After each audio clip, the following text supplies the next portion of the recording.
Tantor Audio, a division of Recorded Books, presents Take Care of You by Gianni Holmes. Narrated by John Solo. Age is an issue of mind over matter. If you don't mind, it doesn't matter. Mark Twain. Prologue. Owen. The second I entered the house, I knew something was wrong. I couldn't say what yet, but the conversation I'd had with my wife last night rang in my ear. I hadn't thought of it all day because I believed talking about it had solved the issue. But now, I had major doubts. "Jenna?" I called softly, not wanting to wake the kids because it was late. I didn't bother to shrug out of the jacket of my chauffeur's uniform, but hurried along the hall. When I heard the television on in the living room, I sighed in relief. "You wouldn't believe the crazy day I've had, love," I remarked, sighing. "I swear rich people are the worst, and they prove me right every single time. Too bad—" I trailed off, frowning at the dark head resting at the back of the sofa. Jenna was blonde, and had always been a blonde since we met in middle school. Her hair was always kept short in a bob, not this long, tangled curls that I was looking at. The person on the couch turned, and I recognized our regular babysitter, Anna, who lived down the block from us. The 16-year-old girl rose to her feet and muted the television. "Mr. Long, I didn't hear you come in," she said, giving me an apologetic smile.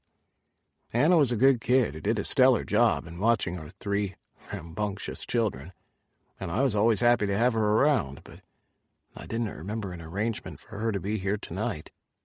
"Where's Mrs. Long?" I asked her, shifting my weight to the balls of my feet. "She didn't say," the girl answered with a shrug of her slim shoulders. "She just told me that you'd get in late-ish." "Oh, okay." Hoping she didn't see the tremor in my hands, I fished in my pocket for my wallet. "It's fine. She already paid me. Do you mind if I wait here? I'll call my brother Claude to pick me up." "Sure, that's fine, Anna. Take your time. I hope they weren't troublesome tonight." "The usual, but I kept them occupied." I smiled, a tight little jerk on my lips in opposite directions. "You're a real natural." "Lots of experience with my brothers and sisters." I nodded, and excused myself to check on the kids. Once at the stairs, I took them 2 at a time, my heart hammering in my chest. "Owen, I'm not happy. I think we made a big mistake." Those words came back to me as I replayed my conversation with Jenna last night. She had expressed her unhappiness of our life together, and I had talked her into believing that it was just a phase, just the blues. I had made love to her, and if it felt like something was missing, we'd both not mention it afterward. The truth was that I understood Jenna's misgivings. But now wasn't the time to voice them when we had 3 little ones depending on us. Although I planned to check on the kids, I stopped at our bedroom first. My eyes swept the 4 corners, noting everything was neatly in place. The bed had been made with fresh covers today, and the rug at the foot of the bed had been vacuumed. I marched over to the closet, yanking the door open. No, no, no. I didn't want to believe it, but the empty spaces in the closet, where her clothes had mingled with mine, proved it. She was gone. Her shelves of shoes I usually teased her about were gone too. I left the closet door hanging and ran over to the dresser. I yanked her drawers open and found they were all empty. I ran my fingers through my hair, feeling sick. She had left me. She had left our kids. "I think we took the easier road 10 years ago, and it's single-handedly the worst decision we've made." "Jesus, Jenna, don't do this to us." I needed her. There was no way I could do this on my own. Jenna had been a constant in my life since we met in middle school and became friends. When we found out each other's peculiarities and were able to accept each other, something had changed between us. It was our acceptance of each other which had forged a bond and understanding between us. Everything that happened in the following years had seemed natural. Dating, going to the prom together, coming out together as bisexuals, getting engaged, marrying, and starting a family. Having come from a small town, we had found in each other what we hadn't been able to discover in our families. That was what she had meant about us making the worst decision of becoming lovers instead of friends. We had been convenient for each other. I blinked at the tears that formed in my eyes, pinching the bridge of my nose hard. I worked my ass off to give us a better life. I did my duty by her and the kids. I did it out of love. How could she abandon us? We'd given each other leeway in our marriage to see other people. She got her regular fix when she craved a woman. All I had asked her was to be discreet because of the kids. They weren't exactly at the age to learn about our open marriage. Our marriage hadn't always been open, but I had sensed her restlessness, so I had done what friends did best. I thought about what would make her happy. Why hadn't she been able to do the same for us? My eyes dropped to the dresser, and I froze when I saw the white envelope. I hadn't noticed it before in all my frantic worry. Snagging the envelope, I opened it and took out the single sheet inside. I will always love you and our kids. Please find it in your hearts to forgive me. I understand that it will take some time. Love, Jenna. This was it. Our life summed up in 3 sentences. 19 years of friendship, 11 years of marriage, 8 years of parenting together.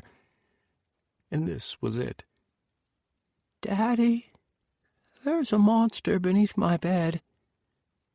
At the little voice behind me, I turned to face my 3-year-old daughter, Summer, who had her thumb in her mouth and her blankie in her other hand, trailing on the floor. Her ringlets of blonde curls stuck about her head like a golden halo, and her eyes were droopy. Our baby girl. How would I raise her on my own? Every little girl needed their mommy.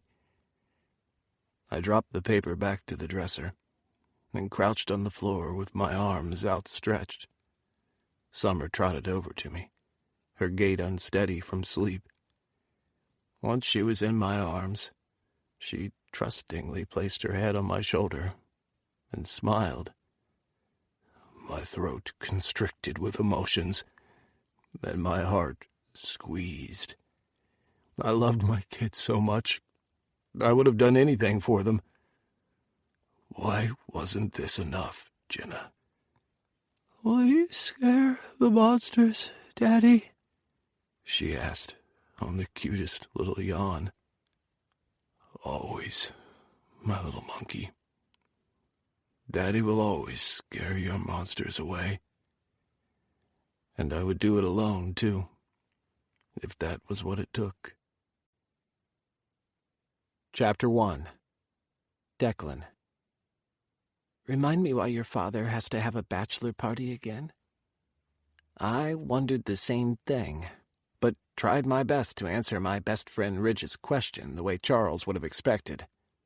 Every man needs one last night of debauchery before committing himself to sleep with the same woman every night. My response was dry, complete with an eye roll, and Ridge erupted into laughter. The glass of whiskey he held sloshed perilously close to the edge, and I frowned, hoping it didn't spill. This is what, wife number 4? He asked. Charles wouldn't know how to sleep with the same woman every night, even if she crawled into his bed. I should have been offended, but I couldn't be when Ridge spoke the truth. Charles was an irresponsible and selfish man who I had spent much of my life taking care of, instead of the other way around. I ensured his little fuck-ups remained exactly that. Little.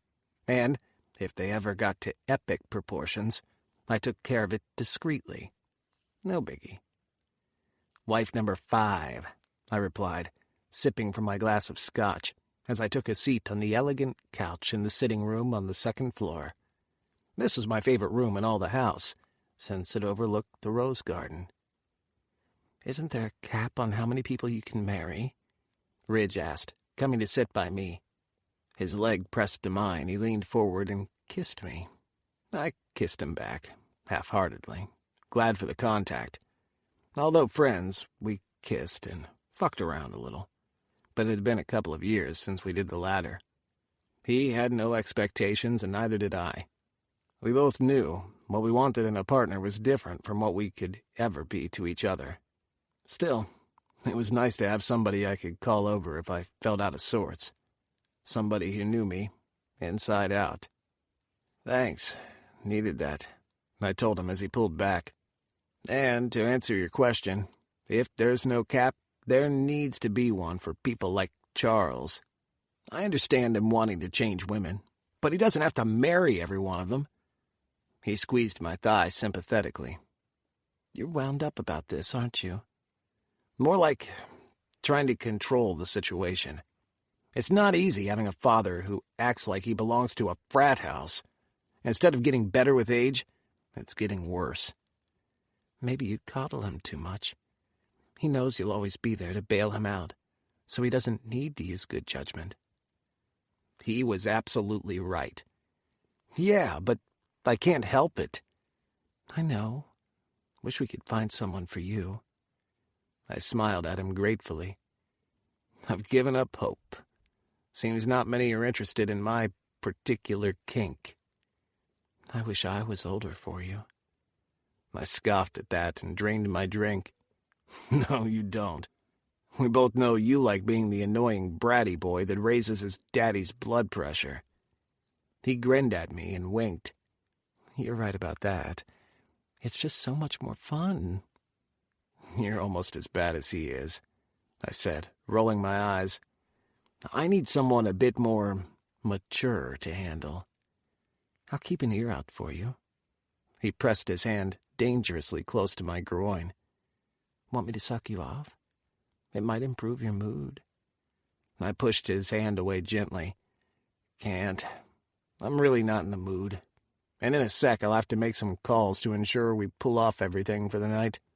I'd forbidden Vegas for his bachelor party, but now he wants me to make Vegas come to him.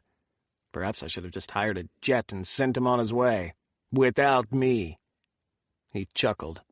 "He would have enjoyed that, but I'll take a rain check. I feel like we never get a chance to fool around anymore. You know I love acting your part." I could feel my cheeks heating at Ridge's words. 2 years ago, when I engaged in my first daddy-boy relationship, I'd come out to Ridge about my unusual kink. He had tried not to show his surprise. Daddy-boy kink was popular in our community, but not the reverse way. I liked it. I liked my boys to be older. My last partner had been 35, 12 years my senior, but I had wielded the power play in our relationship. I'd loved it. I thrived on it. Too bad after a while he had lost interest in being this submissive to a younger man. That was my dilemma.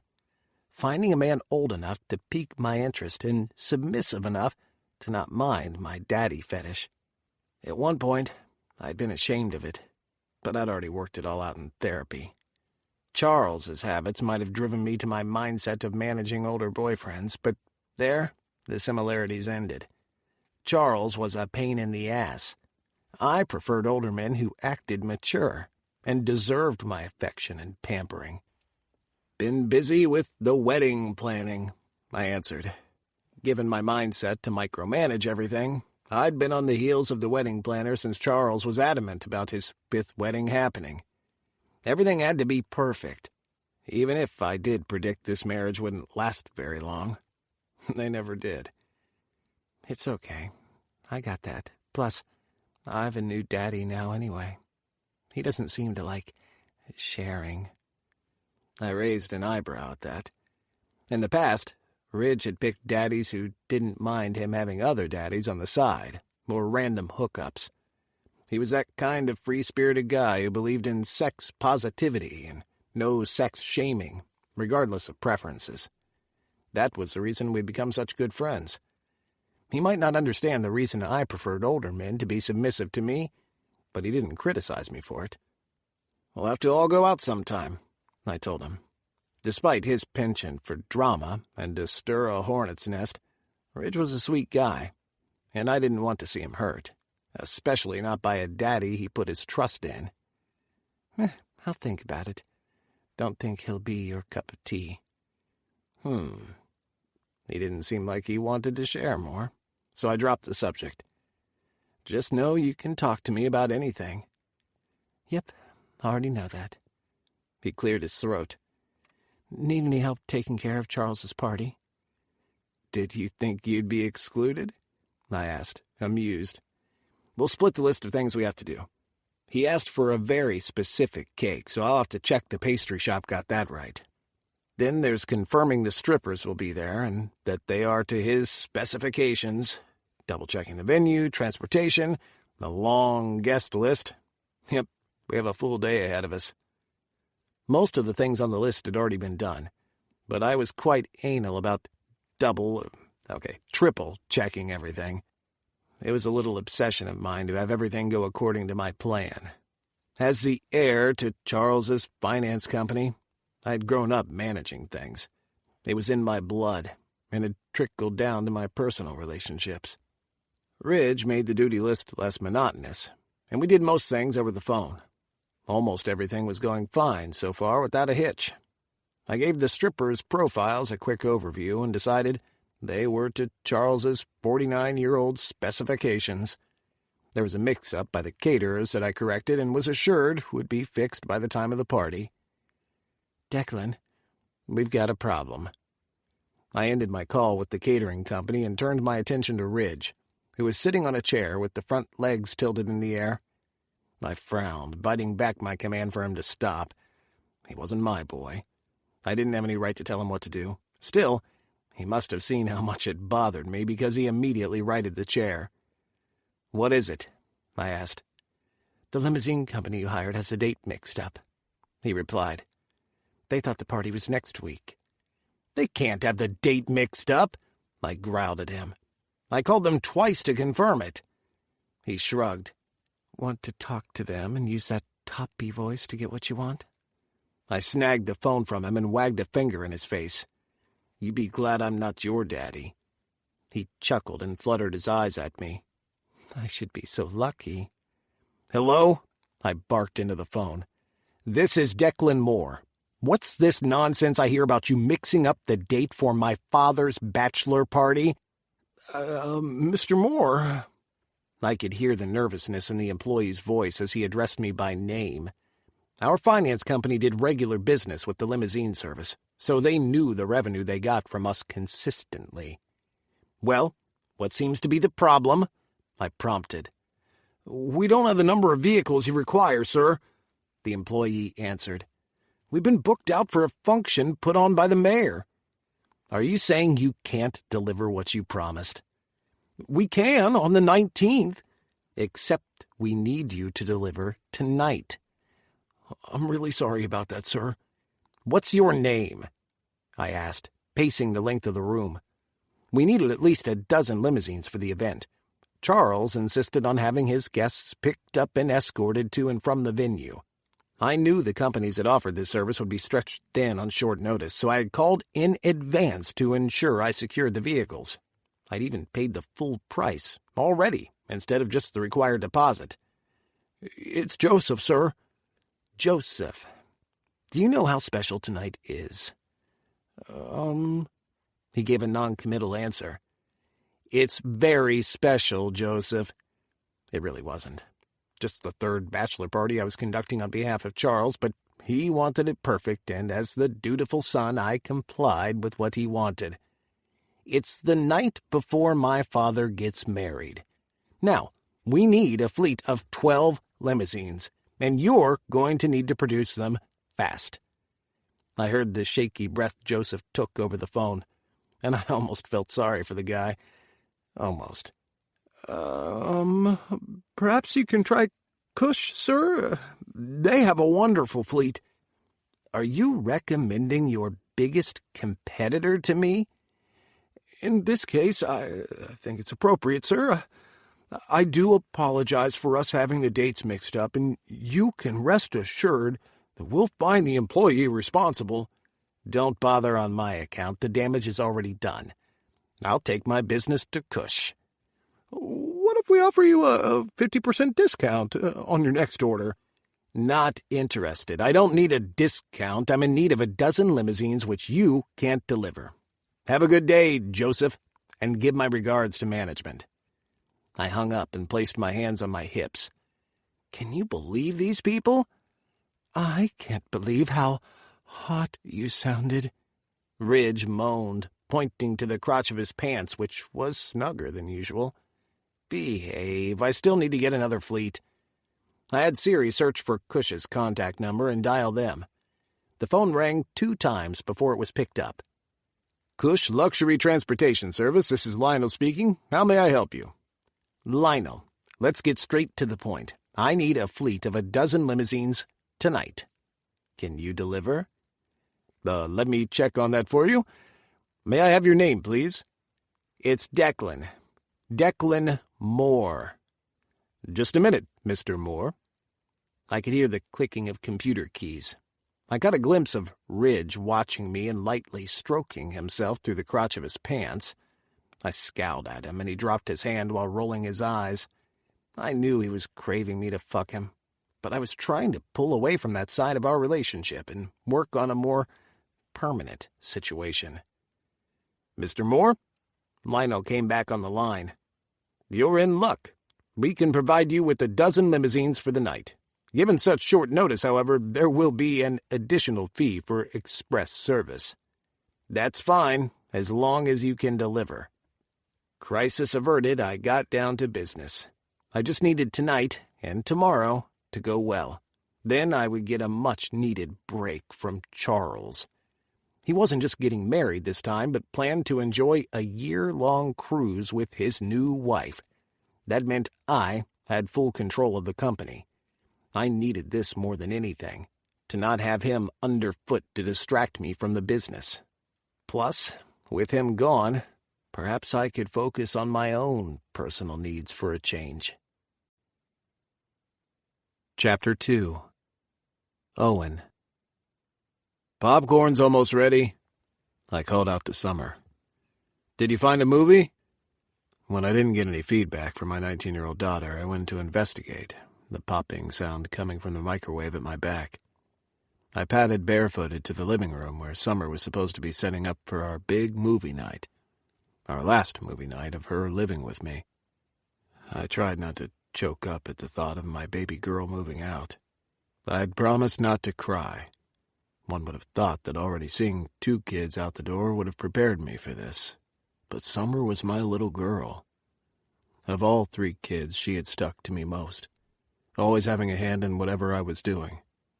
My identical twin sons, Oscar and Augie, had moved out together to their own apartment 5 years ago, which should have prepared me for the inevitability of Summer moving out as well. It hadn't. Our home would no longer be the same, and that was disconcerting. Tomorrow she would move out all the way to Columbus, where she would share an apartment with her girlfriend Penelope. I had known before senior year what their plans were, and when they got accepted into their first choice, Ohio State University, it had become set in stone. Although she and Penny had been joined at the hip since both girls were 12, I worried about Summer, making such a life decision at her age. She had barely had time to explore. Penny had been her constant throughout her teen years, and although I always sensed there was more to their friendship, she hadn't opened up about it until 2 years ago. The memories that conversation with her had brought back. "Summer?" She wasn't in the living room, but the television was on. and the movie title Jersey Girl was frozen to the screen. Shit. We had come across this movie once before, but we hadn't even made it through the first half an hour before she broke down. We hadn't attempted to watch it again because of the bitter memories I knew she still had about her mother abandoning us. I'd tried to make Jenny's abandonment easy on the kids, but it had hit her harder than the boys. That whole girls needing their moms thing was not a myth. Once she had come out to me, she'd explained that she had struggled with being a lesbian because she didn't want anything that had to do with her mother, not even her sexual orientation.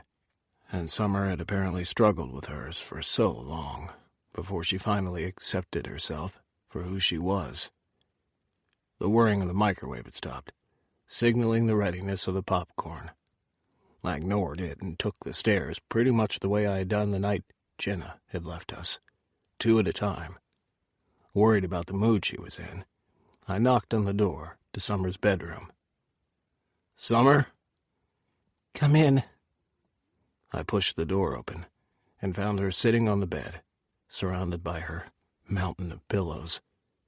I'd lost count of the number of throw pillows she owned. Birthdays, Christmases, whatever occasion, she was happiest when she got a decorative pillow, especially when they were personalized. "Hey, you okay?" I asked, moving toward her bed to sit beside her. She shuffled over to lay her head in my lap.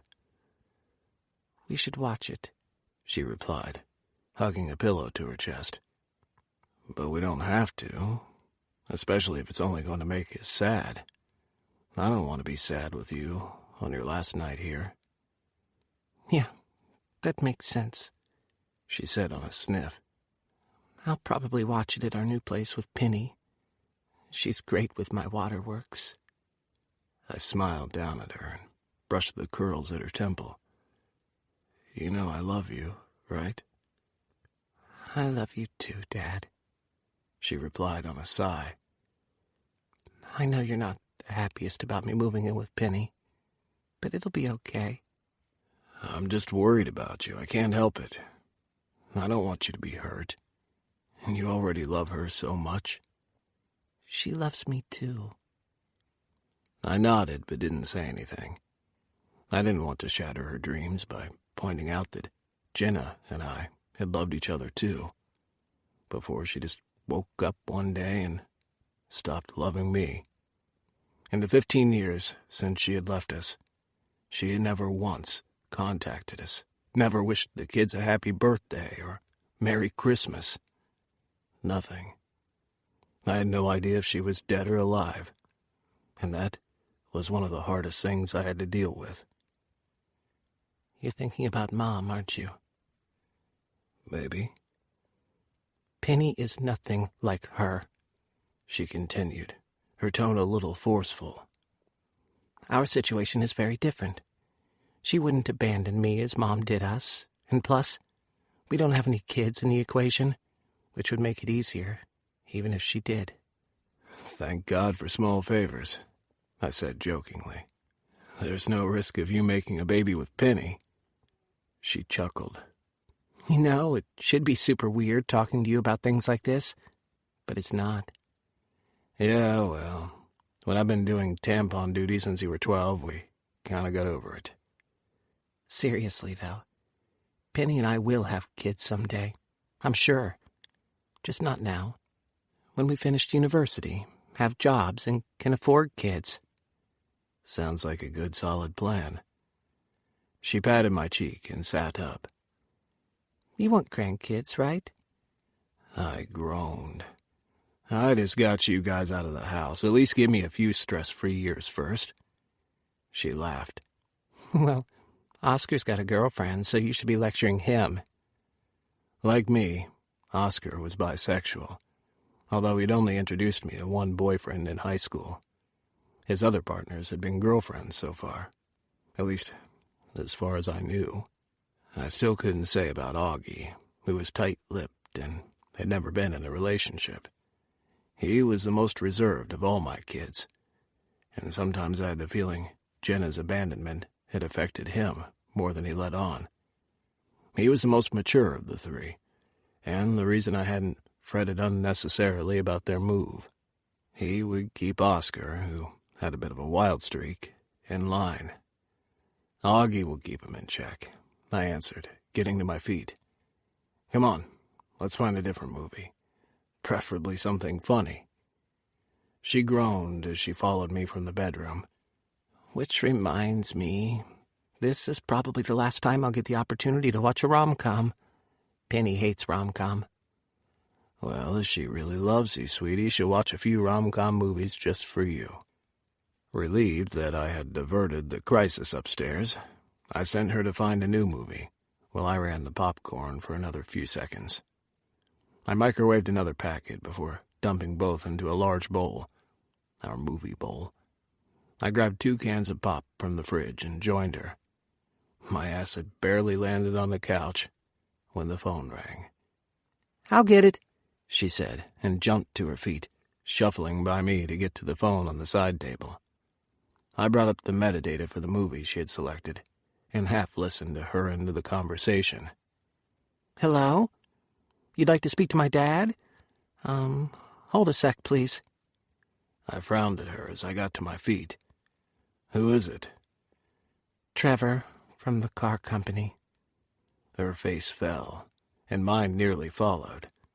Trevor never called for pleasantries, and if he was calling this late, then it had to be an emergency. I had asked for today and tomorrow off so I could spend the time with Summer. "Hey, Trevor, what's up?" I answered once I took the phone from her.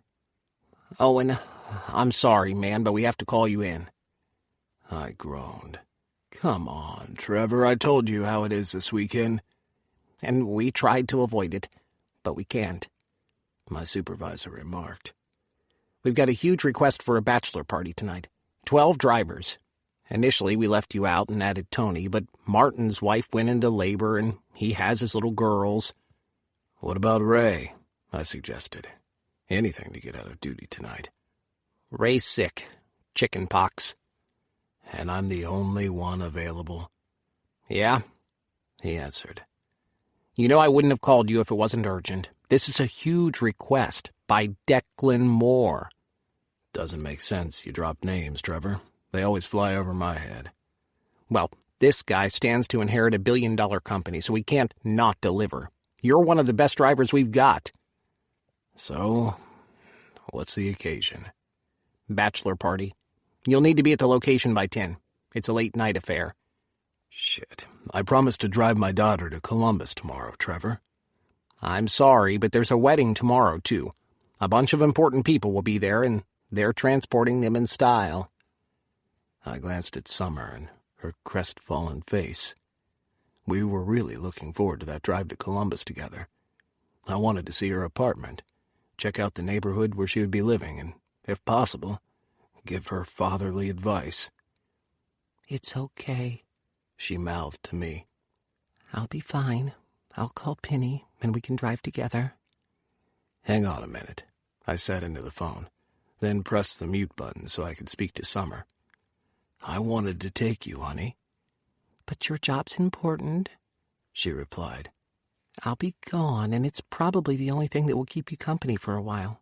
Just come down to visit me next weekend." "Are you sure?" She nodded. "Yes, I'm sure. In fact, we can invite the boys, too, and make a family reunion of it." I liked the idea of that. Although I spoke to Oscar and Augie by phone often, I hadn't seen them since Christmas. "Okay. I'm really sorry." "It's fine, Dad." I nodded and unmuted the phone. "Trevor, you still there?" "Yes, so I'm going to send you the information. Check your email." "All right. But if I do this, I get next weekend off. Even if it's the end of the world, I'm going to have to make it up to my daughter. Big time." "Yes, that's fine. We just can't screw up this request. The Moores are big, like fucking huge." "I got it, Trevor. Send me the info. I'll have to iron my uniform." "Thanks, man. Know I can count on you."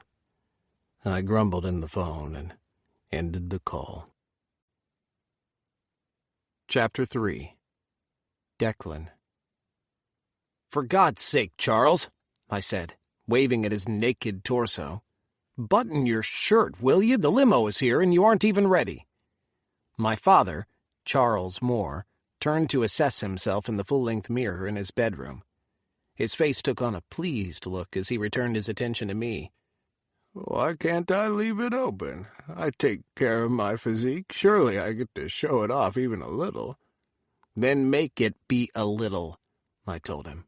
"You can leave the top 2 buttons undone. Strippers like a little mystery. Not that I think you should be having strippers at your bachelor party anyway. It's kind of tacky for—" I trailed off when Charles gave me a warning look. I didn't bother finishing my thought that he was too old to be acting like this. At least he listened and started doing up the buttons to his shirt. At the same time, my phone rang and I dug it out of my pocket. I was trying to stay calm and handle the night with as much finesse as possible so everything didn't end in a disaster.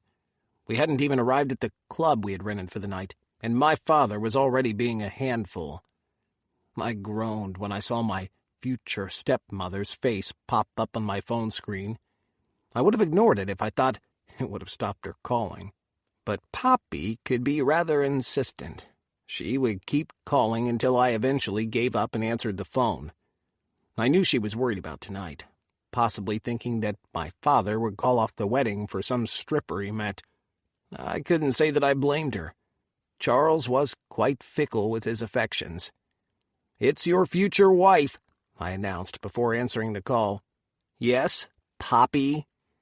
"Declan, your father won't answer his phone," Poppy remarked, her tone panicky.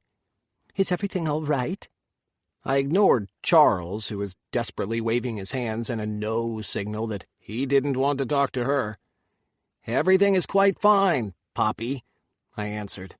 "Aren't you getting ready for your own bachelorette party?" "How am I supposed to enjoy it when I'm worried that your father will get into all sorts of trouble?" she moaned. "You have to promise to keep an eye on him, Declan. Don't let him take home any skanks. That wedding is happening tomorrow." "Of course it will. I've put a lot of effort into this." And married they would be, even if it meant a divorce a week later. She gave me a dismal laugh. "Sometimes I wonder why you couldn't be straight. It would have been so much easier falling for you than your father." I rolled my eyes, and my father frowned, probably wondering what his soon-to-be wife was saying to me. Judging by her words, it was impossible that their marriage would survive, but the worst thing to do was try to talk Charles out of something.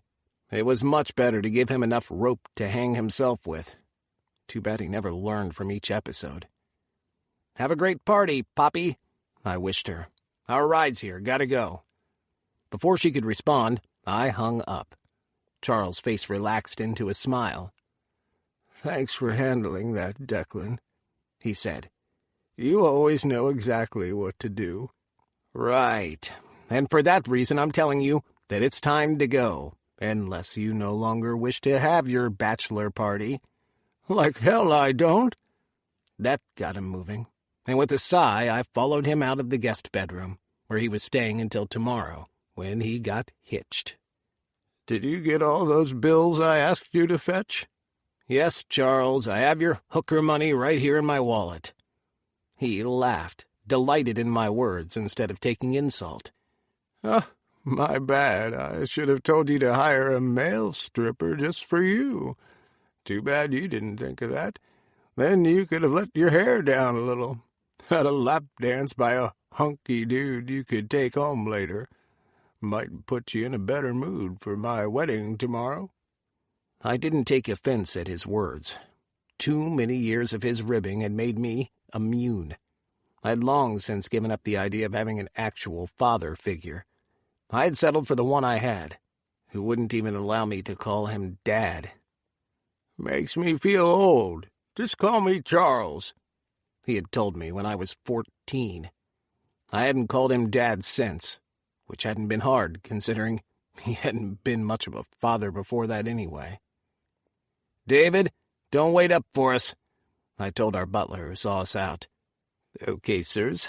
Enjoy your night." "I will, David, my man," Charles said, loud enough to wake the dead.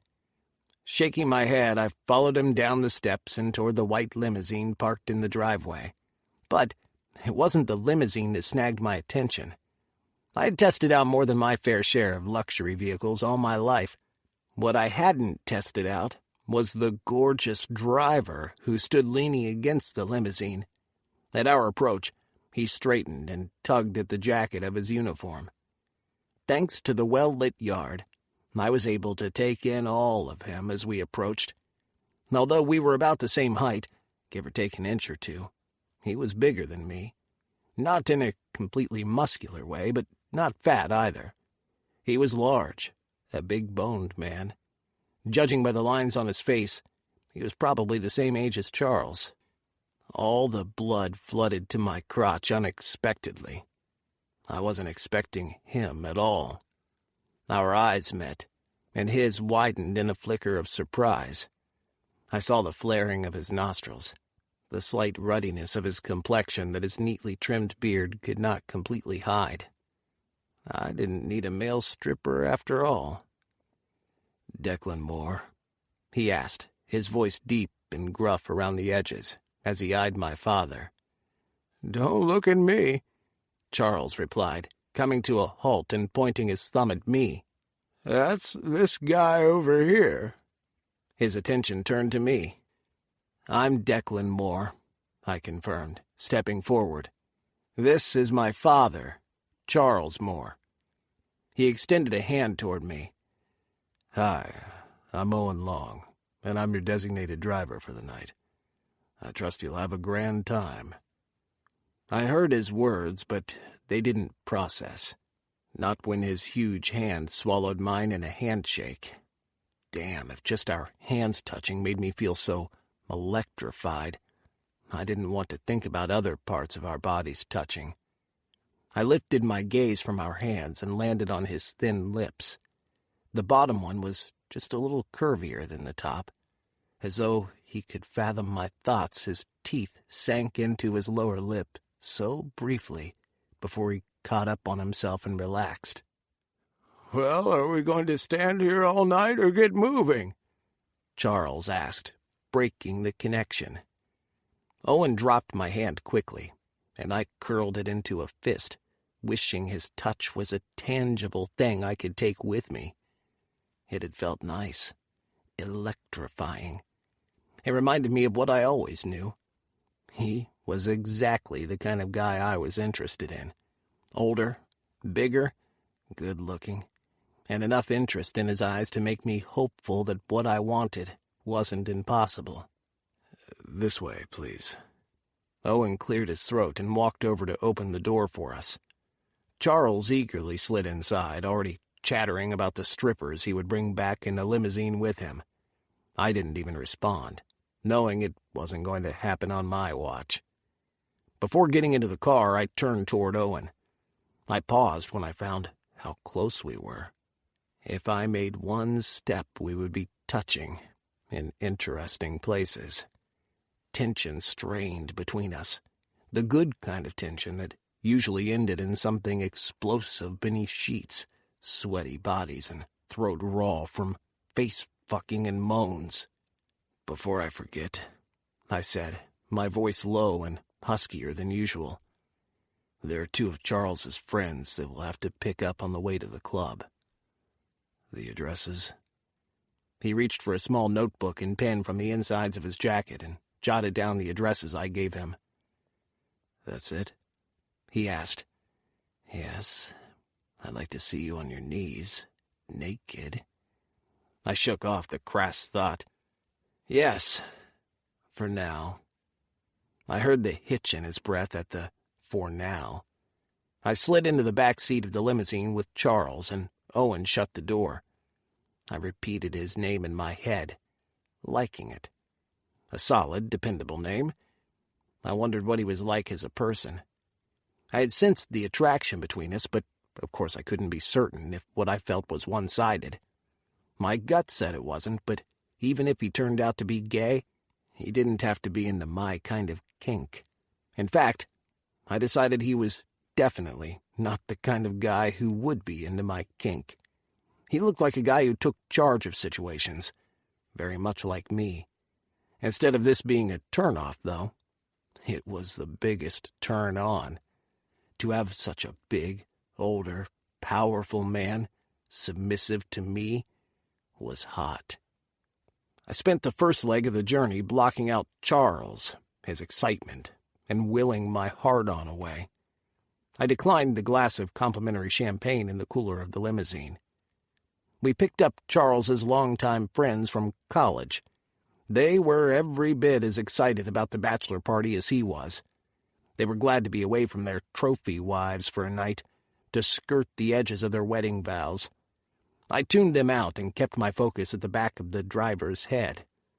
I hadn't put up the partition between the driver and passengers in the back of the limo, because I wanted to look at him. I couldn't see much except how his dark hair at the nape of his neck curled. He drove carefully, handling the huge car with ease and familiarity. I wanted to ask him how long he had been in the business. I wanted to ask him to be my boy. I'd buy him his own damn fleet of limos if that was what he wanted. But he was different. I could sense it. This was no man who could easily be turned by the green of my money. At a stoplight, he glanced in the rearview mirror at the same time I did, and our eyes clashed. He frowned, possibly trying to figure me out. I smiled ruefully at him and nodded. His eyes widened again, and though the conversation was silent, I understood it fairly well. He was debating with himself whether or not it was interest he had sensed from me. When I nodded at him, I had confirmed, indeed I was. But what would he do with the knowledge? The little shake of his head as he turned his attention back to the road said he refused to believe it. We had rented out an entire club, the parking space, as well as that of the lot next door to it, so all the limousines would be in the same location. Owen drove up to the club and let himself out to come around to open the door. I allowed the other 3 men to go ahead of me before I exited behind them. They trotted eagerly toward the club, but I hung back, satisfied no one else was around. "You should come in," I said, making it a statement instead of asking him. "All the drivers are welcome to join us. The more the merrier." He shook his head. "I'd rather not. It's not really my crowd." "You don't go to strip clubs?" He scratched the back of his neck and frowned at me. "Not what I meant. We're from different circles. I try not to fraternize with clients. It keeps the boundaries intact." I had a feeling he went through the whole explanation for my benefit. "So what are you going to do? Stay out here all night? Knowing Charles, he will not want to return home until the wee hours of the morning."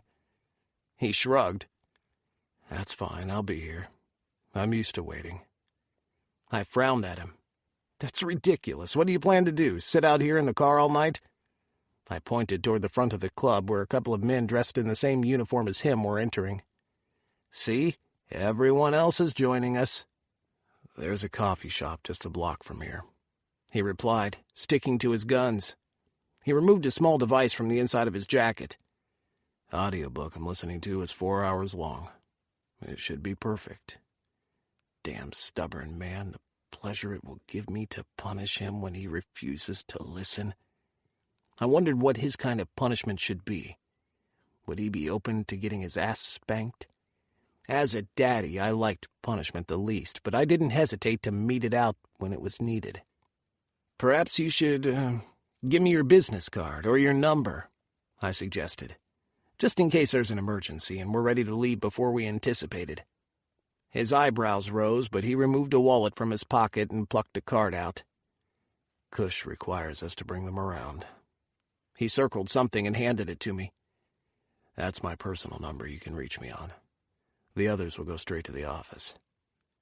One glance at the number he circled, and I already had it committed to memory. I tucked the card into the top pocket of my shirt. "If you change your mind, feel free to come in and mingle." Even as I said it, I knew he wouldn't take up my offer. I was all the more interested in him for it.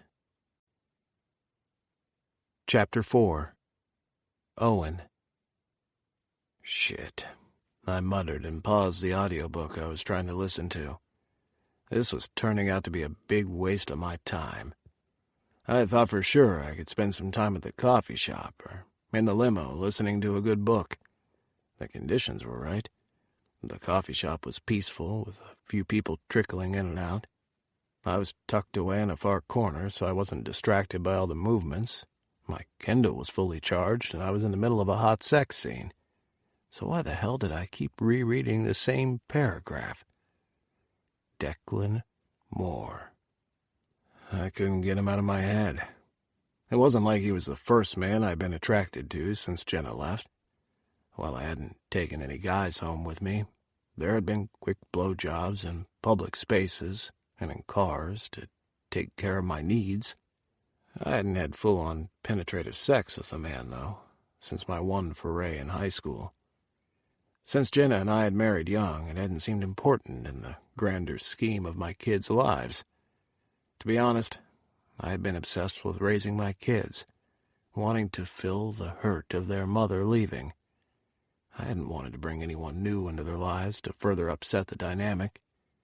But there was something different about Declan Moore. I hadn't expected the interest in him, because he was younger, for one thing. Way too young. He didn't look older than the twins. It had been embarrassing to find I had physical desire for a guy who looked half my age. At first, I'd been a bit worried he would have seen my interest, because it had taken me by such a surprise that I hadn't masked it well. Then his own interest had shown, which had puzzled me. Declan Moore and I were as different as night and day. That dynamic was impossible. Yet he had insisted I join him at the club, and the damnedest thing had happened. The sexual desire had sparked at the commanding way he spoke. Well, having been a bottom the first time I explored, I'd never been into being bossed around or anything. But he'd almost made me want to do what he said. The ringing of my phone startled me. I half expected it to be Declan, since he had my number, but sighed with relief that it was only Augie. "Hey, Augie, what's up?" I answered. "Hey, Pop. Just calling to see if everything's good for tomorrow." I grimaced. Change of plans. Penny and Summer will travel together. I got a gig I couldn't get out of. "Oh, man, I was looking forward to seeing you." That sent off alarm bells in my head. Augie was the self-sufficient one. He never really needed me like the other two. Why? What's wrong? I wanted to talk to you about something." "Well, you can tell me now," I told him. "Nah, it'll wait till I see you." As much as I wanted to, I didn't push him.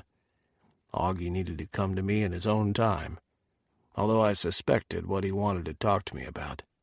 As far as I knew, he'd never been in a relationship, but I felt in my bones that he was gay. I'd heard from my side of the family that I was to be blamed for my kids all coming out as anything but straight. "You're bisexual and you married a woman who left you for another woman. Those kids didn't even stand a chance. They had the queer genes from both sides of the family." After enduring one too many comments at my mother's last birthday, I had cut all ties with most of my family members. I loved my kids for who they were, and they were good kids. They deserved to be identified for more than just their sexuality. Oscar was a talented artist, Augie was philosophical, and Summer was, well, she was a kind soul. I wouldn't have wished for different kids. "There's a big chance I may be visiting Summer next weekend," I told Augie. "I'm hoping to see you and Oscar there, so we can have dinner together, as a family." "That sounds perfect. I can talk to you then." Great. I was really looking forward to dinner with my kids. My life would be empty now that they were all out of the house. If I didn't find new hobbies and perhaps make new friends, I would go out of my mind from the loneliness. Declan will be an interesting hobby. I pushed the thought from my mind. I couldn't wait for this gig to be over, so I could get rid of Declan for good. Now that Summer would be gone tomorrow, maybe I could go bar hopping and find a willing dude to take home for the night. That idea sounded interesting. Summer tells me Oscar has a girlfriend, I said, steering my mind back to my son. Is it, serious? Actually, he and another guy are dating her? Huh? What? I shouldn't say anything. He'll explain when you see him. I groaned, thinking of the shenanigans Oscar was probably getting into. Just remind him to be safe, will you? Don't worry. I ensure his supply of condoms never runs dry. Thanks. I know I ask a lot of you in being there for him. Well, you've done enough for us. There was a pause, and I can imagine him frowning. His brow knotted as he thought deeply about whatever he wanted to say, but trying to find a nice way about it. Do you think you'll date now that we're out of the picture? Hey, what do you mean out of the picture? You might have all decided I'm no longer fun as a roommate, but I'm still Dad. You'll never be out of the picture. But you have the house to yourself now. Don't tell me you've not met anybody interesting or thought about it some. Well, maybe a little, I answered honestly. I never lied to my kids, even if the truth was difficult. I helped them to deal with it. But I'm not looking to jump into a relationship with anyone right now, and especially not with a kid young enough to be my son. Just so you know, I won't have a problem if you want to date again. Woman or man, that is. My heart swelled with affection, and I wished he was close by so I could hug him. Thanks for letting me know that, Augie. I appreciate it. Yeah, well, I gotta go now. I'll call you sometime next week to find out about your trip here. And don't worry, we'll keep an eye on Sis. I know you will. Love you, son. Love you too, Dad. Augie hung up, and my night, so full of frustration, changed. My turbulent thoughts settled after the conversation I'd had with my son. I was able to return to my audiobook and get my mind off Declan. At 1, I decided to walk back to the club and continue reading in the car, especially since the battery of my Kindle was dying. I kept the earphones in my ear, hands tucked into my pocket, as I walked the 10 minutes back to the club. The night was busy and was to be expected on a weekend out in this part of Cincy. Back at the club, I located the limousine I was in charge of and slipped into the driver's seat. I reclined the headrest a little, locked up, plugged in the Kindle to charge, and continued listening to my book. When it ended, I wrote a quick review and opened the next book in the series. Reading romance novels, especially LGBT ones, was my little secret that no one knew about. I'd gotten into the habit after Jenna left, and I needed something to occupy my time, something I could have done from home while I took care of the kids. Since they had been so young, I couldn't have left them to go partying. I took to reading, which passed the time as well as gave me a little hope about romance and love. When I started working as a driver, I'd turned to audiobooks, which seemed more logical for time on the road. The party broke up around 3, to my relief. I wanted to get everyone home and drop off the limousine at the depot. That in itself would be another tedious process, as the vehicles were thoroughly checked before we were cleared and signed off for the day job. Although the vehicles had insurance, any significant damage that didn't have a rational explanation generated a fine taken out of our checks. I got out of the limousine to attend to my passengers, barely containing my disgust at the drunken guests that we would have to escort home. I had driven enough wealthy people around to know what to expect. Some got verbally abusive when intoxicated. At least, seeing Declan this way would kill any attraction I harbored. I disliked entitled rich people who thought they could treat people like crap because they had money. In my experience, the majority of them were the same. They spilled out of the club with skimpily clad women hanging on arms, laughing at the top of their voices. It didn't escape my attention that the strippers they had hired were far from drunk. That was amusing, as I already knew their habit. By the end of the night, they would have gotten as much as they could from the drunken old sods. "Owen, man, need a favor." I turned to one of our drivers, Morgan, and groaned when I smelled the stench of alcohol on him. I quickly checked out the other drivers, as many as I could see, to find out if any of them were drunk. They seemed to be functioning efficiently, to my relief. "What the fuck, man?" I growled at Morgan. "You're drunk. You know better than to drink when you're expected to drive." "I'm sorry." His words were distorted as he burped loudly. I don't know what happened. Can you carry my people?" "How many were in your vehicle?" I asked, already trying to sort out the mess. "6, he answered while holding up 7 fingers. "Look, I'll ask the Moores if they can ride with us. Then I'll call Trevor to arrange a pickup for you and transport the limo back to the depot.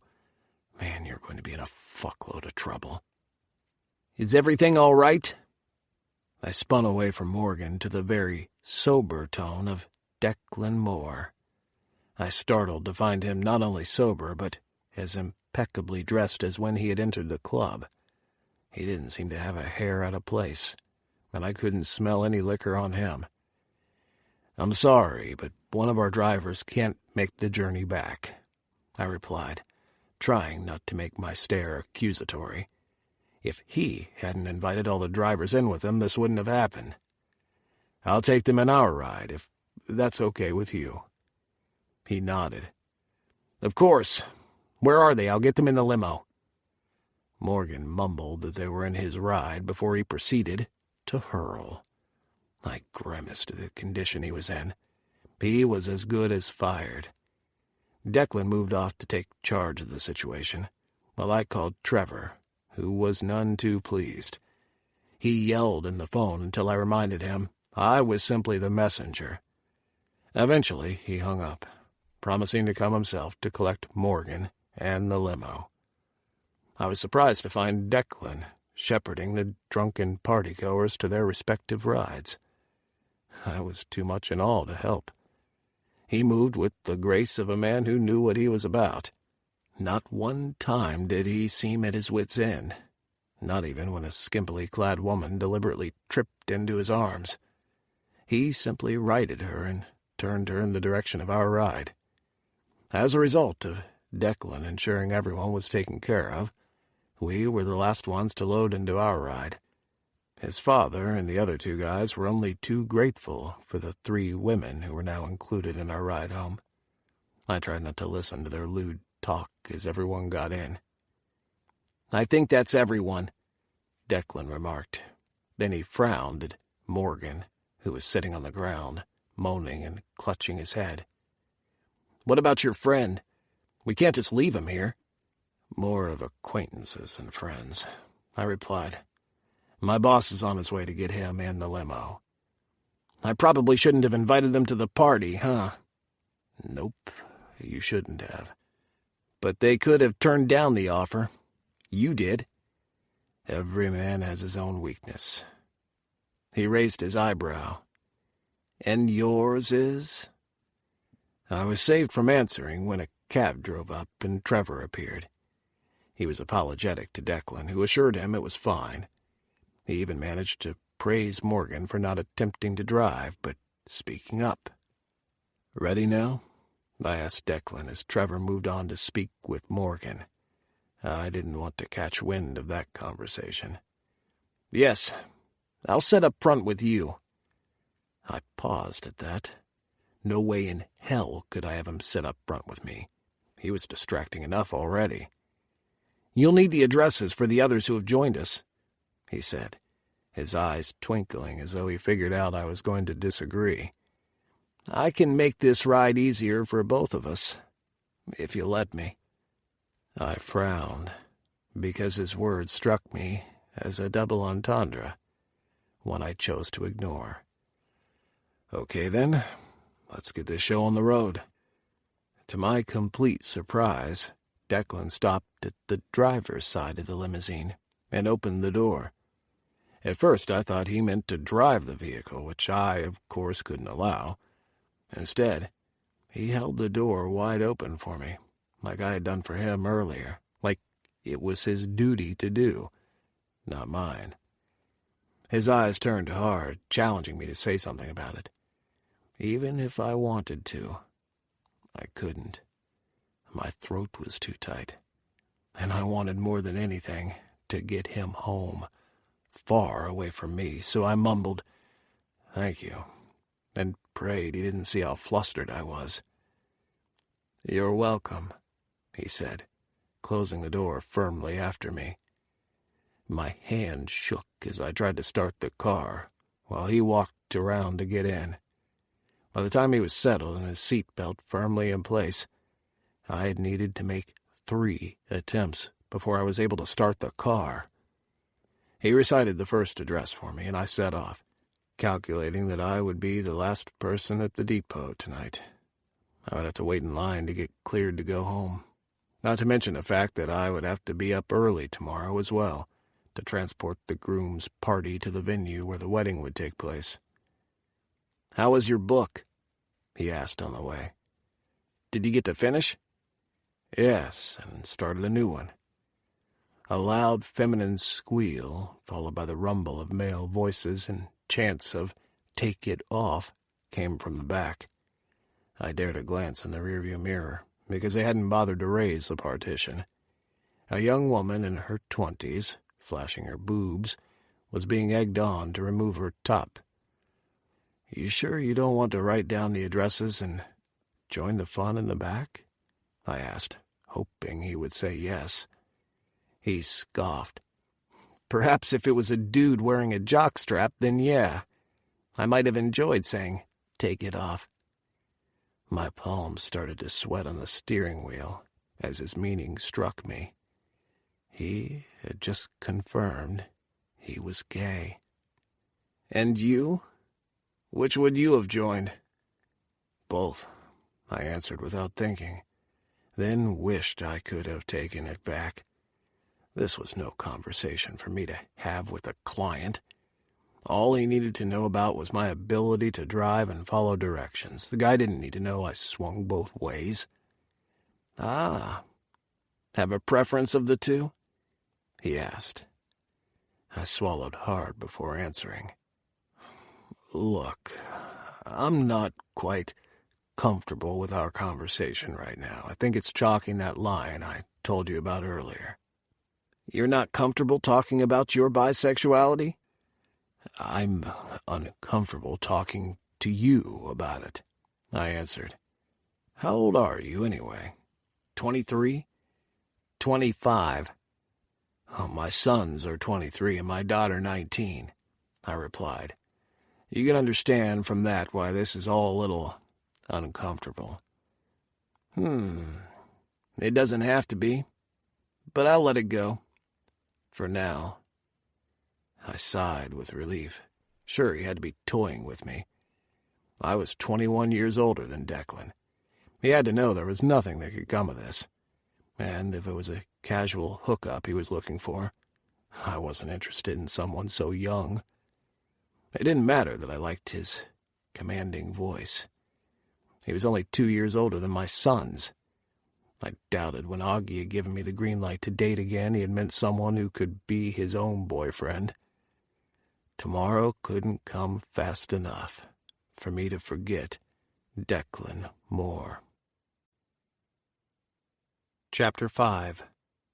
Declan. "Earth to Declan." Ridge snapped his fingers in front of my face, and I scowled at him. "You do that again, I'm gonna put you across my knees," I snapped at him. I was full of tension, wound up by the fact that I was about to see Owen again so soon after last night.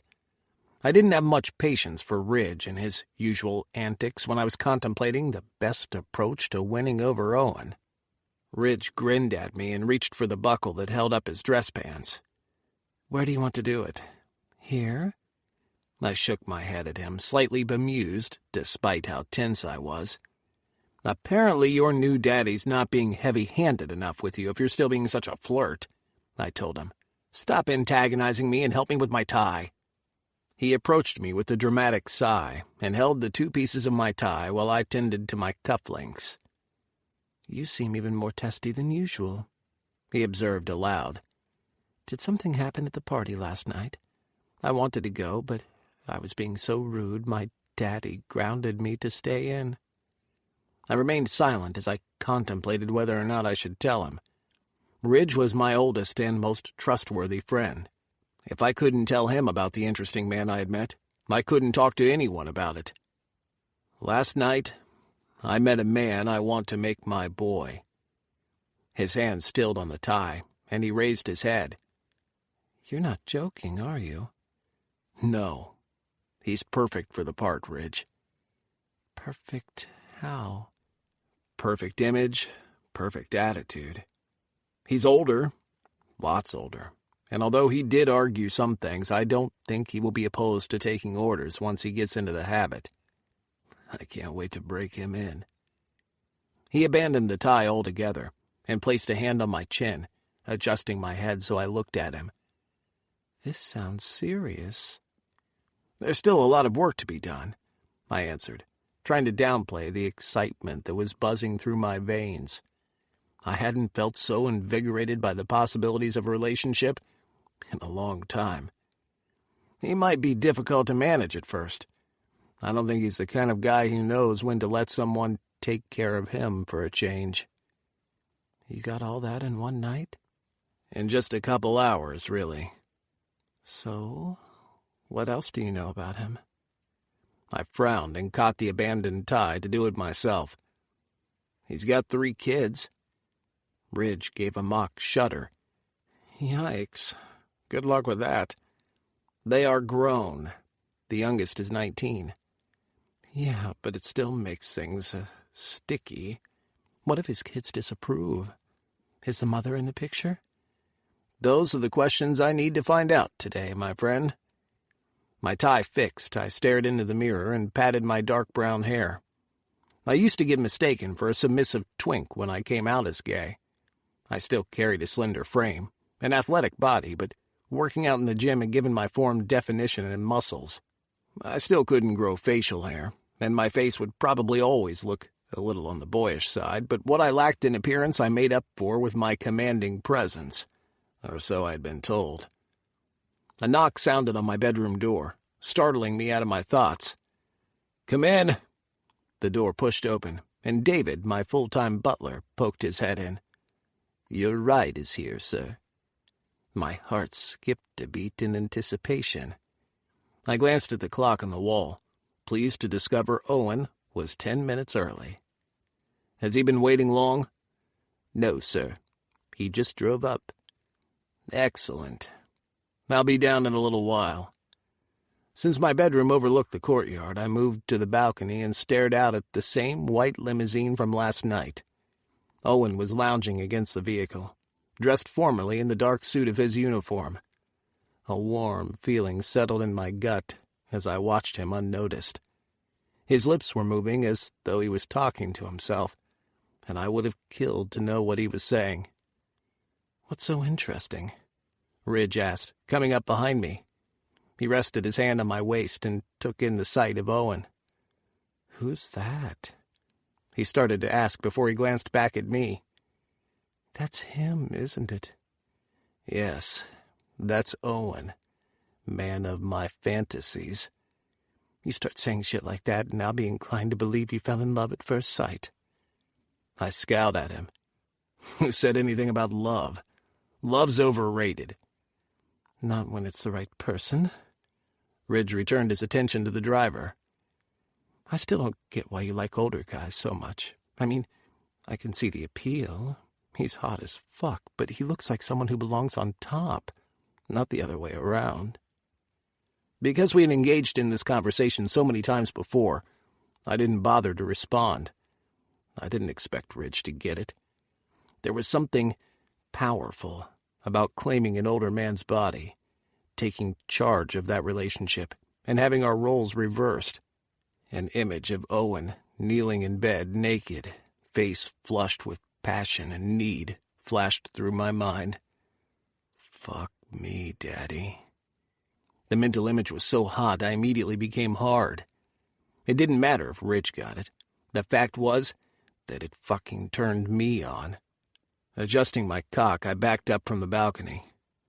"Do me a favor," I threw at Ridge as I headed for the door. "Check on Charles and ensure he's ready. Have everyone down in 15. "You owe me for dealing with your father," he yelled after me. I ignored Ridge and tried not to show my excitement as I descended the stairs. Owen didn't immediately see me when I walked out of the house. He was checking out the yard, his head turned to the side, and the sunlight glistened on the silver strands at his temples. I loved seeing those silver strands, yearned to kiss the hair at his temples. I wanted to kiss him all over until he begged me to make him come. "I like a man who's punctual," I said as I walked toward him. He didn't immediately turn to face me. His jaw tensed, and he inhaled deeply before he slowly turned. His eyes swept over me and the formal attire of my wedding suit, but I couldn't tell what he thought because his eyes were deliberately shuttered. "Mr. Moore, good afternoon." He greeted me all formally. So that's the way he's going to play today. "I trust you got enough sleep?" I asked, noting the circles under his eyes. They weren't prominent, but I was observant when it came to him. To most things, really. "Enough to function for the day," he answered. Before I could say anything else, his phone rang. He reached into his pocket and took out the outdated device that didn't even have a camera. He glanced at the screen, then back at me. "Sorry, this is kind of important." "It's fine." "Hey, sweetie." He answered the call, and my insides froze. I hadn't even given much thought to him being in a relationship already. I'd taken one look at him and decided that he was mine. "All right, don't forget to grab your inhaler," he continued, and paused before adding, "Call me when you get there. Augie says he'll pop over later to ensure you're settled." Pause. "Yeah, well, get used to it. They are your big brothers, and I can sleep well at night knowing they are close by. Otherwise, I'd have to pack up and move to Columbus, too." Pause. "Okay, just kidding. Maybe. I'm on the job right now, so I have to go." Another pause. "Love you too, Summer." By the end of his conversation, I realized he'd been talking to one of his kids. "Family crisis?" I asked, giving him the opening to talk about his family so I could learn more about him. "Not really. My last kid's leaving the nest. I was supposed to go with her today." While I couldn't be entirely unselfish because I was glad to see him today, I could feel a bit of empathy for him not being there for his daughter. I had no idea what that was like. My grandfather had been the strong influence in my life before he died. Charles rarely ever gave a shit. "And because of me you can't," I stated, giving him what I hoped was an apologetic smile. "I'll make it up to you." He gave a half laugh, half choke. "I'm just doing my job, Mr. Moore. A job. Nothing more." I dismissed his meaning. "So with your kids all gone, it's just you and your wife?" "I'm a single parent." I was impressed. Of 3 kids? Must have been a handful. "Doesn't matter if they were at times," he answered, his tone full of affection. 23 years of parenting have paid off. They are wonderful young adults now. And if there were sleepless nights, busting my ass off working to ensure they had what they needed, it was all worth it. At the end of the impassioned speech, it was as though he caught up on himself. He blushed, and his eyes took on a vulnerable look. I wanted to ask him who took care of him while he was taking care of the kids. I had the impression he was going at it all alone. The front door of the house opened, breaking the mood I'd been creating between us. I frowned as Ridge, Charles, and his two friends made their way toward us. "We'll continue talking about this later," I said softly, so no one heard. I felt him stiffen beside me, but he didn't protest. He transformed into work mode, opening the limousine door for us. I didn't bother to ask to sit up front with him this time. I would rather give him the space to think. He was aware of the attraction between us, but he was feeling guilty about the age gap. Somehow, I would have to let him get comfortable with the idea of us, and what I wanted to do to him. My God, the things I want to do to this man. "Let's go marry your father off," Ridge announced, giving me a wink. I frowned, wondering what he was up to. But then he reached up and smacked a kiss to the corner of my mouth before ducking into the limousine. I glanced up at Owen, who stood holding the door. His body had gone even more rigid, and he refused to look at me. But I saw the ticking in his clenched jaw. Ridge was right. I damn well owed him. Owen closed the door just a little too hard before walking around to the driver's seat. I watched him, listening to the rumble of his voice, as he asked if everyone was comfortable before backing out of the driveway. "The answer is yes," Ridge whispered to me in a low voice. We sat in the far corner, leaving Charles and his friends to their conversation. "To what question?" I asked Ridge. "If he wants you to," he replied. "I sensed jealousy when I kissed you." "You might have warned me before you did it," I said, but smiled at him. "Thank you. I think you're right." Chapter 6. Owen.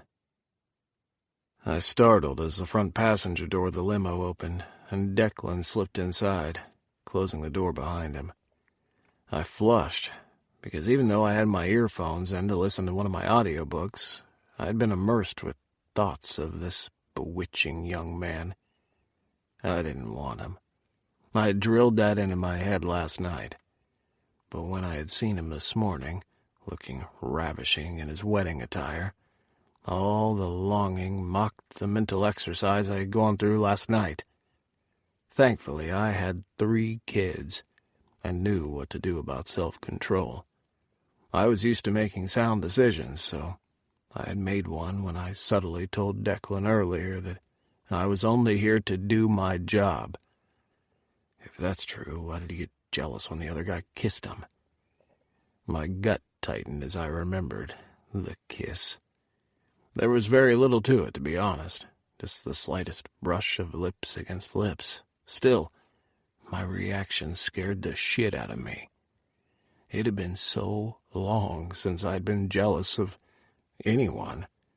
To find myself envious over someone kissing this young man was unnerving. Throughout the drive to the 5-star hotel where the wedding took place, he and his friend had sat with their heads close to each other, talking in low tones. From the way I caught them glancing at me in the rearview mirror, they had been discussing me. That had left me even more bothered, and all I wanted was for the day to end. "Hey, you okay?" Declan asked, shifting to make himself comfortable while facing me. I swallowed hard. "Shouldn't you be at the reception? What are you doing here?" As the vehicle carried the bridal party, I'd parked on the hotel's parking deck after unloading everyone. He was meant to call me once the event was over, so I could pick up the bride and groom. I was to drive them to a private helipad so they could embark on their honeymoon. Then, that would be the end of me seeing Declan. And no, that was definitely not a pang of regret in my gut. "Answer my question first," he said. "Are you okay?" His question unnerved me. I was the one who usually asked people if they were fine, not the other way around. People took one look at me, saw that I was a big guy, and immediately assumed I was able to take care of myself. I was unsettled by the way Declan asked the question, as though expecting an honest answer. "I'm fine," I answered, my face growing hot. "This is my job, you know. I'm used to sitting and waiting." "Must be boring," he replied, shifting slightly to face me better. "Thought I'd keep you company." I groaned. "Not necessary." "I assure you it is. Here, I brought you something." I blinked at him as he extended a closed box in my direction. I looked at it suspiciously, and he laughed. "You don't have to look at it like that. It's just cake." "You brought me cake?" I shook my head at him in wonder. "Why?" He shrugged. "I thought you'd like it. Will you take it from me? I swear I haven't added love potion to it or anything." Jesus, he's killing me. Because I couldn't be bothered with the back and forth between us, I took the cake box from him, hoping he would leave me afterward. "Thank you. That was thoughtful." "I'm a thoughtful guy," he remarked. "Go ahead. Taste it. Let me know what you think. I picked it out. I picked out every damn thing for this wedding. One would think it was my own. Maybe it's good practice for when you and your boyfriend tie the knot." His eyebrows raised. "Boyfriend? I'm not in a relationship. Trying, but not quite there yet." I looked away from him, because the interest in his eyes gutted me. Was he crazy? Didn't he know that I was way too old for him? My mouth twisted bitterly. Who was I kidding? A rich little boy probably thought he could toy with the limo driver, get him into bed for a night, then discard him. I tried the cake and ignored him. I was prepared to just chomp on it, but the delicate cake crumbled in my mouth, revealing a buttery inner cream that exploded with flavor on my tongue. A moan slipped out before I could stop it. I had a sweet tooth, and this cake hit all the right spots going down. I stuffed another piece of the cake into my mouth to cover it up, fearing it was already too late anyway. "Good?" he asked with a big grin that revealed he hadn't missed the moan. I swallowed. "Yes, amazing." I finished off the last piece, giving myself some time to think about how to tell him nicely but firmly that I didn't need his attention. "I thought about bringing you a drink, too, but figured you wouldn't drink even one glass," he said with a slight shrug. "That's fine. I always keep my bottle of water here." Before I could get to my bottle, he shifted further toward me, his hand coming up to my face. "You have a bit of crumb here." I froze as his fingers brushed the side of my mouth. His lips curved into a small smile, but he didn't just stop at brushing. I imagined he had brushed away the crumb already, because now his thumb teased the corner of my mouth. He slipped that errant thumb over my bottom lip, and my mouth went dry. I raised my eyes to his and saw the stark hunger there. It was predatory. Hot. Fuck, I needed to stop this. "You've a nice mouth," he said softly, and every word was a tick of the time bomb of want ready to explode. Tick, tick, tick, timed to the beating of my pulse. "I'm going to kiss you, and you're going to let me. You know why?" The sound that came out of my throat should have been a growl, but sounded more like a moan to my ear. "Because you've been thinking about this as much as I have." His hand slipped from my face to the back of my head, urging me forward, The hold he had over me left me breathless even before his lips crashed into mine.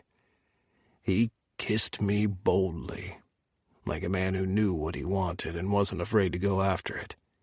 Even as my brain demanded that I pull away, his mouth coaxed me to open up for him.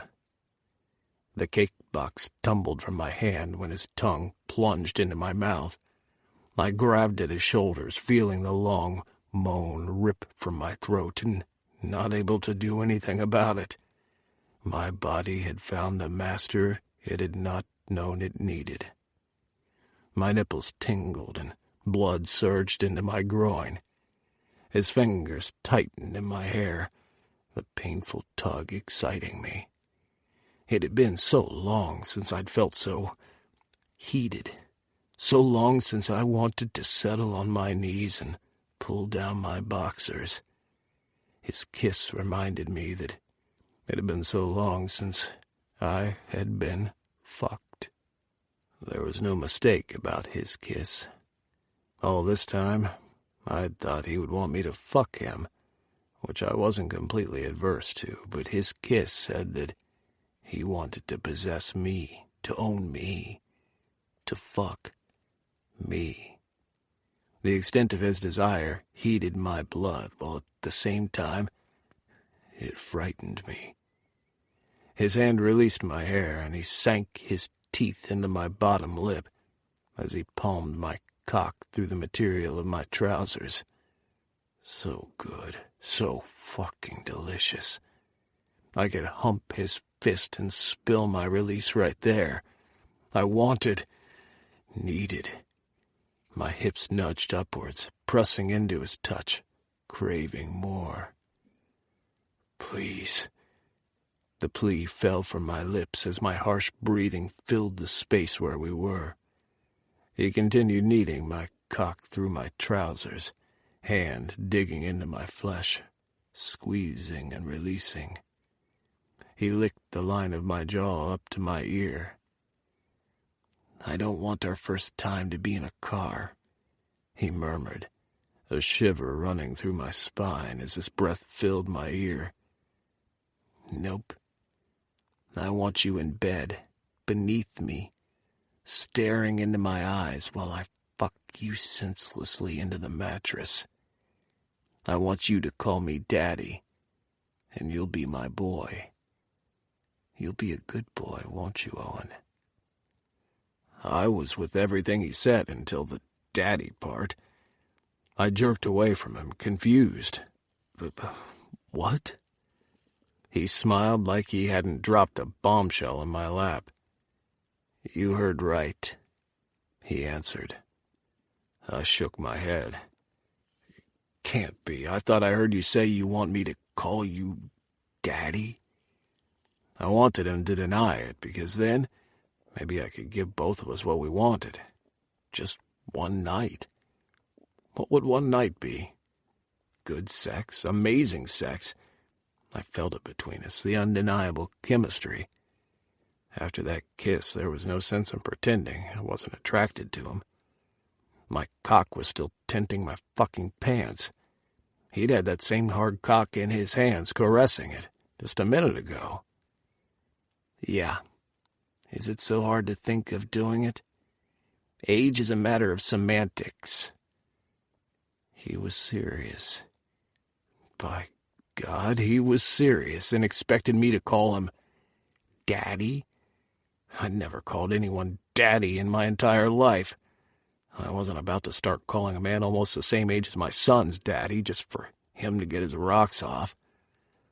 I wiped the back of my hand across my lips as though that could make it go away. It didn't. I could still taste the unique flavor of Declan Moore, who had disturbed my quiet life. You're 2 years older than my sons, I replied, trying to go for calm and reason with him. It couldn't be so hard for him to see why nothing he said made sense. I already know that, he answered just as calmly. I won't insist in you calling me Daddy, if it makes you feel uncomfortable. You can call me Sir instead." I gaped at him. You want me to call you Sir?" "Why not? You already call me Mr. Moore." I fell back into my seat and scrubbed my hand over my face. He was confusing the hell out of me. It didn't help that my brain was still muddled by that kiss. Fuck, he was a good kisser. His lips and tongue would feel good all over my body. I'd forgotten what that felt like. I cleared my throat and tried to regain control. "Look, that kiss should never have happened." I expected him to interrupt me, and when he didn't, I turned to face him. He was looking at me, a small smile on his lips that unnerved me. It was like, although he heard my words, he knew what my body wanted. "But it did," he replied, "and it won't go away. You know what else it did, Owen? It confirmed what we both know, that we want each other."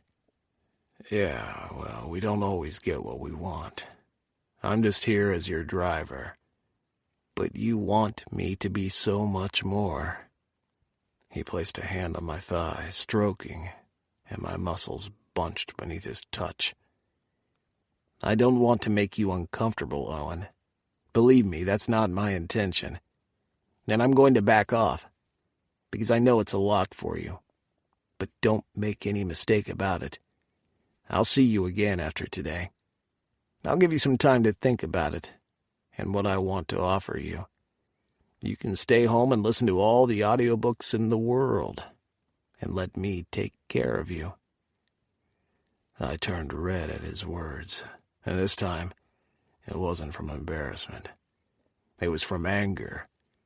I should have known it would boil down to this. He had all this money and thought he could buy my ass with it. "I'm not interested in your money, sir." I added the last word for good measure. "I'm not for sale, and if you weren't a client, I'd tell you just where you could stuff your money. Right up his rich, entitled ass." Instead of being pissed off, he grinned at me. And damn if it didn't make me more upset and aroused. "It'll give me great pleasure to tame you. I'll see you around." He left the car, and I slammed my fist into the steering wheel. Fuck! This could not be happening. Had I been out of the game for so long that I was allowing myself to be bested by someone like Declan?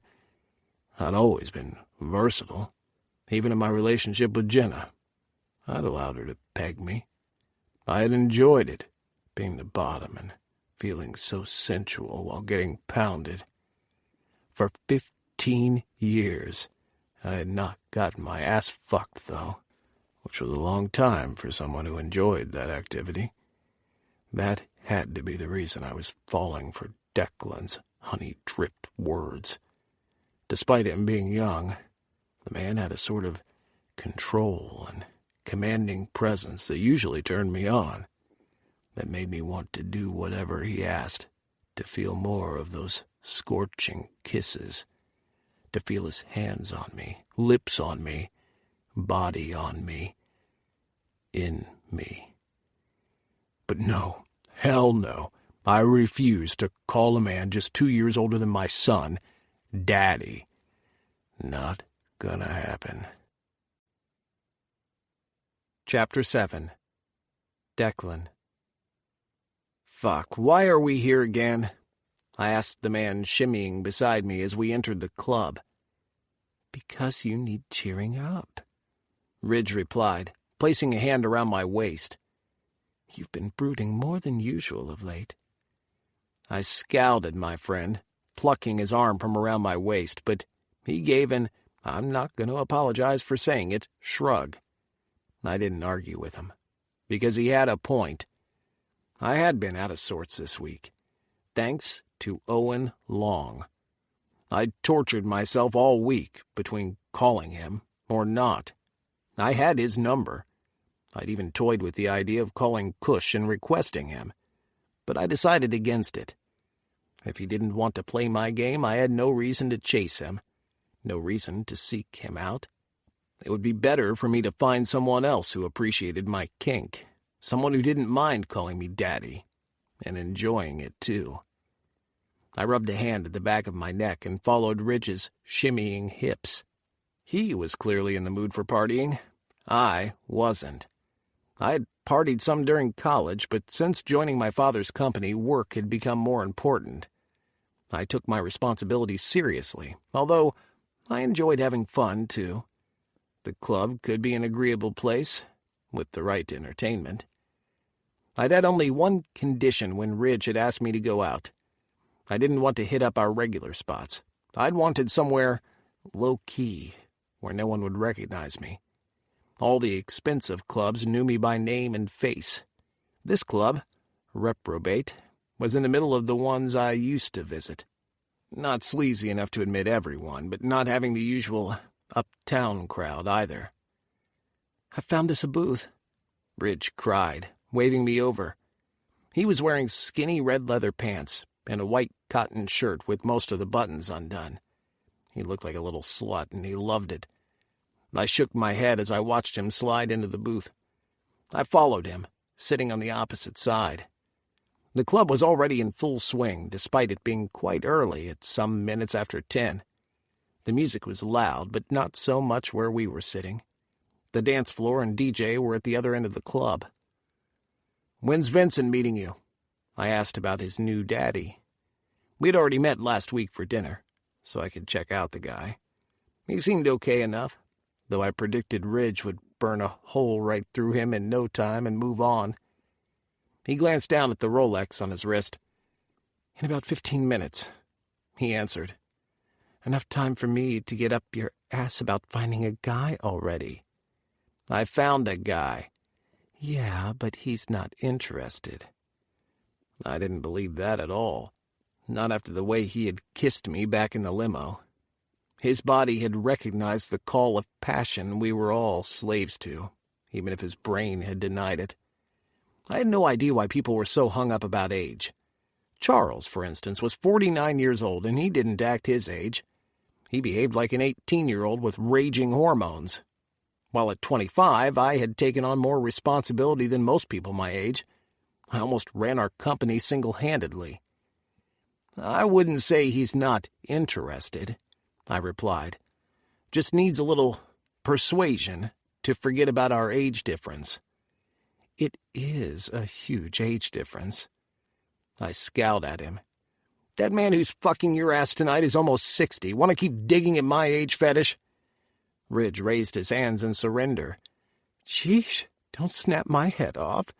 It's just the natural order of things in our community that the older guy takes care of the younger guy." "Says who?" I challenged him. He rose to his feet. "Says every single daddy who's looking for a twink to coddle. You could be a twink if you want, but nope. You'd rather be a daddy even though you're just fucking 25.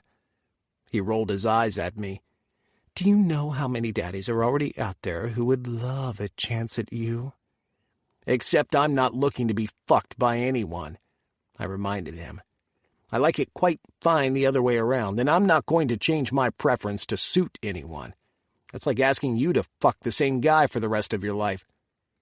He had a funny expression on his face. "Hey, I might find someone who gets me to commit."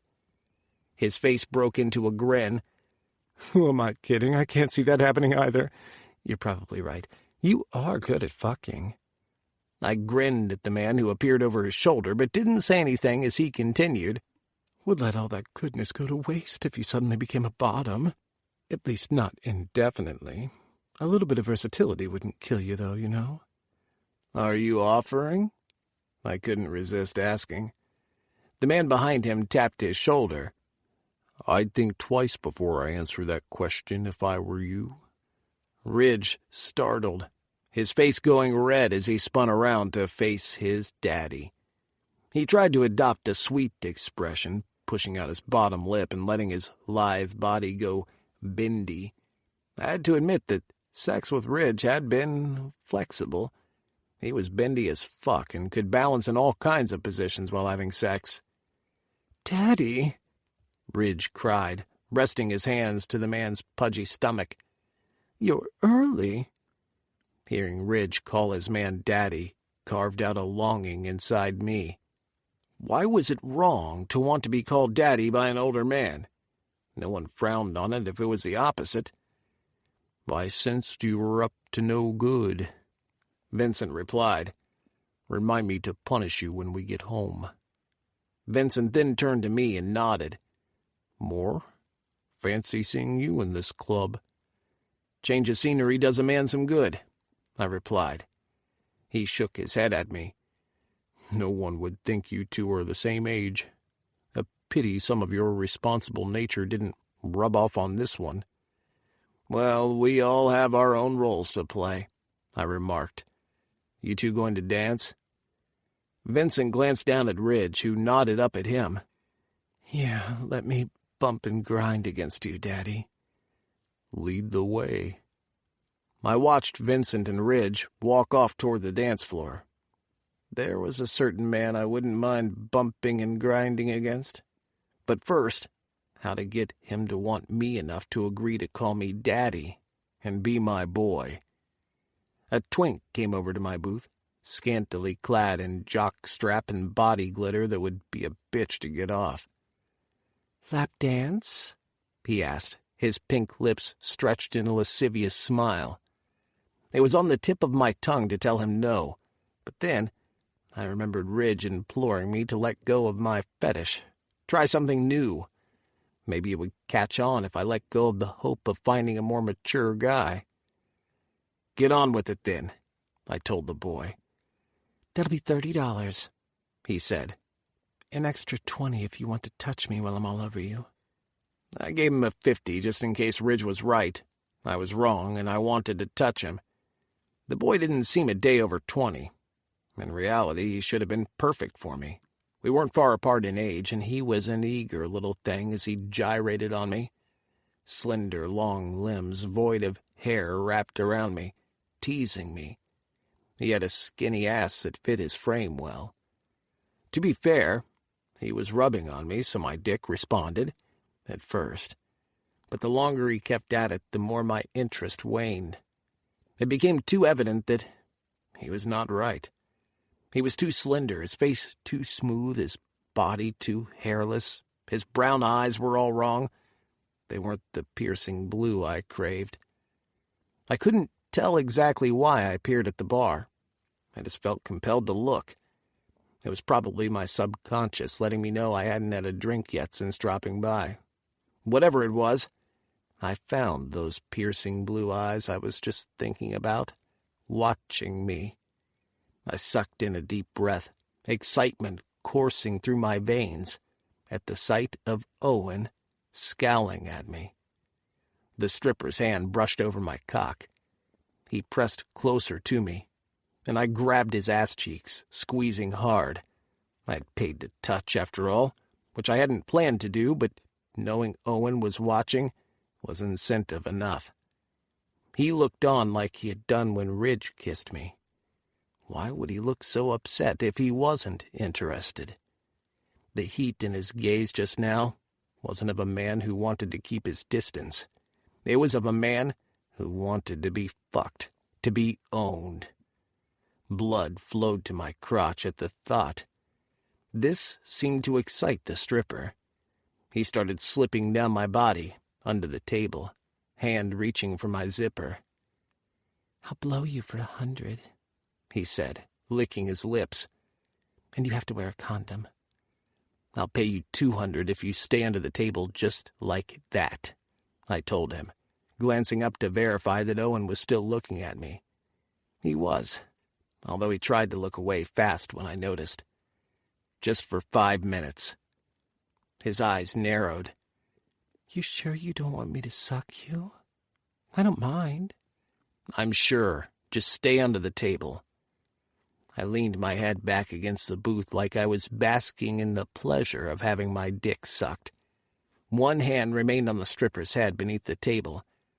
Half-masting my eyes, I kept my gaze on Owen, watching every play of emotion that crossed his features. Chapter 8. Owen. Tearing my eyes from Declan, who was having his dick sucked by the same twink I had turned down for a lap dance, I grabbed my drink and knocked it back. I grunted as the liquor went down hard. I don't give a fuck, I tried to tell myself. Good for him that he could get a blowjob out in the open like that. I'd at least used a bathroom stall, or behind the building in a dark alley, the couple of times I'd had my junk sucked off at the club. My chest constricted into an uncomfortable tightness as I tried not to glance back at them. Fucking bastard. I had known he was toying with me, and I should be glad I'd turned him down, but I'd already made a fool of myself by kissing him back at his father's wedding. Now, he was probably having fun at my expense, showing me that he didn't need me after all. He could fuck whoever he wanted. Earlier, after I got off work, I had convinced myself that going out would be a good idea. I'd been sick and tired of being in the house alone, haunted by the memory of Declan's lips on mine, his hot breath brushing my ear, his hand on my thigh. I had convinced myself that I needed to go to a club, get semi-wasted, bring a guy back home with me for the first time in over 23 years, and fuck all night until the demon-clawed memories of Declan left me alone. It cannot be healthy to obsess so much about one man. I had the urge to leave the club, but if I left now, he would know it was because of him. No, I'd keep my ass seated at the bar like I didn't have a care in the world, like I didn't have any insecurities about what he really had wanted from me. I hadn't dated much before Jenna and I became a couple, so I didn't know what to expect. As a teen, the short relationships I'd formed had mainly been concerned with groping and experimenting. The one other semi-serious relationship had been with a guy that had involved sex way too soon before we broke up. At 46, I couldn't have flighty expectations. I didn't want life in the fast lane. I needed a steady man, or woman. Although the way my interest was shaping up these days, I was pretty sure I would end up with a man. All he could offer was one night of bliss. Fuck bliss. I grunted at the thought of what his lips would feel like over my naked body. If only I could get Declan out of my mind so I could set my eyes on someone who would be more suitable for me. Someone who could join me at dinner with my kids. Bringing Declan to dinner with mine would be nothing short of awkward. How would my children even look at me? And yet, a deep part of me, the part that had enjoyed his kisses, wanted me to be the one under the table, sucking his cock. Not that my bulk could have fit under the table anyway. Need another drink? I stiffened at the hot breath that fanned the side of my face, as the forbidden subject of my fantasy whispered next to my ear. "I'll take care of it," I answered. "You seem busy, so don't mind me over here." He ignored me, leaned on the counter, and signaled the bartender. He smelled damn good. So good that it distracted me from saying no when he asked the bartender to bring me another glass of whatever I was having. While he waited for the bartender to return, he pointed at my glass. "Finished with that?" "Yes."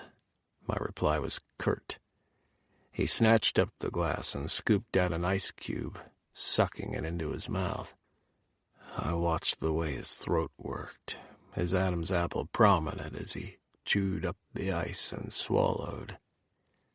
"It's quite hot in here," he stated, leveling me with his eyes. "Fancy seeing you here. You don't strike me as the club type." I grunted a non-committal response and decided, instead of playing petty, I'd have the drink after all. I would show him that nothing he had just done bothered me. Kissing me one day and kissing someone else the next. I gave him a tight smile when the bartender placed the drink before us. "Thank you for the drink." "You're welcome. Have whatever you want. I'll put your tab on mine." "Let me guess, I have to pay you back on my knees, right?" He drank thirstily from his glass, unbothered by my comment. "Do you want to get down on your knees?" That wasn't the question. "It is now." I bit back a nasty retort and brought the glass to my lips instead. Silence ensued between us, and although I wasn't looking at him, I could feel him watching me. I wished he would stop, as heat was beginning to flood my face. "Were you jealous?" I sputtered my drink over the counter. I was, but hell if I was going to admit it to him. The bartender muttered under his breath as he wiped down the mess. I apologized and decided right there and then that Declan was hazardous to my common sense. I needed to get out of there and home to my lonely bed. My cock was already well acquainted with my right hand, so I doubted it would put up much of a fuss tonight. "Why would I be jealous?" I asked. Because I would be if that had been you getting blown by a stripper in a bar." I sucked in a deep breath once more, my brain scattered at the outlandish things he said. "Yeah, well, I tend to mind my business, and this is none of mine. If it's any consolation, he didn't suck me off." I narrowed my gaze at him. "You'd stoop that low and lie to me because you want me in your bed? I saw you. You saw him under the table, and me slipping him a couple $100 to stay there." "What? Why'd you do that?" I wanted to see what your reaction would be." There, I confirmed he was teasing me. That was all he wanted me for, to make fun. He must have known how attracted I was to him, and now he was using it to debase me. I slid off the bar stool, grabbed my jacket I'd placed on the back, and shrugged it on. "Get this in your head, Declan. I'm not some puppet you can wind up when you want, okay? I'm a grown-ass man old enough to be your dad." Instead of cowering under my glare, he licked his lips. "You're going to be a handful managing, aren't you?" Thank God. I like a challenge. Frustrated that he still refused to get it into his head that I wasn't interested, I stalked away from him. I didn't look back, but I felt disappointed when he didn't try to call to me. If he really wanted me as badly as he claimed, he would have come after me, wouldn't he? I snorted in disbelief, because I didn't want him to come after me. I swore I didn't. Once outside the club, I sucked in a deep breath, cursing because I hadn't taken my car. I had plans to drink more than what was acceptable for driving tonight, so I left the car at home, opting for a cab. I'd planned to either hitch a ride with whatever man I dragged to my bed or call another cab to pick me up. I dug into my pocket for my phone and came up empty. I didn't have either my wallet or my phone. I patted the pocket of my jacket and my jeans again. Fuck, did I leave them at home? No, I had paid the cab driver from my wallet. I'd checked the time on my phone right then, too. I'd had both on me. I hadn't taken them out in the bar, so I couldn't have left them at the counter, and if I had, they'd be gone by now. Something wrong? I closed my eyes tightly at the bane of my existence. He was persistent. I had to give him that. "My wallet and phone are gone," I replied, still feeling my pockets as if they would magically reappear. "Maybe you left them at home?" Declan asked, approaching me. I glanced up at him and became temporarily distracted by how good-looking he was. Nicely sculpted cheekbones and a spectacular body. And he wants to fuck me? "Well, did you?" he prompted. "I'm quite positive I had them on me." "Want to go back into the club and check if you left them at the bar?" I shook my head. Even if I did, someone would have snatched them already. "What are you going to do now?" he asked, hands deep into his pockets. If he was anyone else, I would have asked him to give me a lift home. But I couldn't. I would be playing right into his hands, all of this nonsense about taking care of me. I was a 6-foot-tall, strapping man who was bigger than him. Why did I need him to take care of me? "Ask me." I blinked at him. "Ask you what?" "To take you home. There's your solution right there." I opened my mouth, but no sound came out. I couldn't. I shut my mouth, my frown deepening. If I accepted a ride from him, it wasn't like he was big enough to hold me against my will. But I didn't trust myself around him. Not one bit. I had a penchant which seemed to go weak at the sound of his voice, and the way he spoke with such calm, like he believed everything would eventually go his way. And, if he took me home, that was one step closer to getting me into bed. I had meant to bring home somebody tonight, but not him. Never him. His sigh was long and heavy. "We'll have to work on your ability to ask for things you need," he said, and placed a firm hand at my lower back. "Come on. My car's this way. I'll drop you home." I dug my heels in. "It's fine. I'll find a way to get home." He paused before me. "Owen, don't be stubborn. Let me help you." "I don't need your help. You only have one thing in mind." He threw his hands up in the air.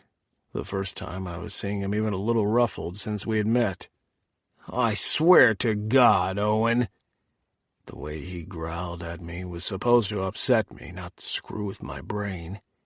Heat pooled into my belly and flooded my cock.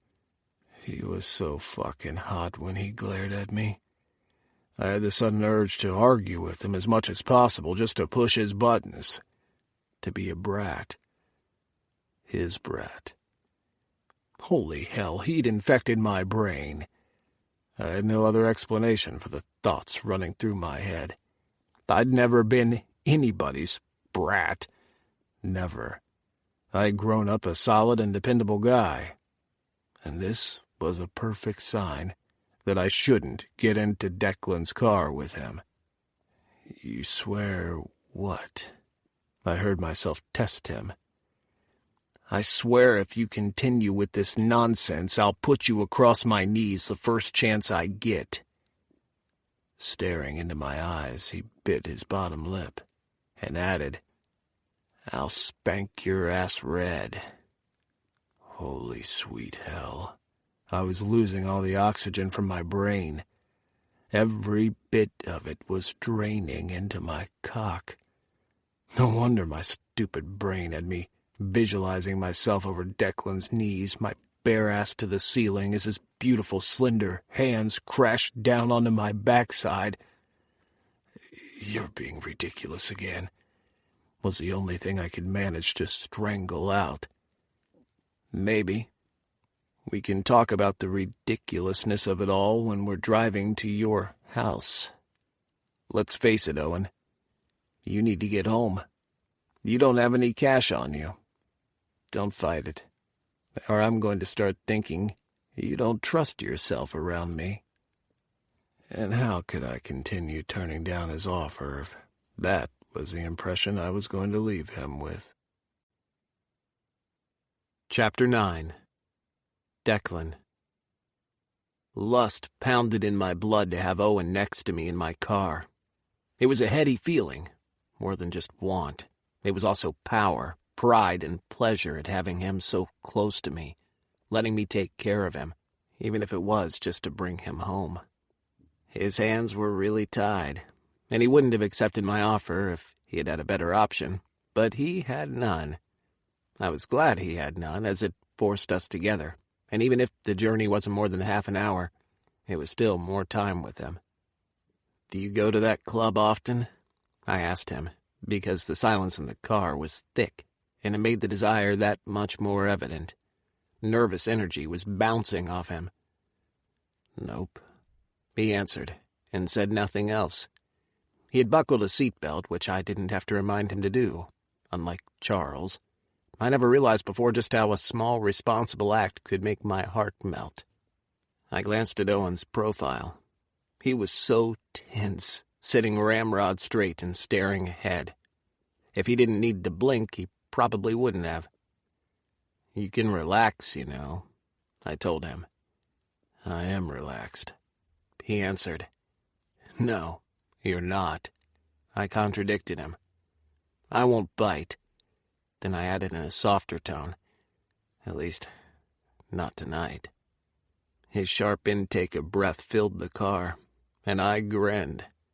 As much as he fought the attraction between us, he wanted me. If he hadn't been interested in me, I would have left him alone from the moment we had met. I was determined to break down whatever constraints he had about us, because of societal brainwashing about age appropriateness for dating. "It's been a while since I was driven by someone," he remarked, ignoring my statement. "Because you're always the one driving people around," I commented, understanding. "Is that why you're so tense? You don't like giving up the driver's seat, do you?" The question was a loaded one, and I waited for him to respond. "It's not a matter of liking it or not," he finally answered after seconds ticked by. "I stay in the driver's seat because it's my job, my responsibility. I don't have to like it, but I do it because it's there to be done, and people are relying on me. I'd have thought, because you drive for a living, you would relish the opportunity to be in the passenger seat when it pops up. But the opportunity rarely does. It's not just about a job. It was me driving my kids to soccer practice, rehearsals, recitals, and such. With 3 kids, I pretty much had my butt planted in the driver's seat all the time, even when I was off schedule." "What are they like?" "Excuse me?" He was taken aback, like he didn't expect me to have interest in his kids. They were his. Everything about him interested me, and his kids were obviously close to him. "What are your kids like? You said your last just left home?" "Oh, yeah, summer. They're good kids." He didn't say anything else, which was disappointing. I let it go and allowed the rest of the drive to continue in silence. We arrived at his house way too soon. An average-sized home for a small family. I parked, having no intention of letting him get away just yet. "Thanks for the lift, man," he said as I released the lock. "This saved me walking home." I frowned at him. "You don't have a friend who could have come to get you?" He shrugged and opened the door. "Not really. Having kids doesn't really allow you much time to socialize." "But your kids are adults now."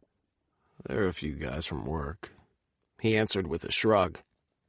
"I should go in. Good night, Mr. Moore." I rolled my eyes at him.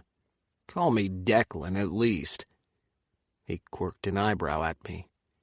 "Not sir or daddy?" I laughed at his mocking tone. "I don't want to force you into it. We'll get there in good time." "You're not giving up, are you?" "I just got your address," I told him with a grin. "Does this seem like I'm giving up?" "Fuck." He rubbed a hand over his face like it had just dawned on him that I knew where he lived. I didn't bother to inform him that I could easily get that information. I could also find out all I needed to know about his kids, but I preferred him to tell me in his own timing. "May I use your bathroom before I get out of your hair?" I requested. He scowled at me. "You don't really need to use the bathroom, do you?" No, I didn't. Yes, I do. He groaned. All right, come on. But as soon as you're done, you can leave. Not very hospitable, are you? I asked as I got out of the car and shut the door. I followed him up the steps of the porch and watched him walk over to one railing. He pressed his hand beneath and plucked a key that had been taped there. My guests, until recently, were rambunctious teenagers. He answered. I usually keep a spare key here if the kids lost theirs. Practical. I'm a practical man, he answered, inserting the key into the hole. And that's why you need to give up this crazy notion of yours that I'll somehow wind up in your bed, calling you Daddy. He stepped inside the house, and I followed, making no effort to put distance between us as he closed the door. You know, I said, observing the attractive green shade of the walls in the hall, if you keep mentioning this daddy thing, I'm going to think you're really interested. He scoffed. We don't have a bathroom downstairs, so we'll have to go up. At the foot of the stairs, he gave me a glance over his shoulder. And I don't have a daddy fixation. Never had a dad in my life. The two aren't the same, Owen. Well, I can't separate them, so you'll have to get your daddy kink on somewhere else. But you'll get it on without the daddy kink? I teased as I watched how the material of his jeans clung to his round ass. Lucky jeans. I could watch the outline of his ass cheeks as he climbed the stairs all night. You don't give up, do you? He asked when we were at the top of the stairs. Never, I replied. I always get what I want. I don't mind the work I have to put into it. He grunted, then pointed out a closed door. Congrats on your work ethic. Bathroom's here.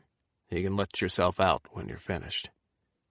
Before I could say anything else, he disappeared into a bedroom that I only got a quick glimpse of.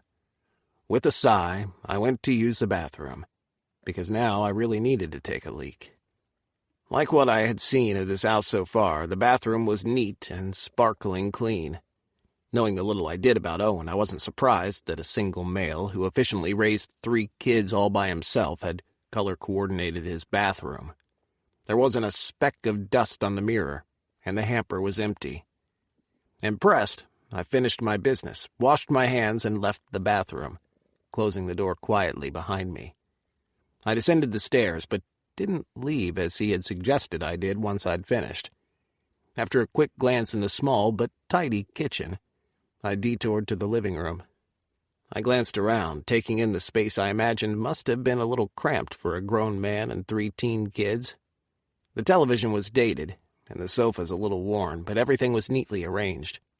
My eyes landed on the mantel, which featured several framed photographs.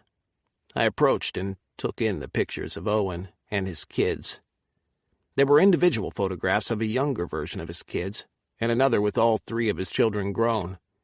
His daughter, Summer, wore a graduation gown and had an arm around Owen's waist. 2 young men who had to be his sons crowded them together in the photo. They were all smiling in the picture, genuine happiness displayed on their faces. Owen stared into the camera with pride and affection in his eyes. I reached for the photo and brought it closer, studying that happy face of his. What would it take for him to look at me like that? Right off the bat, I had sensed he was special. Seeing the love he had for his kids, captured on camera, moved me more than I would have thought. You're still here. At Owen's voice, I turned to regard him. He had changed into sweatpants, a gray t-shirt, and went barefooted. Even his hair was mussed for a more relaxed look. Yes, still here, I responded, then gestured toward the photograph I still held. Your boys bear a striking resemblance to you. He walked over to me and plucked the photograph from my hand, resettling it on the mantel. Why are you snooping around my home? Not snooping. Trying to learn more about you. For God's sake, why? You know why. Have you forgotten our kiss? I haven't. He rubbed 2 fingers at his temples. It was just a kiss. He must have kissed a dozen guys in the past. It's no big deal. Isn't it? Owen. I placed a hand in the center of his chest. Declan. My name fell from his lips in the beginning of a protest that didn't come to fruition. I tugged, and he didn't resist as we met chest to chest, toe to toe. I ran my hand up the solid wall, feeling the ridges of his muscles. His heart pounded in his chest, and I smiled because he wasn't stopping me. I circled his neck with my hand, teased his bobbing Adam's apple with my thumb, before gripping him by the back of his neck. "This is so wrong," he murmured as our lips drew closer. "Why?" I asked. "Are we both consenting adults?" I rubbed my lips against his, back and forth, and when he inched closer, begging for me without words, I avoided his lips. "It just feels so wrong," he answered. So wrong." "Then let me remind you how right it can all be when you're not overthinking things." He didn't protest, so I took that as my answer. I slackened my hold on his neck and kissed him, giving him the opportunity to slip away, if that was what he wanted. He responded by moaning into my mouth, a guttural sound of acceptance, and I felt fucking 10 feet tall, even though we were the same height. The yearning inside me for him doubled, no, tripled. I kissed him hard, showing him with my lips and tongue just how much I needed him. Owen's kiss was hesitant at first, but the more I probed with my tongue, the more he relaxed. With a groan, he completely gave in and moved even closer to me. I gripped the short strands of his hair, wrapping my other hand around his back to grip his ass. He gasped, not expecting that move. But I wasn't in the mood to play coy with him. I needed him to know exactly what I wanted, to devour all of him, not just his body, but his mind and soul. I released his neck and brought my other hand down his back. He jerked against me as I caressed both his ass cheeks, my breathing shallow at how round he was. "Fuck, Declan," he gasped, tearing his lips away from mine. "Feels good, doesn't it?" I asked, and before he could lie, I pressed him forward so our groins rubbed against each other. His cock was solid against mine. It was useless for him to deny the desire thrumming through his veins. "Yes," he finally agreed. "It's been so long." And, because of his admission, I needed to make this good for him. When I left tonight, I wanted him thinking about me. I didn't plan on being another one-night stand, a distant memory. I liked Owen. I liked his dedication to his job and kids. I liked his strong set of morals, even the way he clung to the stupid belief that he was too old for me. Older guys who had opted for me to be their daddy had been driven to it by my wealth. I hadn't minded, because I had that in droves, but Owen was different. He didn't seem to care. "You've been taking care of everyone else," I murmured, backing him up to the nearest sofa. "Who has been taking care of you, Owen?" He licked his bottom lip, his eyes trained on mine, and I knew he wanted me to kiss him again. I have. Well, guess what? I'm going to take care of you tonight." Chapter 10. Owen. I caught a glimpse of my exposed dick sticking up toward my stomach, and was at a loss for how I'd wind it up in this position. My sweatpants and boxers were both around my ankles, and I vaguely remembered Declan giving me a push on my chest which had me sprawling onto the sofa. I could have resisted the move, but allowed my body to go with the motions, because it all felt so good.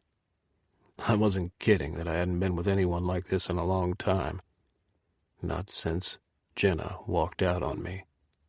Sure, I had the occasional hookups, but I hadn't kissed any of them and made out like I just did with Declan. The way he stood over me, staring at me, spoke volumes. I swallowed at the raw desire in his eyes. I still had no idea what he wanted with me. He wants to fuck you, that's what. Well, I knew that, but why? He was a damn fine-looking man, with all the money that could get the attention of guys more like him. I was a washed-up has-been dad, trying to make sense of my life now that I didn't have my kids around me anymore. It certainly couldn't be with this young man who wanted me to call him Daddy. Even my kids had stopped calling me that years ago. And why are you still thinking about it? You're considering it, aren't you? You're thinking again, Declan said, approaching me. Don't. Just feel. I can't help thinking, I murmured, wishing I could turn off my brain as he wanted. I'm naked and you're fully clothed. He smiled at me in that heart-stopping way of his. He was so self-assured. I had to give him props for that. And it made me like him. A little, not a lot. Just enough to give in to him, going down on me. Tonight's about you, he remarked and knelt between my legs, his hands on my thighs. I'm going to make you come so hard, you may even give in and ask Daddy for more. If you keep up that daddy talk, you're going to make my boner disappear, I warned him. He chuckled and placed a kiss on my right inner thigh. I cringed, wishing I wasn't so hairy all over. It won't. Your cock likes the thought of being owned by a daddy. Can't you imagine it, Owen? You belonging to me, controlling your pleasure, punishing you when you're being stubborn, but spoiling you rotten. I don't want anyone to spoil me rotten, I said as his lips continued pressing kisses up my thick thighs. He glanced up at me. So, you're not opposed to the rest? I'll take that as progress. My clarifications went out the window as his hand wrapped around my cock. I sucked in the deep breath I would have needed for speaking and tried not to act like an inexperienced virgin at the tightness of his palm around my arousal. I couldn't tear my eyes away from his hand as he moved it, slowly at first.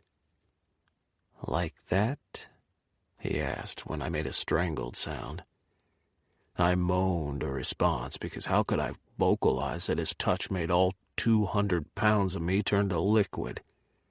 I was melting into the sofa, trying to contain my moans by grinding my teeth together.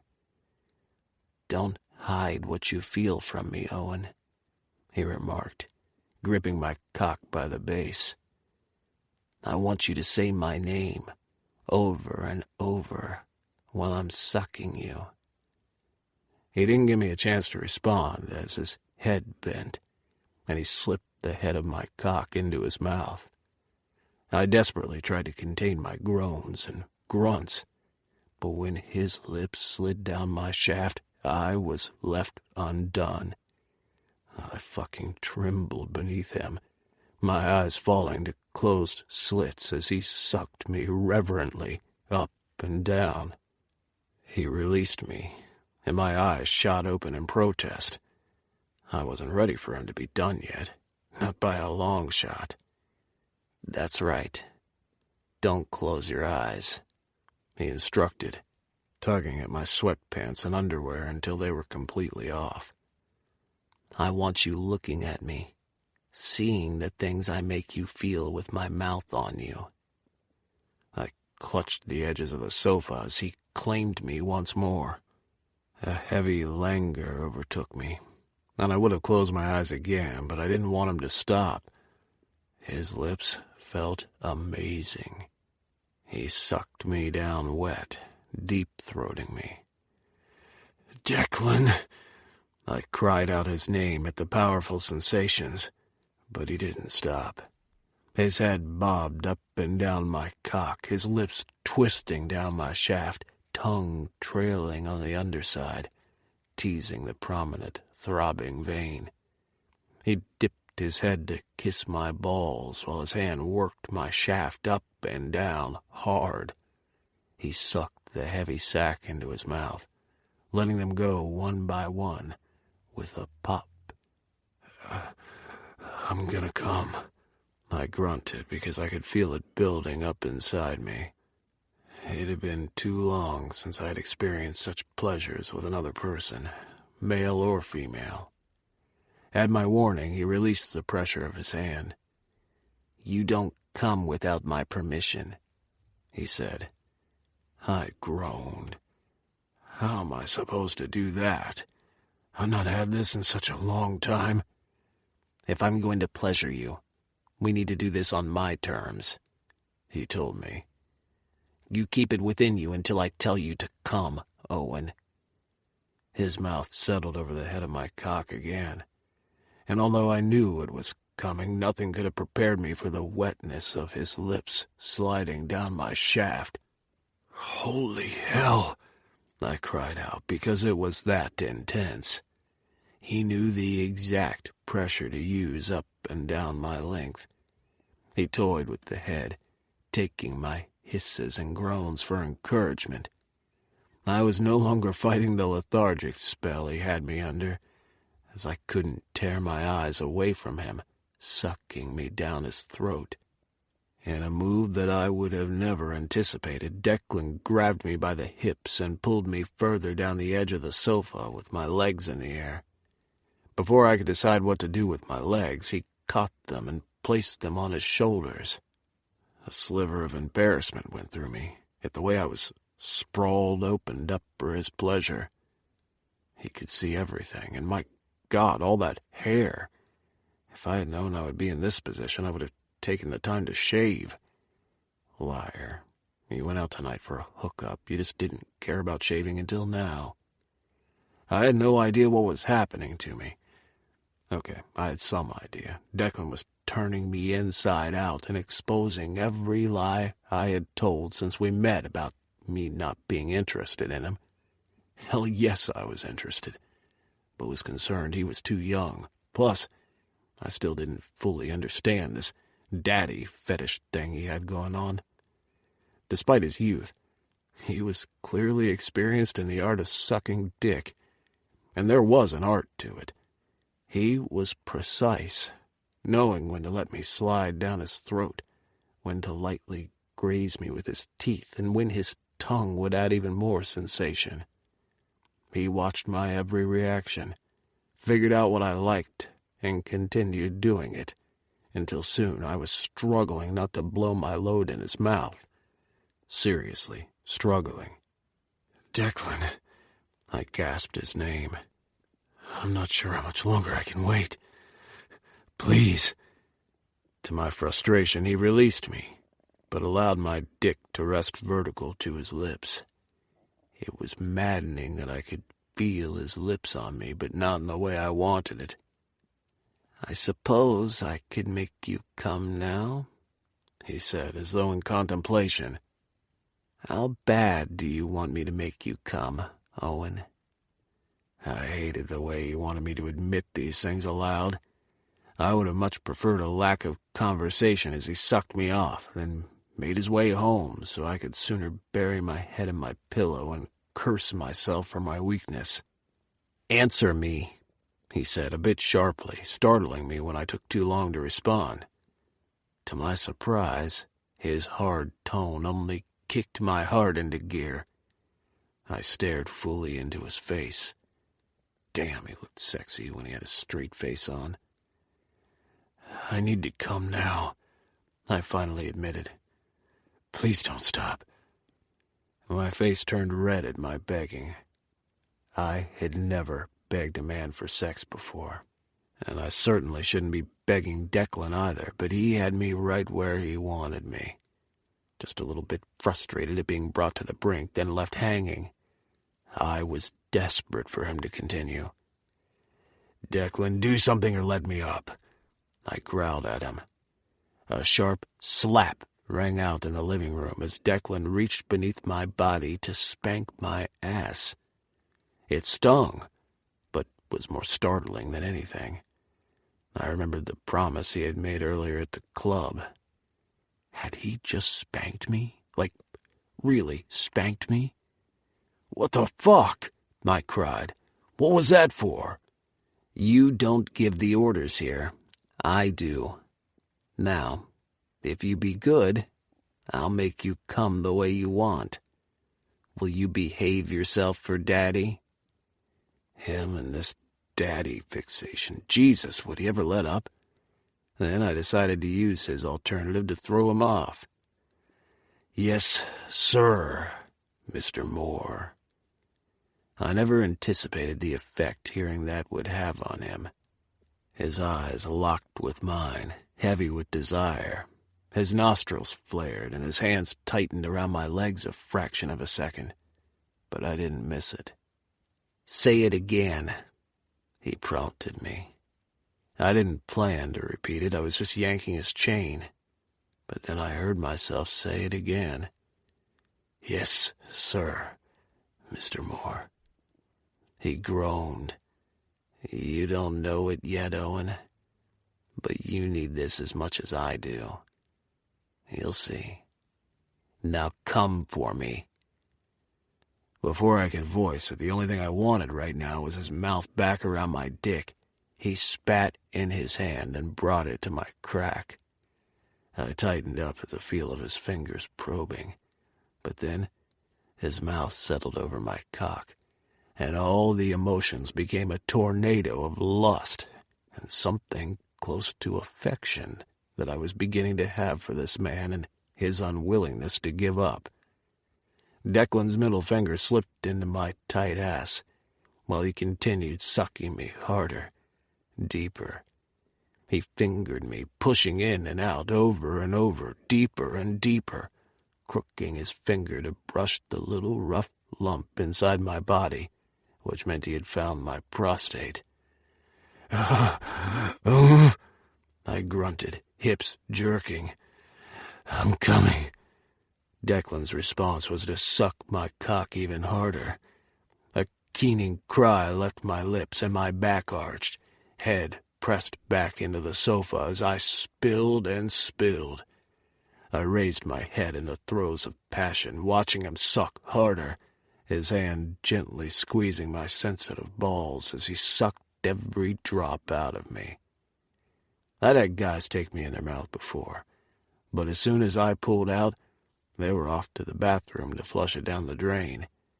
Declan swallowed before releasing me, then trailed little kisses over my length, and finally to the head. I didn't even know when he'd withdrawn his finger. "Fuck," I cried, my legs shaking in the aftermath of my powerful release.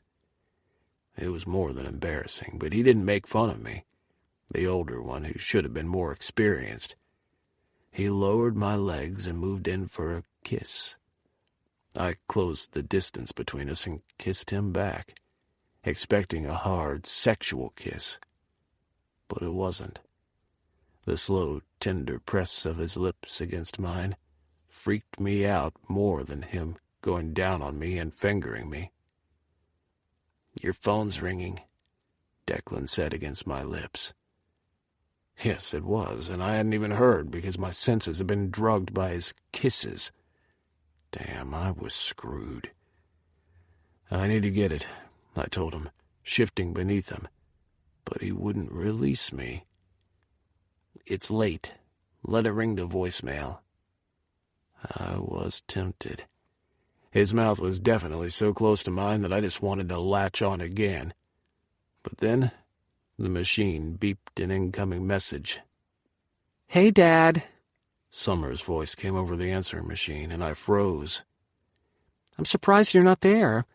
Anyway, just want you to know that I can't wait to see you over the weekend. I know you'll be staying with the twins because Penny's and my apartment is too small, but at least we'll all get to meet up for dinner. I hope you're still coming. I miss you. And turn on your cell phone. I tried calling you a dozen times. Complete silence followed the voice message. Reality hit me hard that I wasn't exactly in a father-like position at the moment. What if the kids found out I'd brought someone over? What if they found out that person was just a few years older than them? "I can sense you're freaking out," Declan declared. No, not freaking out. Just wondering what the hell did I just get myself into. He smiled at me. "As long as you don't try to extricate yourself from whatever the hell this is. Get off me, will you?" With a sigh, he moved back and allowed me to upright myself. I refused to look at him as I grasped my clothes, stood and quickly dressed before turning back to him. He rose to his feet, his eyes on me, and a lump formed in my throat.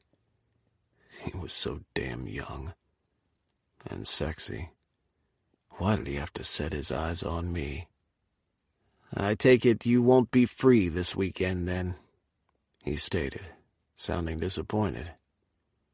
"Yeah, that's right," I answered, relieved I'd made plans. I didn't trust myself to say no to him, especially if he promised more blowjobs like the one he had just delivered. Now I was curious about his other skills. "I'm visiting my kids in Columbus." His frown turned into a grin. "Really? Columbus, huh?" "Yeah, that's where they moved." He closed the distance between us, and I seriously wanted to bolt, but I maintained my stance. He reached for a corner of my shirt that was tucked haphazardly in my waistband and pulled it out. "How about I pick you up tomorrow and drop you off?" I stepped away from him.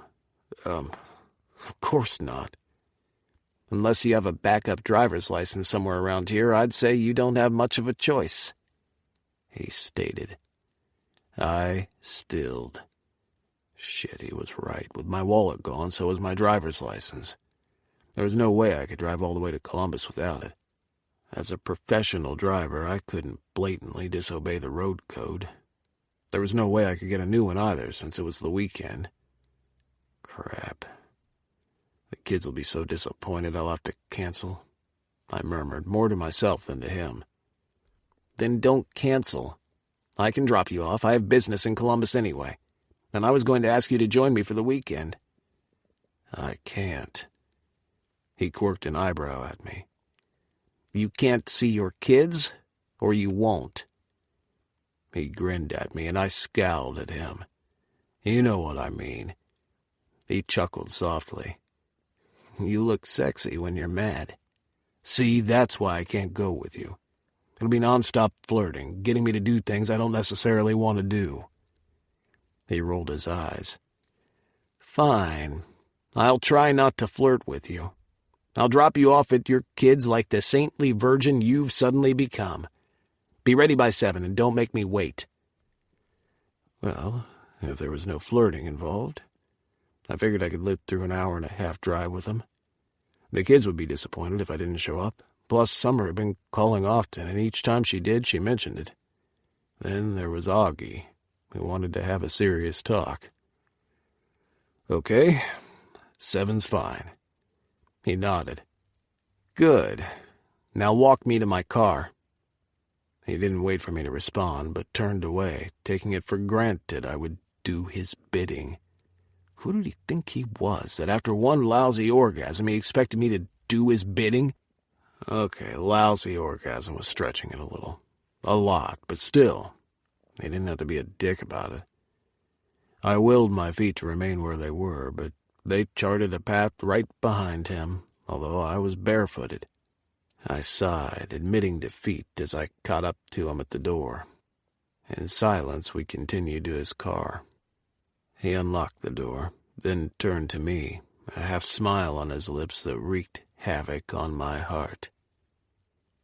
"I enjoyed tonight," he said, then leaned forward to kiss me, To give him credit, he gave me enough time to move away if I wanted to, but I remained standing where I was. While I didn't close the gap between us, I heard his frustrated sigh when his lips finally closed over mine. I hadn't moved away either. I wished I could just live in the moment, enjoy this for what it was, knowing eventually the passion would burn itself out. But I wasn't made that way. I was a guy who had married his best friend and never bothered to become seriously engaged again since our separation. Declan's tongue slipped into my mouth, and then I was no longer thinking about past relationships.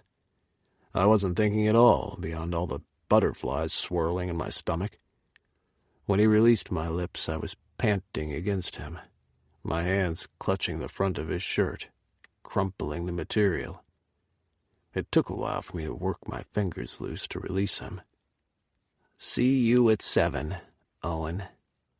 As if he couldn't resist, he kissed me hard again before getting into his vehicle. I stood there in the driveway and watched after his car, feeling more confused than the night my ex-wife had walked out on me and my kids. Chapter 11. Declan. When I rang Owen's doorbell the next morning, I expected him to be dressed and ready to go. He hadn't believed me last night that I had business in Columbus today, but it so happened that it was the truth. Not that I wouldn't have conveniently come up with an excuse to take him even if I hadn't had business in the city. The plan was for us to head out early so I could make any detour we needed to in order to drop him off at his children's place. Last night, I had slept better than I had in a long time. I had trouble sleeping at times because I was usually concerned about Charles and his handling of the family business. I had even been prescribed sleeping pills by my doctor, but I loathed taking them, so 9 times out of 10 I suffered through the insomnia until I collapsed from exhaustion.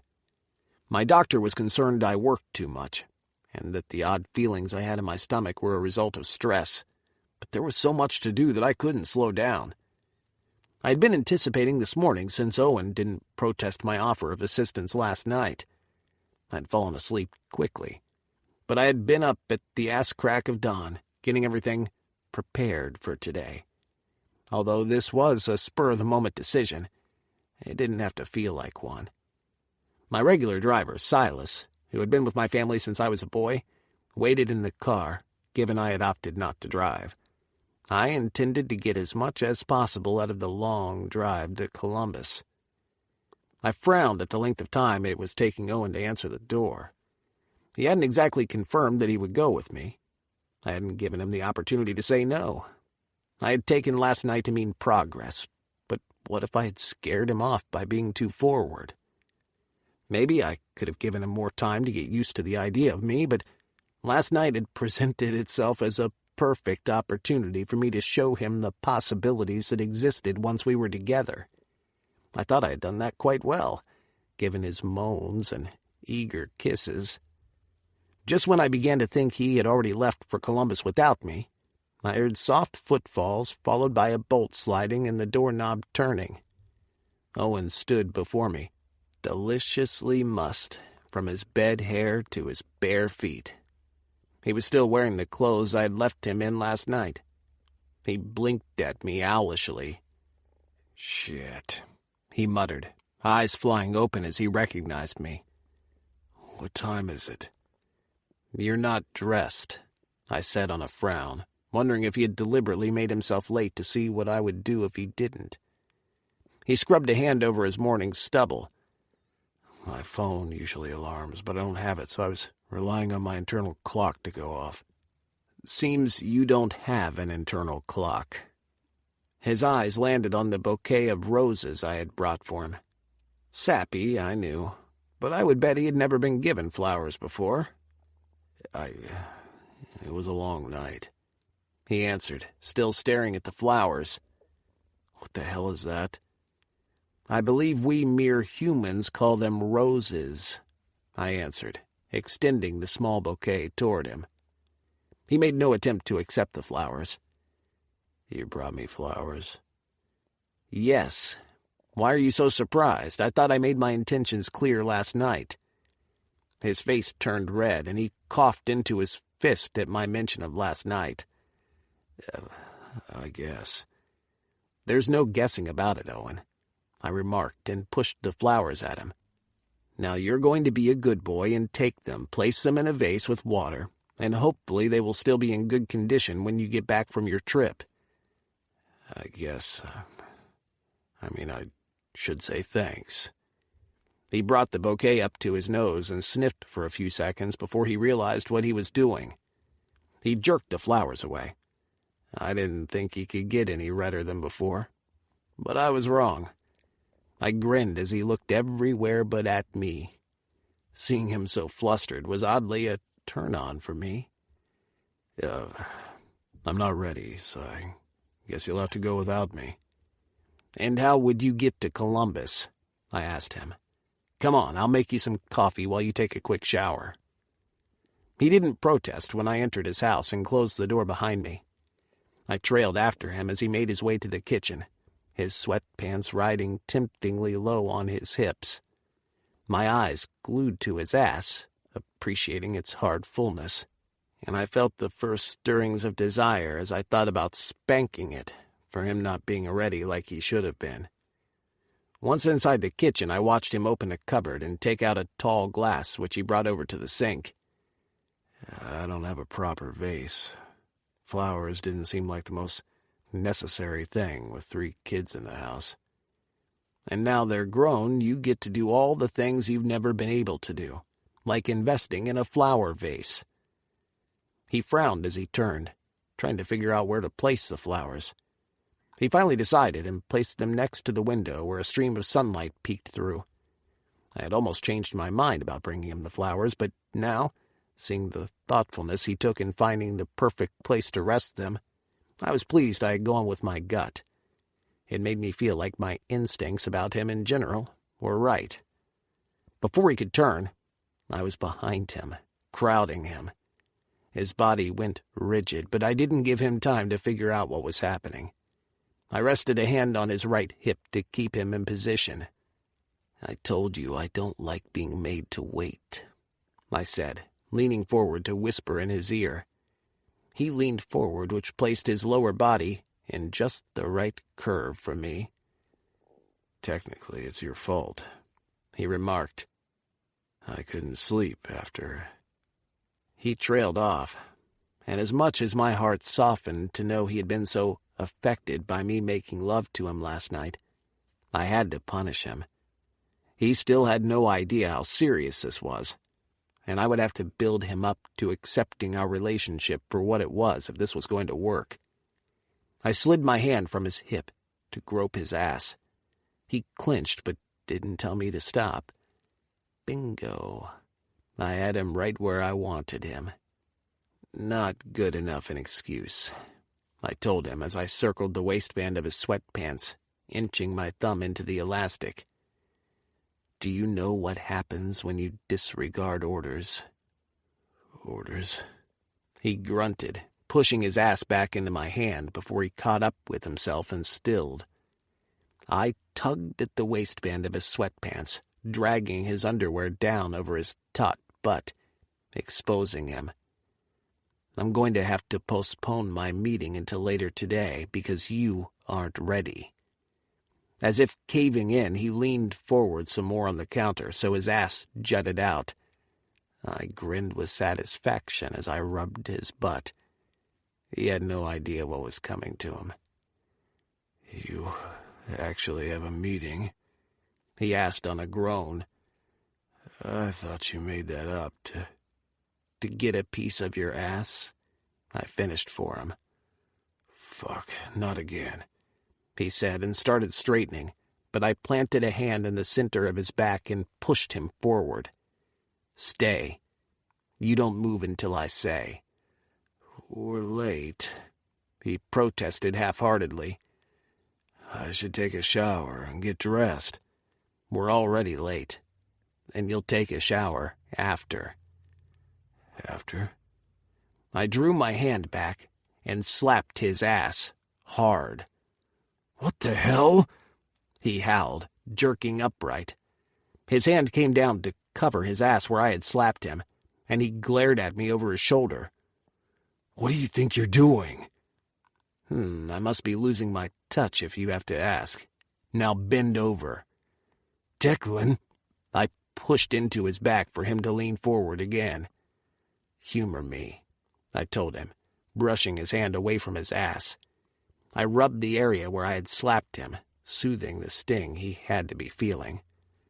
"Prove to me that after spanking you a dozen times, you won't be turned on."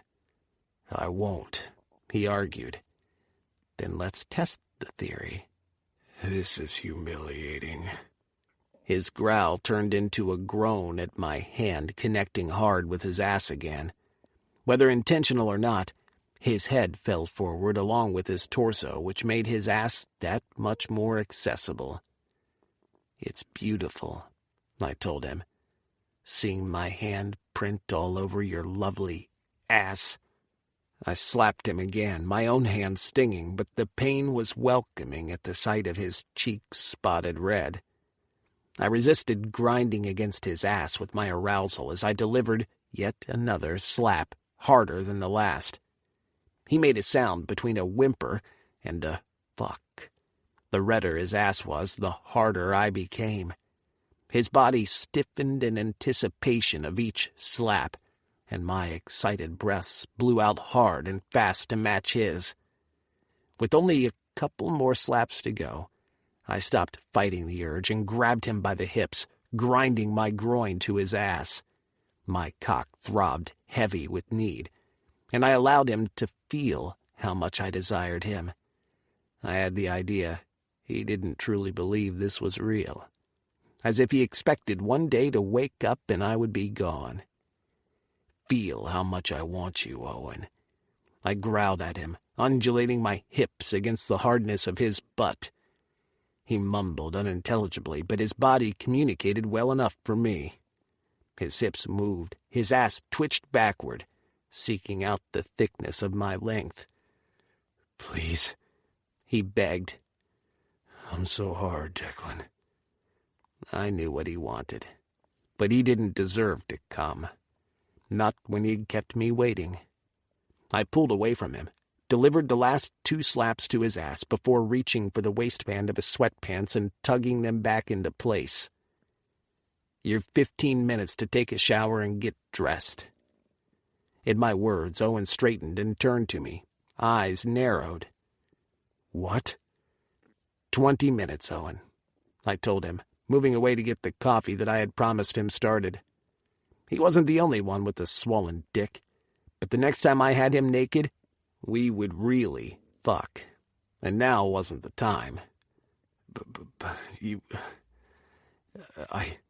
He stammered, hands folded into fists as he glared at me. "You don't rile a man up and leave him hanging." I smirked at him. "Thought you weren't going to get hard." He opened his mouth to argue, and I quirked an eyebrow at him, daring him to deny what was so evidently tinting the front of his sweatpants. He thought better of it and stalked stiffly from the kitchen. "And don't think about jerking off in the shower either," I called after his retreating back. "I'll know if you do." Chapter 12. Owen. Half an hour into our drive to Columbus, I kept my head averted from Declan, because I was ashamed that I'd allowed him to spank me. That wasn't even the worst part. Nope. That had to be the mortification of my arousal, of the pre-cum that had stained my boxers when I'd finally escaped to the bathroom. Who was I kidding? I hadn't escaped. He had rejected me, leaving me hanging with a cock pumping full of blood that I hadn't even been able to touch when I was alone in the shower. I had tried to ignore his warning that he would know if I'd jerked off, but in the end, I hadn't been able to give in to my urges. I'd taken a cold shower, steeled and conditioned my mind for this hour-and-a-half journey, only for him to unsettle me once more by making me a cup of the most delicious coffee that had ever been brewed in my coffee maker. In the shower, I thought I'd worked off the embarrassment enough to appear before him and function as if nothing untoward had happened.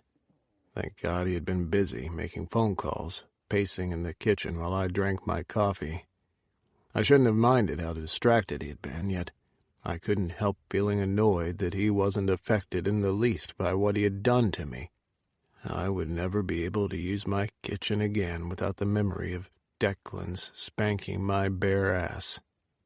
I tried not to squirm, but failed miserably.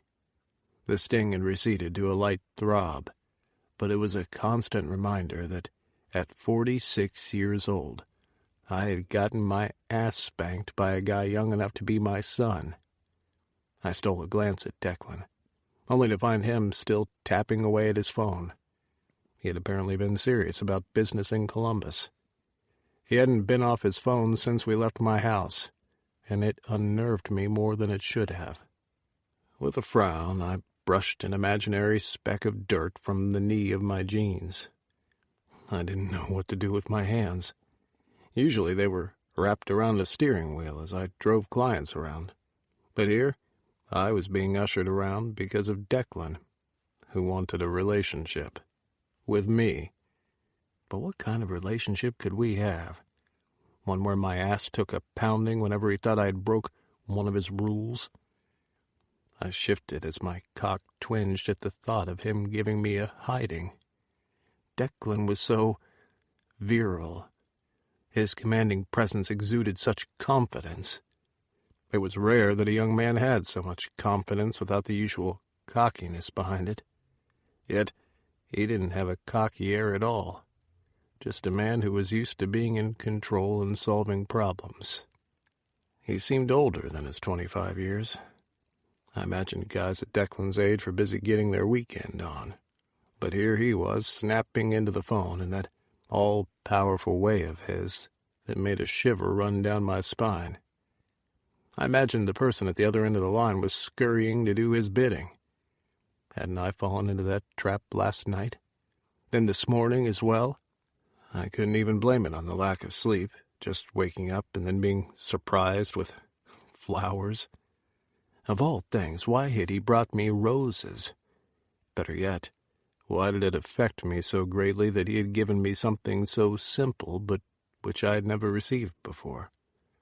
I wasn't the flowers kind of guy, though I secretly liked the gesture. Declan's long groan was unexpected, and I glanced over at him where he sat beside me. He punched at his phone furiously before pocketing it. "I'll turn off this goddamn thing, or I'll end up spending the entire drive trying to fix one thing or another." He closed his eyes and leaned back against the seat. I couldn't tear my gaze away from him and the lines that furrowed his brows. There were further tiny lines at the corners of his eyes and bracketing the corners of his mouth. He seemed stressed. Everything okay?"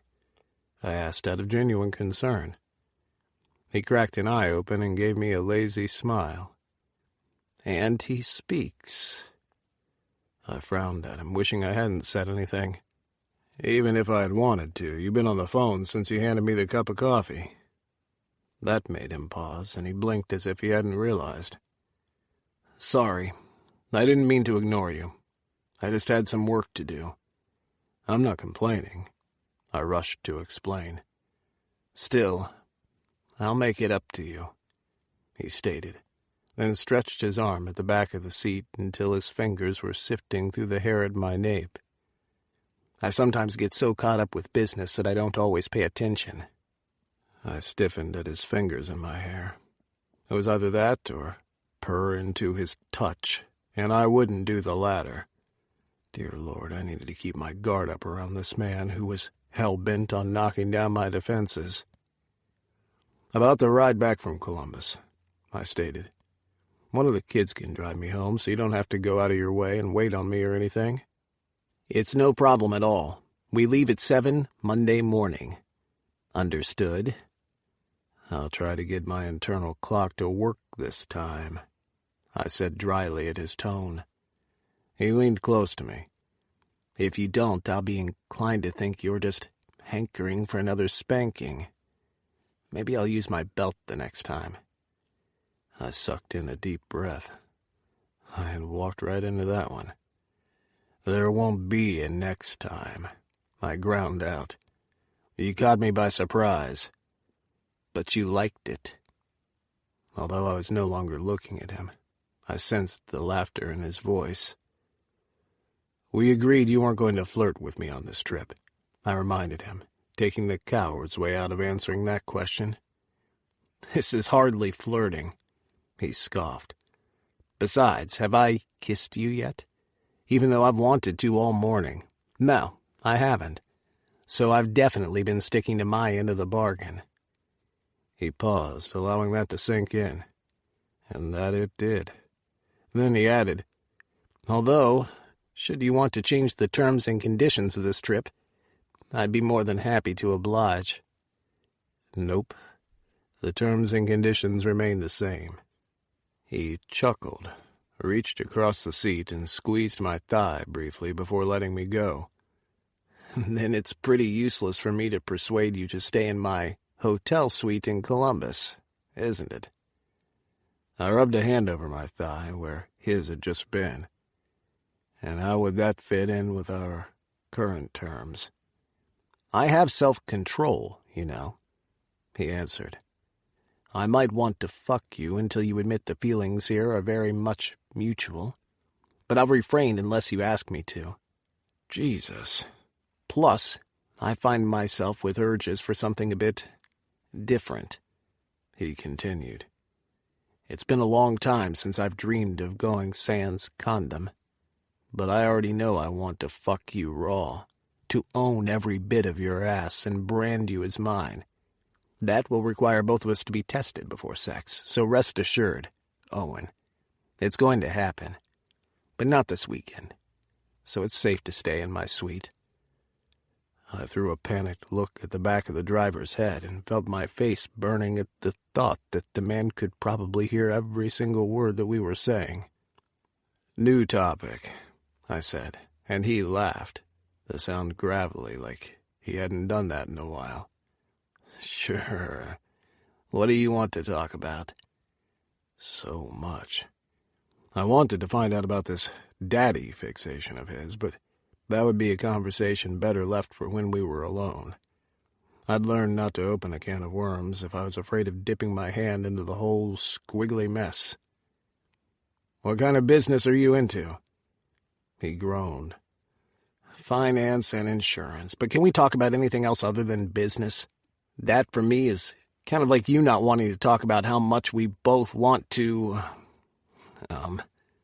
He cleared his throat when he saw the glare I aimed his way. Do things to you. He ended. You grew up in Cincy? Pretty much, although I went to boarding school and college out of state. Where did you go? I asked, relaxing a bit under the new direction of our conversation. I studied banking and finance at Harvard, he answered. Seems light years ago now. Couldn't have been that long ago. I couldn't resist pointing out.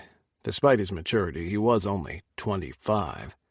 He's only 25 years old. You cannot want him. When you start college at 17, it seems that way. To say I was impressed was an understatement. Declan continued to surprise me. Not only was he wealthy, but he hadn't just been given a place in his father's business because of nepotism. He was smart. Just what I needed. Smart, sexy, and domineering. What the hell was he doing, trying to get the attention of a man with very little to offer besides his body? And as far as that went, I was no prize. Declan. His hand fell from my hair to rest on my shoulders. Tell me you're doing all this to satisfy some curiosity. I won't be mad, I get it. Why would I lie? He shifted the conversation then to other mundane topics, and gradually I relaxed as we moved away from discussing anything that remotely sounded like a relationship. When he wasn't talking about fucking me raw, he was a guy I could talk to in an easygoing manner. By the time we arrived in Columbus, I knew all sorts of unimportant facts about him.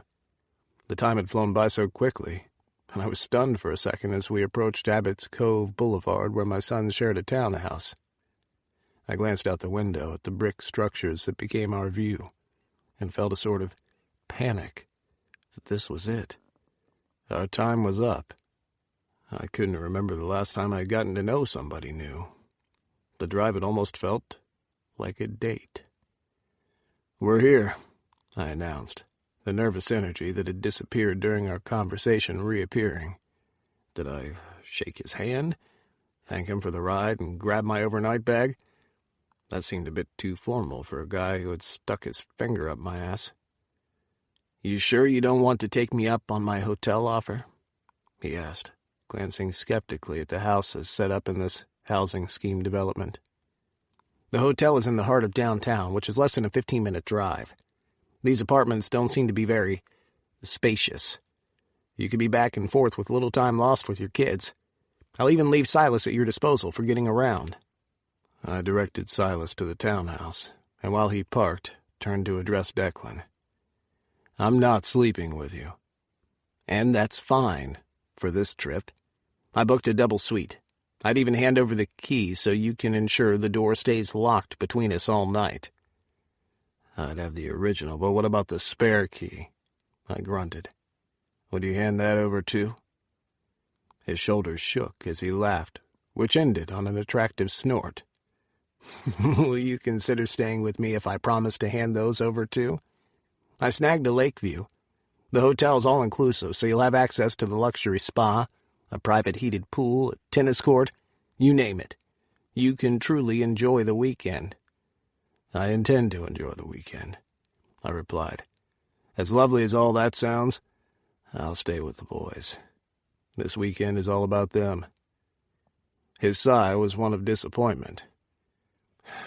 "And I wouldn't be able to meet them, right?" "What?" He continued to shock me each time. "You want to meet my kids?" He shrugged. "I'll have to meet them sometime. You can't keep them in the dark forever. I'm not saying it has to be now, but eventually." "Maybe." I didn't bother to elaborate that I didn't see me ever telling my children about him. How would I even begin to explain my attraction to someone so much younger? "Anyway, my offer is available all weekend, so call me if you change your mind about the sleeping arrangements." No phone, remember? He turned to the briefcase beside him.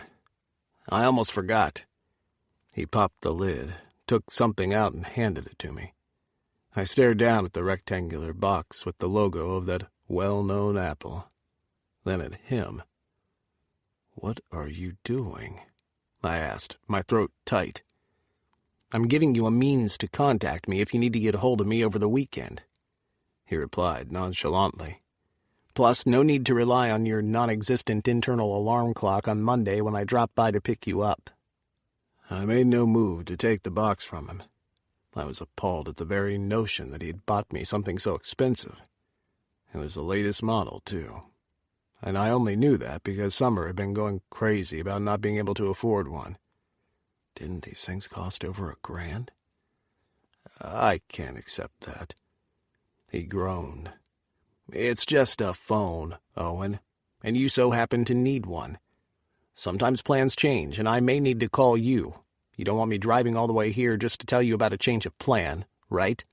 Of course, then I'll probably meet your kids." "I know what you're doing," I growled at him. "And what exactly is that?" "Using common sense to win this argument." I scowled at him. He didn't fight his outburst of laughter this time. "I always win, Owen. I always get what I want in the end." I had the feeling he wasn't just speaking about the phone, which he proved when he shuffled closer and cupped the back of my head. I swallowed hard, eyes zeroed in on his lips, and there was no sense in pretending his kisses from last night hadn't lingered in my mind all day. Aside from the spanking he had given me, he had been true to his word and not pushed for anything more. "I always get what I want," he repeated. "I should go." But even as I said the words, I kept watching his lips. "Kiss me." "I want to kiss you first," he replied. "But I promised you I wouldn't come on to you. Unless you want me to. You know what you have to do." Beg him to kiss me after he left me high and dry back home? No, sir. Kiss me, Deck.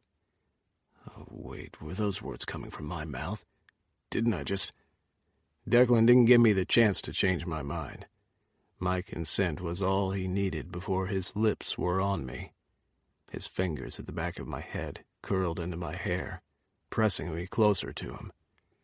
Everything ceased to exist except for the press of lips against lips, breathy pants, soft moans, and growls of frustrated desire. Tongues tangled into a tentative dance that became bolder and pushed the limits of my self-control. I wanted to climb into his lap, settle my ass over the erection I knew rivaled my own, and feel him sink inside me. I gripped his arms to steady myself because I was falling hard. I had to tear my lips away from his to suck in a deep breath because I had forgotten to breathe. I kept my eyes closed, but it didn't help because although I couldn't see him, I could feel him, scent him, hear his needy pants. We were shrouded in a blanket of desire so thick it felt almost suffocating. I needed space to breathe, to think. If I didn't know how important being with your kids this weekend is to you, I'd have made you change your mind, he whispered. I'm also hoping you'll use some of your time to get used to the idea of us. He cupped my cheek and ran his hand down my neck, the starved look on his face making it clear how much he wanted me. I felt something in my hands and glanced down to find that, while we had been kissing, he had transferred the phone to me. The sneaky, pushy bastard. He should be grateful I was still reeling from our kiss so I wasn't thinking properly, or I would have given it back to him. Thanks for the lift, I croaked out, opening the car door. Don't mention it. I exited the car and grabbed my duffel, feeling like I had just been dropped off at home after a very hot prom date that I didn't want to end. I watched the car drive off, taking Declan away with it. I wished I had been able to accept his hotel invitation, but there was no way I could without feeling guilty. The boys' house was small, but we would be together as a family, and that was all that mattered. So, what if I had passed up the opportunity to stay in an all-inclusive hotel, something I hadn't done in years? The last time I had almost gone to a hotel was as an employee of the year. I had received an award for a weekend at a hotel out of town, but with our neighbor unable to watch the kids, I hadn't gone. Instead, I had given away the tickets and stayed home. I glanced at the box in my hand, still ambivalent about taking the gift from him, but he was already gone. Plus, I wanted to keep in touch with him over the weekend just as he had requested. There, I had admitted it. I had taken the phone so I could maintain contact with Declan. Chapter 13. Owen. Dad! When I opened the door later that evening to let in Summer, I barely got a glimpse of her before she flew into my arms, a head of blonde hair greeting my face. Her arms tightened around me, and I bit back the teasing words when I saw how emotional she was. I stroked her hair and wondered if it had been a good idea for her to move out so soon. We both thought she was ready for the move, but she had been gone only a couple of weeks, and her response to seeing me wasn't exactly encouraging. Hey, Summy girl, what's up? I asked, squeezing her to let her know I missed her too. After the boys had left together, it had just been us for a while, and we had grown closer because of it. Fine, now that you're here, she answered, releasing me to push her hair back from her face. I couldn't wait to see for myself that you were here. I kept expecting something else to prevent you from coming. Something had come up, but thanks to Declan, I had still made it to Columbus to see my kids. If not for anything else, I was extremely grateful for that, and would let him know the next time we saw each other, which should be Monday morning at 7. Just to be safe, I'd already set my alarm for 6, which should give me enough time to be ready by 6:45. I wasn't about to allow another spanking, which should have never happened in the first place. Hey, sis. Oscar called, passing me to give Summer a brief hug. He checked her out. Did you get here straight from work? Nah, I stopped at my apartment for a quick shower first, she replied. Where's Augie? Trying to preserve dinner, he answered. I think the lasagna is a lost cause, but you know Augie. He won't be satisfied until he's at least tried to salvage our meal. Luckily, there's an Italian restaurant just a mile and a half from here, where we can eat without a reservation. I've been looking forward to eating at home with my kids. I didn't want to share them with the outside world tonight. It would have been just like old times' sake at home. But Augie and Oscar had refused my help in the kitchen. Given the acrid odor in the air, I had no hopes of us eating in tonight, which probably wasn't a bad idea. Maybe, being out, I wouldn't be inclined to think about Declan so much. Apart from sending me one text that he had arrived at his hotel okay and hoped I enjoyed my stay with my kids, I hadn't heard from him. I'd ignored the message at first, as I spent the day with Oscar, catching up on what was going on in his life. Then Augie had arrived home from work, and the conversation started from scratch. As much as I enjoyed being updated on my kid's life, I drifted from the conversation at times, wondering what Declan was doing. The most thought-about question seemed to be whether or not he would be enjoying someone else's company, because I had turned down his offer to sleep in his suite at the hotel. So, Dad, there's something I was hoping to talk to you about, Summer announced, grabbing my arm and hauling me off to the small living room. Once inside, she released my hand and turned to me. Hey, I didn't see your car just now. How did you get to Columbus? Despite having explained this to both boys before at separate times, I still felt a bit guilty about my answer, which wasn't even a lie. A business colleague of mine was heading this way, I answered. And since I lost my wallet with my driver's license, there was no way I could drive myself here, so he offered. And as I didn't want to cancel again, I accepted. She dropped herself onto the couch, and I followed suit to sit beside her. Does this mean one of us will have to drop you home? She asked. I'm free on Monday, so I can volunteer myself. I smiled at her. Thanks, but not necessary. My business colleague will be traveling back to Cincy, and he's offered me to tag along as well.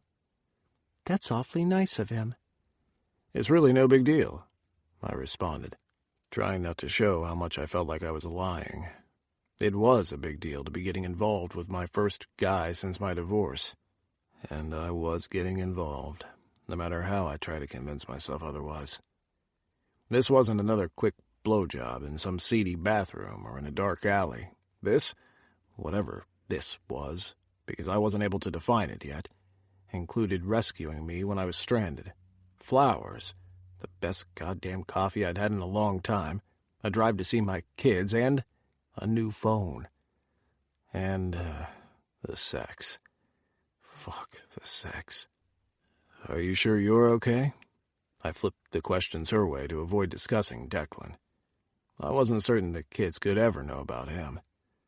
You seem a little, jumpy, I remarked.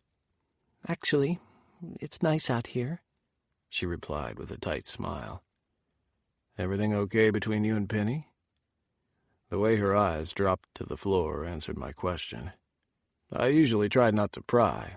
I gave each of my children breathing room to make their own mistakes and learn from them, but seeing her hunched shoulders alarmed me. It's a lot different than I thought it would be, she finally answered on a sigh. It's a lot harder, for one. We argue a lot these days, and sometimes it's over petty things. Do you want to come home? She straightened and shook her head. No, I don't. I love her, you know. I just think maybe I suck at this relationship thing and living together with someone. It's a lot different from us just dating. I really don't want to screw up and hurt her. I frowned at her. The arguments are a natural part of you two finding out how to share your space. As long as you're both open with each other and respectful, you'll get over those little squabbles in time. You think so? I reached across to hold her hand and squeeze it. You love Penny, and she adores you. That's the first hurdle out of the way. I just have to ask, though, why do you think you're going to hurt Penny? She shrugged. I don't know. I don't have the best example of a relationship to emulate. Mom supposedly loved us, but she hurt us anyway. Apparently, love isn't a guarantee you won't hurt the people you love. Her bitter tone surprised me. I always knew her mother's disappearing act bothered her, but not to the extent where it was causing problems in her own relationship. I caught her chin when she tried to look away and turned her face gently in my direction. You're not your mother, Summer. There's no reason to fear your relationship morphing into mine. I've just been thinking a lot of late about all the things that could go wrong and how hurt I'd feel if we didn't work out. It's been causing me to do shitty things to Penny and pushing her away. That's where most of our arguments come from. The sex isn't the same either. Talking about sex with my daughter had never been a comfortable subject. But I did it, because she needed advice and I wasn't about to let her down.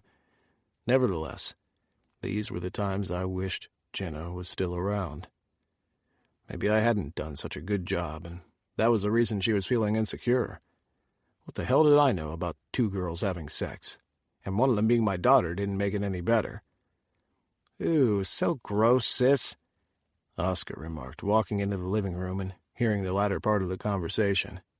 I think I should go help out Augie. Oscar, we could use a little help here, I said, beseeching him to sit it out with me, but he wasn't having it. He backed out of the living room. Trust me, Dad, you do not want my opinion about my little sister's sex life. If it was left up to me, it would be non-existent, and she would be locked up in a convent. Seriously, Oscar, that's what you can contribute to this conversation? I asked him in exasperation. He shrugged. Told you I was useless at this. Holler if you need anything else. I shook my head at his retreating back and turned my attention back to Summer. Have you at least tried to talk to Penny about how you feel? I don't want to worry her. She always thinks I have my shit together. Language. She sighed heavily. Sorry, Dad. I'm just a little stressed out at the moment. Talk to your girlfriend about it, Summer. I encouraged her. You'll be surprised how many problems we can solve just by talking them over. That was what I had hoped for with their mother. But Jenna hadn't seen it fit to stick around and discuss the void that existed in our relationship. It still hurt that, after years of friendship, she hadn't been able to come to me for us to reach an amicable solution. Okay, maybe I'll do just that, she stated with a sigh. This is one thing I miss about not living at home anymore. I miss the great advice you always give. And I know some of the conversations tend to be uncomfortable, but you always listen and try to help anyway. Well, that's what I'm here for, kiddo. After our talk, Summer felt better and was back to her usual jovial self. She followed me to the kitchen to check out what we were going to do about dinner, and everyone, even a reluctant Augie, decided we would eat out. We took 2 cars, Summer and Augie driving the 5 minutes to McKinney Avenue. Apparently, the pizza place was Augie and Oscar's favorite place to eat, and I could understand why. The setting was laid back and extremely casual. The tables and chairs were pretty basic, and the menus looked cheap, but Oscar swore the pizzas were 5-star quality. Dinner was just as delicious as they had promised, and the banter reminded me of home. I used to wonder where they all put the food they consumed in great proportions, and apparently that had not changed. Amongst the four of us, we all shared 2 large pizzas, mozzarella sticks, and cheese and bacon fries.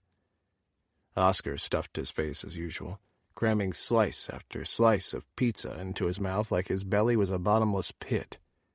Summer was only slightly better, and her brothers now left her alone since she had socked Augie good when she was 14 for making a sexist remark about her eating so much for a girl. Augie was his usual quiet self, but even more so than usual. I couldn't help noticing his frowns. He picked at the pineapple toppings on his pizza, popping them into his mouth, but not much of anything else. We hadn't been able to speak privately since I got to the house, and I kept replaying his conversation in my mind that night he called me when I first met Declan. As though the universe had sent him a message that I was thinking about him, my phone chimed. I wiped my hands on the napkin and removed the phone from the inside pocket of my light blazer. My heart skipped a beat at the message that appeared on the screen. "Your bed is waiting. All you need to do is call me." 3 pictures popped up as well, which I opened eagerly. The beauty of the luxurious suite he had taken a picture of, robbing me of my breath. The last picture was of him, standing on the balcony of the hotel room, a glass of what looked like whiskey in his hand and looking at the view, so only his profile was shot. He looked powerful, beautiful. He looked like he was waiting on me to show up. But who had taken the photo of him? I wondered if my instincts were right and he had already had someone to share his weekend with. If that was the case, why had he sent me those pictures? For me to be jealous? I deleted the photos and didn't respond to his message. Frowning at Declan intruding on dinner, I raised my head to find 3 pairs of eyes regarding me. Their eyes shifted in stages from me to the phone, and I understood. "Oh my God, Dad, you bought the latest iPhone!" Summer squawked, her eyes wide. "That's what it looks like to me," Oscar replied. "Must be good to no longer have to take care of 3 kids." Even though his tone was joking, I quickly got rid of the phone. "Don't be ridiculous, Oscar. It's just a phone." Summer made a choking sound. "You told me you'd never spend more than a couple $100 on a phone, Dad. And even so, your last phone cost $60. I didn't know how to respond to that. It wasn't like I could tell them that they couldn't ask me questions anymore because I was their dad and I said so. That line hadn't worked on them since years ago. "Will you guys let up a minute?" Augie asked, drawing attention to himself, something he rarely did. "Dad's more than entitled to buy himself an expensive phone." "Of course he is," Summer agreed. "It's just so weird." "Well, there's something I need to talk to everyone about. So if you could just listen for a minute," Augie stated as if she hadn't spoken. Oscar turned to Augie, a strange look on his face. He was being serious, something unheard of for him. When he'd broken his leg playing soccer, he'd made a game of it, but here he was looking uncertain at what Augie wanted to say. "I really don't think this is the best time," Oscar told his twin. "It's eating me up inside," Augie replied. "They deserve to know what we have been doing and with whom." I frowned from Oscar and Augie. "What did you guys do? I hope it's not anything criminal." "It's not, but you may think so." I had no idea what they were talking about. "Are you a part of this too?" I asked her. "No, I'm just as confused as you." "Okay, then we don't keep family secrets," I announced. "Spit it out." When Oscar shook his head, Augie turned to us. While living here, we discovered something we think you may be interested in." His Adam's apple bobbled up in his throat as he fought to find the words to express himself. "He'll take forever to do this," Oscar remarked, then shifted his gaze to me. "What he's trying to say is that we've been seeing Mom behind your back." I lost count of how many times I blinked as I tried to put into perspective what Oscar had just said. The words sounded like he was trying to say he had been in touch with their mother, but that was impossible. They would have never hidden something like that from me. Not after all that we had been through together. What? It was the only word I could manage until I figured out what was going on. I swear we didn't look her up or anything. Augie rushed to explain. It was completely coincidental. A few months ago, I ran into her at a gas station. I couldn't believe it was her, but she recognized me, and we got around to talking. I was at a loss for words. I completely struck Jenna out of our lives after she had disappeared for years without making even an attempt to stay in touch. If she had needed some time apart, that I could have accommodated, but what she had done to us was despicable. I couldn't help feeling betrayed by my sons that they had been speaking to her with me none the wiser. How long? I croaked the words out. How long have you been in touch with her? Oscar looked away uncomfortably, and Augie dropped his gaze to the table. He whispered something I didn't hear. I can't hear you, son, I said, surprised at my steely tone, but unable to temper it. Speak up. 10 months, he answered loudly. Please don't be mad. She wanted to get to know us. I stared at my boys like I didn't even know them. Sure, they kept things from me a lot when they were growing up, but nothing this monumental. As much as they had their secrets back then, they would always let me know the big ones. Yet here they had grown up into adults who had found their mother and had not mentioned it to me, especially knowing how I would feel about it. You've been talking to your mother for almost a year and didn't say anything to me? The guilty look in their eyes should have made me feel better, but it didn't. It really didn't. Suddenly I wanted to be out of that restaurant, to catch some air and clear my mind to let their news sink in. Their mother, who had abandoned us over 15 years ago, was back in their lives. And they hadn't seen fit to tell me. Dad, we wanted to tell you, Augie stated. We just knew you'd feel strongly about it, and we wanted to get to know her without the added pressure of making you feel bad about it. Beside me, Summer finally stirred, having been shocked into speaking. I had the feeling she hadn't believed the twins at first. They had pulled enough pranks on her that she would be wary of them. But this was a serious matter. They couldn't be joking about. You've been talking to Mom, and you've said nothing to me? She asked, her voice raised. How could you do that and be so selfish? You weren't thinking about anyone but yourselves.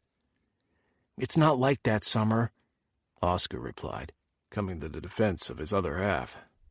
We knew if we told you that you would tell Dad. You could have avoided all that by coming to me and telling me about this earlier, I stated, disappointed almost to the point of anger. I felt betrayed. Why did they even want to entertain a mother who had walked out on them? I was the one who had been with them all these years. We weren't sure how you would react, Augie remarked, looking miserable. We didn't want your opinion on the matter to influence our decision, Dad. We had to decide on our own whether we wanted to form a relationship with her or not. Why would you even want a relationship with her? Summer snapped. In case it escaped your memory, she left us, dumped us on Dad. It's a little too late to want to play Mom now, isn't it? We don't need her. She wants to meet you, Summer, Oscar stated. Hell no, Summer cried, jumping to her feet. She abandoned us. She has no right to walk back into our lives expecting us to accommodate her. I fucking hate her, and you can tell her that. Summer, I called after her, rising to my feet. I'll go after her, Oscar stated, and was already off to tend to his sister. I sank back into my chair and stared at Augie. Why? I asked him. Why did you even want to talk to her after what she did? Augie blinked furiously, and I knew he was trying to suppress tears when he pinched the bridge of his nose.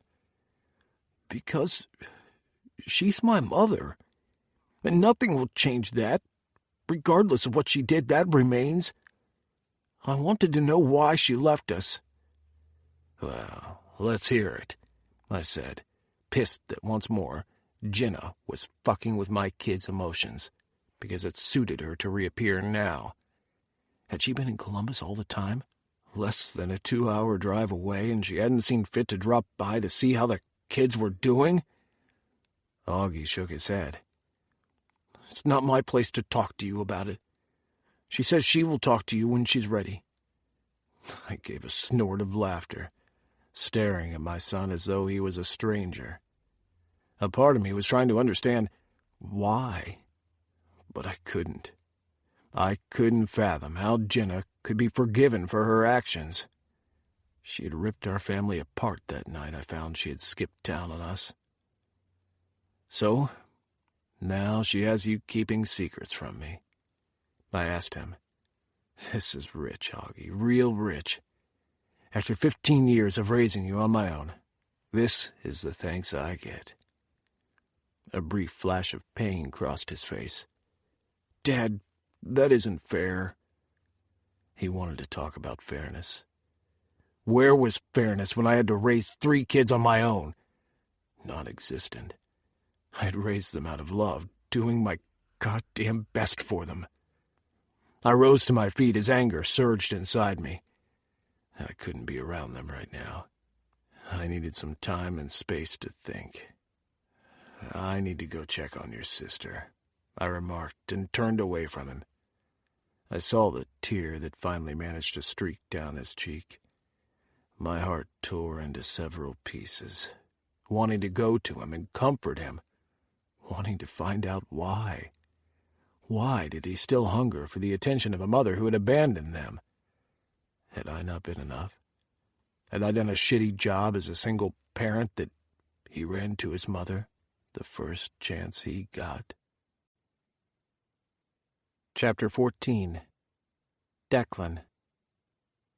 Eyes shifting around the room with boredom, I barely acknowledged the man beside me, who was sulking. The party was in full swing, laughter ringing out, with the occasional clinking of glasses.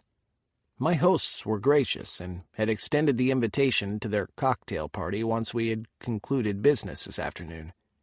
I hadn't been in the mood for a party then, and I still wasn't. However, I figured it would be a good enough distraction, so I wasn't consumed with thoughts about a certain older man who had probably forgotten me by now. He had ignored all my text messages to him. I wasn't fond of texting in the first place and would have called him, except I didn't want to put him in an awkward position if he was around his children.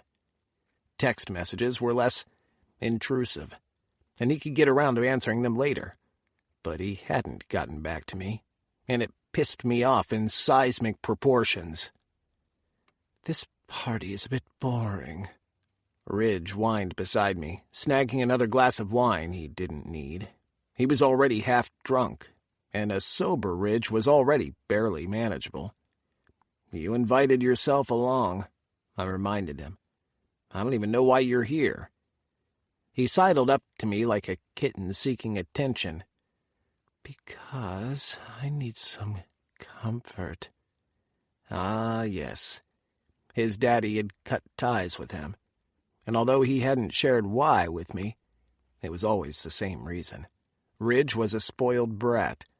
Not just any spoiled brat, the spoiled brat who didn't know when to give it a rest. It could be cute at first, but his daddies usually realized, sooner or later, that it wasn't just an act. Ridge was a handful. He would need a staunch disciplinarian daddy to manage him. "What you need is a proper spanking, among other things," I said quietly, so the couple next to us, talking animatedly, didn't overhear our conversation. Ridge placed a hand on my waist and frowned, his drink in the other. "Let's go back to the hotel and get me across your knees," he replied, his eyes hopeful. "You know just how hard I love it." I stared at Ridge for the first time in a long while. Really stared at him. Fuck. That hero worship look he always had in his eyes was almost rife with desperation. When I had spoken to him earlier, he had volunteered to drive to Columbus to spend the weekend with me, because he was bored and had no other friends in the city. The latter was true, so I hadn't given it much thought. It was also no hardship offering him the vacant room anyway, since Owen had decided to stay with his kids. "Ridge, you've been drinking too much," I told him. "Maybe I should take you back to the hotel suite to cool off." "And spank me?" he asked hopefully. "No spanking," I replied with a frown. "You know I'm not much into the disciplinary side of being a daddy. I do it when it's necessary, but I much prefer rewarding to punishing." "Then I'll be a good boy, and you can reward me with a good fuck." I groaned. "Ridge, we can't fuck around like we used to. You know that. Besides, it had been almost 2 years since I last touched him like that, and we'd both been drunk. One of the rare occasions I had let loose." "Why not?" He sulked. "You know why. I'm not going to fuck up this thing I've going with Owen. I'm pretty sure he's not the sharing kind. Frankly, neither am I." "But you shared me," he whined. "But you weren't mine." The longer the conversation continued, the more alarmed I became. "Please tell me we're on the same page about this, Ridge. I don't want to make things weird between us. You need to stop pushing your daddies away." He glanced away, snagging another drink from a passing tray. "Yeah, we're good. I'll just find someone else to hook up with tonight. No big deal." "Ridge." I trailed off when my phone vibrated. I reached for it to shut it off so I could continue my conversation with him, but it was Owen. I glanced from Ridge to the phone screen. Why did it feel like I was making a choice between my best friend and a new love interest? Love. Is that what Owen is? A love interest rather than just an interest? Only time would tell. "I need to take this call," I told Ridge. "We're not finished with this convo." "Whatever. I just need 5, I told him, winding my way through the throng of bodies to the double doors leading out to the patio. I swiped the screen to answer the call before it rang off to voicemail. No way was I going to miss his call when I'd been anticipating it all day. Hell, I'd not thought he would call. I'd expected a text message at the most. "What took you so long?" I growled into the phone as I abandoned the party, leaving the laughter behind me. Some of the chatter carried outside to the patio, and I moved further along the cobbled stones. Other than his deep breathing, silence answered my question. I was about to tease him about the heavy breathing call, but something in the way he sounded alarmed me. "Owen?" I asked. "Are you there?" He cleared his throat, so he was definitely there, but again, nothing. Every bone in my body became taut with unease. "Owen, talk to me," I urged him. Declan. I had never heard my name called with so much pain before. Are you busy? He asked. "No, I'm not," I answered. "Why, what's up? Did something happen?" I need a favor, he remarked. I know I'd said no before, but do you still have that extra room available? I didn't, but there was no way I was going to tell Owen that, especially when I could tell something was wrong. Owen wouldn't be asking to stay with me instead of his kids if everything was fine. He was nothing if not a devoted father, and when he had told me that this trip was for his children, I had believed him. I would rather book Ridge another room and Owen not be the wiser. "There's always room wherever I am," I told him, indirectly answering his question. "Where are you? Do you want me to come and get you?" I'm in the hotel lobby, he admitted. I walked out from the restaurant. "Why did you do that? I would have come by to pick you up, Owen, or sent Silas." I know. I sucked in a deep breath, overjoyed by those 2 simple words, and wondered if he knew how much he had revealed to me. All he needed to do was call, and I would be there for him. That was one lesson I'd been trying to teach him since the first time I laid eyes on him. It was the first step to him acknowledging that he was mine. Mine. "Don't move," I told him, backtracking toward the sliding doors of the house. "I'll be there in 10. "What? You mean you're not in?" "Not quite," I answered, "but I'm not far out, so I'll be there in 10. "Declan, if I've caught you in the middle of something, you don't have to rush over. I can find somewhere else to spend the night." I wanted to ask him why he needed somewhere else to spend the night, considering he had accommodation available at his kid's house, but I preferred hearing it in person. If he wasn't staying with his children, though, something had to have gone horribly wrong. "I'm on my way, Owen," I told him. "Just hang tight until I get there."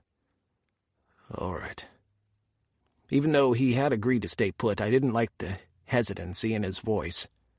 I hurried back inside the house, scanning the room for Ridge to inform him we were leaving. I needed to figure out what to do with him for the night. The minute I entered the room, I spotted Ridge in one corner with a guy who looked like he wanted to eat him alive. Ridge was unsteady on his feet, laughing a little too loudly, the drunken sound carrying over to me from across the room. The brat had another drink in hand, which he should have quit many glasses earlier. I groaned as I tried to make a quick decision. The longer Owen was on his own, the more likely he was to change his mind and find somewhere else to spend the night. He sounded so distressed on the phone that I couldn't let that happen. At the same time, I couldn't leave Ridge on his own to deal with guys like the man leaning over him. As drunk as he was, his decision-making skills were too impaired. With determined steps, I moved toward Ridge, shuffling by others blocking my path. When I finally arrived, he was smooching with the guy I had seen him with. The guy was practically holding up Ridge's drunken ass. Normally, I didn't like to intervene, but hell if I was going to be late in getting to the hotel, because Ridge decided he wanted to get laid tonight. If that was his intention, he should have been sober to make that decision. I couldn't do anything about this shit when he was alone, but he was on my time, which made me feel responsible for him. Sometimes assuming all this responsibility without being asked could be a fucking pain. But I did it anyway, because that was just me. Responsibility guy. The one people turn to when things go wrong. I at least waited until they came up for air. Ridge blinked when he saw me, like he was having difficulty remembering who I was. That was how drunk he was. "I'll take my friend here home," I announced, grabbing hold of Ridge's arm. "I think he wants to go home with me," his companion barked, tightening his hold on Ridge. "We're kind of not done here for the night." Another night I might have been amused, but the man I was starting to care for way too much in such a short time was waiting for me back at the hotel, and I couldn't let him down. I put on my best glare and gave Ridge's companion my full attention. "My friend is drunk," I enunciated clearly for him. "There's no way in hell he's going anywhere else tonight but back to our hotel room. Now, if you'll excuse me." I didn't wait for a response, and I was relieved he hadn't challenged me. Ridge had yet to say anything, and he didn't protest when I removed him from the other man's arms and led him from the house. I didn't encounter Stephen Vasciani, my host, but neither was I going to hunt for him. "I was trying to get laid," Ridge slurred, leaning heavily against me. His steps were all over the place, and I was grateful he had a lithe form, or we would have done more than stumble a few times.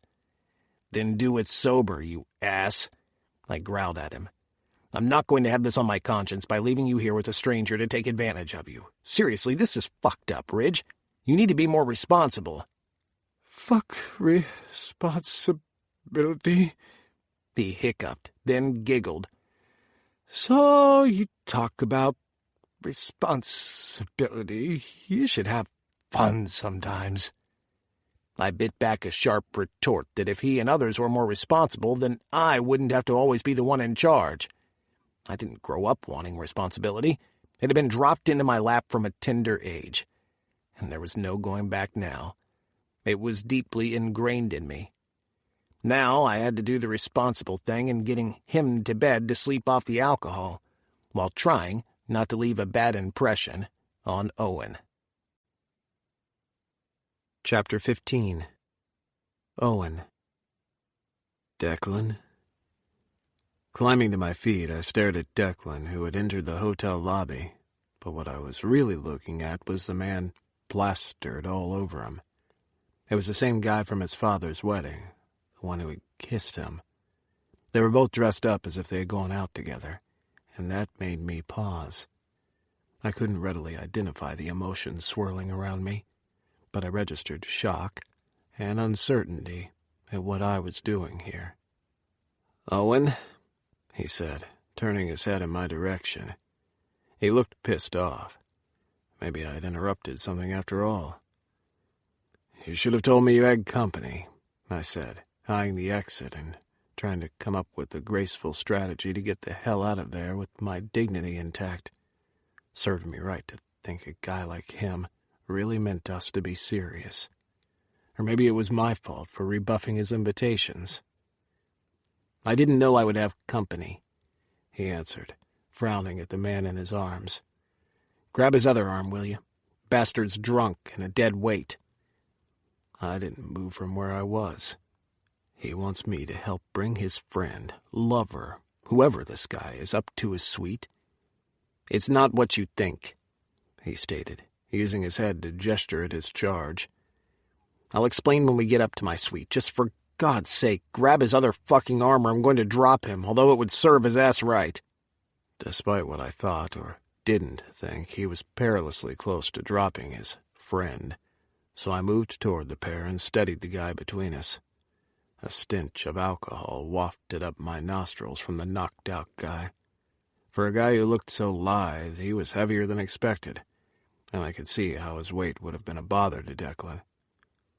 "We're on the 19th floor," he told me as we headed for the elevator.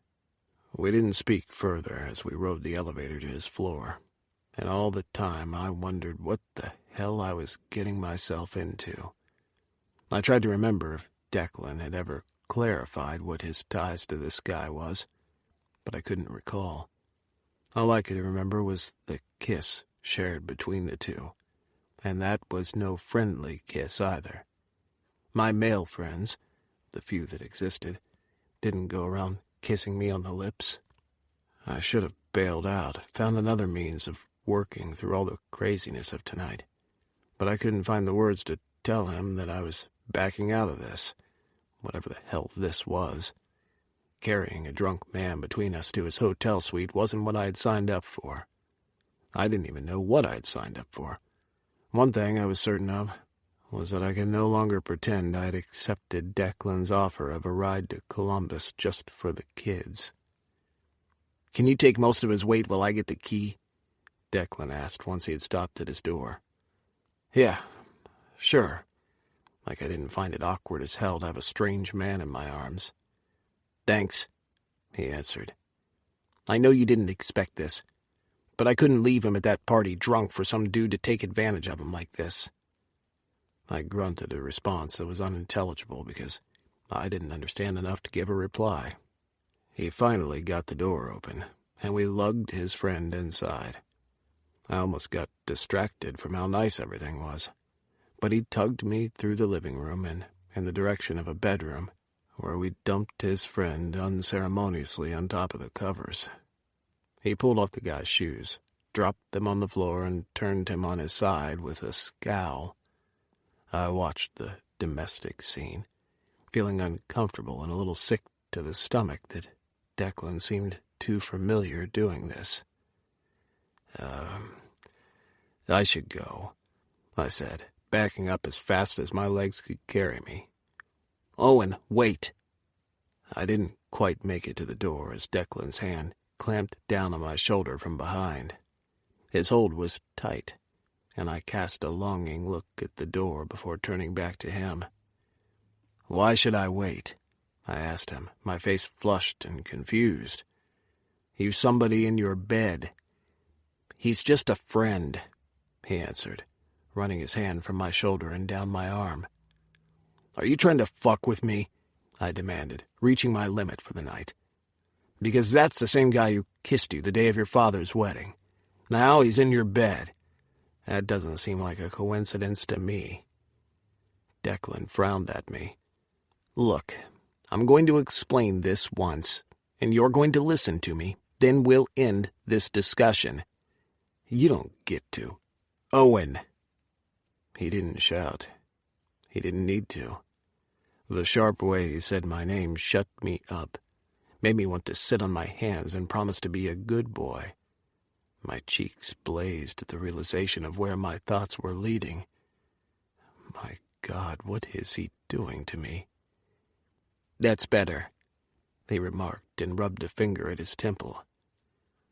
Ridge is a friend. We've known each other practically all our lives. He recently broke up with his partner, so he came out here because he was not feeling his best. If I had known you would take me up on my offer, I would have had him book a separate room. But you led me to believe there was no way you would consider my offer. But he's lying in your bed. I wanted to argue, because how was I supposed to feel about that? His friend Ridge was a gorgeous guy who made me feel like a fucking extinct dinosaur. Why would Declan want the outdated T-Rex when he could have for himself a beautiful chameleon? Okay, you've explained, I remarked, because he was waiting for some kind of response for me. I still think I should go. The townhouse is about a half-hour walk from here, Owen. What are you going to do? Walk? I'll call a cab. He came up to me and hooked his fingers into the neckline of my shirt, tugging just a little. No. What you're going to do is sit with me at the wet bar. We can share a drink while you tell me what's going on. I pushed my hands into my pockets, reminded of why I was here in the first place. I glanced to the bed dubiously, then back at him. Seems like you already have your hands full. Oh, and I can see that something happened tonight. Don't be stubborn. Come on. We both need this drink, I think. He walked away from me to the wet bar. I glanced at the door. Now was the time for me to make my escape. I scowled at the thought that I was thinking of it as an escape. It wasn't like he had me against my will. I had walked all the way here without his knowledge, and I could leave any time. So why didn't I? I trailed after him to the sitting area, where a fancy wet bar was set up against one wall. There were 4 white and steel stools in total, set up around the counter opposite each other. I claimed one of the stools and watched Declan as he mixed our drinks without even asking me what I'd like. I didn't volunteer, since I didn't have an eclectic taste when it came to liquor anyway. I usually had a Chicao, but just looking at the regal stance of Declan, I could tell he wasn't a beer kind of guy. He turned toward me, drinks poured into 2 glasses, and pushed one across the counter toward me. Before he sat down, he removed the expensive jacket he wore and threw it across the other stool on his side. He wasn't wearing a tie, but he worked a few of the buttons on his shirt loose, getting comfortable before he claimed the stool across from mine.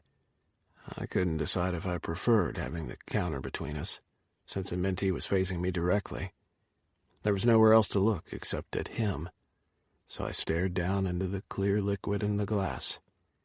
He had dropped a few ice cubes in the drink, and I was grateful for that. It didn't take a lot to make me tipsy, since I wasn't used to drinking as a habit. I needed to be sober to take care of 3 kids. "What happened?" he asked after taking a sip from his drink. "When I dropped you off this morning, you were excited about seeing your kids. Now, you're here. And not that I'm not glad you are, but this wasn't in your plans, so something had to have happened." Yeah, I didn't mean to intrude. I mumbled, taking a small sip of the drink. It was lighter than I'd expected. I took another sip. "For the last time, Owen, you're not intruding. I want you to be able to come to me if something's wrong. I'm good at this, fixing people's problems." I snorted and stopped avoiding his gaze then. "I noticed you like fixing people's problems," I answered, "but you can't fix this." "Maybe. Let me hear it." I was silent for a while as I tried to sort through all the information to decide where to begin. He didn't push, but patiently waited, something that didn't miss me. From the night of his father's bachelor's party, I'd observed him as someone with a take-charge attitude, who listened, then acted. I've been a single father for almost 15 years. I started, dipping a finger in the drink to swirl the ice around. I raised my kids on my own after my wife left me.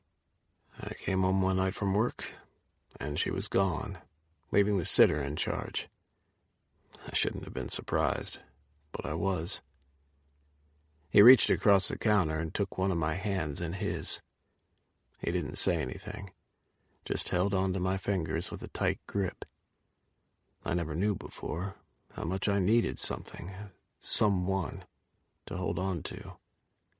For years I had done life alone, and in such a short time, Declan was calling my bullshit to this super dad image I'd enshrined myself in.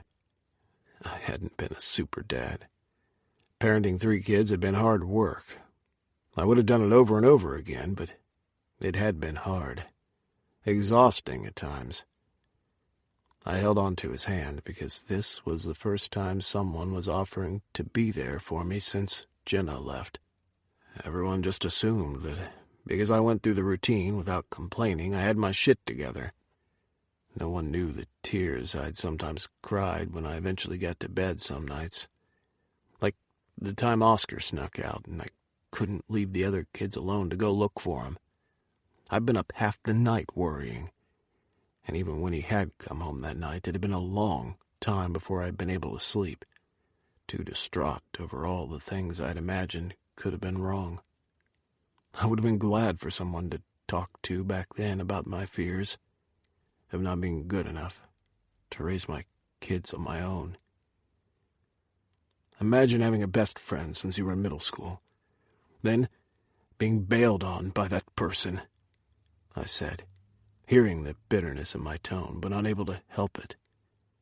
I hadn't talked about this with anyone since Jenna left, not even with my family.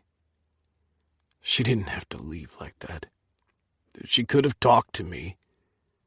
Why didn't she? We'd always been close, even before we got romantically involved. We had 3 kids together. Wasn't that worth something for her to pause and think about? What she was going to subject us to? He linked our fingers and squeezed. She never got in touch? My laugh was raw and hoarse. Never. I couldn't find her. Our divorce happened without her because nobody knew where the hell she was. Do you know how embarrassing it was, having to publicize in the paper that I was looking for my missing wife? It was as if she ceased to exist. I didn't even know if she was dead or alive. I blamed myself for years that I'd done something to drive her away. I raised those kids by myself, Declan.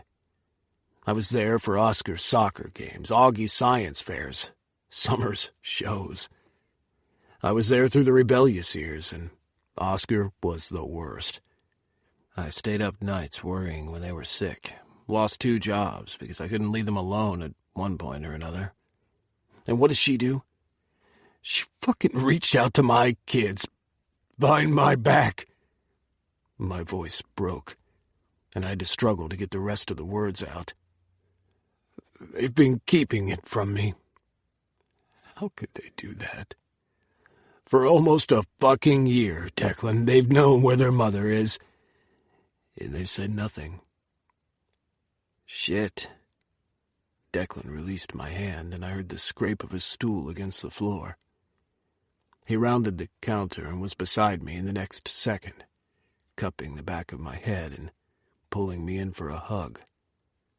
I stiffened up for a while to protest his cuddling. Nobody cuddled me. I always did the cuddling. But it felt so damn good to be on the receiving end for once. I barely contained the tears that threatened to fall. My sons both broke the news to me tonight.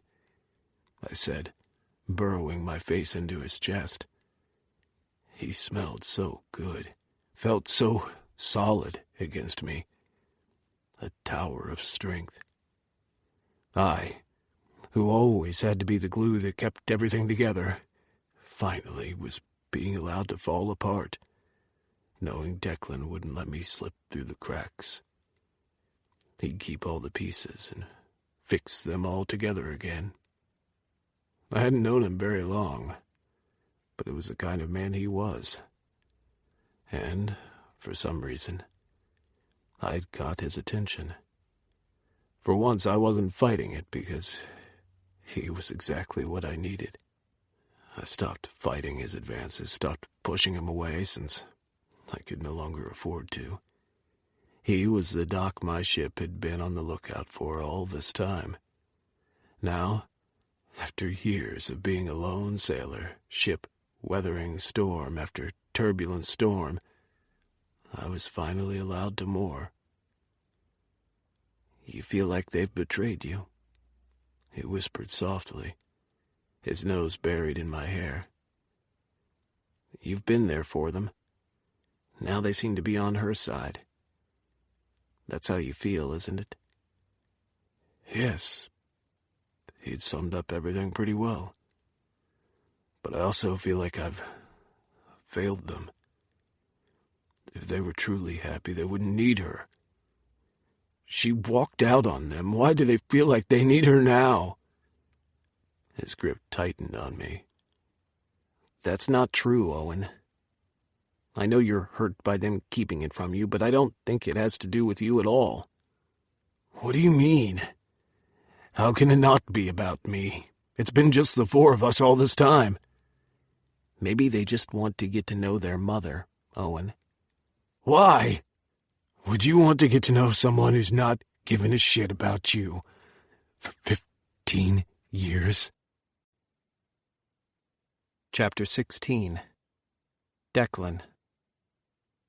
Would you want to get to know someone who's not given a shit about you for 15 years? Owen's innocent question, fueled by his frustration, echoed in my head. Why indeed? I had asked myself the same question often as I grew up, and at 25 years old I was still no closer to coming up with an answer. "It's not as cut and dried as you think," I said softly into his hair. It felt good to hold him, and although he was calming down, I didn't want to let go. "I think it's pretty simple enough," he argued. "I've been there for them. She wasn't. Why should it matter to them now to have a relationship with her?" "Because she's still their mother," I replied calmly. "He's still your father, no matter how he tries to act otherwise. There's still a bond that will always be there, whether she's in their lives or not." Owen stiffened in my arms and yanked himself away from me. "Are you taking her side too?" "This is not about taking sides. It's not, Owen, so don't give me that look like I'm betraying you too. They didn't, and neither am I.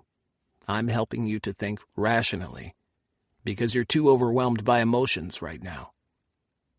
Owen clambered to his feet, and if looks could kill, I would have been burned to ash already. "I'm not overwhelmed by emotions." His voice thundered in the room, and I winced, apprehensive that even though Ridge should be completely out for the night, Owen might wake him.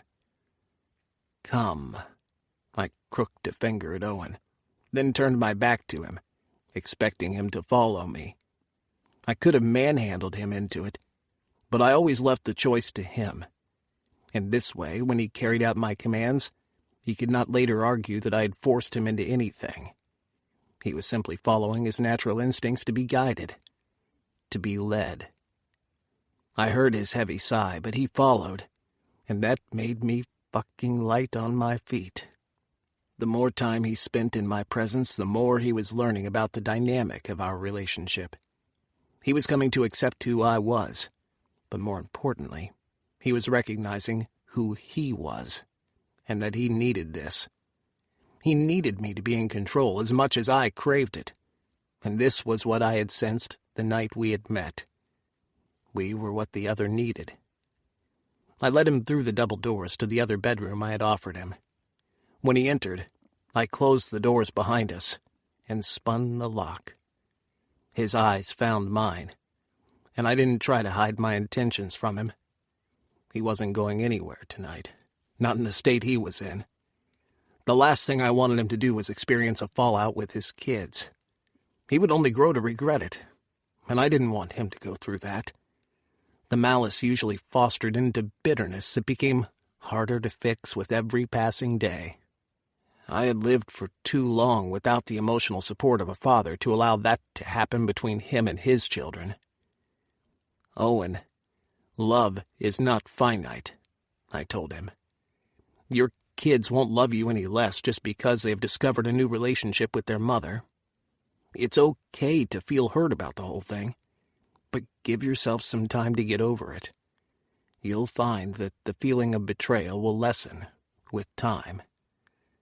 They're mine, not hers, he said stubbornly as he marched over to the bed to sit on one edge.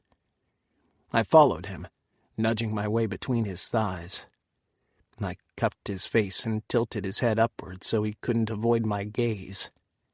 My heart ached for him, and the pain in his eyes. He really was hurt by what his kids had done. I'd been able to identify with his children's perspective because, as old as I was, I would give anything to have a proper relationship with Charles. Now I tried to see things from his perspective. "It's okay to be upset," I murmured, and placed a kiss in the center of his forehead. "What happened when they told you about their mother?" "They hadn't told Summer either," he said on a groan. "She got as upset as me, and wouldn't talk to anyone. Oscar left with her to ensure she got home okay. Instead of going back home, I decided to walk here." His eyes turned apologetic. "Sorry. I didn't know where else to go." "I'm glad you came to me." He sighed heavily and let his forehead droop forward. "But nothing's solved. I know they want me to say that it's all right if they want to get to know their mom. Hell, they don't even need my permission. They've been seeing her already behind my back. They'll just do whatever they want to anyway, and they're adults. It's not like I can ground them or anything. I can't, can I?" He was getting riled up again, the tension in him mounting. His talk of grounding his children placed an idea in my head. There was no getting him to listen to me while he was this way. I needed to distract him, to calm him down. Maybe then he would be more open to understanding what his children were going through as well. "Get off the bed," I instructed him. He blinked at me. "What?" "Don't question me, Owen. Just do as I say, and I won't punish you any more than necessary." He choked on his words. Is this some kind of joke, Declan? I'm having a crisis with my kids, and you want to punish me?" "Trust me," I implored him, hoping he would understand why I was doing this. I hadn't been kidding when I had told Ridge I didn't enjoy the punishment side of being a daddy. It had its place, though. Like now. He rose off the bed. "Now what?" "Undress. Take everything off." "Declan, Take everything off, Owen. Now!" His eyes widened at the tone of my voice. It was the first time I was giving him the full effect of my commanding voice, which Ridge called my daddy call. I was pleased to see it didn't work any less on Owen as he reached for his shirt. "What are you going to do?" he asked me, sounding breathless. "I'm going to make you forget for just a little while," I told him. "I'm going to spank you so hard, Owen. Your sore ass will be the only thing you can think of. Then I'm going to fuck you into exhaustion, run you a bath, and then we sleep. How does that sound?" He made a choking sound, but I didn't wait for him to respond. I left him to finish undressing as I slipped back through the double doors. Ridge was still fast asleep on the bed and hadn't turned from where we'd placed him. He should sleep through whatever I was about to do to Owen, and if he didn't, then it would serve him right. I grabbed the supplies I needed from my bag and snagged a towel from the bathroom, stamping down my excitement. This was hardly about me, but getting him to focus on something else. When he calmed down, then we could discuss what we would do about his children. When I returned to the room, I locked the double doors behind me.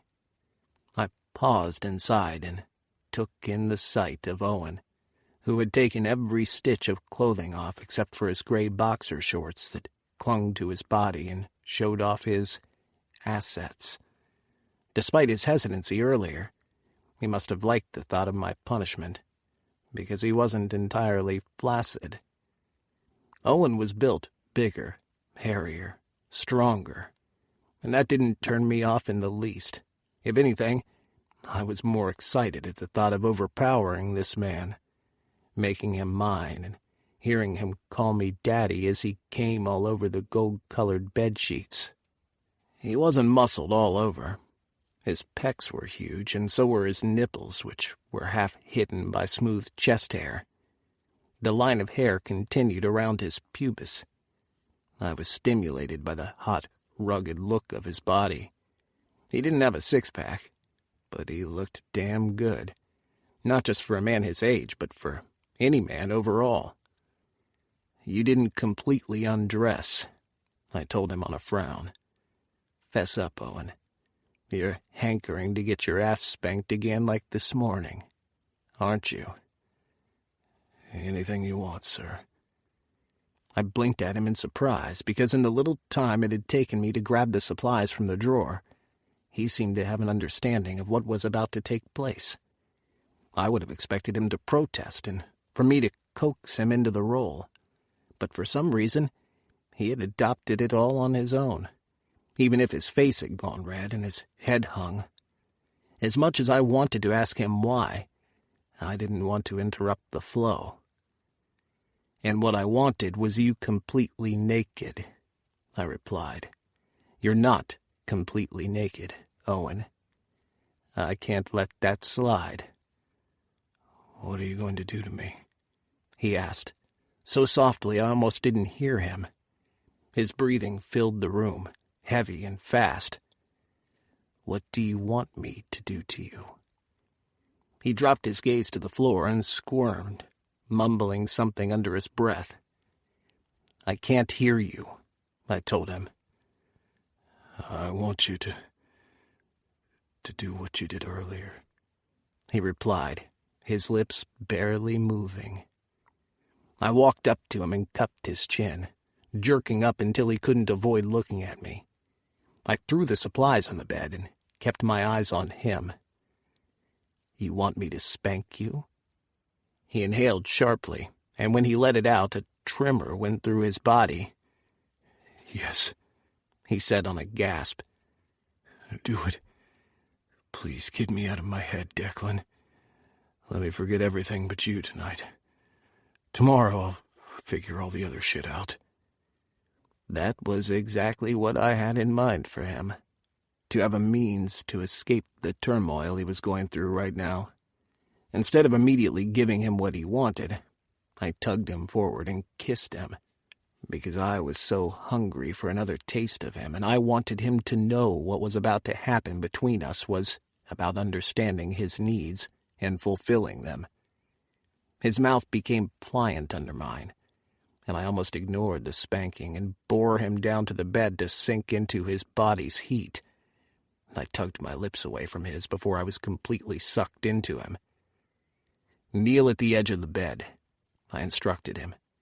"Knees apart, torso planted on the mattress, with your ass in the air." His eyes widened as though he was scandalized by the position. When he took too long to move, I narrowed my eyes at him, and he turned to do my bidding. He climbed onto the bed, settling himself on his knees and forearms, with his chest on the mattress, offering his ass up to me like a sacrifice. My heart quickened at the sight he made, on his hands and knees. I imagined his face, that he had tucked into his arms, had to be red, but he had given in to the inevitable of what we had become, what we both needed. The only reason I haven't started to paddle your ass already is because you're new to this, I told him, walking over to him. I cupped his tight end and squeezed, temporarily forgetting what I was about to say at the feeling of him in my hands. He was just the right amount of pliant as I palmed him through the cotton material of his boxers. "I'll break you into it gently," I murmured hoarsely as I reached for the waistband of his boxers and slowly teased them down over his ass. He lay still, not emitting a sound. If his back wasn't moving with each breath he inhaled, I would have thought him inanimate.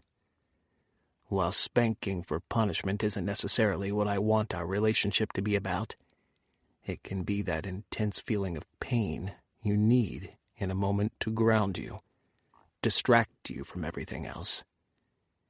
I finally got his boxers all the way down from his ass. Instead of removing them, I left them to hang about his hard thighs. Kneeling as he was, his cheeks naturally spread so I could see his pretty pink hole, all manscaped and ready for me. He hadn't been fully clean-shaven earlier when I'd spanked his ass in the kitchen, which meant he had done this for me. Did that mean he was thinking about this happening again?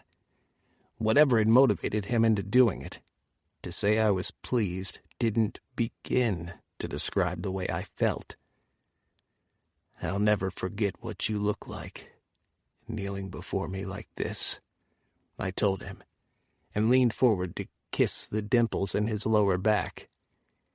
"It's almost a shame my hands are about to mar your perfect skin." Chapter 17. Owen. This was wrong. So wrong. So wrong.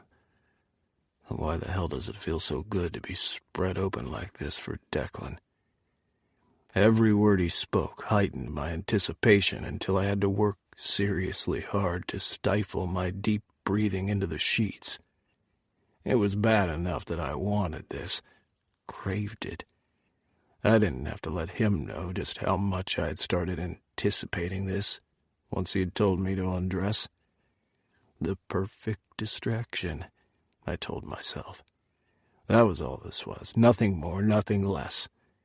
I would go ahead with the forbidden, allowing him to treat me like a naughty boy who deserved to get his ass spanked for misbehaving. I'd let him fuck me like I hadn't been penetrated in over 15 years. Then I'd wake up in the morning and worry again about what I would do about my children. And Declan. For now, though, all I needed was Declan's hands all over me. I was no longer interested in questioning the whys of it. Why was he attracted to me? Why did he like an older man? Why didn't it bother him how bigger than him I was? Those answers had no bearing on tonight. They wouldn't change the fact that I desperately wanted Declan Moore's hands all over my body. The more I thought about it, the more desperate I was for him to deliver what his words promised. Declan had made it clear what he planned to do with me, but still, when his hands crashed into my left cheek, I cried out in surprise. I should have been prepared, but I wasn't.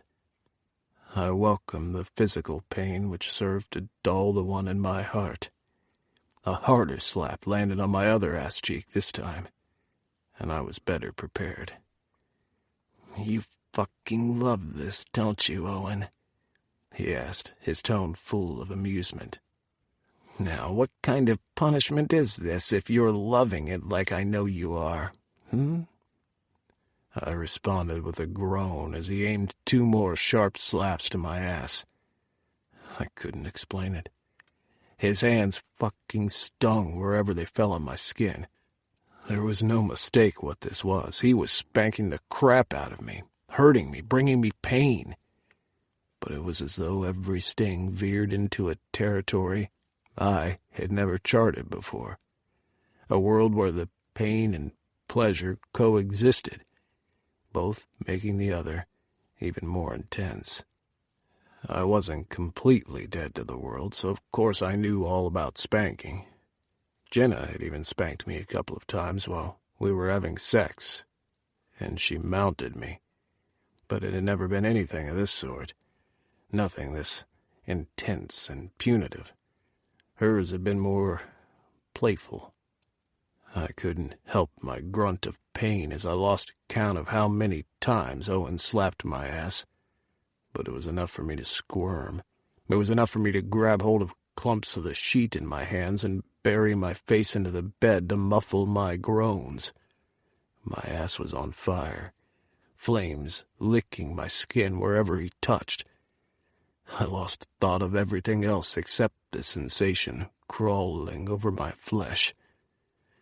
"Please," I cried out at the next slap. I wasn't sure I could physically take any more. My cheeks hurt so badly that I was about to embarrass myself any moment now by dissolving into tears. How the hell is my dick so hard when my ass hurts so bad? "Not done with you yet, Owen," Declan remarked, but instead of delivering another slap, leaned forward to kiss my ass cheeks. The wetness of his lips soothed my skin somewhat. I whimpered and moaned pitifully as he took his time, trailing kisses over my glutes. "Declan," I moaned when he teased me, fishing his tongue between my cheeks, but moving too quickly for me to savor the moment he swept over my hole. "Please," I begged him. "More. Need to feel you." He took pity on me and let the broadness of his tongue stroke me over and over. Suddenly, being spanked so hard I was close to tears no longer mattered. All that did was me experiencing this magic of his tongue, probing and stroking. I became a whimpering mess all over again, my cock so hard I inched a hand between my legs to grasp it and make myself come. Declan's hand wrapped around my wrist before I reached my goal. I made a sound of protest when he withdrew his tongue from my body. "You don't get to touch yourself until I say when," he growled at me. "You don't want me to spank you again, do you?" "But I want," I yelped from his hand, greeting my backside hard. "You going to argue with me all night, Owen?" he asked. "Or are you going to trust that I know what's best for you?" I was 46 years old. I knew what was best for me. But I didn't tell him this. I stopped fussing about how hard I was, or how it almost hurt to be so aroused and not touching myself. Declan trailed his thumb between my cheeks and teased at my opening. "I did want to fuck you bareback, but that's going to have to wait for another time." "Oh, God," I groaned, a shiver running down my spine when his finger popped inside the tight ring of muscles, pushing deeper. Despite not having been penetrated in years by a living, breathing man, I'd used my dildo that I kept boxed and locked away.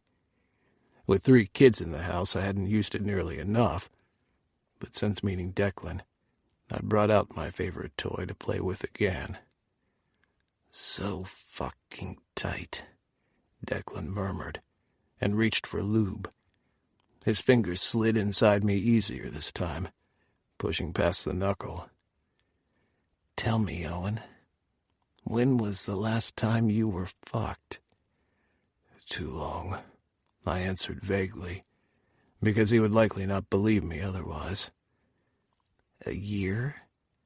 "Depends," I gasped as he twisted 2 fingers inside my body, plunging harder, faster. "On what?" "There was a woman, a couple of years ago." I swore when his finger scraped my prostate, gasping at the shiver that blanketed my skin in goosebumps. I'm talking about with a guy. How long since you were fucked in the ass? I grabbed for a pillow and stuffed my face in it to hide my embarrassment. This was not the kind of conversation I wanted to have, when all I wanted was for him to remove his fingers and fill me up with his cock instead. I mumbled my answer into the pillow. I can't hear you, Owen, he said, and yanked the pillow from under my head. How long? I groaned. Only once. His fingers stopped moving, though they were still buried inside me. What? I've only been fucked by a guy once, I replied. I was back in high school before I got married. I let out a sigh, eased my ass up from his finger, then slid right back down to give myself the movement he had stalled. Look, can we finish this conversation afterward? No, I need to know what to expect. How much experience you've had with anal. Are you opposed to it? Frustrated, I rose up to my knees so my back was vertical to his and twisted my head to stare at him. I'm practically begging you to fuck me, I pointed out. Does that sound like I'm opposed to anal? He pulled out his fingers and stepped back from me. I thought he was changing his mind about what we were doing, and almost sighed with relief when he reached for his shirt and quickly shed it. His shoes and pants followed. I tried not to be too obvious about checking out his junk, but I failed miserably. My eyes dropped to his crotch, and I was pleased by what he packed. His cock was begging to be released from the confines of his tight boxers. Like what you see, huh? He asked, reaching for the waistband of his boxers, and pulled down his thighs. What's there not to like? I croaked out, my ass twitching in need at the sight of him, completely nude. He wasn't all that long, but packed girth. My heart thudded in my chest as I stared at him, unable to look away.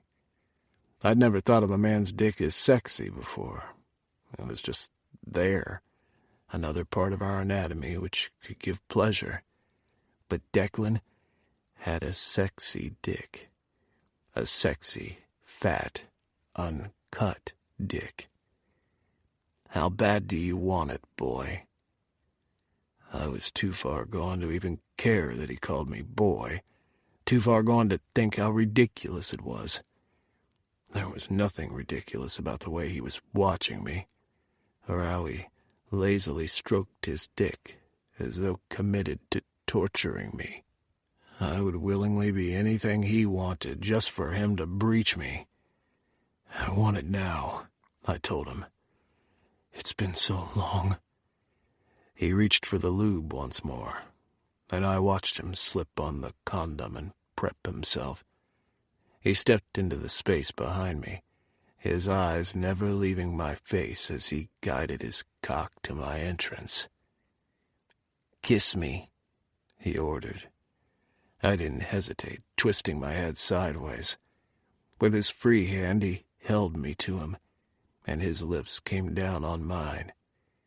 It wasn't the most comfortable kiss, but getting a damn crick in my neck was worth it when he plunged his tongue into my mouth, at the same time his crown pressed inside my body, stretching me with just his tip. When I would have pulled away to moan, he didn't release me, so I ended up emitting the sound inside his mouth. He kissed me harder, pressing his lips to mine in a bruising manner as he made several shallow thrusts inside me, fucking me with just the tip of his cock. Declan! I tore my lips away from his and cried in frustration because I wanted so much more. Give me everything. He kissed the side of my face, my neck, my shoulder, and ignored me. Who calls the shots here? He asked, tightening his hold on me. "You," I answered readily. I didn't mind him calling the shots. That was exactly what I preferred. Him taking charge and using me. I never quite got enough of this in the past. But Declan could give me all. "Who's in charge?" he demanded again. And I knew what he wanted to hear. I was blushing before the words even came out. "You, Daddy." Declan stilled behind me, and my heart jackhammered in my chest as I wondered if, now he was hearing the word, he was put off by the idea of a grown man calling him that. "Fuck!" he exploded, and gripped my hips as he surged inside me hard. "Owen, baby." I wasn't the only one at a loss for words as he finally gave me what I craved. It was almost like me calling him Daddy was the aphrodisiac he had been waiting on. So I pressed for more. "Fuck me harder, Daddy," I begged him. "Please. It's been so long." Declan pulled out of me and gave my ass a slap that rang out in the room. "Turn over. I want to see your face when I'm grinding you." I shuffled over to the center of the bed, and he was over me in a flash. His lips found mine as he reached between our bodies to grasp his cock and guide it right where we both wanted it.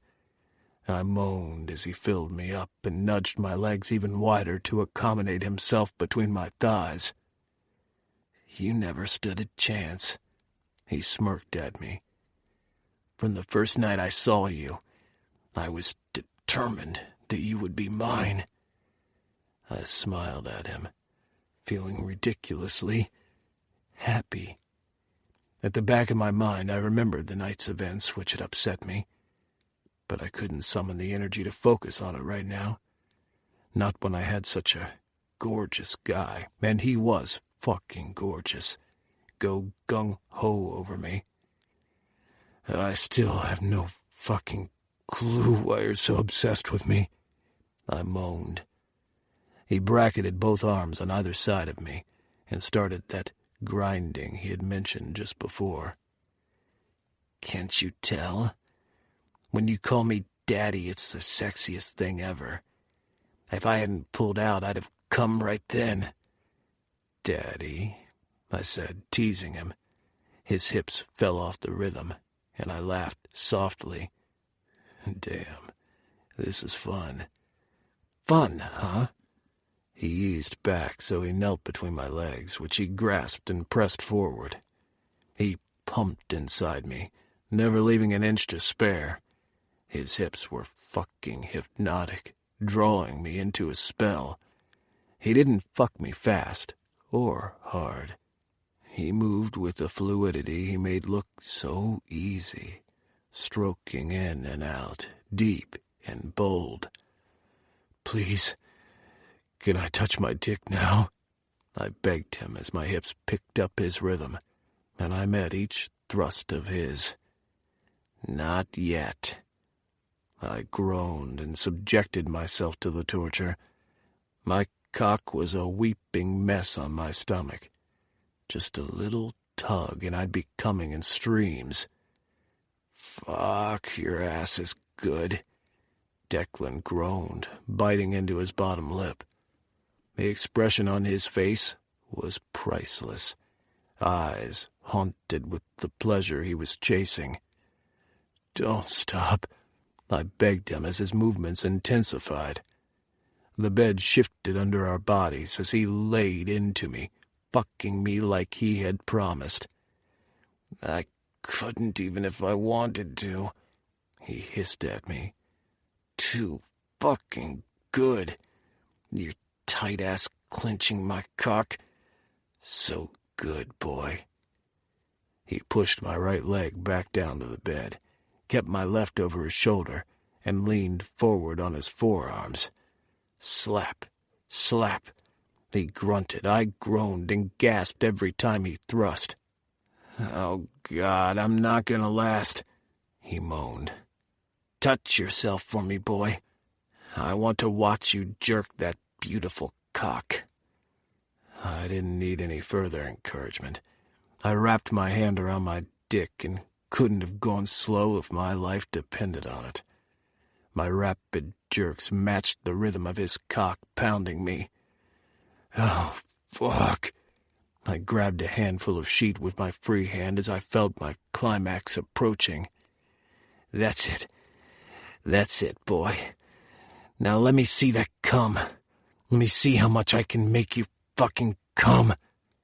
One hard thrust later, and I was choking on my cry of release as he continued thrusting through my climax.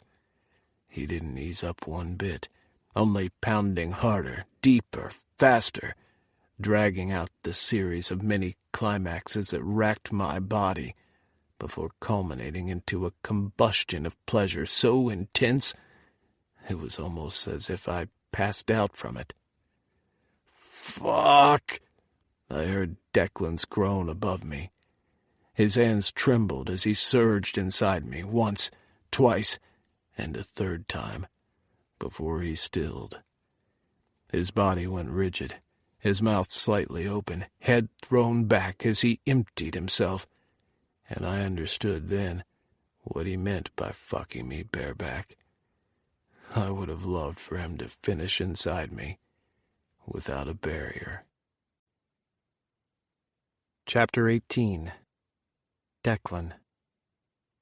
To say I was surprised when I woke up the next morning beside Owen was an understatement.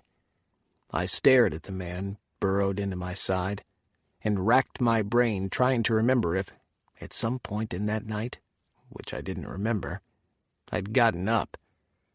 It was so long since I'd slept through a night that I wasn't certain, but I felt rested. The usual exhaustion from fighting with my inner demons throughout the night was noticeably absent. I wasn't dying for a cup of coffee to feel better, and I hadn't swallowed any pills to combat the stomach pains I usually got. I was rested, ready to start the day, and it was all because of the man snoring gently beside me. I hated snoring, so why did I find his so soothing? It was a reassurance that I wasn't alone. For all his objections to being thought of as boy and calling me daddy, he had sure gotten into it last night. I smiled, watching him sleep while my heart did all kinds of gymnastics in my chest. His face was relaxed in sleep, the usual frown lines, not as dramatic. His hair was an untidy mess sticking up from his head, but he seemed happy.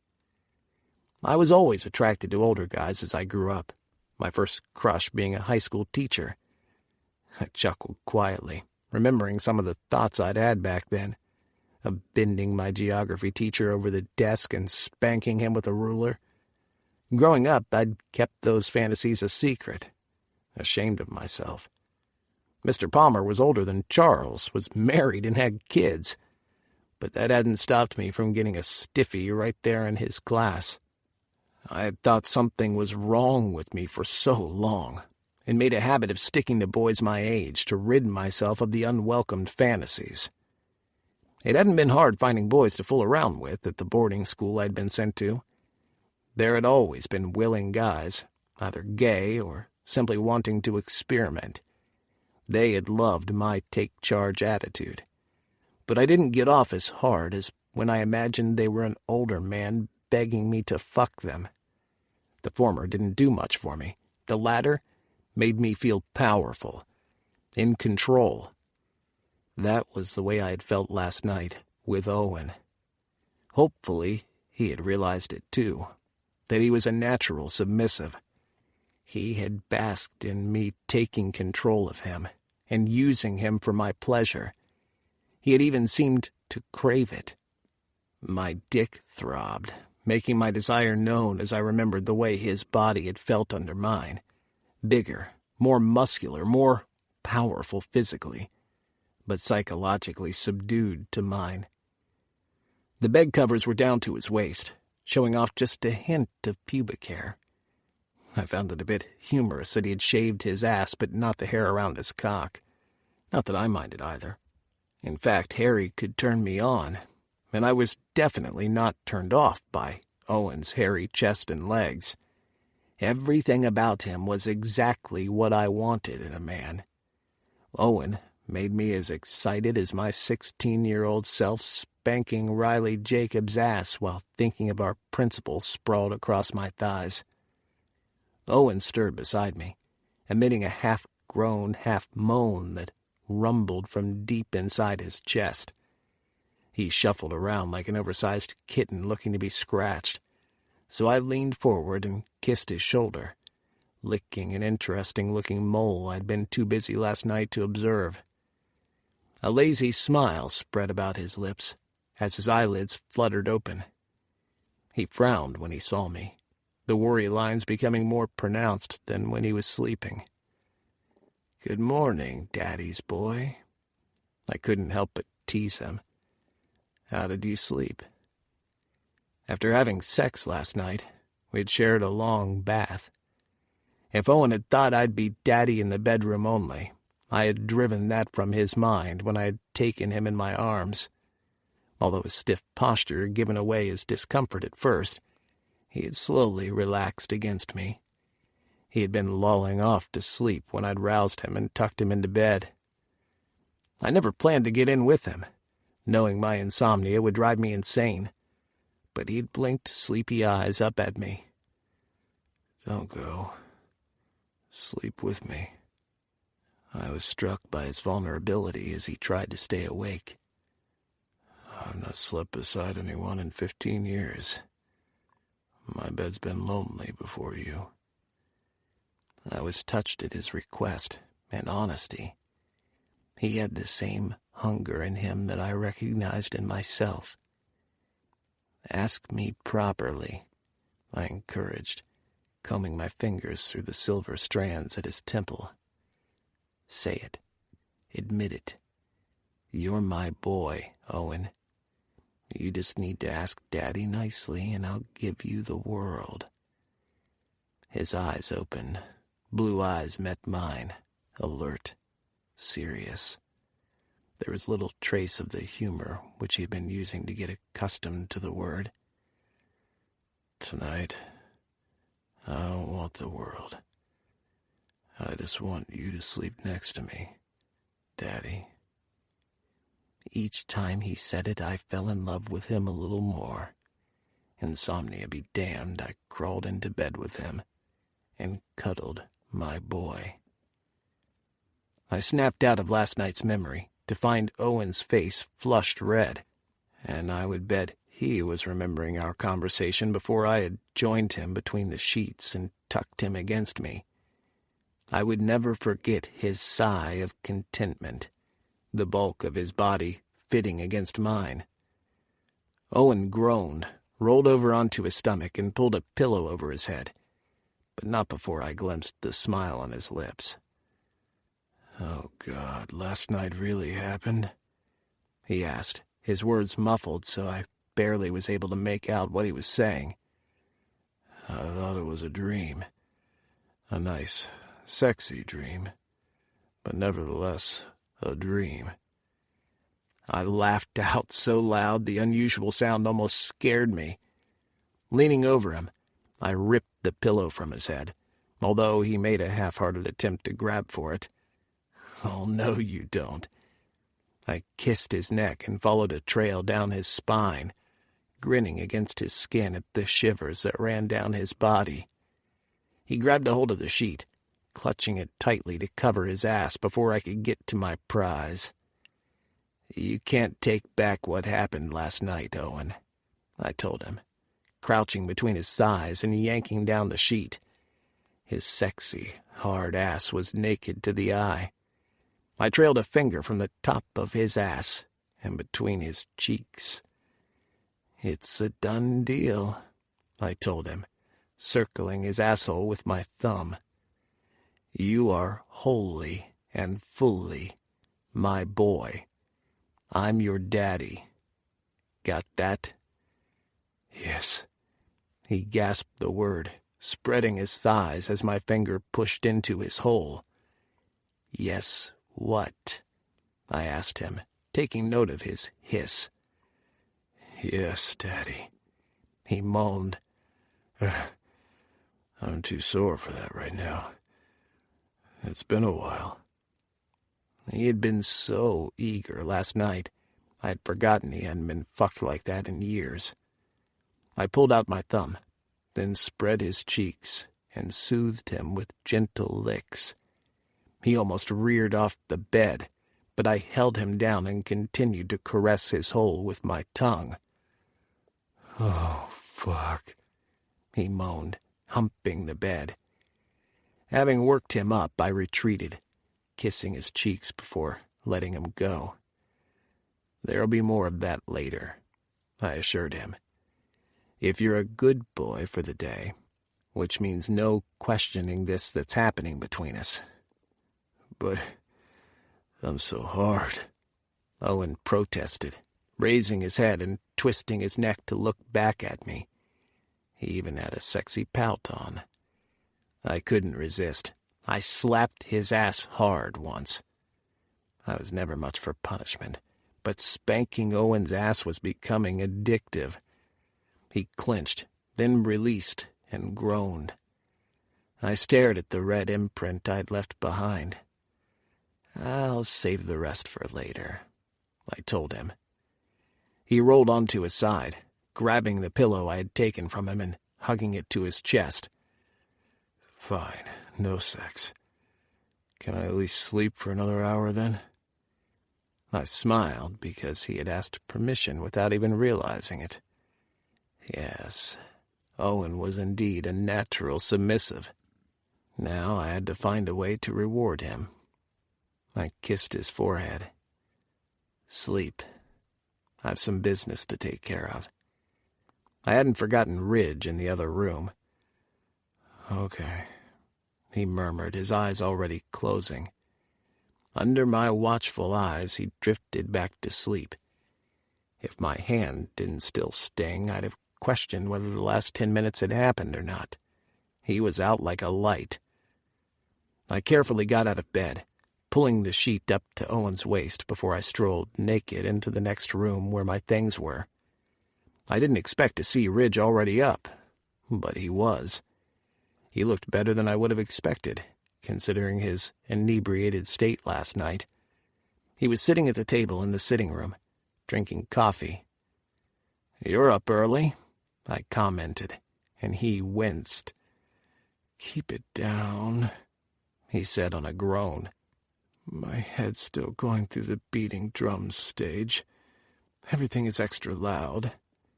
"And yet you still manage to get drunk so often." Ignoring him, I marched into the closet where I'd hung my clothes yesterday. I picked out underwear, grabbed a pair of designer jeans and a gray shirt. "Yeah, I know I'm a shitty person," Ridge mumbled. "I'm surprised you didn't just leave my ass at the party last night." I frowned at him as I walked out of the closet half-dressed. "You were drunk, man. Why would I leave you hanging?" "Because you had ass back here at the hotel waiting for you," he replied, then gulped on his coffee before he stood. "I wouldn't have blamed you for leaving me behind." I wouldn't. I didn't bother to deny Owen was with me. You're my friend, and friends help each other out. Owen understands that. He shrugged. "Still, didn't mean to ruin your night." I paused with my arms half through the sleeves in my shirt and smirked. "Actually, you didn't ruin the night. It was perfect." "No kidding. Your boy's loud. I really didn't need to hear how deep you were or how hard he wanted it." "You heard?" I asked in surprise. "Our neighbors 2 doors down probably heard," Ridge said, clearly amused. "Sorry, I didn't think it would affect you since you were quite drunk and knocked out." "Well, when you got into daddy mode in the bedroom on your guy, I became wide awake." He laughed, mimicking a spanking motion with his hand. "Made my ass sore just listening to it." I rolled my eyes at him. "Real mature of you, Ridge." "Don't worry. I did the immature thing. He snickered. The really inappropriate immature thing of listening to you fucking your boy and jerking off. I shook my head at him. You're a fucking liar. Okay, I wanted to, he admitted, but my drunk dick wouldn't cooperate. I stifled a laugh. Ridge, please don't be this inappropriate around Owen. He's still, getting used to things. He waved a hand dismissively at me. Don't worry, Daddy. I'll be on my best behavior when I next run into your boy. I can see how much he means to you. Don't call me Daddy, for fuck's sake. I straightened my shirt. By the way, we'll have to get you another suite. I'm not comfortable with the idea of you jerking off to the sounds of Owen and me having sex. He laughed. Don't worry, I'm leaving, so you can get all the time with your new bedmate. I frowned at him. You don't have to go. I'm sure Owen wouldn't mind. Nah, it's time I stopped running from my fears and faced them. He walked over to me and kissed my cheek. You've been a good friend, Owen. I'll see you back in Cincy. Chapter 19. Owen. For the first time in years, I woke up in bed and wasn't rushing to get out. There was no kid to wake me and get out of the house for school. There was no breakfast to prepare. There was no jobs to get to. I felt lazy, drifting in and out of consciousness until I finally had to talk myself into staying awake. I didn't need to see the time to tell me I had overslept. I rolled over in bed, wondering why Declan hadn't woken me up sooner. I vaguely recalled begging for more sleep, but I meant a few minutes, an hour at most. From the bright sunshine peeking out from the drapes leading to the balcony, morning had already passed. Peering at the alarm clock on the bedside table, I discovered it was already past noon, but not yet quite 1. My gaze was pulled away from the clock to a single red rose, which rested beside my phone. The first time he had given me flowers, I had been wary. Now I reached over to caress the petals and wondered at my good luck. Red rose. Was he trying to tell me something, or was I thinking too deeply about the meaning? Deck? I received no response. The hotel suite seemed empty. I frowned, wondering where he had gone, before remembering he had mentioned something about taking care of business while I slept. I grasped my phone only to find it was off. The battery couldn't have died overnight, given it was fully charged when we went to bed last night, which meant Declan had been thoughtful enough to turn it off while I was sleeping. My stomach grumbled a protest from lack of food as I waited for the phone to power on. I was ravenous, and my muscles ached. My arms and legs hadn't gotten to work out like that in a long time. I couldn't take credit for keeping in such good shape at my age. With all the sitting I did as a driver, just about the only thing I did was to try and eat healthy. I didn't do much by way of exercise, and the good genes responsible for my physique had come from my father's side of the family. The last time I'd seen my father, he had looked a decade younger than his 76 years. The phone was barely on before the messages started to flood in. I had advised my children that I would be staying with a friend, but they'd still called me several times through the night and this morning. I read through the messages quickly. Oscar. Dad, we're sorry we kept this from you. We just didn't want you to be upset. Oscar. Okay, I admit we were wrong to keep it a secret from you, but we didn't want you to feel bad that we were in touch with her. Oscar. Dad, will you please pick up the phone? You're freaking us out. Augie. Oscar says you're not picking up. I get it that you're angry, but please answer his call. We're freaking out. We haven't done anything wrong. Augie. Maybe we did something wrong by keeping it from you, but we had the best of intentions. Shouldn't intent count for something? Augie. Great. Now Summer's not picking up the phone either. At least we know she's okay because Penny says she is, but we have no idea where you are. Please answer the phone. Summer. Hi, Dad. How are you? Did you hear from Augie and Oscar? They say she wants to meet us tonight. The nerve she has. As far as I'm concerned, she doesn't exist. Summer. But then again, maybe I should go, so I can tell her that to her face. What a shitty, sorry excuse for a mother she has been. I'm not going if you're not. Groaning at the messages that had come in while I was asleep, I started on the voicemails. There were more hysterical messages from the children that had me feeling awful about not contacting them sooner. I activated the loudspeaker and rolled out of bed, stretching the kinks and soreness out of my muscles, half listening, half wondering how I would explain to my grown children where I had spent the night. They would have questions, but this relationship with Declan was too fresh for me to tell them anything. I was lost in thought until the automated machine announced a voice message from a number that didn't ring a bell. Owen, you probably don't recognize my voice after all these years. Nervous laughter came over the speaker and made me stiffen. Our kids told me today that they spoke to you about me. Please don't punish them for what I did. I begged and cajoled my way back into their lives. I know what I did was wrong, but I missed them so much. You probably won't believe me, but I've missed you too. I'd like to clear up everything that happened and apologize face to face. I'd like to see you tonight, and the kids. I'm making reservations for us at the following restaurant. Still trying to decide why she sounded so different, I finished listening as she proceeded to give the name of the restaurant and address before finally adding, I hope you show up. It's been a long time coming. Before the voice message from Jenna, I had the intention of calling my kids, but now I was too angry to talk to them. The last thing I wanted was to do something I would later regret, and because I was fuming, I sent off a message in a group text to the three of them that I was fine and would get in touch soon.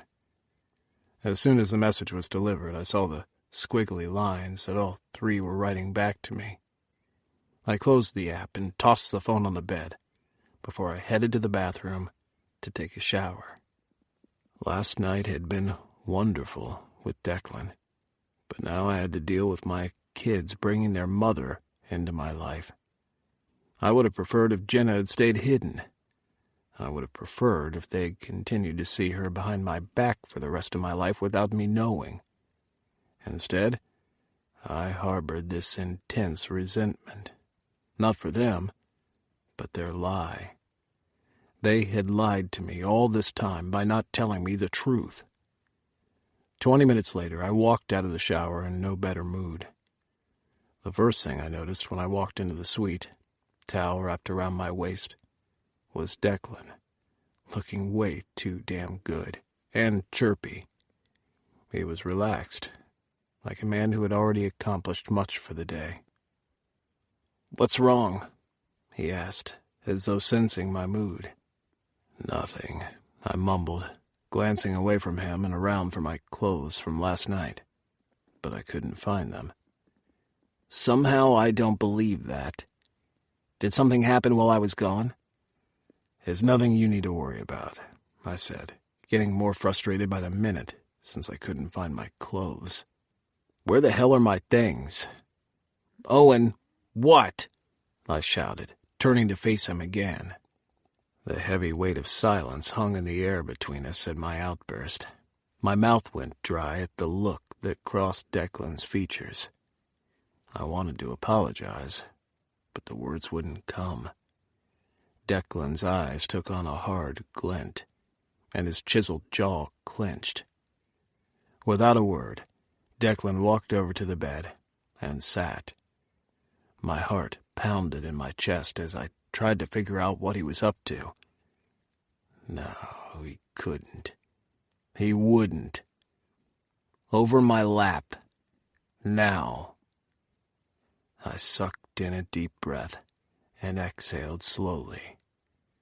Unlike me, Declan didn't need to shout. His meaning carried clear in his soft, commanding tone.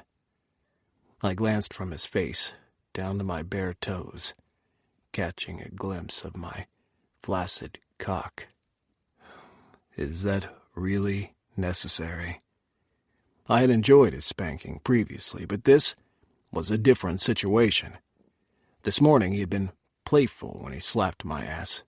Even when he had spanked me the first time in my kitchen, there had been a playful air to it. But there was nothing jolly about him commanding me to position myself over his knees. Get over my knees now, or get the fuck out.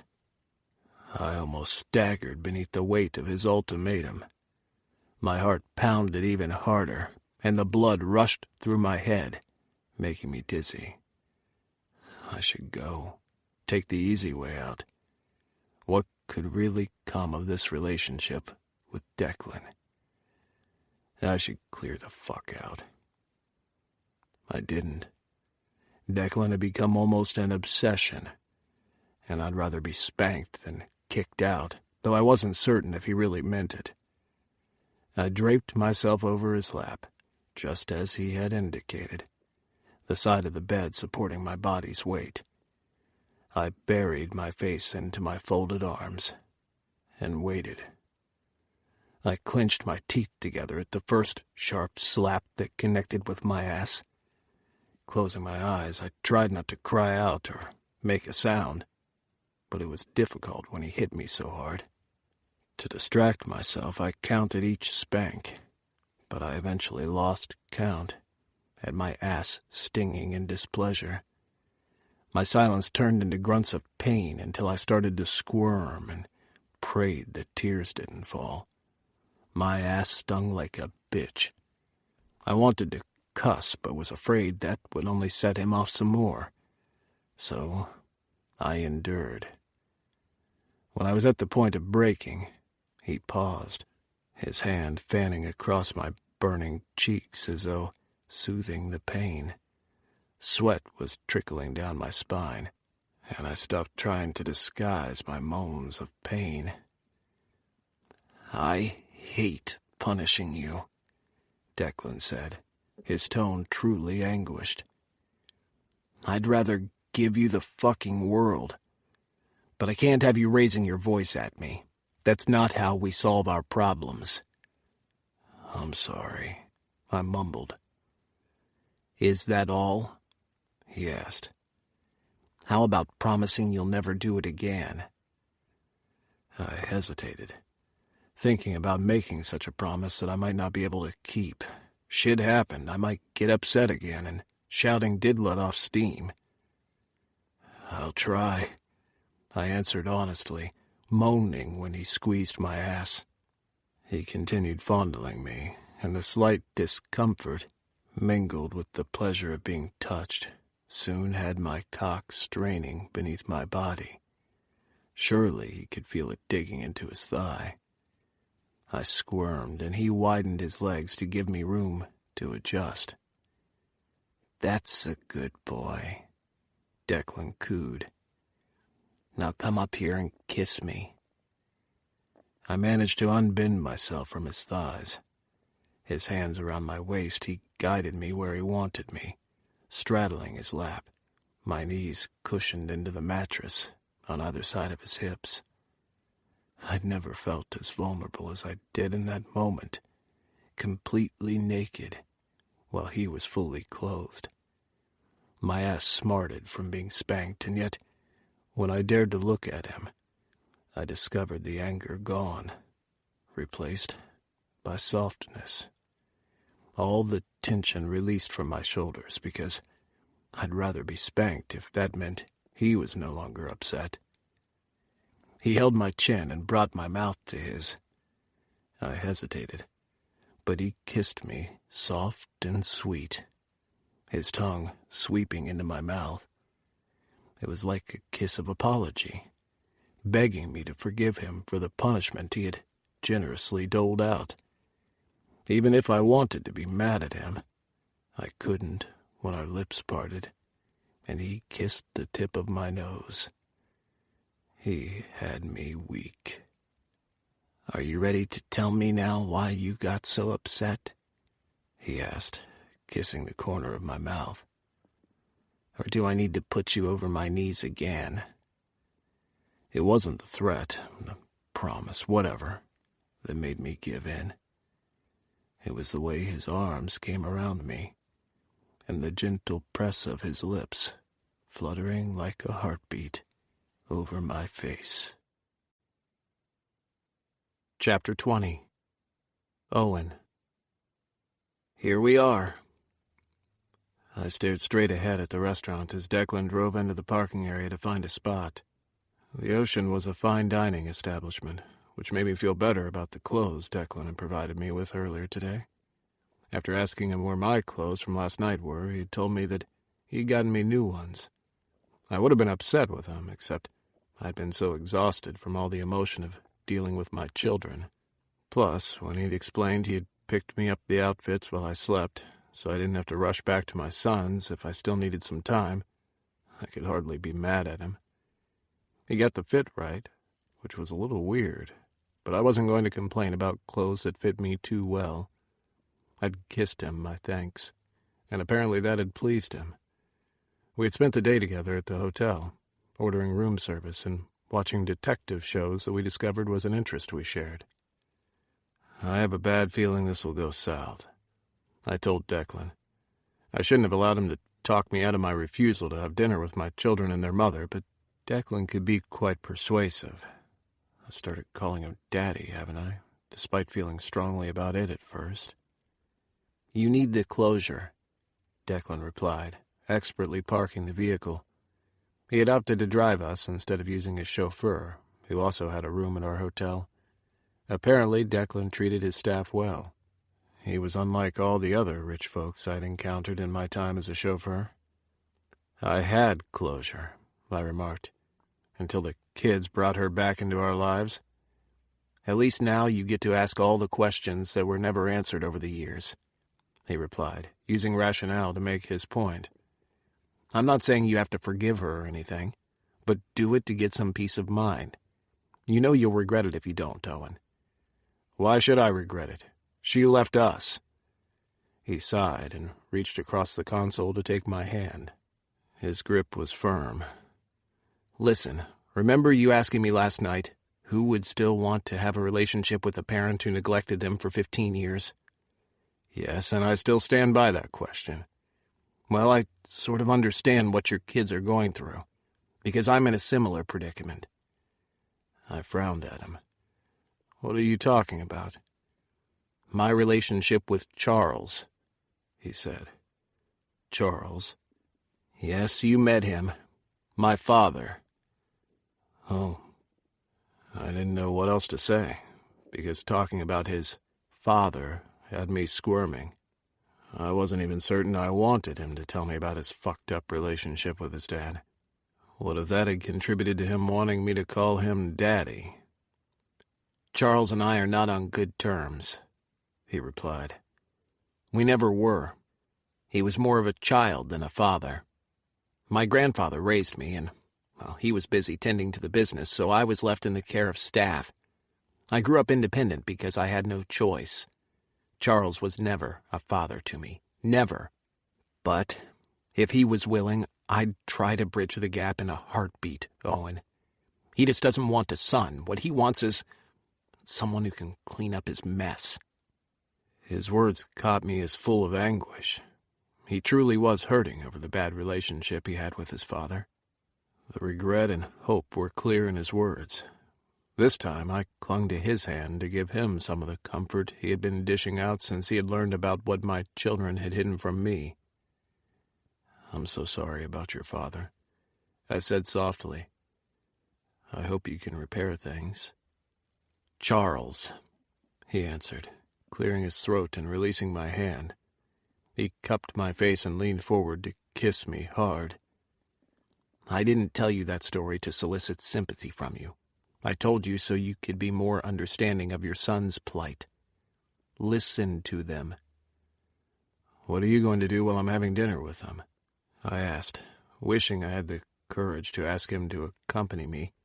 The situation was already tense, though, and bringing him would only add to the confusion and possible disaster I already predicted would come of this night. "I'll hang around in case you need me," he told me. I frowned at him. You don't have to do that. I can get a cab back to the hotel. He kissed me again. "No cab. I'm sticking around. Now be a good boy and tell me who's your daddy." Fuck if he didn't make me instantly hard by his words. "You are," I answered, my agreement no longer being a hardship. I craved this. I basked in the attention he gave me. And if it meant being his boy and accepting him as my daddy, so be it. Plus, seeing his eyes light up when I called him daddy was worth it all. I kissed him hard, holding on the lapels of his shirt. I could taste the amusement on his lips as he allowed me to take charge of the kiss. But then he had me against the door, and his hand was around my throat with just the slightest pressure as he took over, dominating the kiss, dominating me. I whimpered in his mouth, hot and ready to be fucked already. Disappointment unfurled in my gut when he pulled back. "I think you'll need some comforting later.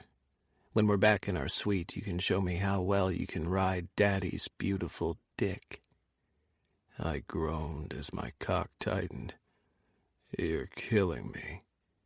"Good. Now go make as much of this dinner as you can." I pouted at him, a move that should have felt ridiculous, coming from me, but made me feel powerful at the way his nostrils flared.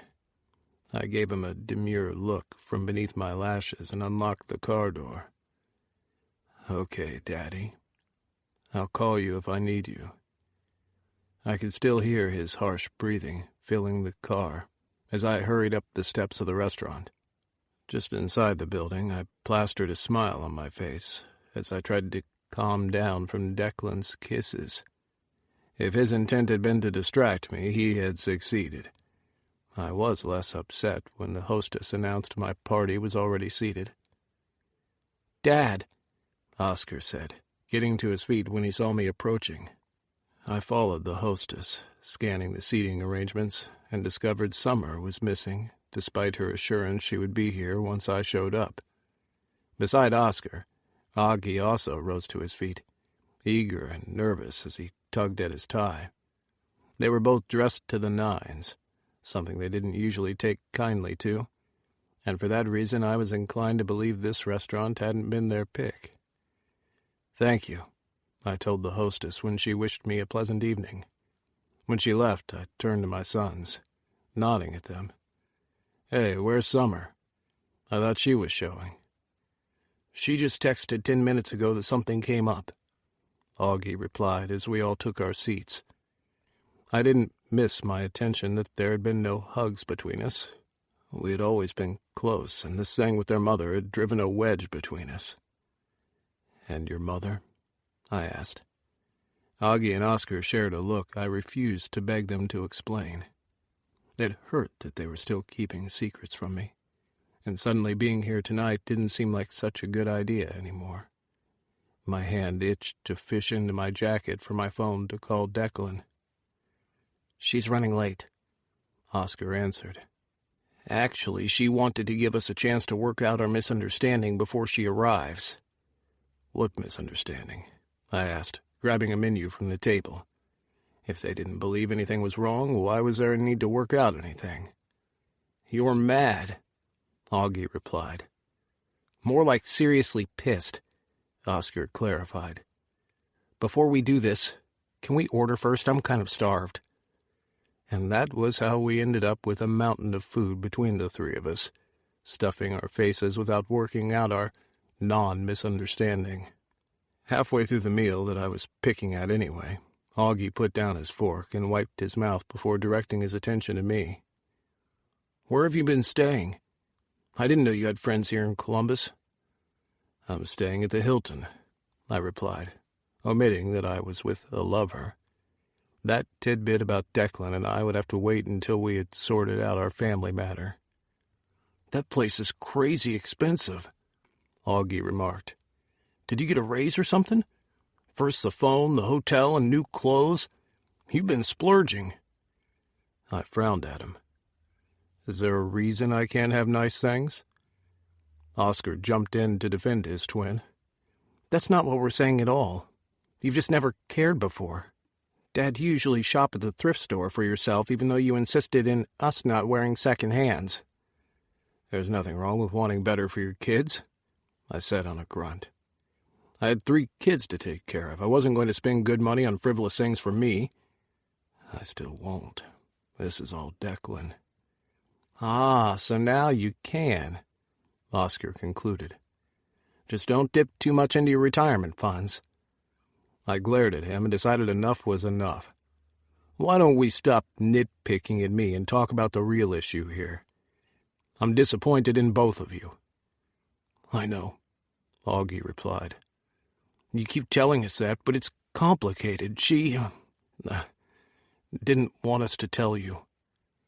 His words only made me angrier. "After being the only parent involved in your upbringing, I would have thought your loyalty would have been to me, not her." "It's not about loyalty," Augie refuted. "Then what was it about?" "We wanted to get to know our other parent." Augie looked like he wanted to cry. "You raised us to forgive and put the past behind us. Well, that's what we did, and we hope you can do the same. You have to believe that we never meant to hurt you over this. We just thought it was the right thing to do at the time." "The right thing to do would have been to tell me." I cringed as my raised voice reminded me of being spanked earlier for allowing my anger to get the best of me. I rose to my feet abruptly to go to the bathroom and calm down. "Dad," Oscar groaned, "don't run out on us again. We're trying to make amends." "I'm not running away," I replied. "I'm simply going to use the restroom." I turned to find myself face to face with the shorter man with short blonde hair, sporting a well-trimmed beard. Sorry," I murmured and started to move around the man, but he remained in my path. I frowned at him, our eyes meeting. I cocked my head to the side, contemplating his features. Did I know him? He was looking back at me intensely. "Do I know you?" I asked, my tone a little sharp at the way he was staring at me. "Hello, Owen," he said, pushing his hands inside his pockets. "It's me." And then it hit me. The eyes were basically the only thing that remained. But he had been my wife. He looked completely different, and I wouldn't have recognized him anywhere. The blonde hair was a texture darker and thicker than I was used to, and there was the beard and mustache. He filled out the jacket he was wearing quite well, his shoulders broader than I remembered. I would not have recognized him except for the eyes. I'd been gazing into those eyes since we were 13, and the longer our eyes held, the more I was catapulted back into time. "Jenna?" I said uncertainly, sweeping him with my gaze because I was having a hard time reconciling this man with my wife. "I go by the name James now," he replied. "I'm sorry I'm late. I could make up some lame excuse, but the truth is that I almost ran scared." "Hey, Dad," Oscar said, getting to his feet, Augie right behind them. I glanced at him, thinking he was speaking to me, only to find him moving toward James, embracing the other man. "Hey, son, how have you been?" James's face lit up with a genuine smile as he hugged my sons, one after the other. "Did something different with your hair?" he asked, running his fingers through Augie's hair. "My son smiled at his other father. Bethany thinks it's cute." Bethany? How the hell didn't I know about this Bethany? I stared from James to my boys and felt a deep sense of loss and sadness. Had I lost them? Now they were telling him things they usually told me? I need to use the restroom. I croaked and fled. I knocked into a waiter, mumbling my apologies, and gratefully carried nothing in his hands apart from a menu. I almost careened into a table as I glanced back at my former wife and sons, smiling at each other. I avoided it just in the nick of time as I hurried to the bathroom before I caused an accident. I managed to find the bathroom following signs on the wall. Once inside, I slammed the door shut behind me and made my way over to the sink, bracing on the marble while I took deep gulps of breaths. Now I understood why the boys had kept it from me. Another betrayal, another secret. Did I even know them? I splashed water onto my face, trying to calm my breathing as I assessed my feelings on the change James would have gone through. That had to be the reason why he had left. But why? We were both open-minded individuals. Our relationship had stemmed from sharing our deepest feelings and needs, knowing we would never judge the other. Had he come clean to me about his preference, I would have supported him. Instead, they had all sprung this surprise on me. The bathroom door burst open, and I glanced up, expecting to see the twins, or worse, James, since he now used my public bathroom. "Owen, are you okay?" "Daddy." The word came out as a whimper as Declan entered the bathroom. I had no idea what he was doing here, but I was grateful for him. He came up to me, arms outstretched, and I had no choice except to seek comfort in them. I shuddered against him, my arms wrapped around his waist. "I shouldn't have come," I mumbled into his neck. "Hey, it's okay." He rubbed the hair at the nape of my neck, soothing me. "Calm down and tell me what's wrong." "What are you doing here?" I asked instead. "I told you I would be close," he said, kissing my temple. "Didn't you believe me? I got a table where I could keep an eye on you in case you needed me."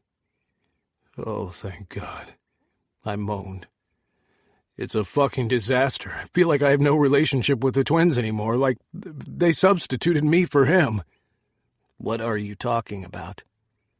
I took a deep breath and stepped back from his embrace. "Did you see the man who joined our table?" He nodded. "Yeah? That's him, my ex. All this time he's been transitioning." "So that's the reason he left you?" I sighed. "I wish I knew. I guess. I excused myself before I could find out." "Do you want to leave?" he asked. "You think I should?" "Honestly? No. I think there's a lot more that needs to be said. But if you do want to leave, then yes, I'll take you back to the hotel." I sighed, running my fingers through my hair. "I suppose you're right. I'm already here, and the cat's out of the bag." He grabbed me gently by the neck and pulled me in for a hard kiss. "You've got this." I kissed him back. "Thank you. I don't know what I would have done without you this weekend." "It's my greatest pleasure to be here for you, Owen." We kissed again, parting when the bathroom door opened. A young man close to Declan's age took one look at us, mumbled something, and tumbled back out the bathroom. "I guess he thinks I'm gonna hump you in here," Declan said, amused, and I laughed. "Any chance of that happening?" "When we get to the hotel." We parted, and I returned to my party of 3, while Declan returned to his seat. I trailed him to find he was sitting in clear view of me, watching me all the time, making sure I was all right and that he was there if I needed him. Emotions so thick clenched my insides, giving me a warmer feeling as I approached the table to find only James remained. "Where are the boys?" I asked, resuming my seat. "They told me to relay their good night to you," he answered, plucking a napkin on the table nervously. They wanted to give us some privacy to speak. I placed my hands on the top of the table and stared at him. Then let's speak. Tell me why, James. Why did you leave us the way you did? He lowered his gaze to the tabletop. You know, we'd talked about it. I wasn't feeling my usual self. I wasn't happy. So you just walked out on us? You weren't happy with our marriage either, he replied. You just remained in it because of a sense of duty. And I loved you for that, Owen. But we were making ourselves miserable. I couldn't take the children from you. I couldn't, although I desired to. But I was messed up mentally and not sure of who I was. I needed the time to get to know myself. And it took you 15 years? It took long enough for it to be too late to get in touch. I didn't want to interfere. Interfere? I cried. They are your kids. Our kids. But after what I did, what right did I have to walk back into their lives, Owen? You seemed quite fine doing it, I snapped. How dare you conspire with them behind my back and get them to keep this a secret from me? I didn't plan to, he answered. Our meeting was completely accidental, though I thought it was fate, giving me another chance. They had grown up, but I was able to recognize them. I was able to see you in them, and I knew they were ours. I had a split second to tell Augie who I was, and I took that chance. I wasn't thinking of how you would be affected. I just wanted the opportunity to know the fine boys that you raised. I don't want to take away anything from you and them, Owen. I'm not here to threaten your closeness. I stared at James, my anger dissipating, but leaving disappointment in its wake that was just as bad. You were the closest person to me, I told him. I loved you. I would have done anything for you. I thought we had a bond that went deeper than being lovers. We were partners in everything. You knew my deepest secrets. I knew yours. Or at least I thought I did. I didn't know how you'd react at finding out I wanted to be who I always felt I was inside, he answered. In fact, I wasn't even certain if this change I wanted was a temporary idea I had or if this was truly what I wanted. That's why I needed to get away. I needed to understand me. Oh, when we had become each other's bad habit. You'd use me to satisfy your curiosity and need to be dominated, when we both knew you really wanted to be with another man. I blushed, glancing away from him as he reminded me of our sex life. He was right, I couldn't refute that, but still, this could have been dealt with better on so many levels, had he been honest with me. I would have given you the time you needed, I told him. All you had to do was explain. How could I explain something I didn't even understand, Owen? Please. He reached across the table to touch my hand. Can't you find it in your heart to forgive me? The boys tell me there hasn't been anyone since I left. I was thinking perhaps we could give it another go. Chapter 21. Declan. He what? I stiffened as Owen repeated what his ex had proposed to him last night over dinner. Last night, I had sensed he needed space, so I hadn't pressed him about it. After dinner ended with James, I'd taken him back to our hotel, where as soon as we entered our suite, he'd whispered that he had been a good boy and deserved a treat. Understanding what he needed, I hadn't questioned him. I had brought him over to the sofa and given him the opportunity to show me how well he could ride my cock. He'd almost unraveled me. He'd been eager, needy, greedy, and I had loved every second of his vulnerability. He had twisted me up inside so much that for a brief minute, I'd been confused as to who was in control. What if he realized just how much he could get away with because of how much I needed him? "Please don't make me repeat it," Owen said on a sigh as he stared out the car window. We were halfway through the journey back to Cincinnati, and much of the miles we had already traveled had been done in silence. "What did you say to him?" I asked calmly, although I was anything but. Owen had been needy last night. What if his actions had stemmed from him thinking about his ex and contemplating the pros and cons of them getting back together? I wanted to believe he would choose me after how much we had connected over the weekend. But he had had years with James. They had 3 children together. That was 3 times the reason he had for choosing James over me. I told him that we'd be repeating our mistake of 24 years ago when we took our marriage vows. I see.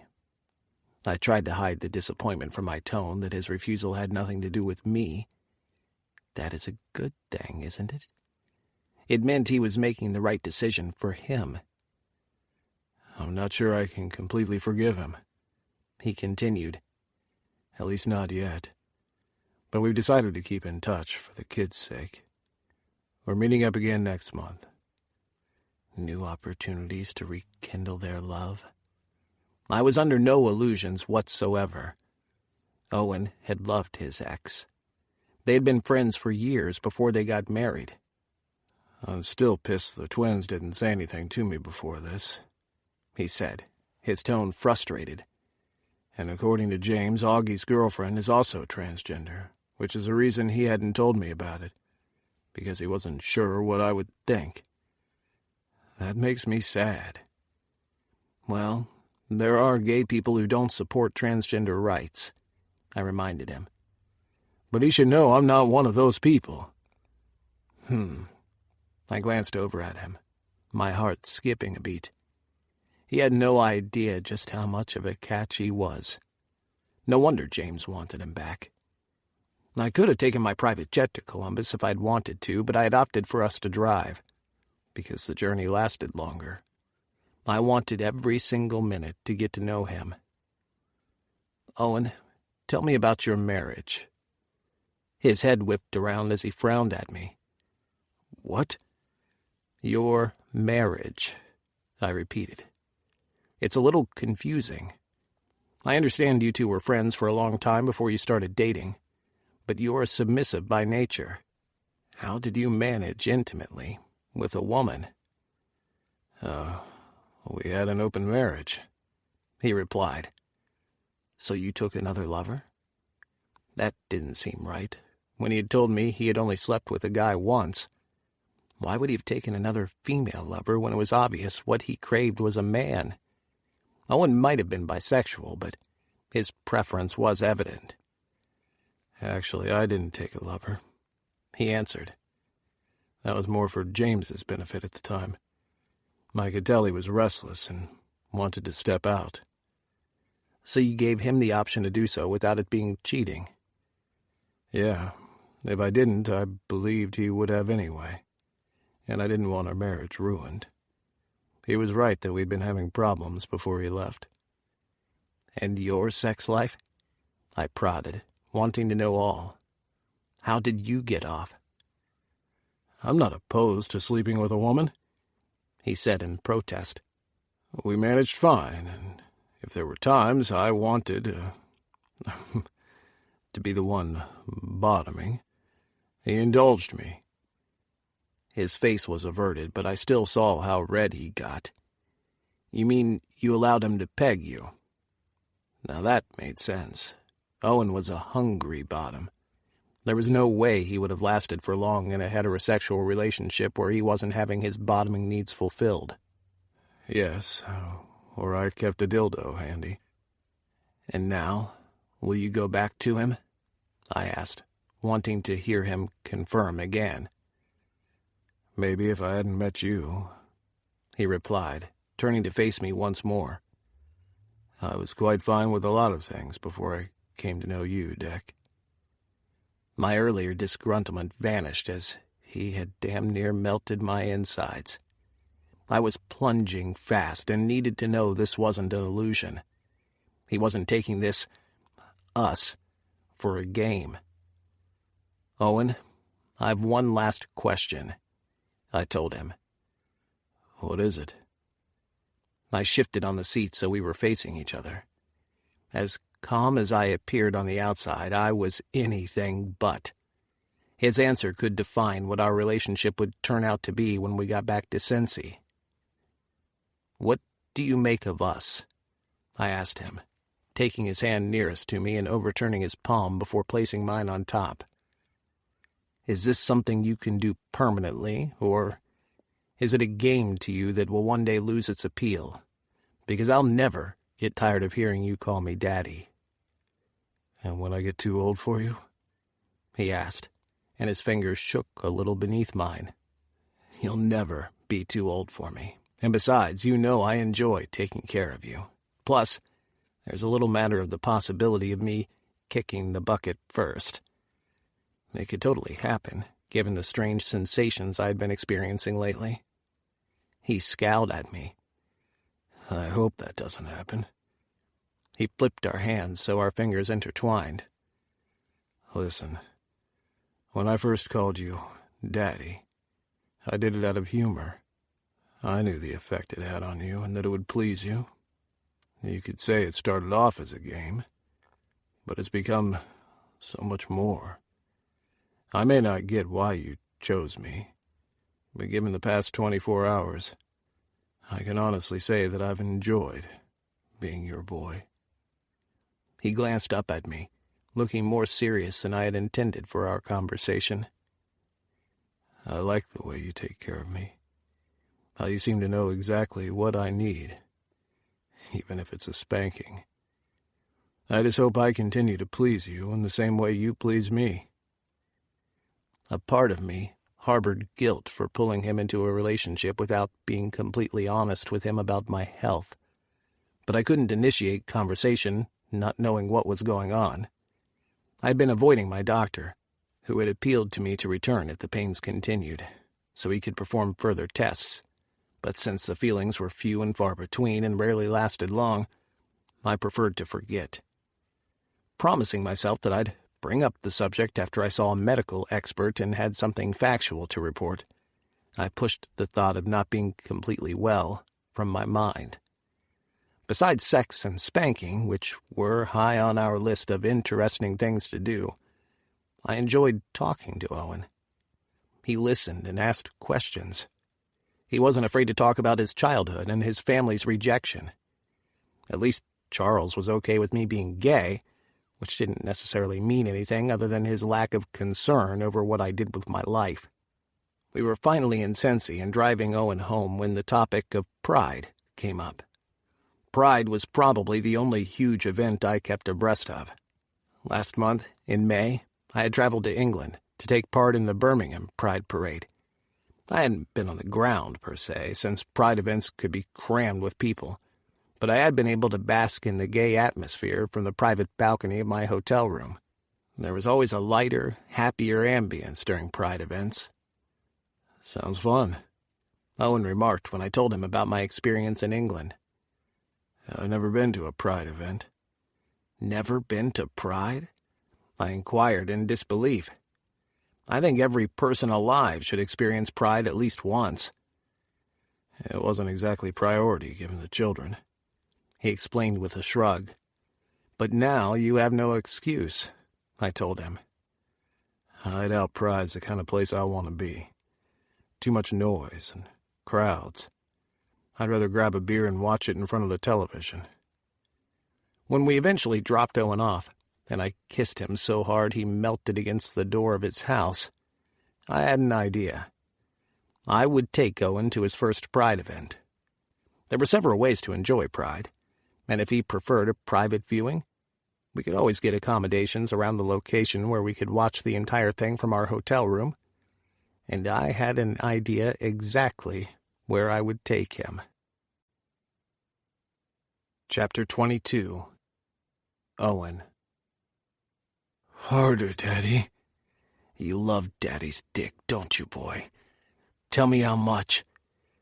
"I love the way you fuck me," I growled at him, the heat surging through me unexpectedly.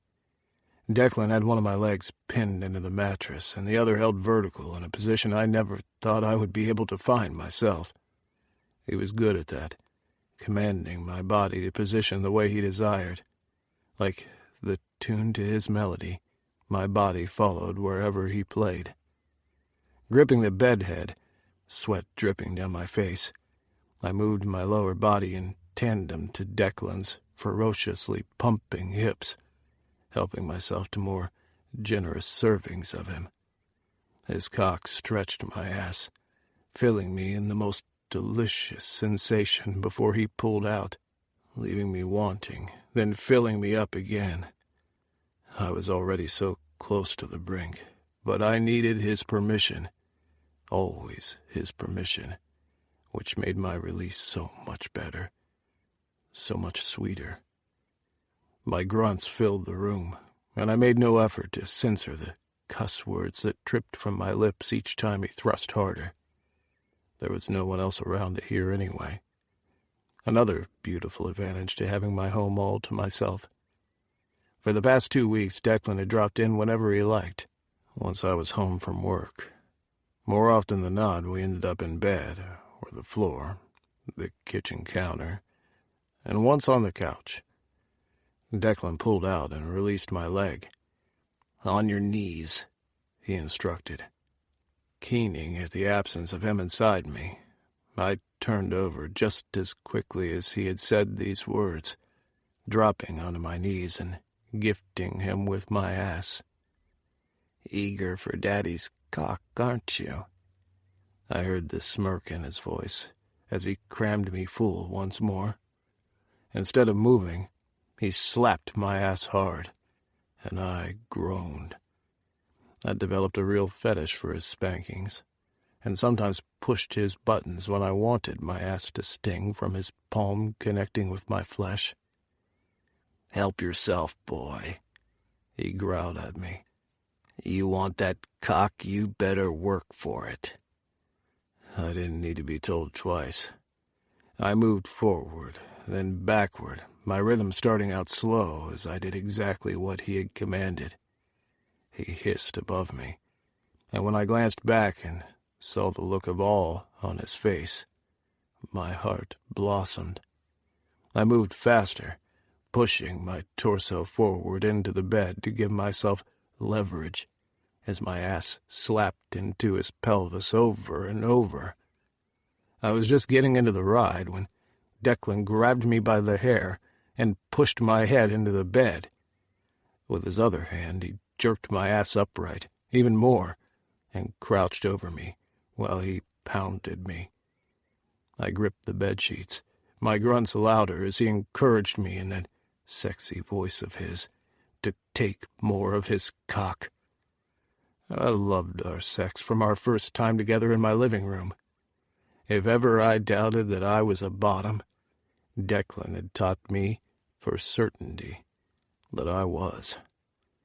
"Touch yourself for me, Owen," he grunted, his hands running down my back, touching everywhere he could reach.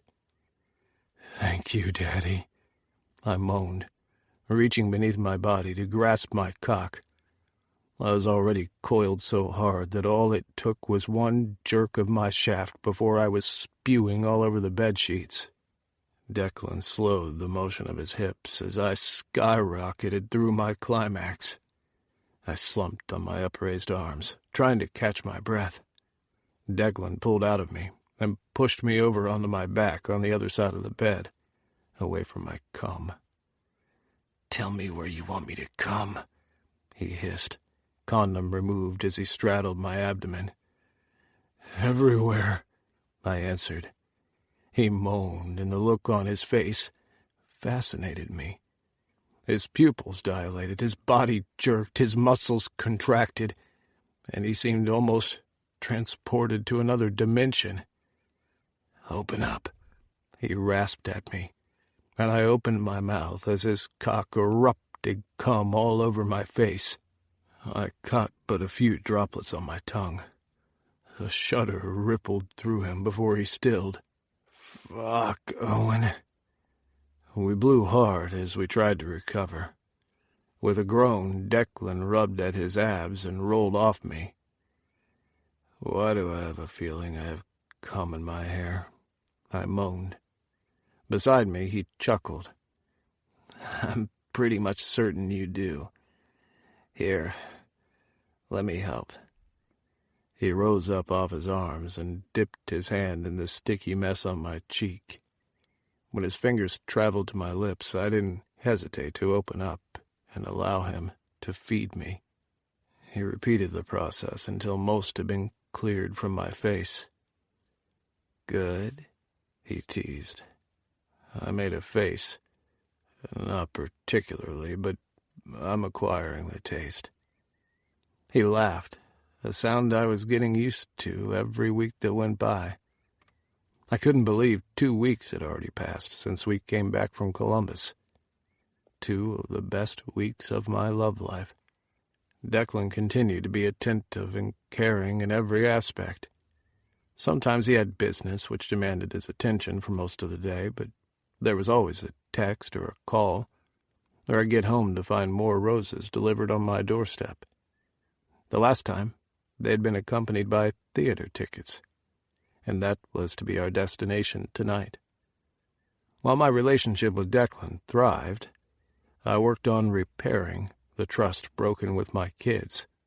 Summer still refused to visit her other father, and the last time I'd spoken to James, he had implored me to speak to Summer on his behalf. I'd reminded him that Summer was an adult who could make her own decisions. Our family had changed, and we were all finding ways of reconciling with that fact.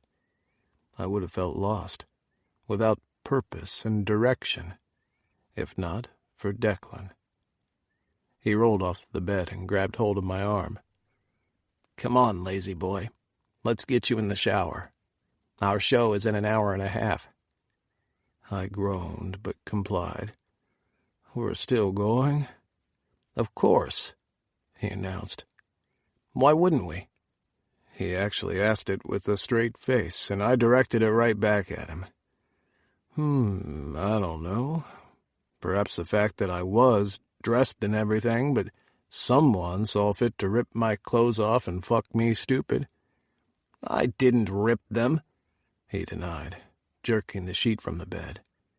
"You're turning into a mouthy brat. Get in the shower, Owen, or do I have to make you stand in the corner again?" The one and only time he had made me stand in the corner, I had thought it would be amusing. It turned out that I hated being in the corner 100 times more than being spanked. Too bad he realized that. So when he really wanted to punish me, that was where he sent me. When he coupled it with the silent treatment last week, I had transformed into the perfect boy. I hated the silent treatment the worst. I ducked into the shower and got started on my hair, wishing someone had told me before that cum in the hair was nearly as hard to get out as glitter. As soon as Declan hopped into the shower with me, I turned to him. "Is it all washed out?" "Hang on. It's spread right here." I could hear the laughter in his voice as he got the rest of the gooey stuff out. "That's the last time I let you give me a facial," I threatened half-heartedly. "If we didn't have a show to get to, I would call you out on that," he replied. Declan lived for finding out things I had never done before, and then surprising me with doing that activity together. I had never been to the Arnoff before for a live show, and he had gone ahead and secured us tickets to watch a popular musical live. Despite the serious side of him, I loved when Declan turned downright playful as he did in the shower. Each time I washed off the soap from my body, he would only apply more. The shower turned out to be a long affair, with both of us snickering as we finally managed to get out. "Sit on the bed and let me dry your hair," Declan offered, and I took him up on it. I sat on the edge of the bed, and he stepped between my legs, rubbing at my hair. His hands were gentle, yet firm. He was as completely naked as I was, yet there was no embarrassment between us. Being with him was as natural as breathing. "Do you have a passport?" he asked, pulling me out of my thoughts. "Wait, what?" "A passport," he repeated, scrubbing at my hair harder. "Do you have one?" Yeah. I had to get one when one of our clients wanted a chauffeur on a business trip overseas. At the last minute I had to pull out when I couldn't get anyone to mind the kids." "Great. I'm going to need it when we get back from the theater." I reached up to grab his wrists and stall his motions so I could look up at him. "What for?" "It's a surprise." I groaned. "I hate surprises." "Liar, no you don't." "You won't even give me a hint?" "Nope. But you'll need to take a few days off work, like 5. Or maybe make it the whole week." He paused and ran his fingers through my hair, checking the dampness before he continued rubbing. "Can you get a few days off work?" "I'm not sure my boss will grant me the time off," I told him. "Not after missing that weekend we were in Columbus. Plus you had me call in sick on Tuesday." "And wasn't it worth it?" It was.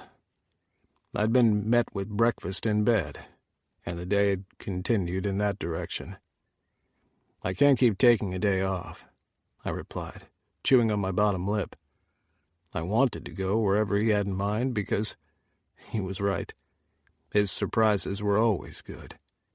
But at the same time, I had to be a responsible adult. I can't afford to be fired from my job. "What if I promised to take care of you for life?" I stiffened. "Don't even joke about that." "I am not. But that's a conversation for another day." I frowned because I had an idea where he was going. And as much as I was getting used to him buying me things, I would never be comfortable not having the means to get my own. I had been working since I was 15, and I wasn't about to stop just because I had a younger, wealthy boyfriend who could decide on any given day that our relationship had gotten stale for him. "Listen, don't worry about it," he said, as if he could sense my disturbed thoughts.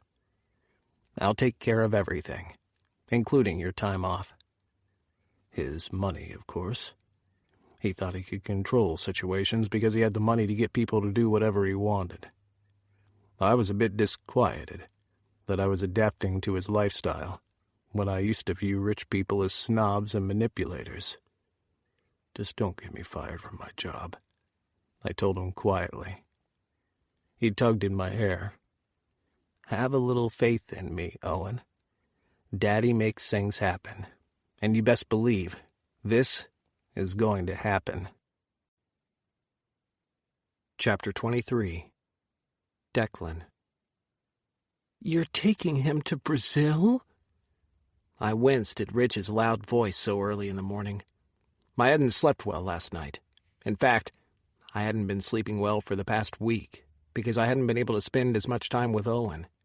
Giving him all that time the first couple of weeks that we had returned to Cincy hadn't been without a price, and now I was trying to catch up with the pile-up of work on my desk. To be fair to me, the majority of the work on my desk belonged to my father and the disastrous job he had been doing. Not only did I have to undertake his tasks, but I also had to undo several of what he had done wrong in the first place. I hadn't slept over at my boy's place in 3 days, and it was beginning to show. I slept better when I was in his bed, his body stretched out next to me. Whether I woke up to him crowded at my back, me spooning him, or his head on my shoulder, I didn't care. Just being with him was a calm in the otherwise turbulence of business. "Yes, that's exactly what I said," I answered Ridge, then thanked our maid Molly, who brought us coffee, inquiring if I needed anything else before retreating. "This is becoming really serious, isn't it?" he asked, pouring a generous amount of creamer into his coffee. By the time he was finished, I was convinced there was more cream than coffee in the cup. Both Owen and I took ours black with just a pinch of salt. I was surprised he did this too, because so many people acted appalled whenever they witnessed my coffee-making ritual. "You already know this," I replied on a sigh. "Everything is perfect. At least when I was with him and not immersed in work." "But why Brazil?" "Pride. He's never been." "Let me get this straight. He's never been to a Pride event, so you plan to take him to the freaking largest Pride event on the planet? Shouldn't you have kind of initiated him into something smaller first?" "You know me, Ridge. It's either go big or go home. He'll love Brazil." "And you know this because—" "Because I know him," I answered, then scowled at him. "Why are you here so early in the morning? Just to antagonize me and question my relationship?" He put down his coffee. "I never question your relationship. You may know this guy, but I know you. You've made your mind up about him, and he obviously suits your needs well, so I know better than to question it." The tension eased from my shoulders. Good. I didn't care about the looks Owen and I received sometimes in public, but I preferred knowing the people in my life were supportive of our relationship. Ridge still hadn't said why he was here so early in the morning, so I decided he was feeling left out and a tad lonely. I had meant to drop in on Owen since he wasn't on duty until later this evening. I hated the times I was free and he would be working, but it couldn't be helped. I had sensed him gearing up for a fight about quitting his job, so I hadn't brought it up again. What kind of daddy would I be if I didn't allow him his independence, within the boundaries of our relationship? I only half listened to Ridge chatting away about his recent exploits as we made our way to my bedroom, where I dressed for work while he watched. I paused in the act of pulling the final loop in my tie, and wondered, if Owen was around, whether he would have a problem with Ridge being in my bedroom like this. I never even thought how Ridge being here might seem wrong, because this was how we had grown up. He had seen me naked more times than anyone else I knew, but perhaps Owen wouldn't be comfortable with the idea. "Ridge," I said his name, interrupting his incessant chatter. "Do you think we're too familiar?" "What do you mean?" I nodded at him, sitting on my bed casually. "I mean, you being here right now and chattering away while I get dressed. Doesn't it seem too familiar to you?" "Of course not. Why would it? We're friends." "But maybe we make our partners uncomfortable with the idea," I stated with a frown. "That last daddy you had, for reference. I honestly think he may have not been comfortable with you kissing me at times. And to be honest, I don't think Owen would be down for that either." He rose from the bed. "What are you saying?" "I'm saying that we need to set some boundaries going forward," I replied, gently, because I didn't want him to take my words the wrong way. "Eventually, you'll find someone else who will be into you. But if you continue to be so familiar with me, it might cause problems. Again. If you're honest, it's happened several times before." "You sure you're not just saying that to get rid of me so you can spend more time with Owen?" "Why would I want to get rid of you, Ridge? You're my best friend, and nothing will change that. Not me being in a relationship." "So, no kissing," he stated. "Yes, that's the most extreme one I can think of. Thankfully, we hadn't spent any time around Owen for him to witness Ridge kissing me. It clearly meant nothing, but remembering Owen's reaction the night Ridge had kissed me, it wouldn't go down so well with him. Our relationship was still on a fragile balance of building up trust, and the last thing I wanted was to make him doubt us." "Are there any other rules I should know about?" I winced at the bite in his question. "I don't want our friendship to be affected. In the same way I would want Owen to respect our friendship. I want us to respect my relationship with him. That's all. Don't go getting all weird on me now because I mentioned this stuff. Besides, when you find a daddy you want to keep, you'll not even be interested in rubbing on me anymore." "If I find a daddy." Before I could respond, a wave of dizziness came over me, stealing my breath. "Declan!" I heard Ridge's cry of alarm from far off as I waded through the gray shroud. I had no idea how long I was out for, but came to, lying on the bed, on my back, my feet dangling over the edge. A frantic Ridge was peering at me in concern. "What the fuck, Declan?" he shouted. You scared the crap out of me. Are you okay? Should I call the ambulance? I shook my head, groaning as I struggled to sit up. No ambulance. I'm fine. Ridge started to pace in front of the bed. You're not fine, he objected. You keeled over and would have kissed the floor had I not caught you. Do you know how bloody heavy you are? Payback for carrying me that night in Columbus, I said, trying to make light of the situation. But you were not drunk, he retorted, coming to a stop before me. Something's wrong, I can tell. What aren't you telling me? A perfectly young, healthy man just doesn't faint at my feet. I thought you would be flattered. Now stop your yammering. His shoulders drooped, and he came over to sit beside me. Please tell me. What's wrong? I don't know, I answered honestly. What do you mean you don't know? It's just stress and not sleeping well, I replied, getting to my feet, determined to go about my usual day. I saw the doc a couple months ago about it. And I just need to get over all this mess Charles created, then I can take some time off. He frowned at me. Maybe it's about time you have Charles assume more responsibilities. He's your father, Declan. He has a responsibility toward you and the business. You shouldn't have to do everything. It will get better, I assured him. I've just inherited his desk, so it's tough right now managing his workload. I still need to find someone to replace me so I can fully immerse myself in the new portfolio, but for now, I have to juggle both. I turned away from him, but he got up and grabbed my arm. Declan, are you certain it's just stress? He had hit a nerve. Stress, the doctor had said. I wanted it to be stress, which I could more or less control, rather than some medical condition that all the money I had in the world couldn't cure. I'm certain, I lied. He knew me too well. His eyes narrowed. Does Owen know? No, there's nothing to tell. Not yet, anyway. He swallowed hard. Declan, your mom... I pushed his hand away. Ridge, don't. I don't have time for this. I'm already late for work. Thinking about my mother was too terrifying. I had buried her memory deep inside me, not wanting to remember her, as she had been in her last moments, nor the frightened boy I had been, watching my mother wither away day by day. Chapter 24. Owen. Declan's lips crushing mine stole my words as he slammed the door shut, then pushed me back against it. I had no complaints about where his mouth was, or what his hands were doing to me.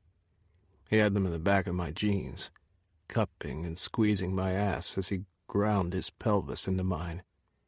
I threw an arm around his shoulder and let myself get carried away on his kiss, trusting him wholeheartedly with where he would lead me. I missed you, he mumbled, raising his head and giving me a couple of seconds to catch my breath before he was kissing me again. I liquefied against the door, and only his arms kept me upright. As busy as he was, we'd talked every day, but it wasn't as before. He had been busy, clearing his desk, he had said, in addition to finding a replacement for him, since he was assuming Charles's now vacant role. One second I was kissing Declan, and the next I was all puckered up, but he was several feet away. I blinked my eyes open and frowned at him. I was so wired that this wasn't the time for him to deny me an orgasm. "We need to go," he remarked. I stared blankly at him. "What? Go where? The bedroom?" He chuckled. "No. Get dressed." Without waiting for me to respond, he was heading for the stairs. I strode after him. "My question still stands. Why?" "It's a surprise. Now come on. You're free for the week." I scowled at his back, following him into the bedroom as he reminded me of the phone call I had received from my boss yesterday. I'd been hired out for a week by none other than Declan Moore. I'd heard the question in my boss's voice that he hadn't asked, and it had been hell stammering through the call while pretending Declan hadn't just bought me time off work. "I don't have work for the week because you went behind my back and interfered with my job," I said, entering the bedroom behind him. "I told you I would take care of things," he answered. "It'll be worth it. Now are you going to trust me to do the right thing for us, or argue all day just so I can punish you later?" I watched him move toward my closet, which temporarily distracted me. What he was doing was so deliberate that I believed he was keeping something from me. "What are you doing in my closet?" I asked him. "Picking out something for you to wear, obviously." I bristled at his obviously. "I can pick out my own clothes, Daddy," I said sarcastically. "I'm a big boy." He shot me a look over his shoulder. "Cute." He backed out of the closet, my best jeans and a nice shirt in hand. He tossed them on the bed and pointed at me. "We're running late thanks to a last-minute hiccup at work. Get dressed, Owen. Now." He softened his tone. "I'll explain everything soon."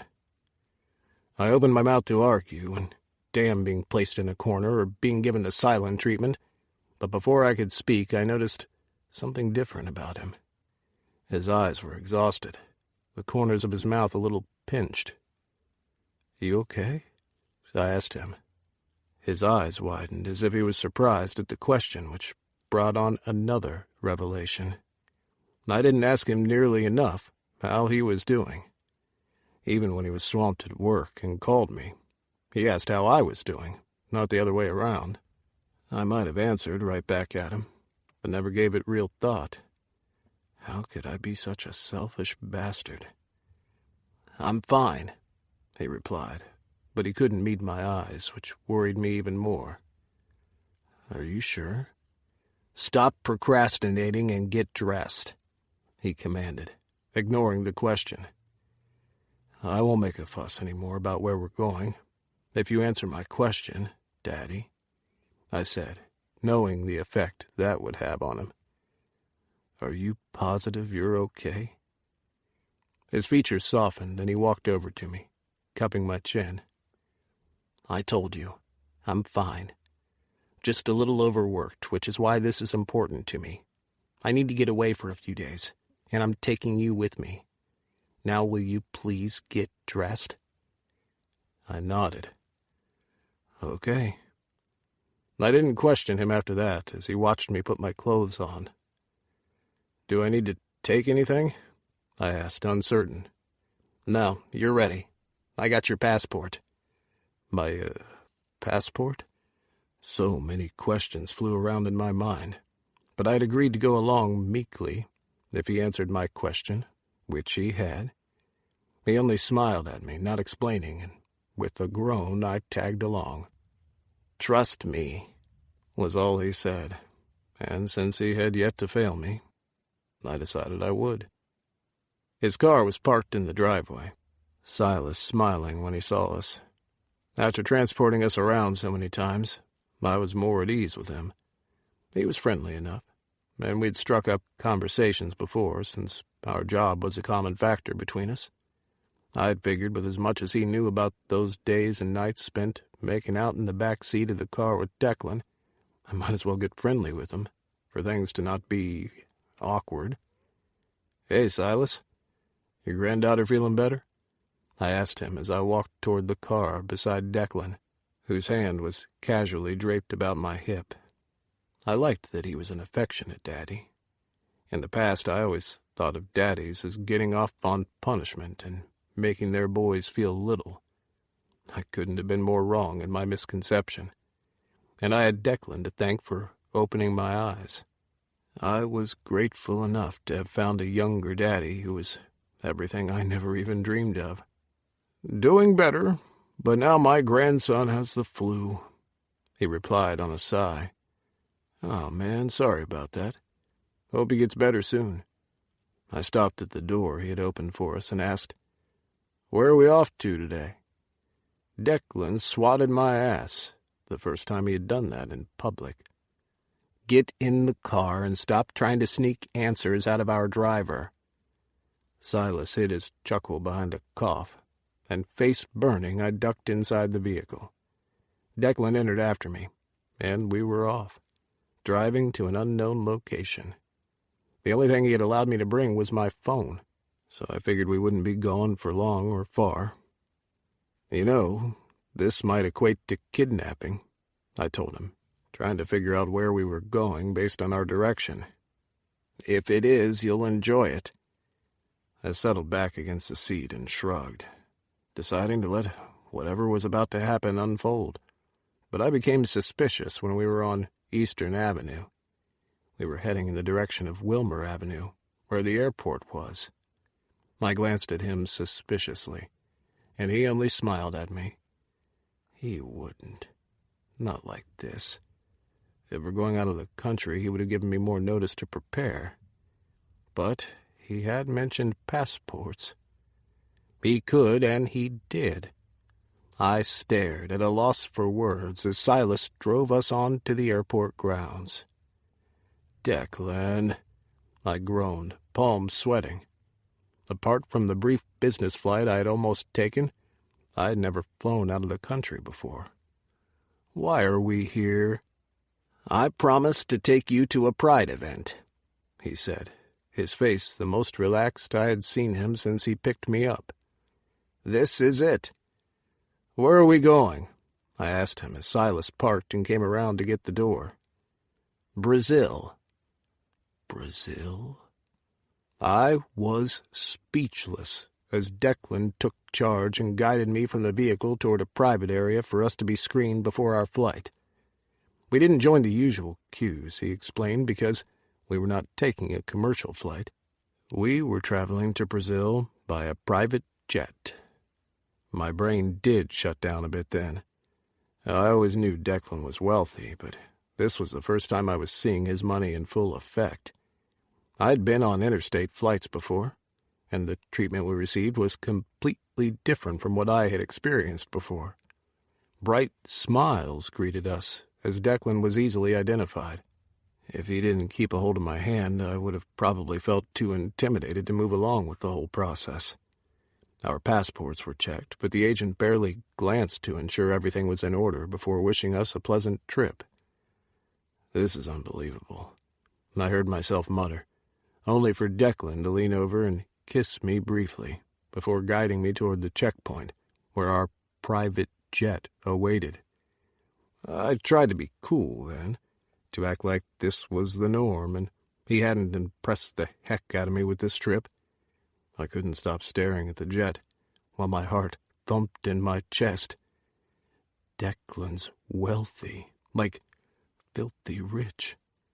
The thoughts echoed through my brain as I coaxed my waxed cheeks into a smile while we met our pilots. The jet wasn't even rented. He owned it. And I found out because I asked. He answered with such nonchalance that one would have believed it was the norm to own a jet. "Sometimes I do a lot of traveling," he explained, hand lightly grazing my ass as we ascended the bridge. "It seems smarter to invest in one." "The only things I've ever invested in are my kids," I remarked in a daze. He chuckled. "That's a pretty damn good investment if you ask me. You're a good father, Owen. I like that." I couldn't respond as we finally entered the jet, and I was struck by all the beauty and luxury before me. I'd had no idea what to expect from the outside, but the interior was decorated well. I usually have a hostess, but figured we could do with the privacy on the long flight, Declan stated, nuzzling my neck. "How about I show you around before takeoff? We're good for another half an hour before we're scheduled to depart." "Okay." I strangled out the word, still trying to keep in my awe. The first zone was a seating area, consisting of 8 seats lined up 2 behind each other on the right and left, leaving a spacious aisle for walking. I tried to take everything in, from fold-out tables to reclined seats that converted into full flat beds. An iPad device was used to control everything from lighting to the blinds at the windows. "I mostly use this area for business-related purposes or dining," he said, exposing laptops that were accessible from beneath the seats. "There's less of a distraction for conducting business." He touched my elbow and nudged me forward. "Let's go to the next zone, where I usually relax." If I wasn't already impressed, we moved deeper inside the jet into another sitting area. L couches, recliners, and plush sofas added to the luxurious feel. He even had a wet bar, which he strolled toward as I took in the television that made mine seem like a toy. Soft music played in the background, although I couldn't identify what song was playing because it was too low. "It's like a mini hotel," I remarked, as he returned to my side with 2 champagne flutes and a bottle in his hand. "Wait until we get to my private bedroom and the bathroom," he stated, handing me the 2 flutes. "You'll be begging me to take you with me on all my business trips, which I wouldn't be entirely opposed to." He popped the champagne, the sound causing me to jump because of how skittery I was. I tried not to show my embarrassment as he raised his eyebrows in question at me. "This doesn't feel real," I told him. "One minute I'm home waiting for you to drop by so we can hit the sack, and the next minute I'm on a private jet. I'm about to ask you to slap me to see if this is just a dream I'll wake up from." "I won't slap you," he said, laughing softly. "I have no desire for punishment on this trip, but I do intend to spoil you rotten, so be forewarned." Insecurities hit me hard again, and my hands were shaking so badly he had to take the flutes from me so he could pour the champagne. "Why?" I asked him hoarsely. "You have all this. You could have any man you want on this jet with you. Men who would be happy to be anything you want just to experience all these things you want to do for me. Why would you choose someone like me?" He frowned at me. "Someone like you? What does that mean?" "Someone old. All my good years are behind me. I spent them all raising 3 kids. What do I have to give you?" His eyes met and held mine. "You underestimate yourself, Owen. And maybe that's what I like about you. Trust me, if anyone else had been here in your place, it wouldn't have been the same. It had to be you." Before I had time to process what he was not exactly saying, he was moving ahead. He came to a halt at a brown wall and slid it back. I approached him and discovered what he meant about his private quarters. He stepped aside to allow me ahead of him into a cozy room decorated in cream, black, and ivory. Sunlight streamed inside from the 3 oval windows next to the inviting queen-sized bed, providing us with sufficient lighting. The bedspread matched the 6 or so ivory and white throw pillows that adorned the bed. To complete the room was a personal TV, a small bedside table with a stylish ivory lamp, and a reclining chair. "You were not kidding," I told him, downing the champagne and handing him the glass. "Can I move here permanently?" As I kicked off my shoes, Declan chuckled. "No, but I have a penthouse suite in New York I have a feeling you'll like." I groaned as I allowed myself to drop onto the bed. It was as soft as it looked. But I didn't feel like I was going to sink through the mattress either. Too far from my kids. I watched him as he finished his drink and placed both flutes onto the bedside table. He walked over to the bed and stopped to stare down at me. I smiled up at him, hoping he could read my mind, so I didn't have to spell out for him what I needed. "Distance is nothing," he remarked, removing his shoes while he checked his watch. "Daddy owns a private jet. You can be in Columbus any time you want." "That's too much hassle, babe. Now, are you going to kiss me or what?" His answer was to straddle me and reach for my arms to stretch them above my head. "Just a kiss?" he asked, gazing down hungrily at me. We have another 15 minutes before takeoff. Think you can come in that short time? Yes, please. I was good at being polite, but I wanted his loving, because his reward in that department was always great. I wasn't wrong. He had me gripping the sheets and shouting my release into the bed in less than 10 minutes. Chapter 25. Declan. Holy fuck, we're in Brazil. Owen's attempt at enthusiasm fell flat as we piled into the private chartered vehicle I had requested to meet us at the Guarulhos International Airport in Sao Paulo. I chuckled in amusement and closed the car door firmly behind us. Our driver, João, secured the safety locks and turned to address me with a smirk on his face.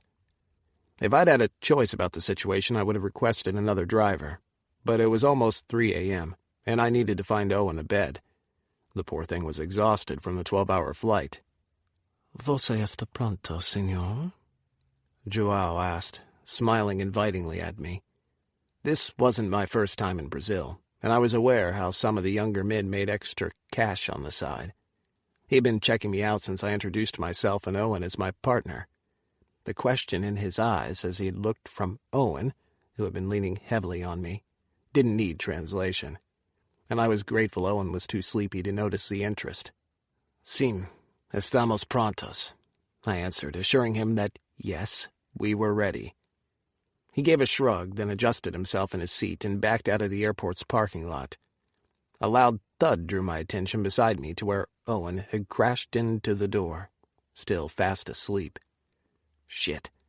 I reached for him and pulled him into my arms, cursing my stupidity in not insisting that he sleep when we were up in the air. He had asserted that he wasn't tired, and I'd enjoyed his company so much on the long flight that I hadn't pushed. He had fallen asleep half an hour before we landed in Sao Paulo, and it had taken me several minutes to wake him up. He was a damn heavy sleeper. Later, when he woke up, Owen would regret missing the nocturnal view of Sao Paulo. Although Pride was still 2 days away, the city was pulsing with excitement. Sao Paulo was always a busy city, but during Pride, everything magnified. Rainbow flags were already flapping in the cool night wind, hinting at the excitement that was to come. You here for Pride, senor? João asked in English, attempting to make conversation. Yes, I replied. I wanted my boy to experience the pride of who we are. I glanced away from his look of confusion and down at Owen with affection. His mouth was slightly open, and he was snoring lightly. I closed my eyes and allowed the feelings that I was developing for him to wash over me. It was hard to fathom I cared about him so much in the little time we had spent together. Approximately a month ago, I hadn't known this man, and now I couldn't envision my life without him in it. The drive from the airport to Hotel Portobello took us longer than it should have, because of the traffic of both people and vehicles. By the time we arrived, I had the urge to crash as well. With all the work I had done lately to give myself enough berth to take the days off like this to spend with Owen, I'd only grabbed a few hours of sleep for the past week. There was also the worrying about what the possible cause could be of me fainting the other day. I had promised Ridge I would see my doctor, and I would, after Pride with Owen. I didn't want a gloomy diagnosis to ruin Owen's first Pride that I got to spend with him. If something was wrong, I wanted to have memories of this moment with him. At the hotel, I paid the driver and tipped him generously. I'd asked for a private bell assistant, and the man was prompt to grab our bags from the vehicle while I woke Owen to get him inside. He grumbled about me waking him, even mentioned me leaving him on the sidewalk to sleep. I would have found it funny if I wasn't as dog-tired myself. Our check-in was expedited, and I was relieved when we entered our suite. I meant for our stay to be one Owen wouldn't forget any time soon, so I had booked their most prestigious suite. I wasn't disappointed at all. The suite had an expensive but homely feel, with its wooden paneling.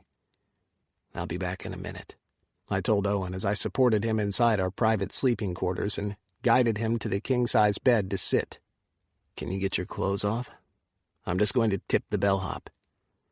Yeah, I can manage, he said on a frown, looking so damn adorable, even though he was grumpy when sleepy, but who wouldn't be? All he wanted to do was sleep, and I kept waking him up. I kissed his forehead. Sorry I keep waking you. We're here so you can sleep as long as you want now. Sleep with me? He pleaded. You haven't slept in my bed for days. I will. Get your clothes off. I left him wrestling with his shoes while I re-entered the main room where the bell assistant waited with our bags. Where do you want me to put the bags, senor?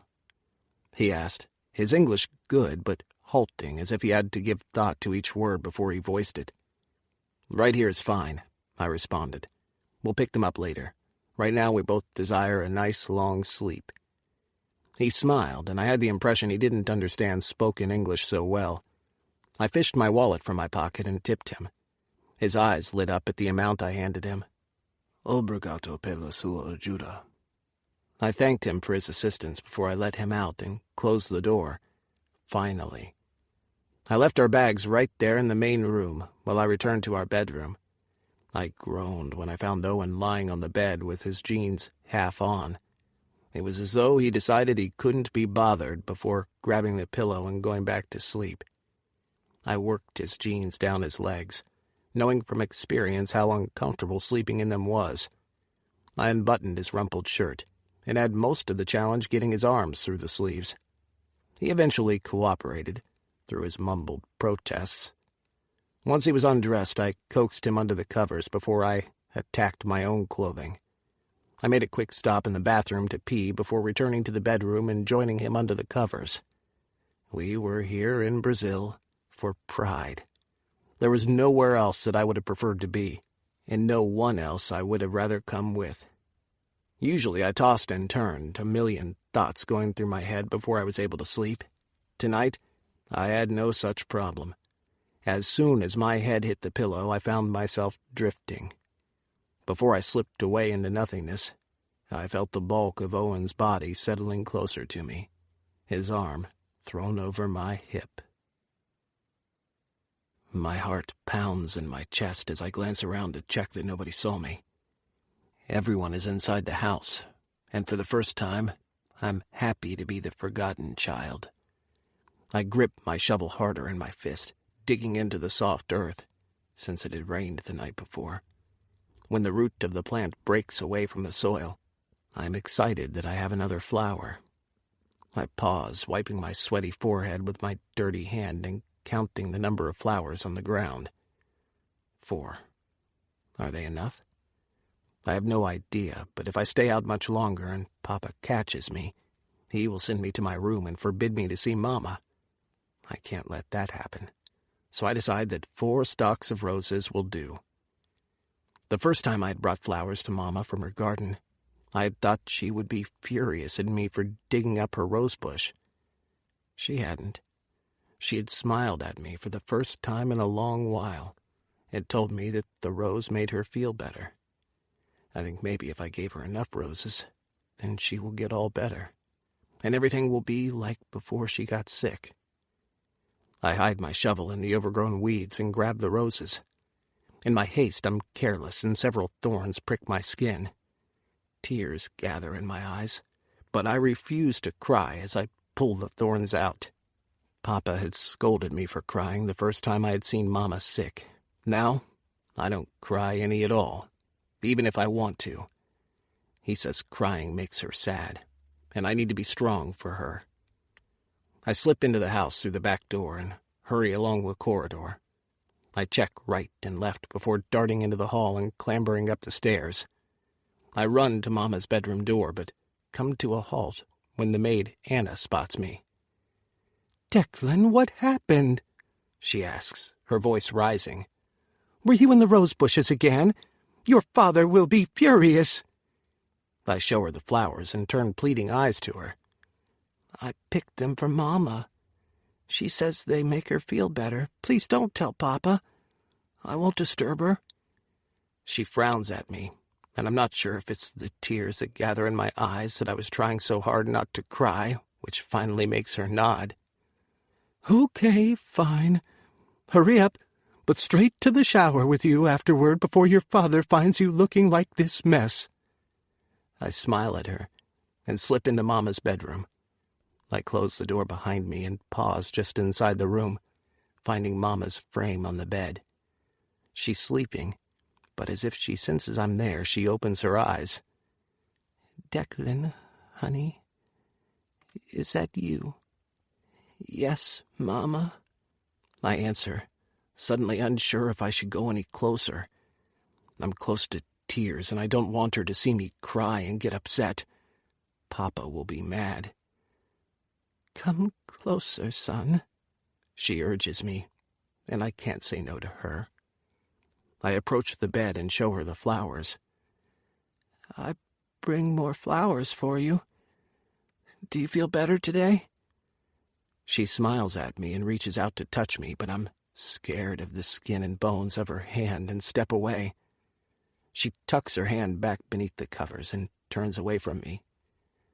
Mama, it's okay, baby. It's okay. But it's not okay. I can hear her crying, and I feel bad that it's all because of me.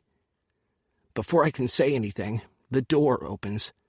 I drop the flowers as I face my father, who terrifies me. Mama isn't the only one who has changed. He no longer smiles, no longer ruffles my hair or plays with me. "What are you doing here, boy?" he snaps, and I tremble so hard my knobbly knees knock together. Charles, leave him be, Mama says weakly. "I told him not to disturb you," he shouts, stalking over to where I'm standing. I cry out as his hand clamps around my shoulder and his fingers dig into my 6-year-old tender flesh. Charles, Mama protests. You're hurting him. I need you to be there for him when I'm gone. That only seems to make Papa angrier, as he drags me across the room and tosses me out of the bedroom. He points a finger at me. "If I ever catch you in this room again, I'll send you away." Gasping, I jerked awake, my chest heaving with every effort it took me to inhale. My heart pounded in my chest, and I glanced around wildly, trying to figure out where I was. That I was no longer the 6-year-old boy from my nightmare was very evident, but it took me a while to remember. I was in Brazil. I was nowhere near my mother's deathbed. Someone stirred beside me, pulling my attention away from the recurring nightmare, and to Owen, who peeked at me from one eye. "You okay?" he asked, his words slurred by sleep. Yes, I'm fine," I said, but he frowned at me as if he didn't believe me. "I just need to use the bathroom," I lied, then climbed out of bed. "Go back to sleep." "It's not morning yet?" "It is, but we've no place to be yet. So go back to sleep, Owen."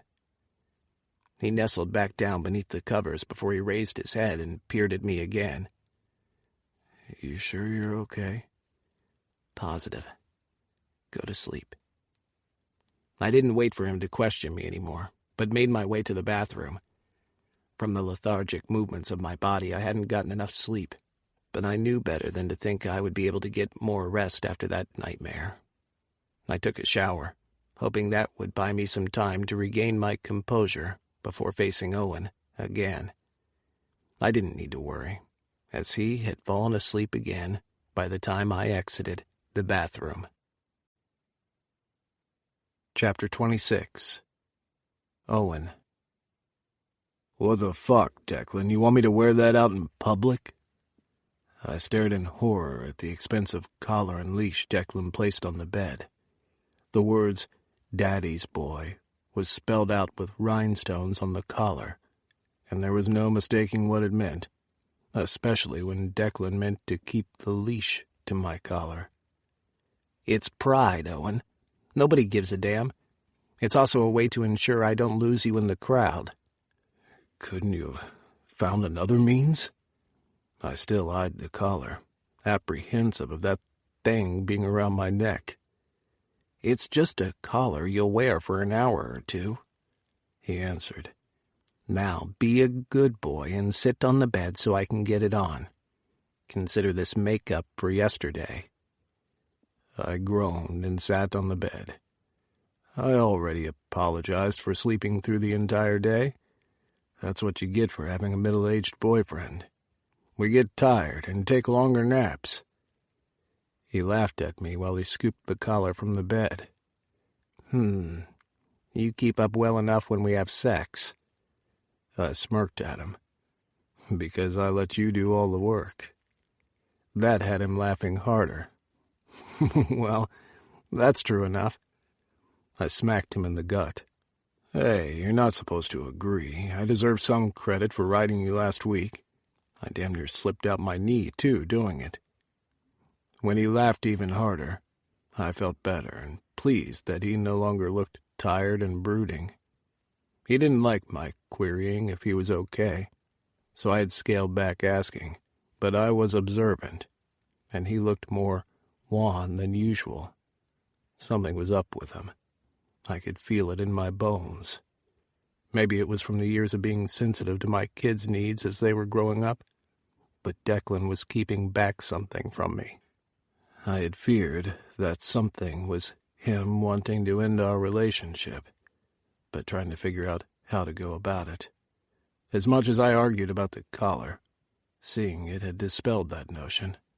It wasn't about ending what we had. He could hardly be so cruel as to have me wear a collar that basically spelled out the kind of relationship we had to the public, then called us quits. It was something else, and I intended to find out what it was. But for now, I would let it be, so we could enjoy Pride. We had lost half a day yesterday because it had taken me a while to get over my jet lag. I had only resurfaced in the afternoon, so we had missed our helicopter tour of the city which he had booked for us. As bummed as I was about that, we still had a wonderful evening, shopping at the Plaza Benedito Callisto Outdoor Market. It had been crowded, but given so many people were in the city for Pride, it was expected. I had bought trinkets for the kids, although I hadn't figured out just yet how to tell them I'd come to be in Brazil. They had no idea I was out of the country, and since Declan had activated roaming on my phone, I was able to receive their calls and texts without them knowing I wasn't in Cincy. Later, when I arrived home, I could feel bad about not telling them, but I didn't want anything to ruin Pride for Declan and me. Besides, if he had given me time in advance to prepare, I would have found a way to tell them. But he had basically kidnapped me and taken me to Brazil. Not that I was complaining. I didn't mind this kind of kidnapping. "You look great," Declan announced when he had the collar secured around my neck. He leaned forward and tugged a little on the leash. "I'll have to fuck you wearing this when we get back." As if I was going to protest. Yes, please. Always so polite when it comes to you getting your ass filled, aren't you, boy? Only for you, Daddy, I replied, initially meaning it as a tease, but it came out serious. Like the words on the collar around my neck, I was completely his, for however long he wanted me. He kissed me hard. Fuck. Hearing you call me Daddy makes me hard every time. I smiled, because I was aware, and I tended to use it to my advantage. Whether or not it was because of my years of little to no sex, I was insatiable when it came to Declan. He knew that too, and could use that knowledge to get me to behave. "Leave your phone," he told me. "Unfortunately, Pride is a huge event which can attract those with less than good intentions. I'll keep a copy of our room key, and you keep the other. We don't need much cash on us since we can use our cards almost anywhere." I discovered that yesterday. As ridiculous as it sounded, Even the street ice cream seller we had stopped at yesterday had accepted card payment. The streets were already filled with people when we left our hotel. Although the leash was connected to my collar, Declan reached for my hand instead, and I hid my smile, not wanting to make more of it than I should, but how could I help it? The man had collared me, then held my hand. The message I got was that he owned me, my body, but I owned his heart. Does Declan Moore love me? The thought was electrifying, thrilling, satisfying. He caught me looking at him and frowned at me. Why that look? I answered by cupping the back of his head and kissing him, pouring out my heart to him, and hoping he understood what I couldn't say out loud, until I knew for sure he felt the same. Someone shouted something in Portuguese that seemed directed at us. Loud laughter and more shouts came our way. I didn't speak Portuguese, but I understood the tone well enough. What are they saying? I asked Declan, our lips still touching. They say to kiss my boy like I mean it. I grinned up at him. I agree. Kiss me, Dad. Before I could get the word out, he was kissing me harder, deeper, tongue sweeping into mouth.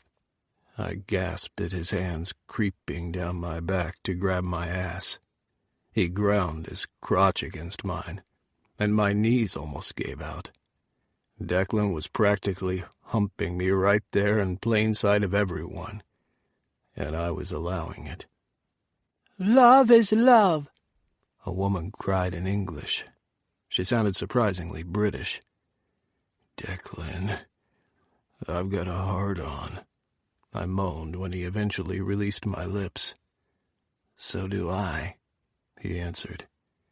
And we're going to walk with pride about it, too, aren't we? Finally, I understood why he had brought me here. I had never felt such an acceptance before of who we were. Even back home, while we weren't bothered much, we were still mindful of doing certain things together, depending on our location. Things weren't so bad being with Declan because he was wealthy, and even homophobic people knew the power of his dollar. But here, we had nothing to fear, nothing to be ashamed of. If a man could walk down the street ahead of us in nothing but a jockstrap, a tank top, and heels, I could damn well do the same with a hard-on caused by the man I loved. It took us only 5 minutes to get to the long stretch of avenue where the parade would begin. The avenue was already so crowded with people that I automatically drew closer to Declan, not wanting to get caught up in the crowd. This is the one pass you get. Declan leaned over to whisper in my ear, but I heard the laughter in his voice. I won't deck anyone who gropes your ass, but if your ass gets too sore from all the pinching, let me know, and we'll go back to the hotel. I stared up at him, wondering if he was joking. I'm gonna get my ass pinched? Even I'll get my ass pinched, he told me. It's the only day that it's allowed. I grinned at him mischievously, stretched a hand behind him, and groped his ass. I called dibs. He peered at me with a curious look on his face. You want me to bottom for you? My heart skipped a beat before racing as I considered which answer to give him. The selfish truth, or the one who wanted to be considerate of him? I really don't feel inclined to top, I answered, measuring my words carefully. I could bottom for you forever. However, I don't mind if you want me to be an occasional top. A highly occasional top. He chuckled, his arm tightening around my waist. I don't think we'll have a problem. I'm an exclusive top. Tried bottoming once and didn't like it. I'm glad you do. I didn't realize I was holding my breath until I let it out in a loud whoosh that made him chuckle harder. "You don't find it strange I don't want a top?" I asked, wanting to be positive. I know being versatile is more popular than most people think. "Believe me, Owen, I'm quite pleased with you being my enthusiastic bottom." Our attention was drawn to a huge crowd that descended on the avenue then. I had already thought it was crowded, but I had no idea what I was in for. The last few minutes before the parade started, more and more people kept pouring out into the avenue. People were even on top of buildings, balconies of apartments and hotels, looking down on the spectacle. It didn't take much for the spirit of pride to spill over. Swept up in the moment by the music, the people, the infectious spirit, and the togetherness, Declan and I drifted along with the crowd. He was right about getting my ass groped, and although I liked that part the least, it didn't dampen my mood at all. The move was slow, but it allowed us to stop at different points to be covered in pride stickers with positive messages and collect cheap plastic wristbands with the colors of the pride flag. At one point, I tried to figure out all the country flags that were represented at the event, but there were too many. It felt like everyone had descended upon Sao Paulo. Declan was even more affectionate than usual, kissing me and groping me wherever he chose. It was hot and had my cock aching throughout the march. 2 hours into the march, I was ready to drop out of the parade and head back to our hotel, but I didn't want to drag Declan away if he wanted to last the entire march. So I tried to endure it. I got distracted every now and then by an outrageous costume that you would only dare to wear to a pride event. The only thing I didn't see was someone completely naked, although that was moot, given some of the more transparent costumes. It was definitely an enriching experience I was glad for. A group of male belly dancers caught my attention, and I paused, checking out the sight of men balancing on heels that were so high I winced thinking about my poor ankles. They were beautiful and skillful. I was immersed and couldn't take my eyes off them even when I felt a tug on my leash. I kept watching them while I tried to catch up with Declan ahead of me, who tugged at the leash. I almost tripped over someone, which had me turning to apologize to a man in his 60s wearing a dress and a wig that suspiciously resembled Dolly Parton's. I mumbled sorry, but the man only smiled at me and rattled off Portuguese I didn't understand. I turned to ask Declan what he was saying, when I noticed the man tugging at my leash and grinning at me was not, in fact, Declan. With hand gestures, I got him to let go of the leash, and I reeled it in, trying to pick Declan out of the crowd. There were too many people, and I had no idea how far I had walked off with the idiot who had been pulling on my leash. "Declan?" I called his name over the crowd, but there was too much chattering, laughing, and music. "Declan?" There was no response.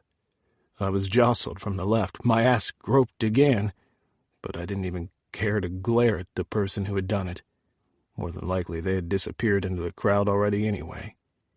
The sea of faces swam before my eyes, but none belonged to the man who had claimed my heart. I stood, rooted to the spot, trying to figure out what to do. Move on with the crowd and hope to pick Declan out of the millions of people engaged in the march, or return to the hotel. I wasn't sure which would cause Declan the least stress when he discovered we had been separated. Chapter 27. Declan. 1 minute I was walking slightly ahead of Owen as he checked out the various costumes attendees were wearing, and the next, I was descended upon by a group of people wearing skimpy dresses and various types of heels wanting to take a photo with me. There were too many of them for my protest to be heard, so I decided to be good-natured about it and snap a few photos with them. I didn't realize I had let go of Owen's leash or how far their bodies had pushed mine, until it was too late. As the group of people hurried away to attack their next victim, I turned, trying to pick out Owen, where I had last seen him. But he was no longer there. Frightened at the thought of losing him, I told myself he had to be close by. I hadn't spent even a minute taking the photo with the group, but the truth was that it was easy to get swallowed up by this crowd. I retraced my footsteps, pushing past bodies to find Owen. He didn't know anything about Sao Paulo. Would he even think to return to the hotel to wait for me if he got lost? What if he couldn't find his way back with this crowd? Logically, I knew he was old enough to handle being lost. It wasn't like he was a kid, but still, I worried. "Owen!" I yelled his name, but other than a few curious glances, nobody paid me any mind. Fuck, there was no use yelling his name in this crowd. He wasn't going to hear me above the noise. The music alone distorted my shout. I searched the faces that streamed by me, but there were so many people. Millions of people were in attendance at the march. Trying to spot Owen in this crowd was madness. I would never find him, and I couldn't report him missing either. For all I knew, he was already headed back to the hotel. I tried to figure out if Owen would continue with the march or return to the hotel. As much as he had been enjoying the event, I couldn't see him getting into it without me. He had the spare key, and although we had been out for 2 hours, in reality, the hotel was just a few minutes away. Feeling torn between going back to the hotel and potentially leaving him to weather this crowd alone, I had to make a tough decision. Owen was smart, and he didn't particularly enjoy the crowd. There was no way he would continue this parade when he discovered we had gotten separated. Hoping I was right, I hurried in the opposite direction of the parade, back the way we had come. The way seemed longer than I remembered, and by the time I arrived at our hotel, my heart was lodged in my throat. I bypassed the pleasantries of the front desk staff and headed for the elevator. "Fuck!" I cried, slapping my hand against the wall. How the hell had I lost him? For the past couple of days, I felt myself slipping up, losing control. And now, this. A responsible man didn't lose the partner he had taken to pride with him. I had even taken the extra precaution of leashing him, something I would have never done otherwise. I should have bloody well handcuffed him to me. I barely waited for the elevator doors to part before I dashed out to our room. I closed my eyes, praying to a God I no longer believed in since my mother passed away, and I was left with a cold-hearted man who no longer desired me to call him father. I just wanted Owen to be safe inside our suite, waiting for me. I needed to hold him a minute before even trying to find out what had happened. "Owen?" I called, entering our suite. "Owen, honey, are you here?" When I was met with silence, my gut twisted with nausea.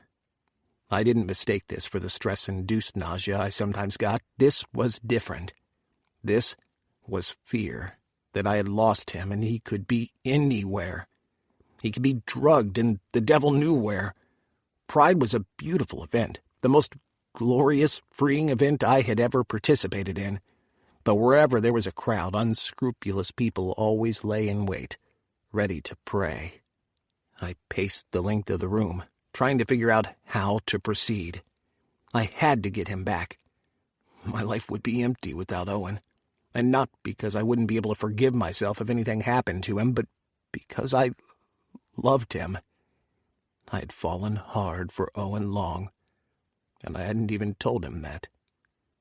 The front door opened and I spun around, relieved when Owen entered, looking sheepish. He still had the collar around his neck, but had removed the leash which he carried in his hand. Oh, thank God. We met in the center of the room, and I held him as tightly as he clung to me. I was terrified something had happened to you. I'm sorry, he said, hands going around my waist. As soon as I realized what had happened, I headed back here to the hotel, but I took a wrong turn and had to find back my way. I shivered at the thought of him going the wrong way. It's all my fault, I said on a groan. I released the leash by accident, and by the time I realized, you had vanished. I got distracted watching a group of dancers," he admitted. "I didn't realize you weren't the one at the end of the leash leading me along. I was just following blindly." "What the fuck?" I exploded, a chill traversing my spine when I realized how wrong this could have gone. I crushed him to me, and he snuggled into me, seeking comfort. "For a minute there, I was terrified when I realized you weren't the one holding the leash," he said softly. "But then I figured I should come back here instead of getting further lost in the crowd." I squeezed my eyes shut and bit back the words to tell him how much I loved him. I had no desire to blurt it out during a crisis moment that might breed doubt with it. "You want to go back out there?" I asked him, though I couldn't muster up the desire anymore. I just wanted to keep him close for the next hour or so. "Can we watch from our private balcony? It's all wonderful, but I think I'll be just as fine staying here and viewing it. There's so much energy, and I'm not sure how much I have left in me to keep up." That eased some of the tension out of me. "Yes, let's do it. I'll get us a drink." He followed me to the wet bar instead of going out to the balcony to wait for me. I got the feeling he didn't want to be apart just as much as I had no desire to have him out of my sight yet. He brought the wine glasses, and I grabbed the bottle of expensive wine I'd been chilling for our last night here in Sao Paulo. There was no better time to drink it than now. I led the way to the balcony, and our view was perfect to watch the parade below us. He walked over to the balustrade, resting on his forearms while he looked over the crowd. "It's beautiful, isn't it?" I approached and handed him a glass of the wine. "Thanks." He took a sip before he answered. "Yes, it is probably the most magnificent thing I've ever seen. I can't believe how many people made the trip here, and I get to be a part of it, because of you." I crowded behind him and kissed the space between his neck and shoulder. He moaned and leaned back into me, baring his neck to my mouth. "You scared the crap out of me today, Owen," I told him, licking his ear.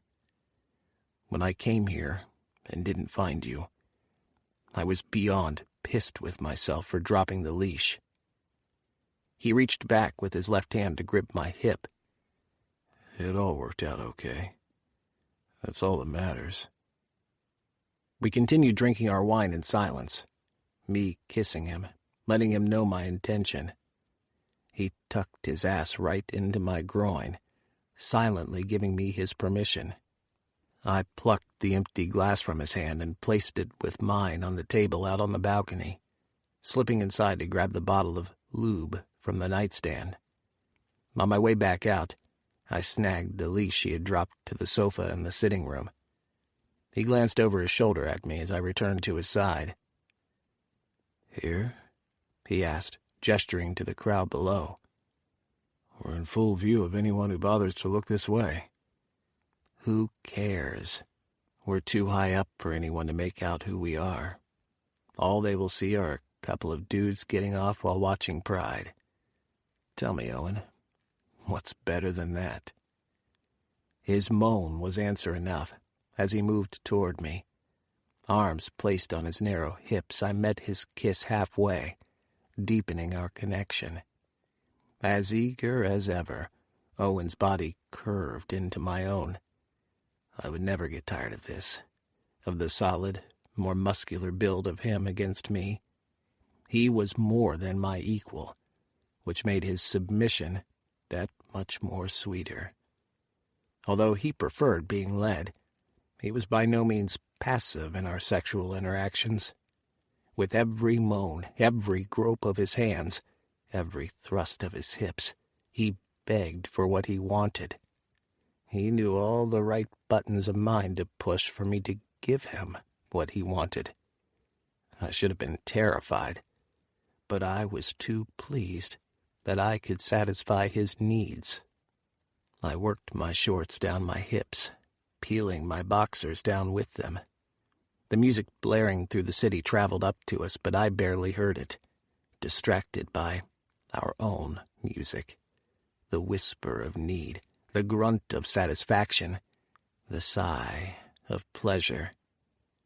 I wrapped the leash around my arm as Owen knelt before me, his hands on my thighs.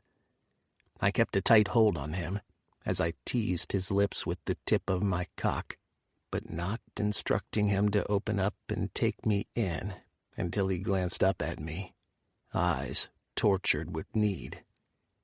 Only then did I give my permission. Open up for me, boy.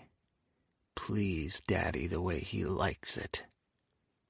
He suckled the tip of my cock between his lips greedily, circling his tongue over the head, teasing the slit. Spit on it. Get it wet. He released my cock and followed instructions, head raised so he could stare into my eyes while he sucked me off.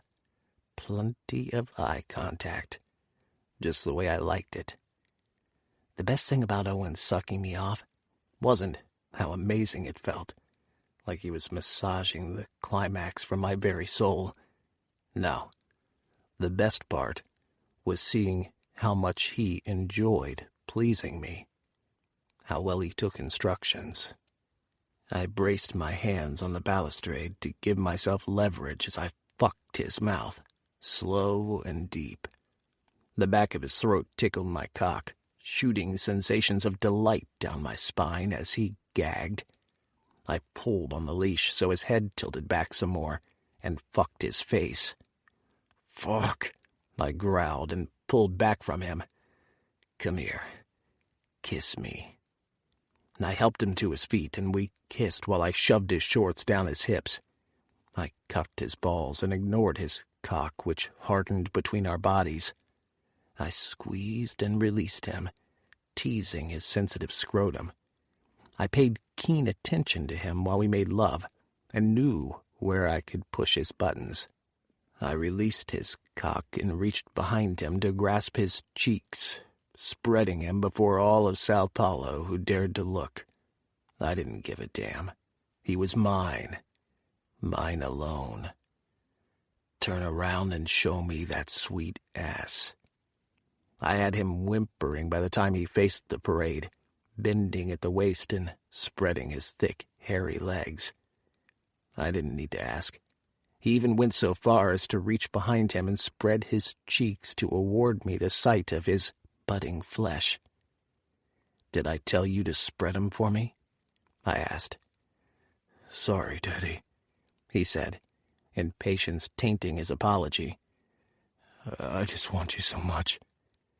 I would have scowled at him any other time, but decided to forgive him now.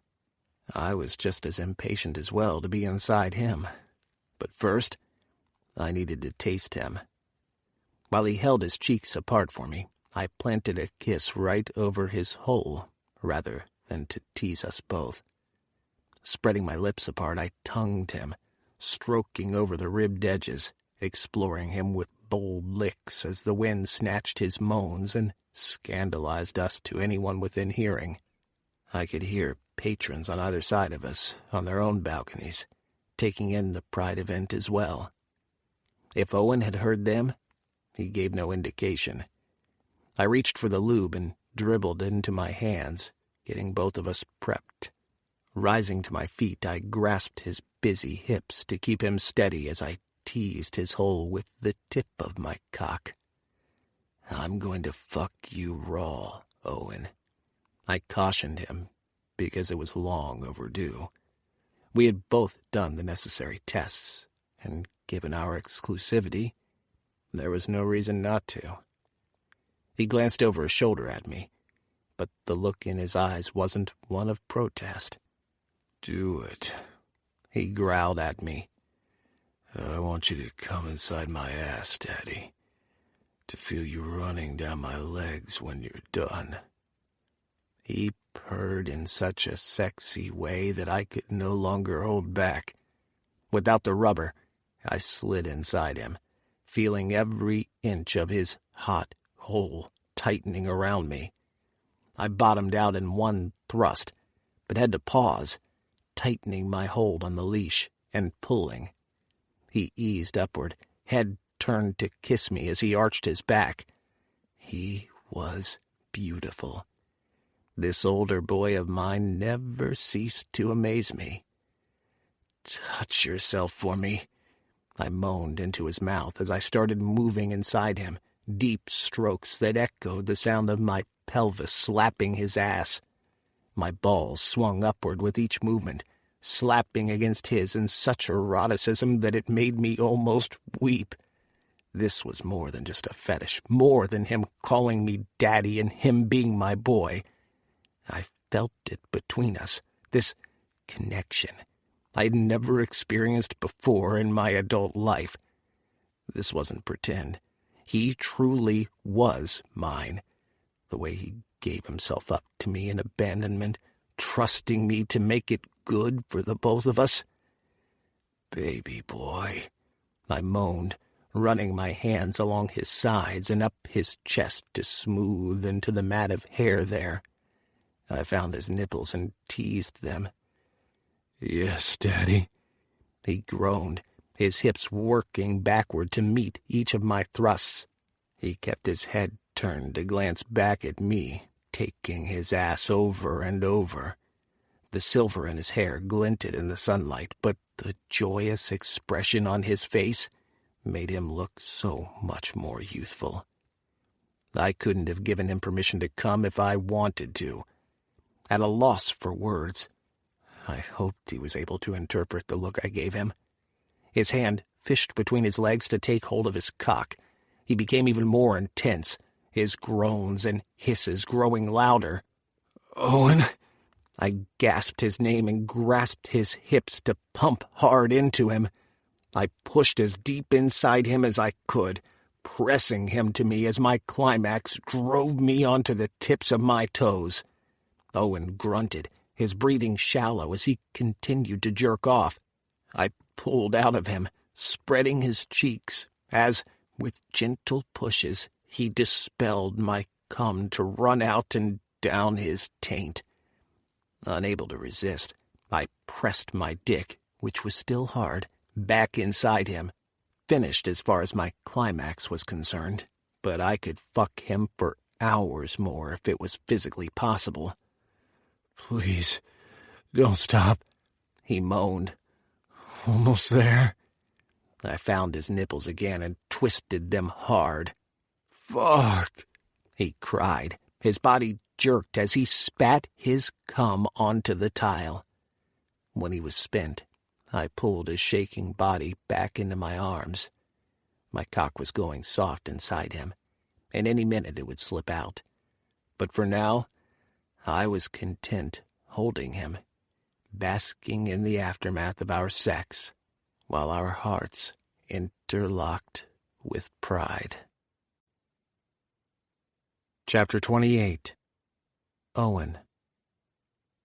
I didn't want to leave Sao Paulo, but the idyllic 5 days in the heart of the beautiful city had come to an end.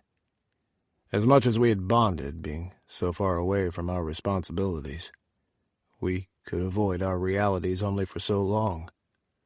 Since we had become separated during the parade, Declan remained fastened to my side for the remaining 2 days we were in the city, more often than not holding my hand. I would have found it offensive if I didn't enjoy the attention so much.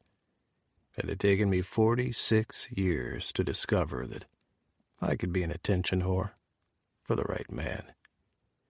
Declan seemed to be him in every way. I should have been appalled at my behavior and how eager I was to bottom for Owen. I'd had brief hookups with other guys before who had made me feel awkward and embarrassed.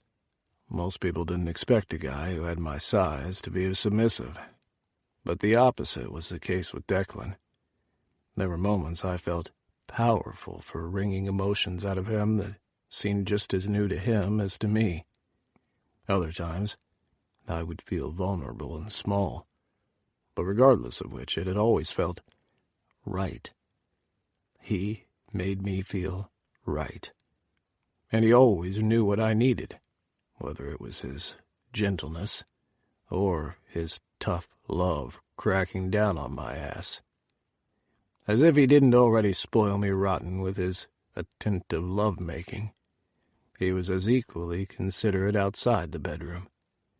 I still blushed every time I thought about how I had allowed him to have sex with me right there on the hotel balcony, where I was quite positive at least the people from the neighboring suites had heard, maybe even seen us.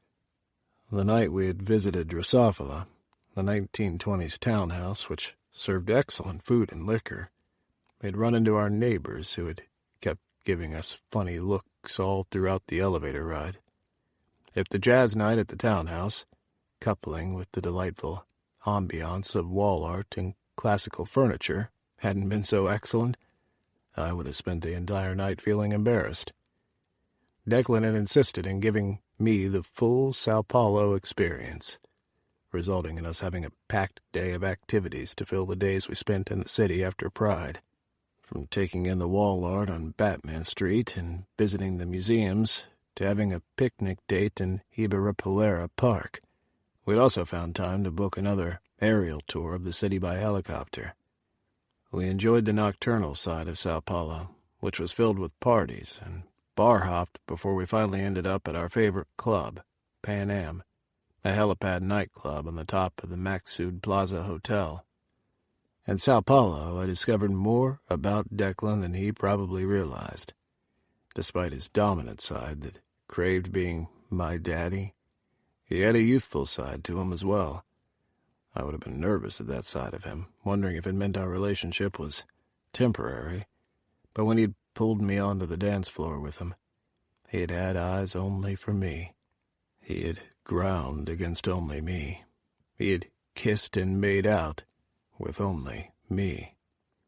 Unlike the day I had arrived in Sao Paulo, too exhausted to keep my eyes open, I took Declan's advice this trip and slept on the flight home. Even if I didn't want to, I couldn't have avoided it.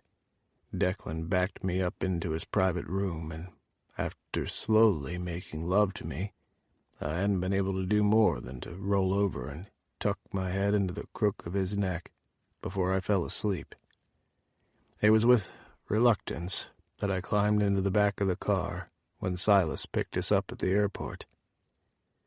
"The next time we go on vacation, I'm going to need a whole month with you," Declan remarked, nuzzling my neck. 5 days was way too short. I squeezed his knee. "I still find it hard to believe you took me to Brazil." I turned my head to graze his lips with mine. "Brazil's just the beginning, Owen," he said, his voice low. "Maybe the next time I'll take you to France with me. We could travel all over Europe before coming back. Would you like that?" My brain was spinning with too much information for me to respond. I gave a shaky laugh and tried to downplay how sincere his words were. "What are you going to do, keep paying Cush for my services so I can go off on random vacations with you? If that's what I need to do to take you with me, then yes." I narrowed my eyes at him to check if he was serious. He wasn't smiling. I swallowed hard and shifted so I was facing the front of the car and didn't have to look into those compelling dark brown eyes of his. "You don't have to do any of that, you know." His hand brushed the 5 o'clock shadow already showing on my face. "I know, but I want to." We traveled in silence, me deep in thought and Declan allowing me to wrap my head around everything he had just said to me. By the time I realized we weren't on the route to my home, I had figured out where he was taking me. His home. "Declan, why are we here?" I asked, nervously glancing around as Silas drove up the long driveway. I had thought the house was imposing when I had first driven there to pick him and his father up for the bachelor party. Now that we were together, it seemed even more daunting. Declan lived here.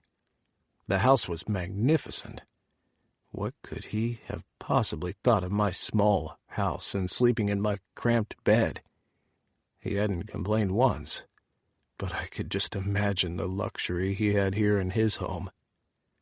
"We're just stopping by for an hour at the most," he answered, without directly answering my question. "I'll take you home afterward." "You staying the night?"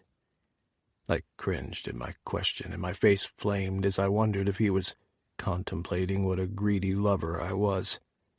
Not that I just wanted him over for sex.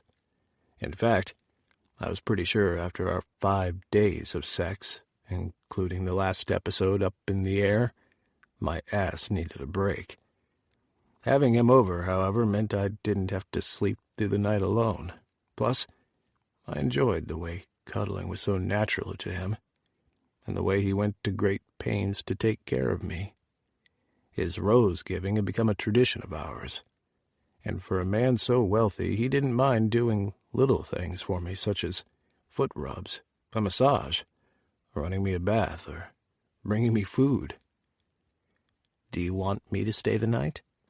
he asked, flipping the question on me. "I don't mind," I answered. "But I understand after the last 5 days you may need some time to get away from all my neediness.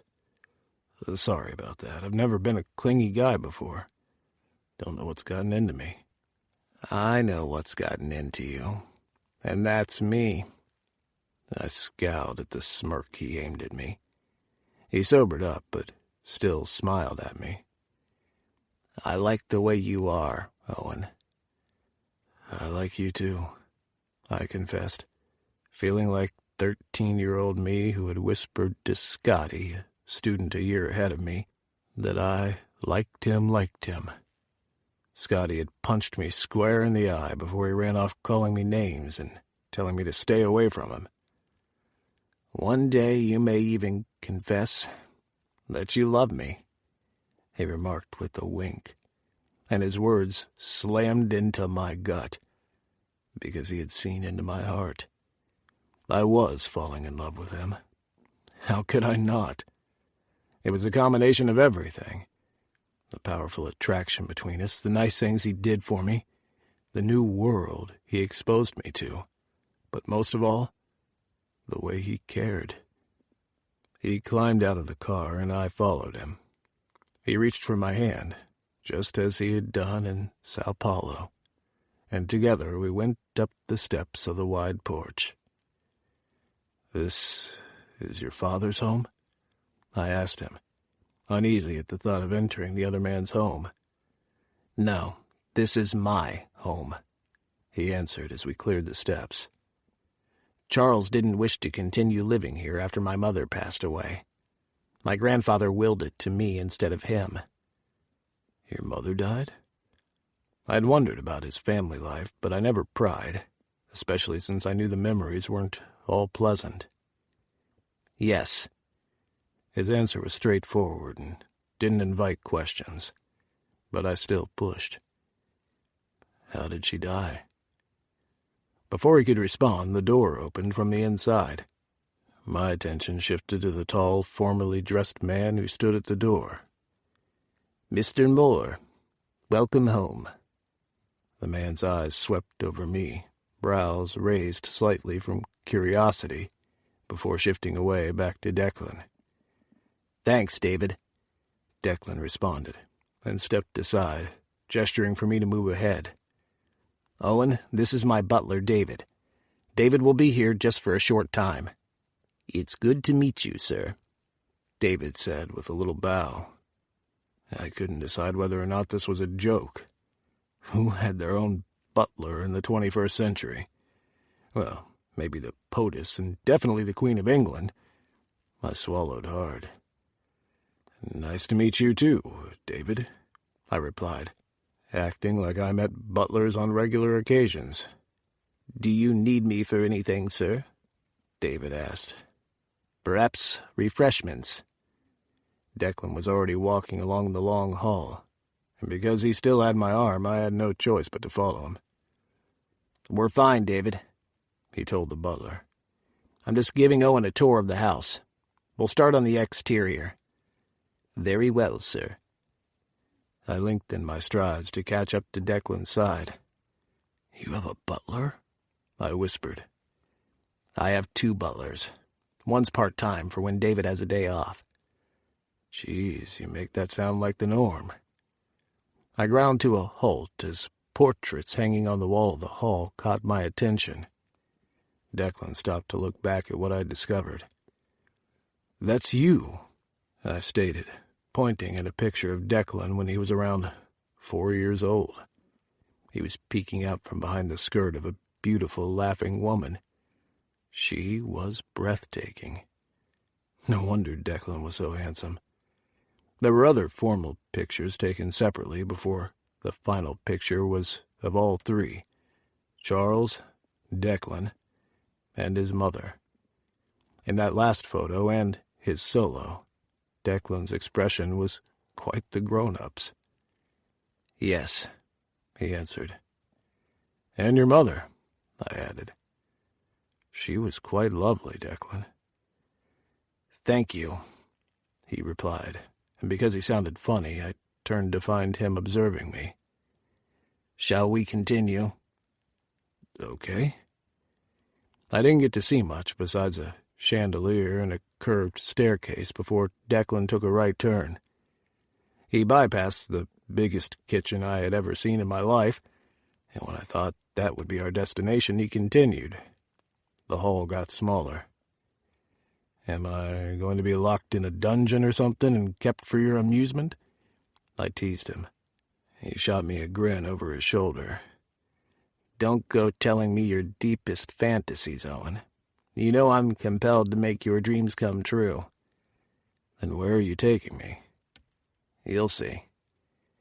We finally came upon an unlocked glass door. I stepped outside with Owen and found that we were in the backyard.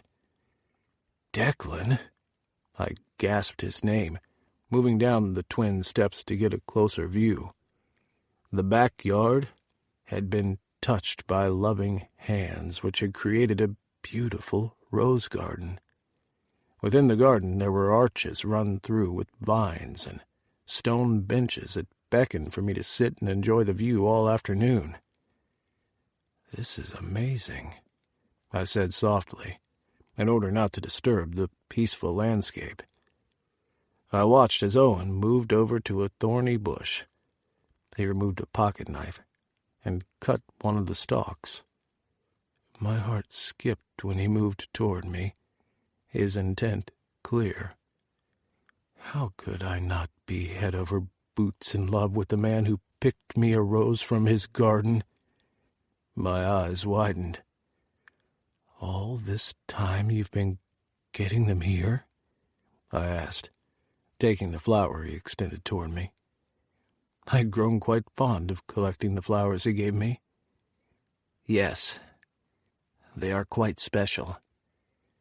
It must cost a fortune to set up and maintain this garden, I remarked, still in awe. I do all the caretaking that's necessary to keep the garden healthy. My jaw went slack. You did all this? I don't believe you. You don't have to try and impress me, Deck. You already did that with Sao Paulo. It was my mother's favorite part of the entire property, he answered, face taking on a wistful expression. She used to bring me here when I was quite small and show me things. I keep it together in honor of her memory. Now, I have someone else to share that with. How old were you when she died? I moved closer to him, because his shoulders had drooped. The tired look was back on his face, and I just wanted to reach out and comfort him. I was 6, going on 7, he answered. By then you could hardly recognize her as the beautiful woman you saw in the portrait. I reached out for his hand and squeezed. How did she die? Pancreatic cancer. Do you know what it's like to watch the mother who kept your family together deteriorate before your eyes?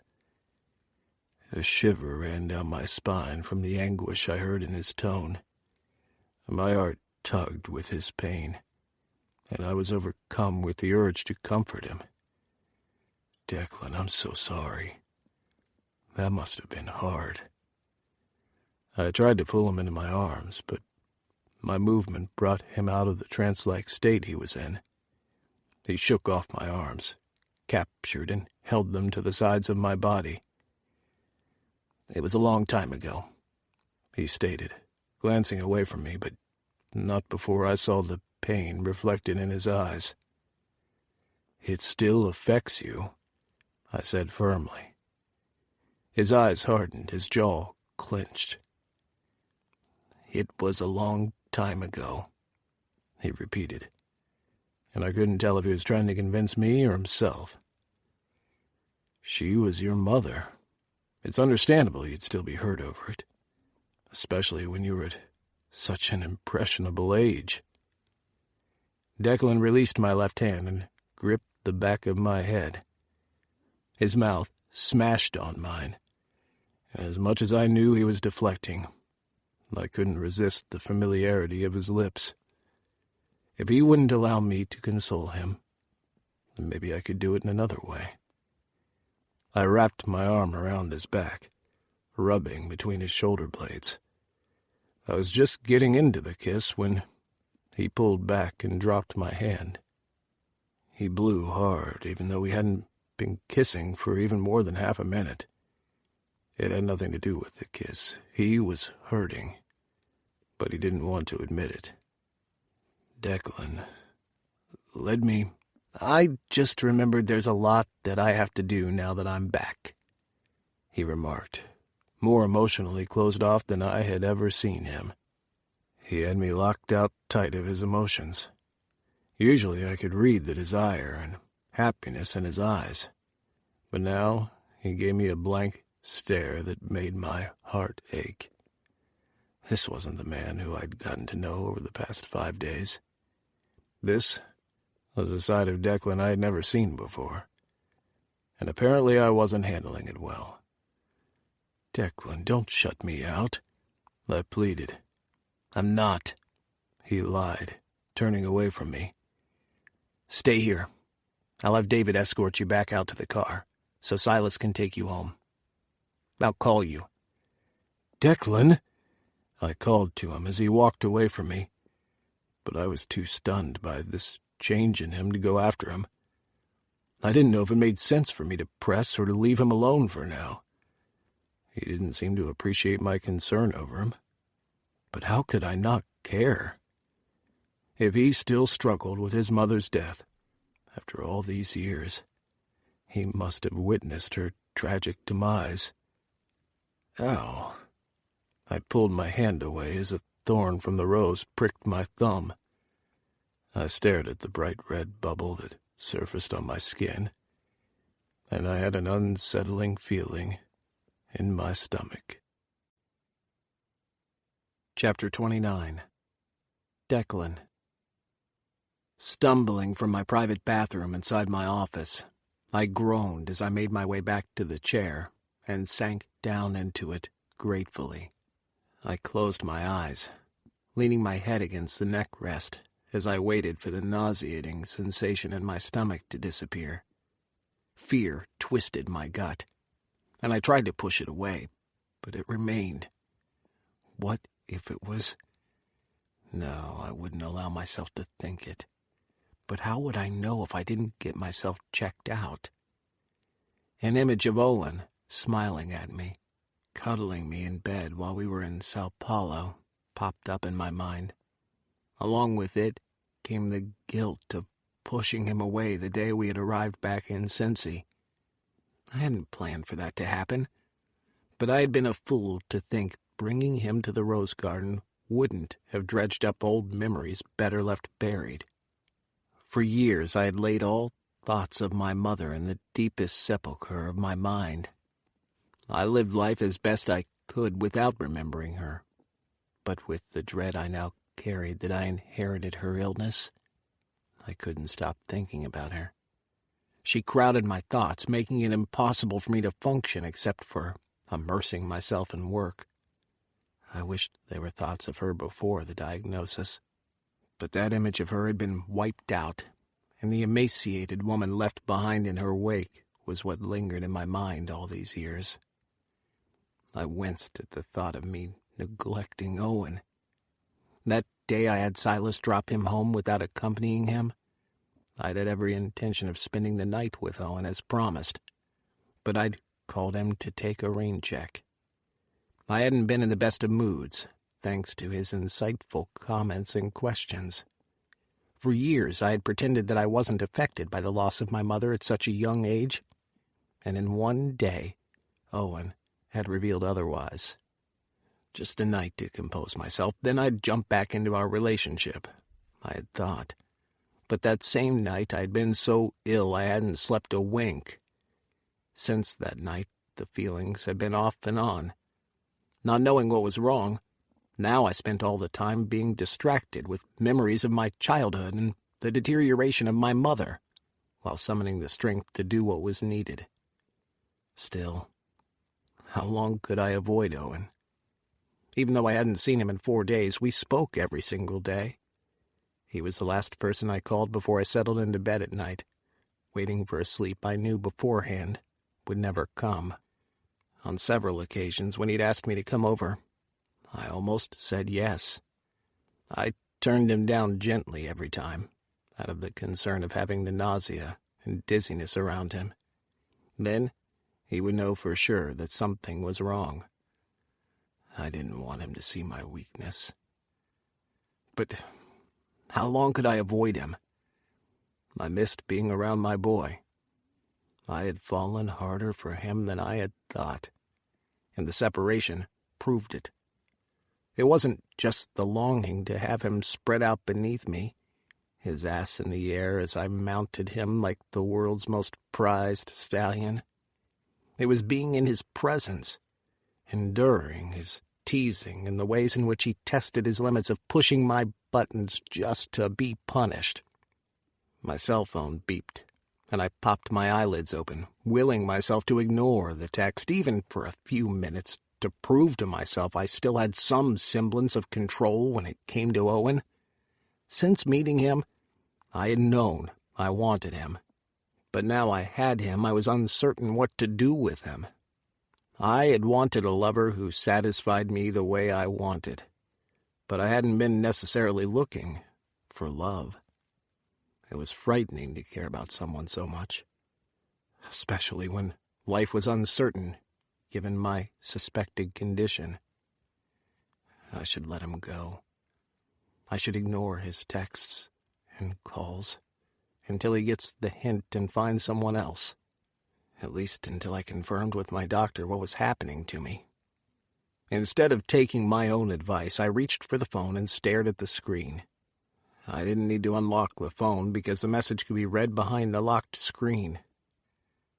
Owen, are you coming over tonight? He had asked that question every day for the past 4 days, and I always found an excuse not to go, but tonight I desperately wanted to see him. Unlocking my phone with my fingerprint, I ignored the text and found my doctor's number. I needed to know what was going on with me, so I could guide my relationship accordingly. I needed to know if I was living on borrowed time, or if I was simply being paranoid because of my fear of the debilitating illness that had claimed my mother's life. Dr. Reed. The man answered his cell phone. Most patients of his would have gotten his receptionist, but he was always on call for me. I paid a small fortune to maintain that privilege. Such a pity money couldn't take care of all illnesses. I knew. Charles had tried everything for my mother. Nothing had worked, despite all the money he had pumped into her recovery to ensure she had the best of everything. In the end, she had ordered an end to the treatment and returned home, for nature to take its course. It's Declan Moore. I identified myself, although he would have known my number by now. I'd like to make an appointment to see you. Mr. Moore, of course. Let me check on my calendar for you. About a minute passed before he returned. I'm booked solid for the rest of this week, but I can bump someone to fit you in today or tomorrow. How does that sound? Tomorrow is better, I replied. Time? At 11. Is this in relation to the last time we spoke? Somewhat. I'd rather speak in person. I would have some explaining to do to account for why I left my mother's information blank on my medical history report. Okay, got it. I'll see you tomorrow at 11, then. Great. See you then. I hung up the phone and sighed with relief. For too long, I had ignored the possibility of what could be a medical problem, because I was afraid of no longer being in control. Staying on top of my situations was my strength. Even Owen liked that side of me. If this illness, whatever it was, took over and controlled my life, I would no longer be the man I was. I sent Ridge a text message to alert him of my upcoming medical appointment. I didn't wait to receive a response from him, but rang Owen. He answered on the third ring. Declan, hey. Hey, Owen, yes. I answered. Huh? He asked. You asked if I was coming over tonight. I clarified. The answer is yes. I'll make us a reservation at a restaurant, and we can have dinner together. Then we can go back to your place. I miss our sex, boy. Me too, Daddy, he answered, his voice dropping an octave lower with desire. I don't want to eat out tonight. Why don't I make you dinner instead? The restaurant would be less hassle. It's no hassle cooking for you, please. My kitchen's closer to the bedroom. Plus I can have you watch me cook. In nothing but my apron. I bet Daddy will like that. Yes, this Daddy liked the sound of that very much. I'll be there at 7, I confirmed. Clothing is optional, Owen teased.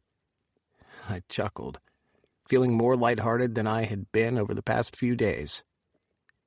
For you, it is. I'm going to fuck you as soon as you open the door. You know that, right? Trust me, I won't complain. Owen paused and hummed at the back of his throat before he continued. I wasn't sure if you were trying to avoid me. I hope I didn't say anything wrong about your mother that day, or that I didn't press too hard. I closed my eyes and swallowed to get rid of the ache in my chest. I could come clean about the things bothering me, but that wasn't the kind of relationship Owen and I had. I took charge, helped him with his problems. I ensured he was happy, that he didn't need anything. That was my duty to him. I had always understood my role in the daddy-boy dynamic I wanted for myself. In fact, I had chosen this lifestyle because this was exactly how I envisioned my life. Managing somebody else's happiness made me feel more in control than anything else I had ever done. It's fine, Owen, I told him. I'll bring a bottle of wine. And lube, he replied. I'm all out. I chuckled. All right, I'll add lube. Anything else? A rose. I'll always bring you a rose, my love. I inhaled sharply at the last 2 words, then tried to quickly play it down, hoping you wouldn't take them seriously. It was hardly a declaration of love, but it came pretty damn close. Too close. I wasn't ready to tell him I loved him. I should get back to work, I quickly added. See you later, Owen. Can't wait. I hung up, my hand enclosed tightly around my phone as I finally let out the long groan I had been holding in. Before I could gather myself, my phone rang. Charles. I stared at the incoming call, debating whether or not to answer it. I had every intention of ignoring the call, but my conscience wouldn't allow me to, in case he needed me. Hello, Charles. How's your honeymoon going? I asked, making no attempt to mask my heavy sigh. I want a divorce, he yelled into the phone, and I winced at the way he dragged his words, evidence that he had been drinking.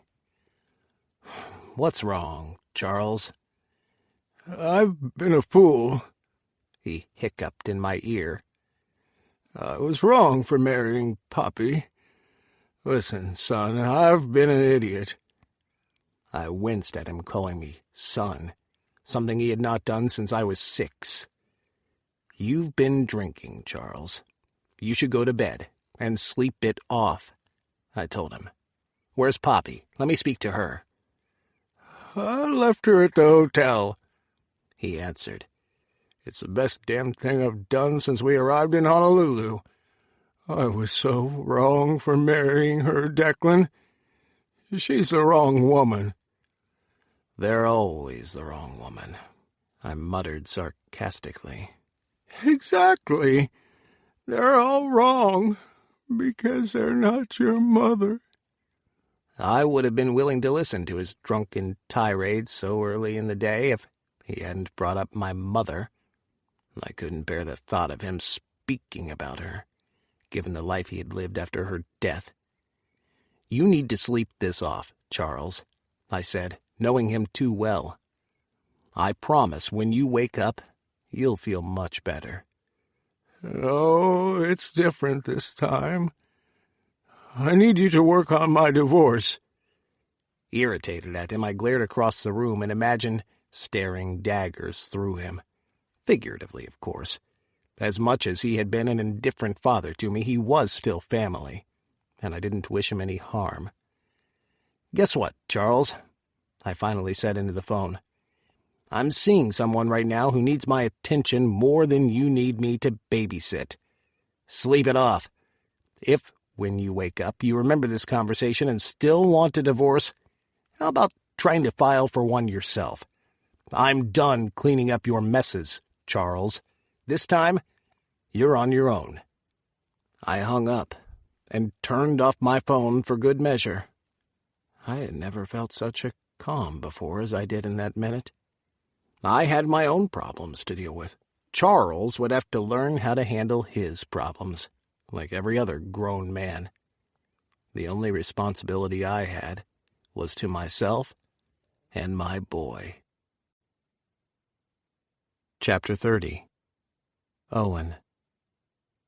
Deep in thought, with a silly smile on my face, I startled as arms snaked around my waist and a firm chest pressed to my back.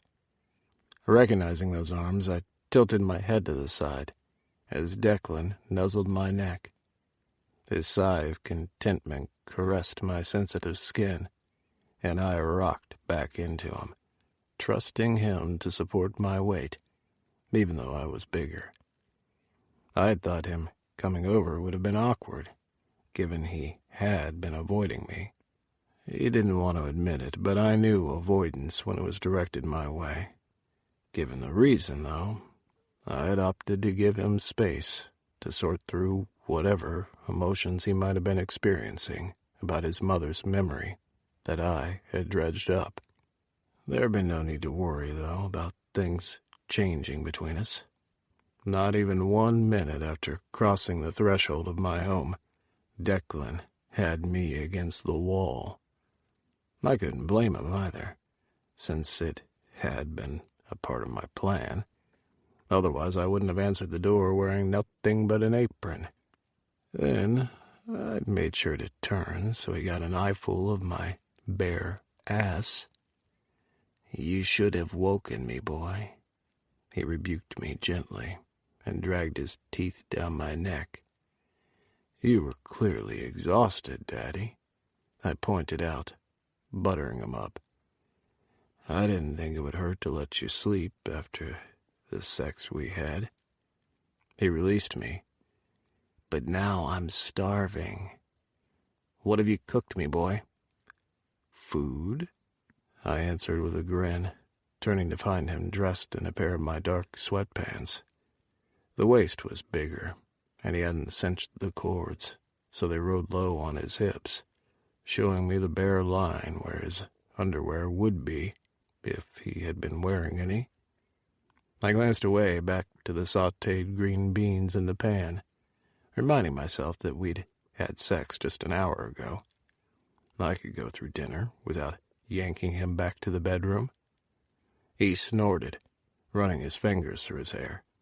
He was peeved I had let him sleep, but I wasn't sorry in the least.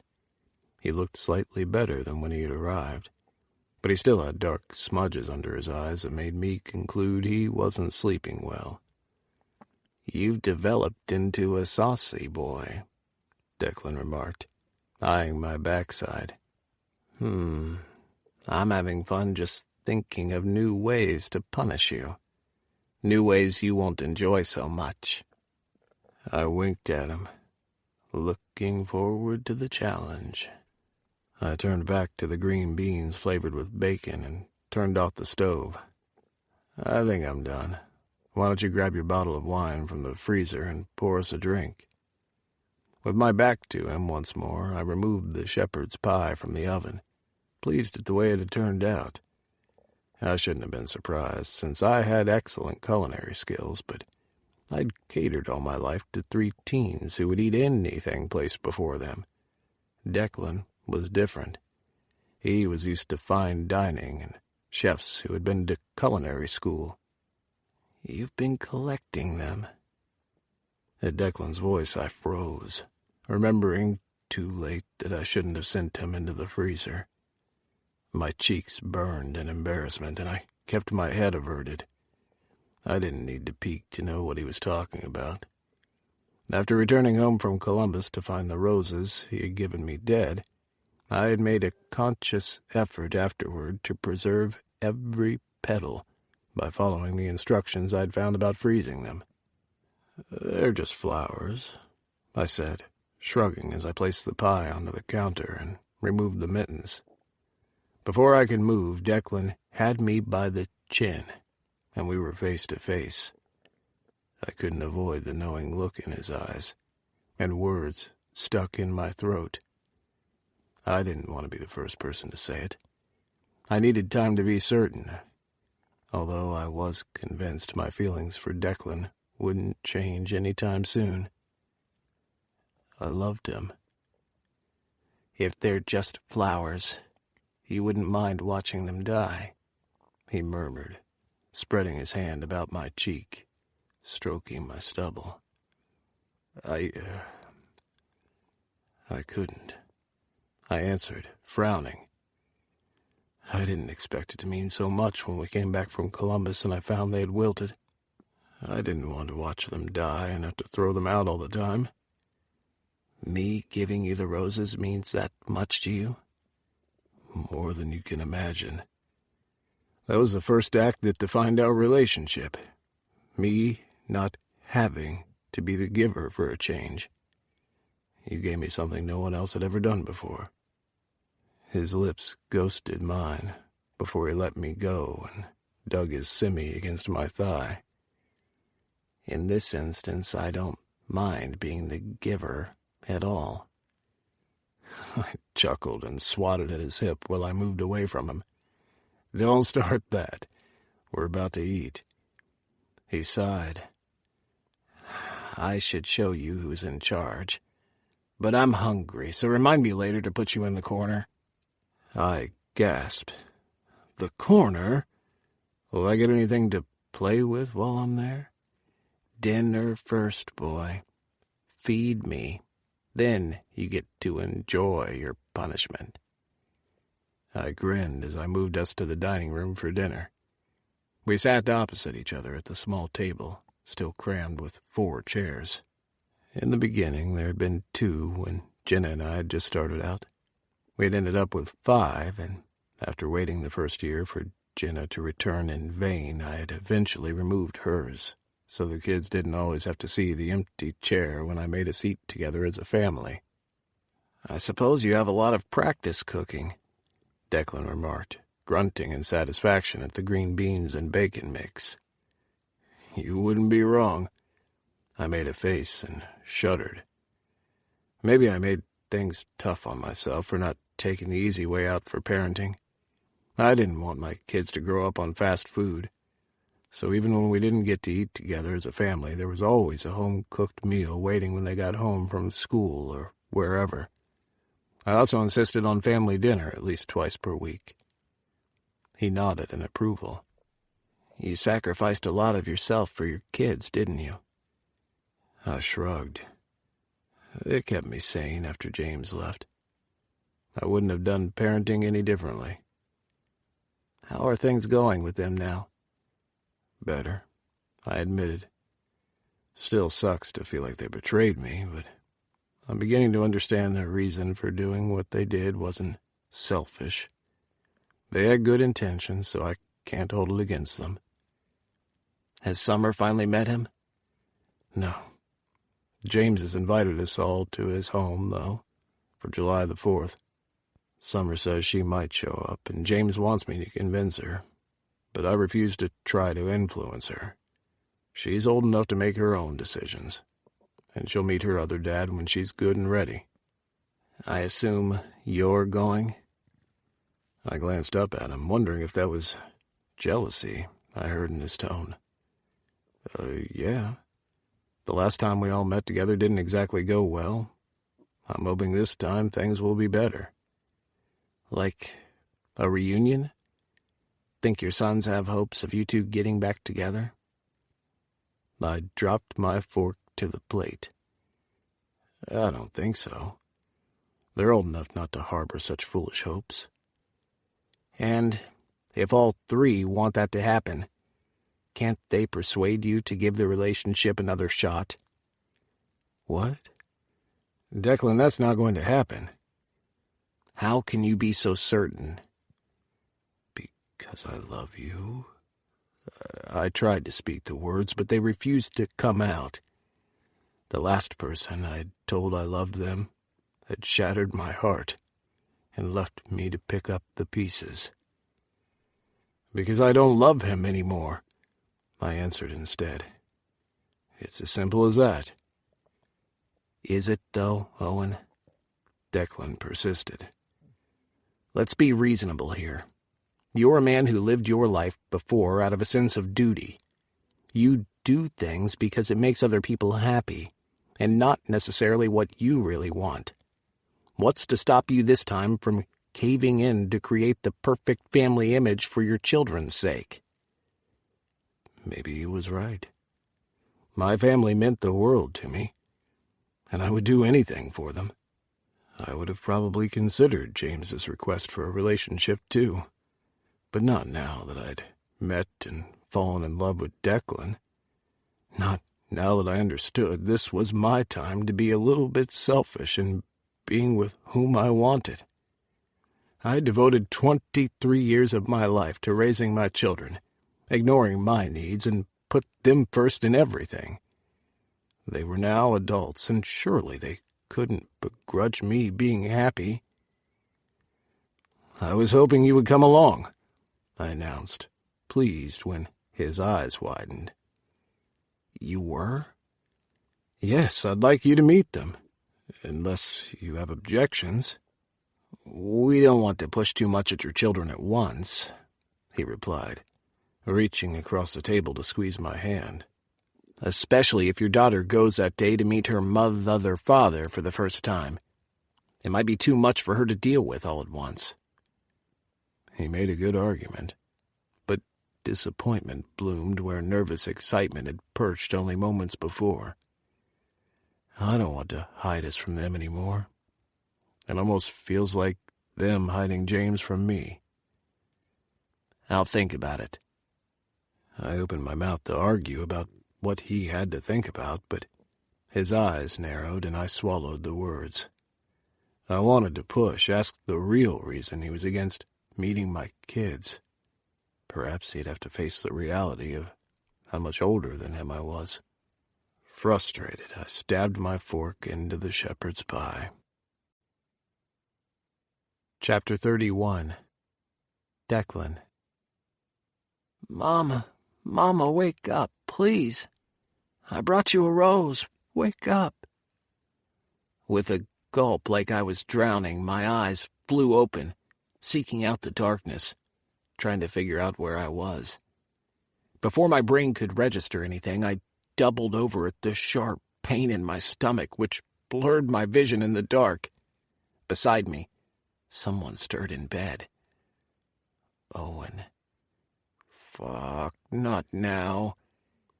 I had felt this kind of pain too often not to know what it meant. The burning sensation in my chest felt like something was eating through the cavities.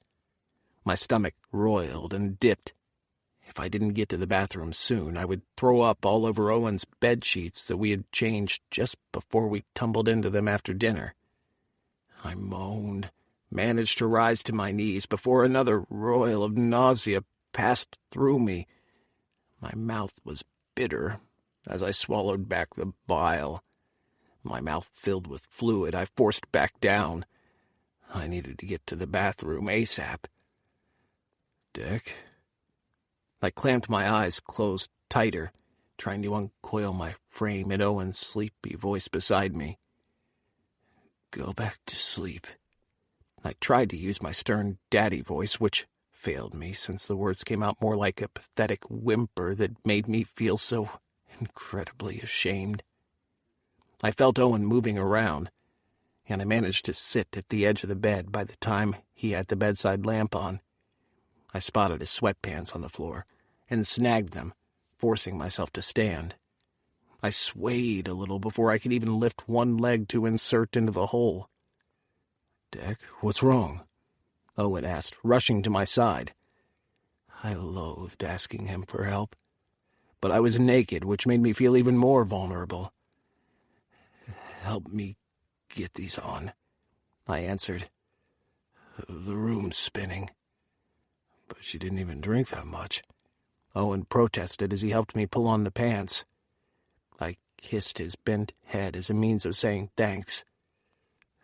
Go back to bed, Owen, I said, my voice stronger, more forceful, the way it should be. I'm not going back to bed. You're obviously not fine.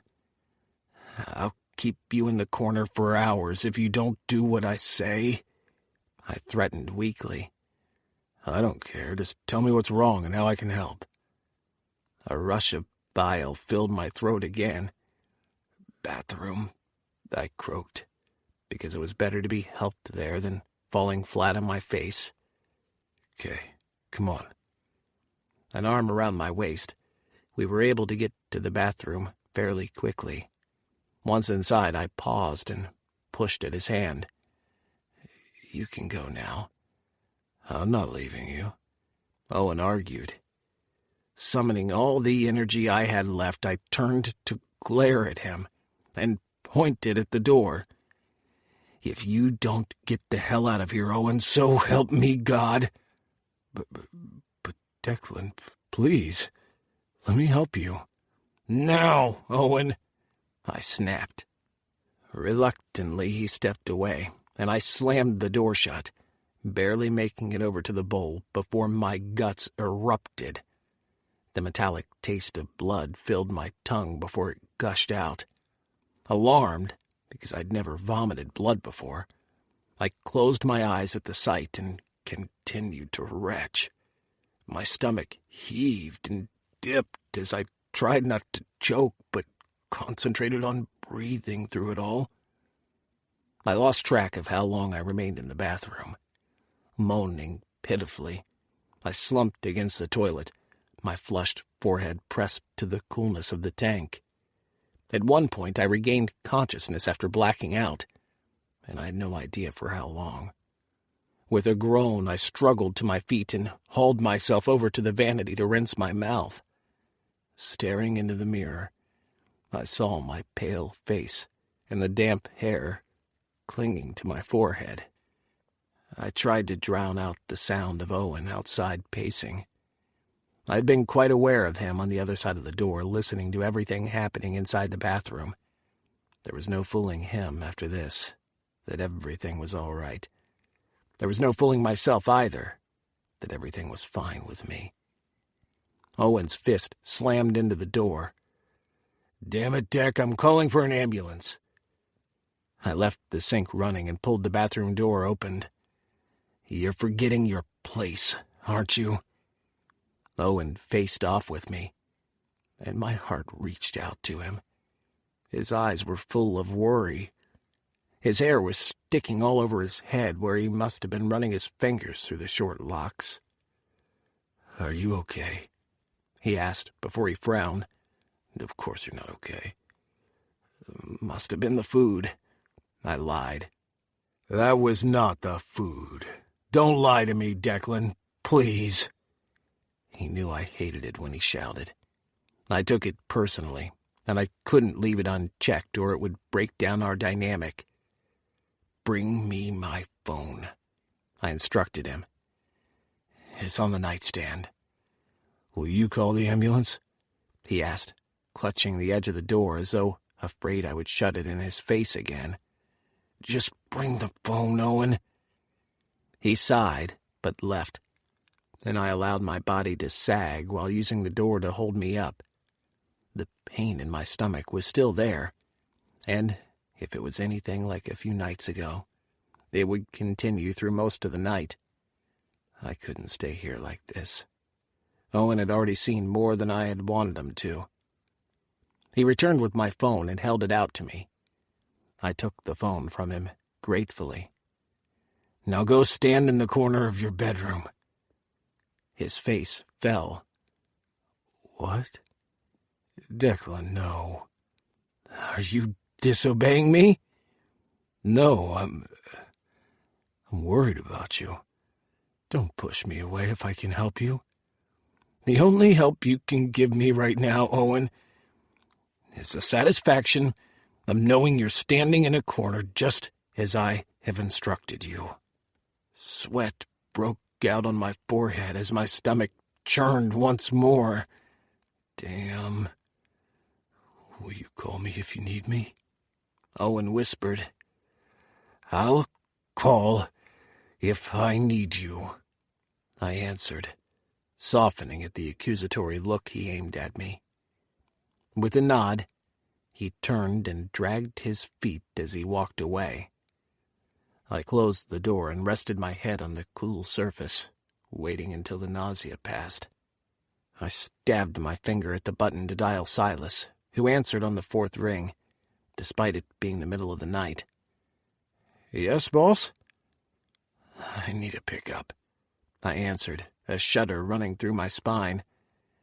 I'm at Owen's. Honk the horn twice when you get here and I'll come out. Sure. Just let me get some clothes on and I'll be there in 10.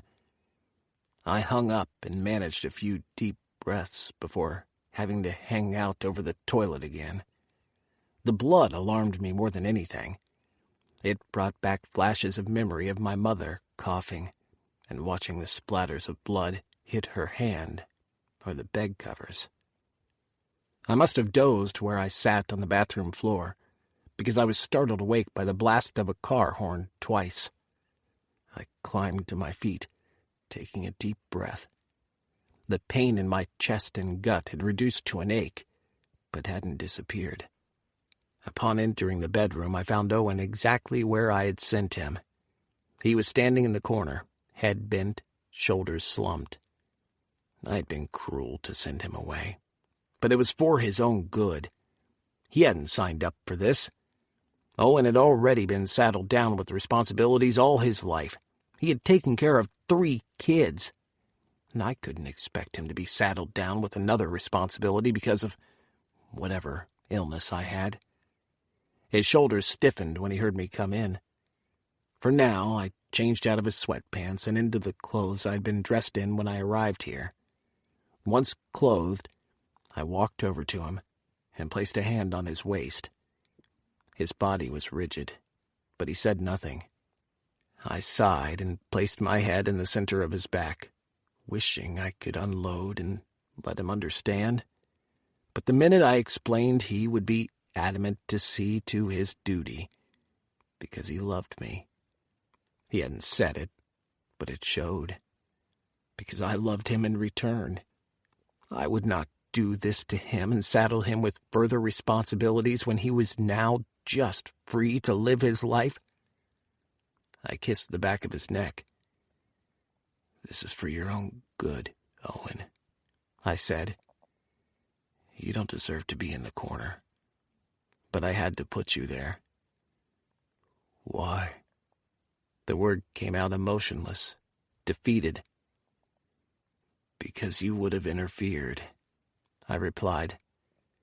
I'm going. I'll call you when I'm ready. I won't answer your calls, so please don't. He dragged in a deep breath which caught on a sob. I don't understand why you won't let me take care of you, when it's obvious you need my help. Don't you know how much I love you? His confession shouldn't have felt so good, especially since I'd already figured out how much he cared. I love you too, I confessed. Now I need you to trust Daddy to take care of things. Okay?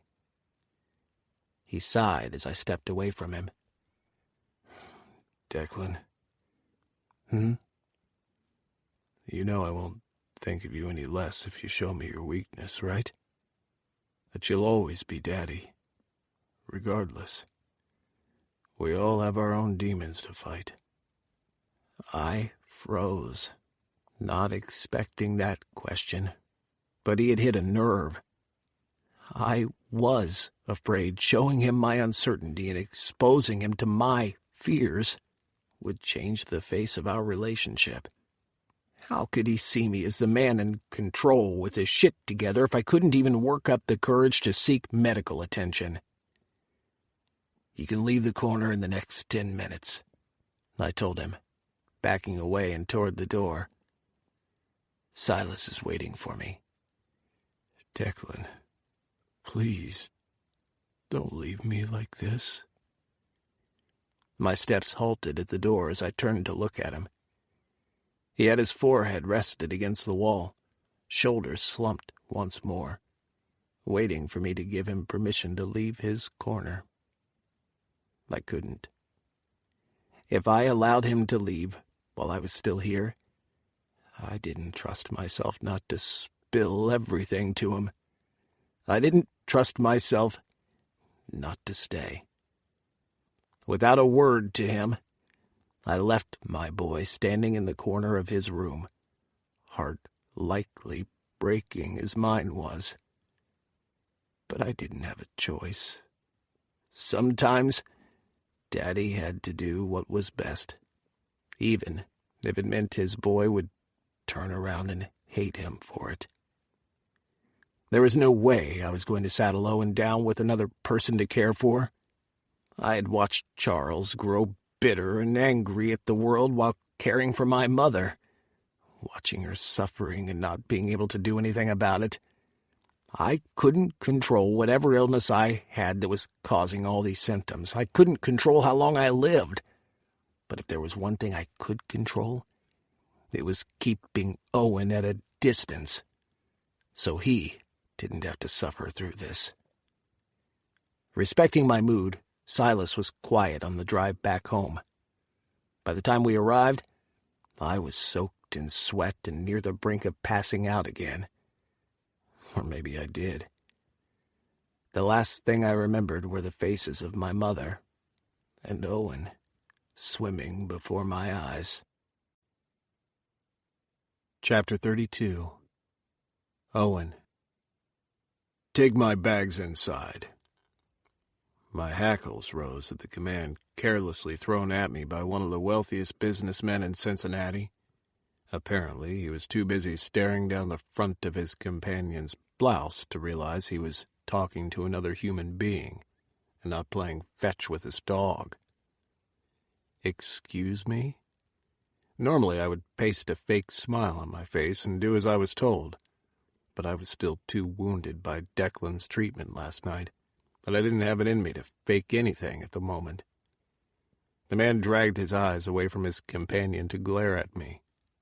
The instructions are simple enough, he snapped, looking down his nose at me. Take the bags inside. Without a word, I strolled around to the trunk of the car, but overheard him talking to his female companion. I swear it would be better if we didn't have to deal with imbeciles all the time. That was the last straw.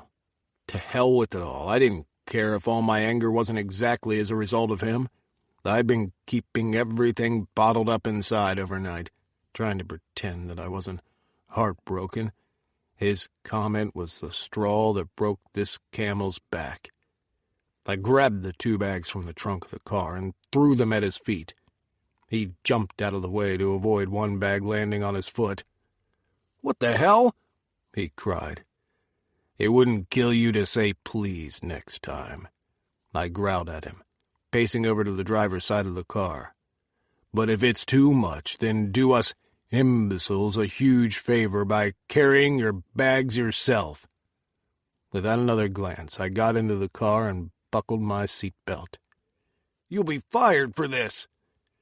I shook my head at his audacity and stepped on the gas. I doubted he would want to call the office and complain, drawing attention to the fact that he was sneaking off with a woman who was clearly not his wife. That was the only reason he had for hiring out a chauffeur instead of using his regular driver. These wealthy types always had their own personal chauffeur. I had driven too many unfaithful husbands around to not know one when I saw one under my nose.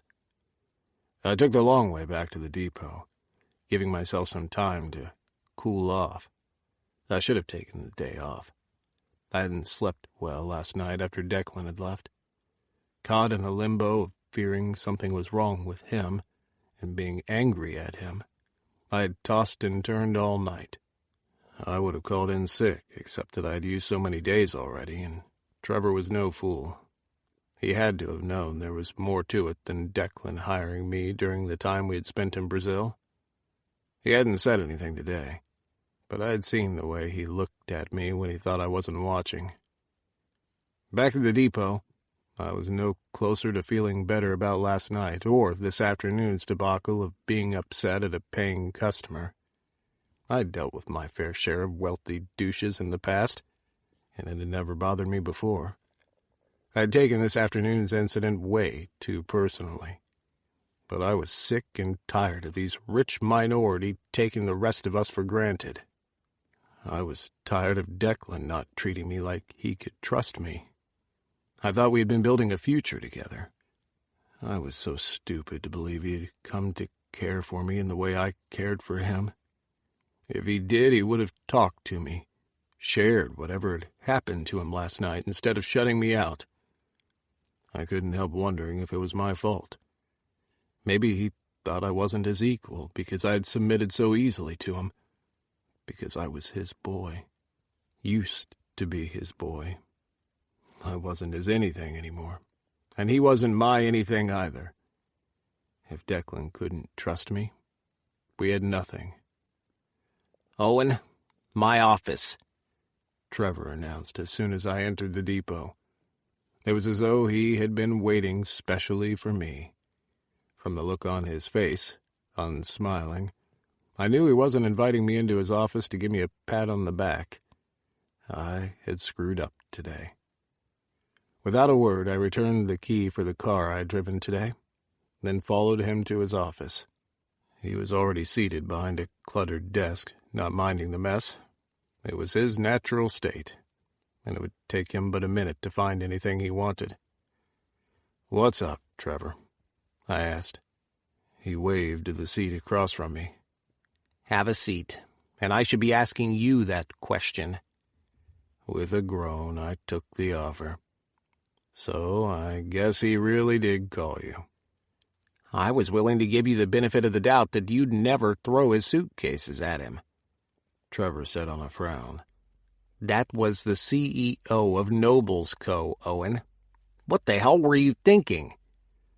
I was sick of being treated subhuman, I muttered, staring down at my knees. "Jesus, Owen, you're in a customer service field. You're trained for this kind of thing. You've been doing it for over 10 years. You have enough self-control not to let it get to you. At least you had. So just what the hell is going on with you?" I rubbed at my forehead. "I've had a rough night." Silence ensued between us, and I dared to peek at him. He was staring at me, assessing me like he was trying to find a way to ask me what was on my mind. "What happened when you were away with Moore?" I swallowed hard at his question. What do you mean?" Don't bullshit me, Owen. That was no normal request of his to have you be his chauffeur for the days you were gone. Plus, the man has a personal driver. The only reason he had requested our service the first night was because of the fleet he needed. I flushed under his knowing gaze, not certain what to say. It doesn't matter, I ended lamely, unable to hold his gaze. Jesus, Owen. What the hell are you thinking getting involved with a client? Especially a man of Moore's caliber. They eat people for breakfast and spit them out by noon to move on to the next victim. I groaned and covered my face with my hands, wishing I had heard this before I got involved with Declan. Who was I kidding? Declan had been forbidden fruit, and there had been no way I was going to walk away from that. I should have nipped it in the bud after we got back from Columbus, chalked it down to experience and moved on. I didn't mean for it to happen. I expected this from any of the other drivers, but you've always had your head screwed on properly, Owen. Why would you do this? Like I can control falling in love with someone. If I could, I wouldn't have fallen for Declan. He was good for a romp, but not to fall in love with. We were too different. It's over, I told him, forcing the words past my lips. You don't have to worry about this. Trevor's loud sigh filled the office. Look, the only reason I'm not sacking you right now is because I know you have a lot going on with summer leaving and all. You went too far today, Owen, and I'm docking your pay as a result. Now go home, take the day off, and sleep off whatever's going on with you. But when you get here tomorrow, you better have your shit together. I didn't make a fuss or complaint. I deserved everything he threw at me, and so much more. I hated having to be chided by my boss. It had happened to several of my coworkers before, but never me. I was aware of my position in life.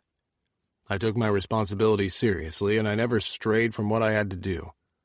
Since I had met Declan, I'd let him blindside me at every turn, becoming obsessed with him and the way he made me come alive.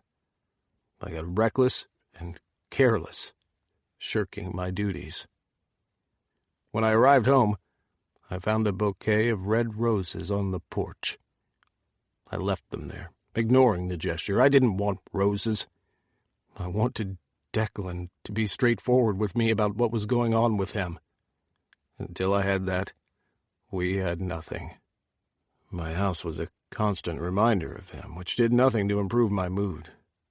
I took to cleaning everything to get his expensive scent out of my home. I changed the bed sheets, holding on to my anger so I didn't burst into tears thinking about how we'd bonded on my bed. If I could, I would have thrown out the mattress. I almost did, but concluded that would be admitting he had too much of a strong hold on me. I was eating up leftovers from the dinner I had made last night when I heard the doorbell ring. Despite everything, my heart skipped a beat, and I had to fight the urge to run to the door to confront him. It had to be Declan, coming around to ask my forgiveness. I was adamant this time wouldn't be like what had happened in his rose garden. I wasn't going to pretend everything was fine. I waited for the doorbell to ring a few times before I headed for the door, wiping my sweaty palms into the material of my shorts. I took a deep breath before pulling the door open. James? I stared at my ex in a mixture of confusion and disappointment. I glanced over his shoulder as though expecting Declan to pop up from behind him and yell, "Surprise!" Hey. I focused on him and not the heaviness in my gut. This is a surprise. What are you doing here? I was in the neighborhood, He answered with a shrug and a smile. I thought I'd check out what the old place looked like. I frowned at him. And you never thought you could have done this years ago? Maybe pop in and let us know you were all right? His eyes widened at my sharp tone, and he stepped back from me. I'm sorry for intruding. I had the wrong impression. I thought we had bypassed that. I should go. James, I called to him before he could act. Don't go, I'm sorry. I can't say we have bypassed all that, but my anger isn't directed at you. It's just a stressful time right now. You can come in if you want. I was just preparing something to eat. Join me? James raised his eyes and smiled at me. Thanks. That would be great. I had a moment's pause when I saw the gleam flickering in his eyes. A light tremor ran through me, and I flushed because I knew that look all too well. I remembered him stating his interest in me and me turning him down. At the time, with Declan's kiss still fresh in my mind, there was no way I could have given much thought to his proposal. I should send him away now to avoid him mistaking my generosity for anything else. My heart hurt. For some reason, seeing him standing there made me want to cry even more. Owen, are you okay? James asked, finally picking up on my mood. Yes, I'm fine. Tears swam before my eyes, and his image blurred. I cleared my throat, fighting a losing battle. Oh, Owen, you're not fine, he remarked, placing a hand on my shoulder. It might have been years, but I can still read you like a book. I'm still your friend if you want me to be. I stared at James, and despite the changes he had been through, I could see the girl I had befriended and the woman I had fallen in love with. I saw the concern in his eyes. He still cared. Of course, his presence didn't exonerate him from all the wrongs he had done in abandoning us, but I couldn't hold on to my anger at him any more. I was too upset about Declan and needed someone who could give a listening ear. Closing my eyes, I allowed my shoulders to slump and the tears to flow as he embraced me. Chapter 33. Owen. Tears trickled down the sides of my face, into the hair at my temples, bringing back memories of Declan running his fingers through the gray hair. At first I'd been self-conscious when he had started doing it, but gradually I became fond of his attention and the way he loved the little signs of age difference between us. I barely noticed how long I lay in bed staring up at the ceiling. I didn't have work until later that evening, which was all the encouragement I needed to stay in bed and wallow in self-pity. I could see myself as though from afar, pining after Declan and knowing how stupid I was for giving him another thought, but I couldn't help it.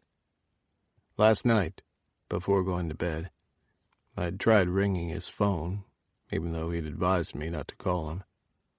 The phone had rung without answer, and I didn't try to ring him again. I couldn't even be fully mad at him, because I was also too busy worrying about what had taken place the last time he had been here in my home.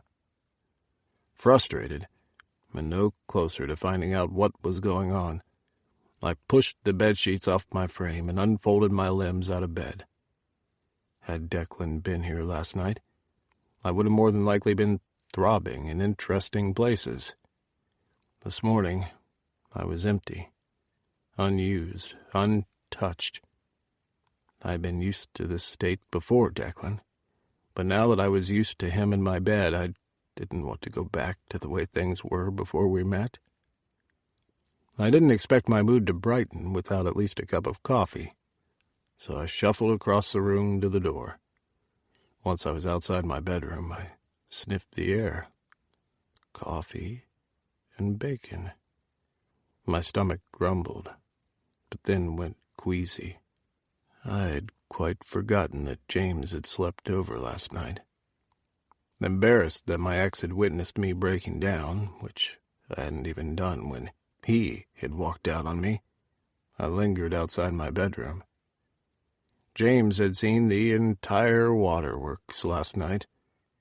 I'd barely started to cry when he had wrapped his arms around me and pulled me into a comforting embrace. He had allowed me to cry on his shoulder before we had entered the house. He hadn't pried about the reason for my tears, and I hadn't volunteered a response. We had ended up throwing out the leftovers, and James had cooked for us. We had eaten together, mostly in awkward silence as he glanced around the house, noting the changes. At some point, we had moved on to the couch where we had enjoyed a few cans of beer. It was at this point I had asked James to stay over for the night. Then he could go back this morning. He had slept in Summer's room. Now, thinking about it, I cringed, hoping Summer wouldn't mind. Shoulders squared to face whatever would greet me, I descended the stairs and took the turn into the kitchen and found James at the stove. He was wearing one of my oversized T-shirts he must have snagged from my laundry, which still needed folding and put away. The shirt ended above his knees. He was hairier than before, and he had to have been lifting weights because he was well filled out. His arms rippled with muscles. He was an attractive man. James turned and smiled when he saw me. "Hey, how are you? Did you sleep any at all? I was just about to wake you." "Hey, yourself." I greeted him awkwardly as I took a seat around the table in the kitchen. "I slept fine."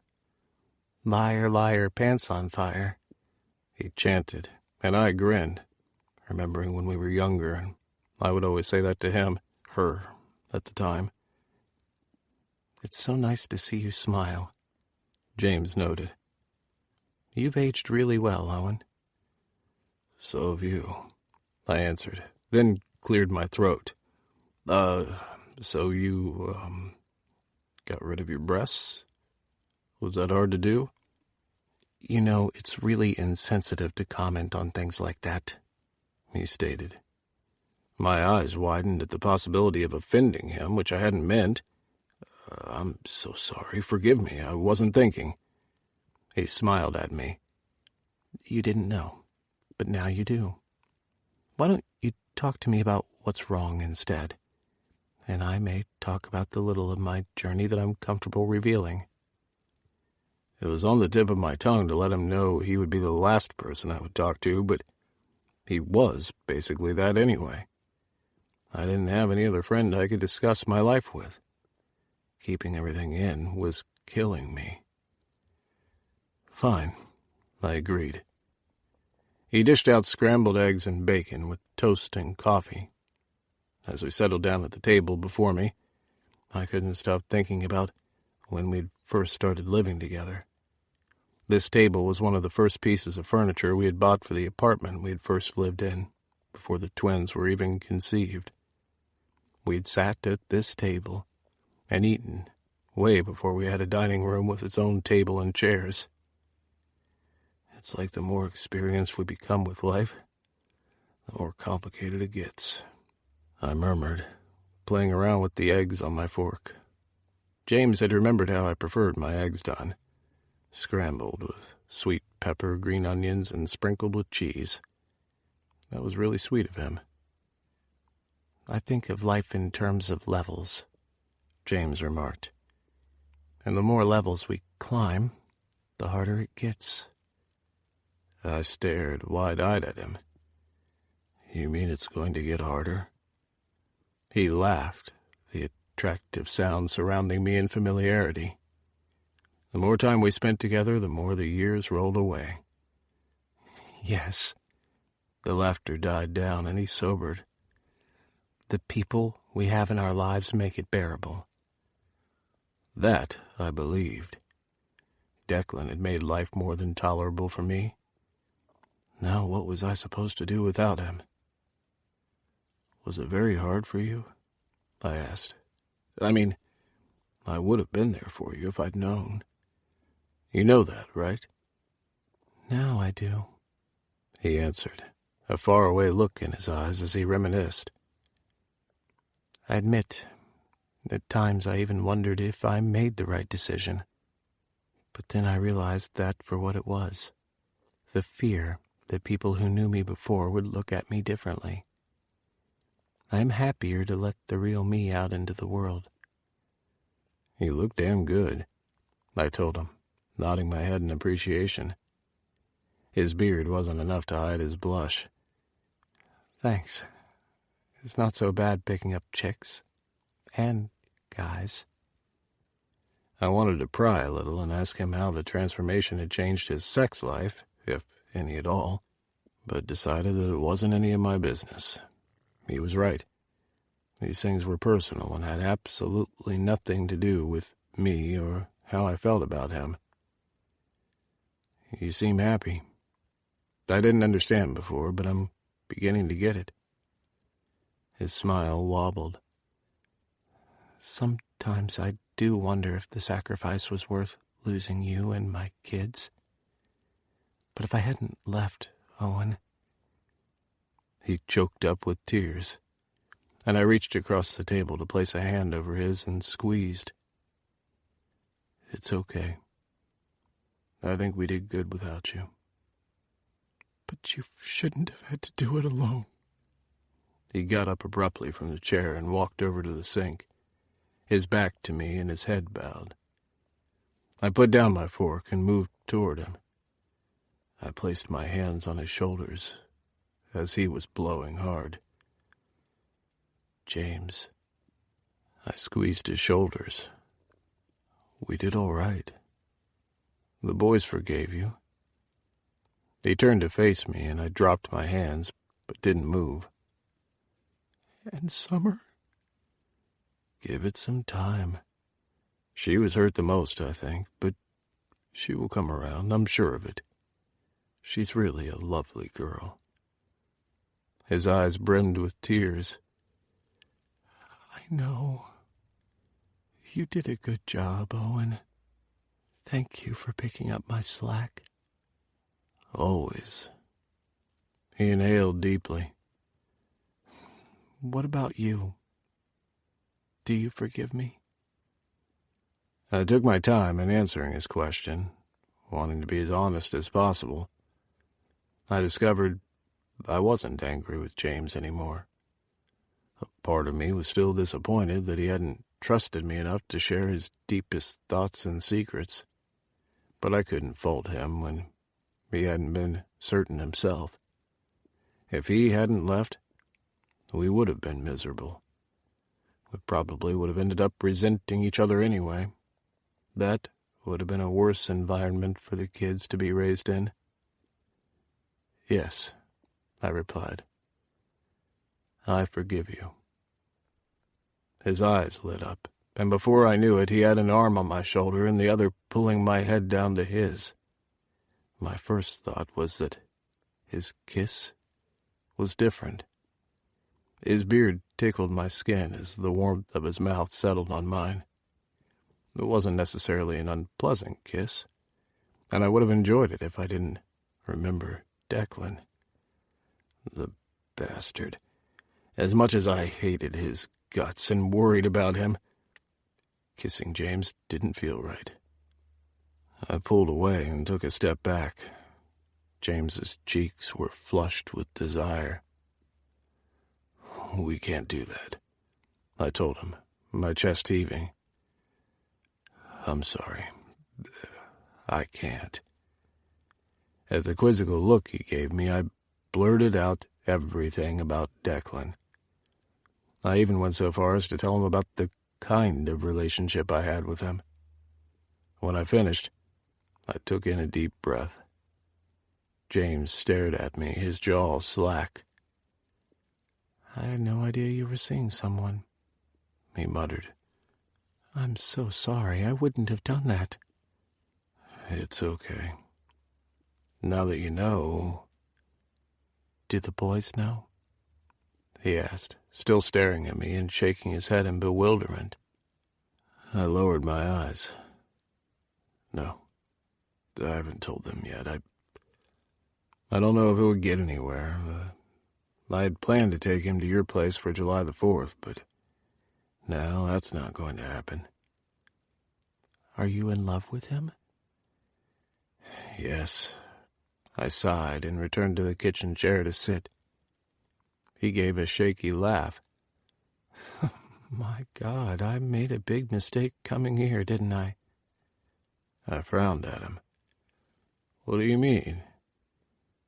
Did you come here thinking that... I trailed off as the color in his face was a telltale sign that I was right. James made for the exit. I'm sorry. I've been here long enough. I should get dressed and go. He paused by my chair and leaned forward to kiss the top of my head. You're a good man, Owen. I hope your guy knows it and doesn't make the same mistake that I did.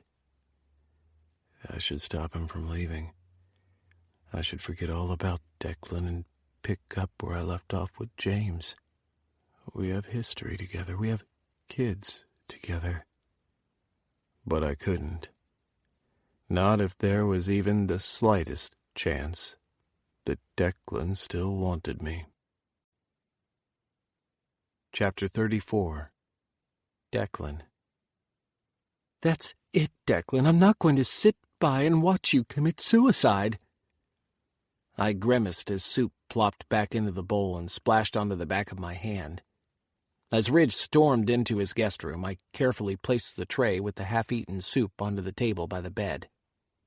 I'd sensed Ridge wanting to say something to me earlier when he had brought me my first meal of the day. He had left without saying much, however, so now that he was back, I could only conclude that he had bolstered his courage to face me. 2 nights ago, when I had passed out in the back of the car, Silas had freaked out. I had come around to find him driving me to the hospital. I had insisted on him taking me to Ridge's home instead. It was the first time we had disagreed since he started working for me, and he had only complied after I had threatened to fire him. His reluctance had been evident, but he had given in to my wishes. "Your concern is touching," I said, sinking back into the pillows at my back. "But this is none of your business." Ridge paused at the foot of my bed and planted his hands on his hips. "You're lying in my bed awaiting death instead of getting medical attention," he snapped. "This is my business, Declan Moore." "I didn't come here for you to try to control this situation, Ridge," I told him. There was nothing I hated more than not feeling in control. "Then why did you come here, Declan? For me to watch you die? Is that what you want? You'll spare Owen from witnessing that, but you can't spare me as well?" I stared at Ridge in surprise. I never thought of how my presence here could be construed as a nightmare for him. He was right that I wanted to spare Owen having to witness how weak I'd become. The vomiting hadn't stopped, and the blood was getting worse. Maybe death would come quicker than I had anticipated. I didn't fear death. I had confronted it and stared it in the face when I was only 6 and lost my mother. I only had regret that I didn't have time to get to know more about Owen and to love him a little longer. I didn't want to let go just yet. If I had the option of giving away every dollar I had in exchange for more time with him, I would have done so without hesitation. But I was aware that some things could not even be helped with money. Seeing the anguish in Ridge's eyes, I felt guilty for bringing this to his doorstep. I peeled back the comforter and shuffled to the edge of the bed, ignoring the gnawing in my gut. The pain had never really left me since that night I'd taken sick at Owen's. At times it reduced to a dull ache. Sometimes, though, it intensified to the extent where it knocked me out. "What do you think you're doing?" Ridge asked, his voice rising as he rushed over to my side and pushed me back onto the bed. "I'm getting out of your hair," I answered, making an effort to sit up again, but he wouldn't let me. I glared at him and he stopped. "Did I say I wanted you out of my hair?" "You implied it, and I can take a hint." "That's not what I meant, and you know it," he said softly, His shoulders slumped as if in defeat. His eyes welled up with tears, and I glanced away. "Don't waste your tears on me," I told him. "I swear, when you get through this, I'll punch you in the nuts for doing this to me," he said on a sniff. "And I'll offer Owen to do it too. You should call him and tell him. He cares about you." "I know he does, which is exactly the reason I can't. He will insist I see the doctor." Ridge sat at the edge of the bed. "And that's what you should do." He plucked at the bedsheets and lowered his eyes. "I called your doctor, Declan." I stiffened. "You did what? Who gave you that right?" "Fuck that," he replied, and I didn't care if I was his daddy or not. My hand itched to have him doubled over, to spank him hard enough to make him cry. I had told him, when Silas dropped me off at his house, that I didn't want him to interfere. This was my battle. I didn't want to get anyone caught up in it. I didn't want anyone getting hurt, like the string of broken hearts my mother had left behind. Hearts that never truly healed. "I care about you," Ridge remarked. "Owen cares about you, and yes, even Charles cares about you. Why should you always take care of those around you and not expect us to do the same to you?" "You have no idea what it was like to watch my mother die, Ridge." He moved forward and placed his head on my chest. "I know, but it might not even be cancer. It could be something else, Declan. Have you thought about that? Plus, even if it is cancer, people have fought that fucking disease before, and how will you know if you don't try?" I rubbed at his shoulder in comfort, allowing him this closeness, for now, because he sounded so devastated. I felt a twinge of guilt that I was letting him comfort me somewhat, while I had shunned Owen's offer. At that thought, I pushed at his shoulder, and with a sigh, he got off. "Even now you're thinking about him," Ridge announced. "That says everything. He deserves not to have you hide this from him, and I deserve not to lose my best friend over this." I didn't respond to Ridge, but internalized my desires. I wanted to talk to Owen about what was going on with me. I wanted him by my side. I wanted to tell him in vivid detail about how I had watched my mother waste away. Maybe then he would be more inclined to understand my dilemma.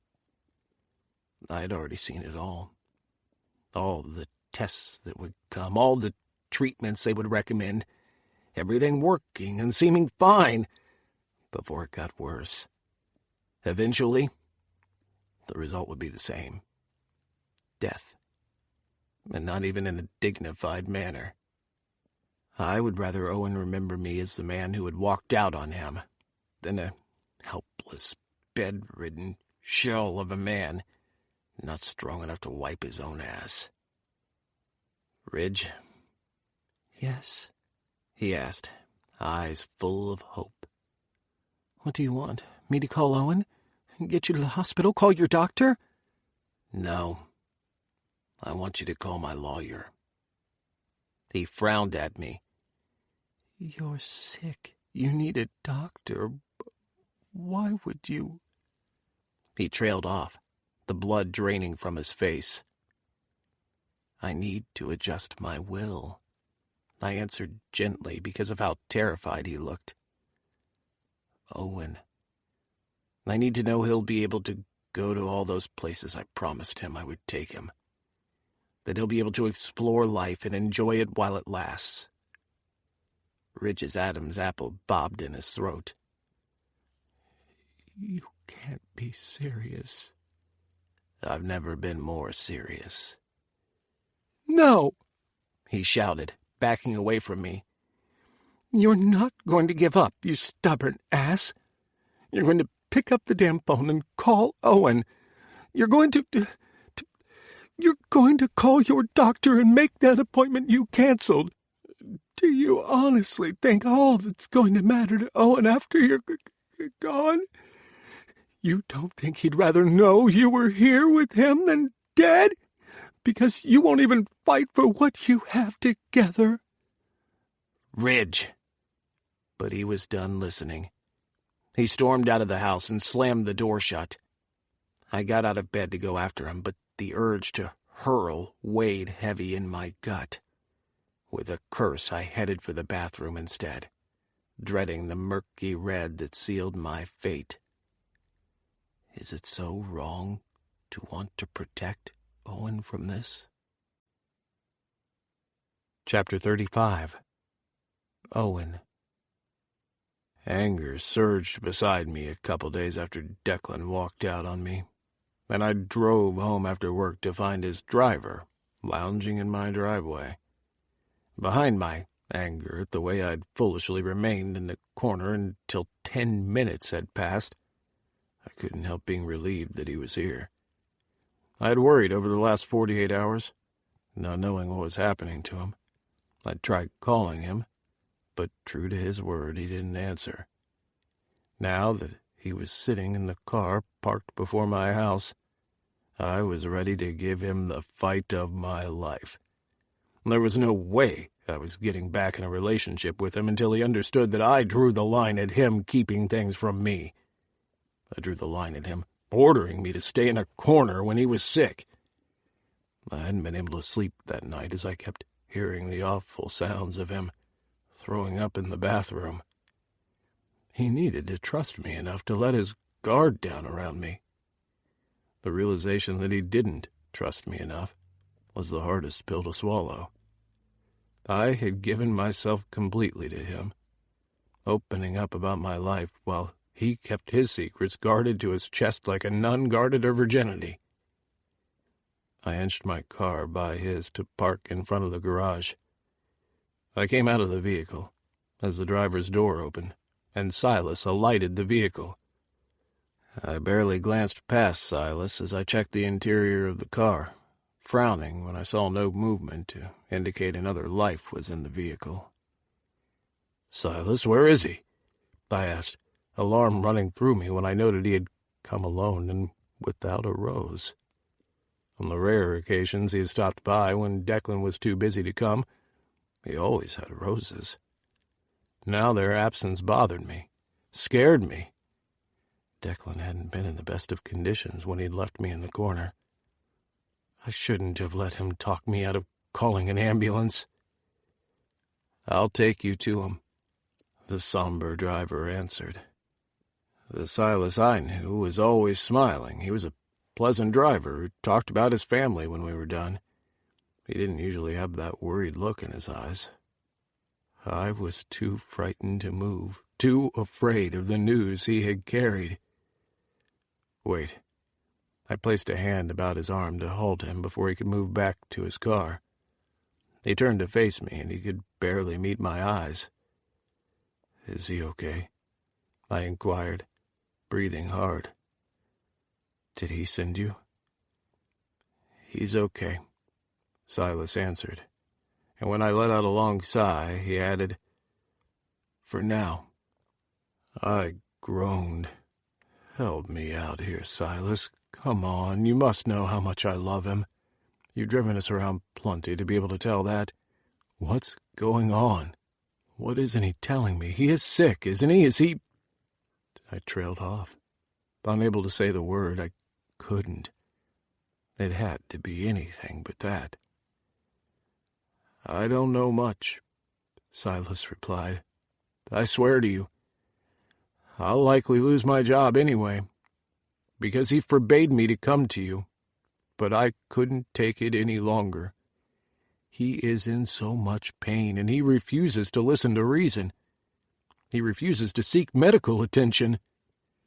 The man's eyes filled with tears. "I should have said something sooner.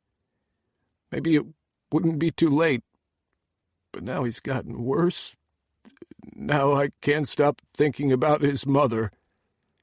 "He won't be fired," I remarked, squeezing the man's arm. "I'll make sure of it. Take me to him."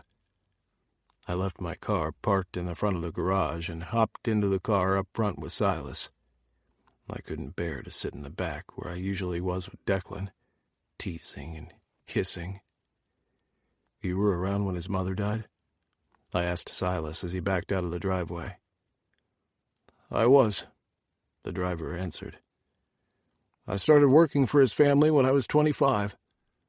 He was only 5 at the time when they placed him in my care. He was such a happy boy, very curious and always helping his mother in her rose garden.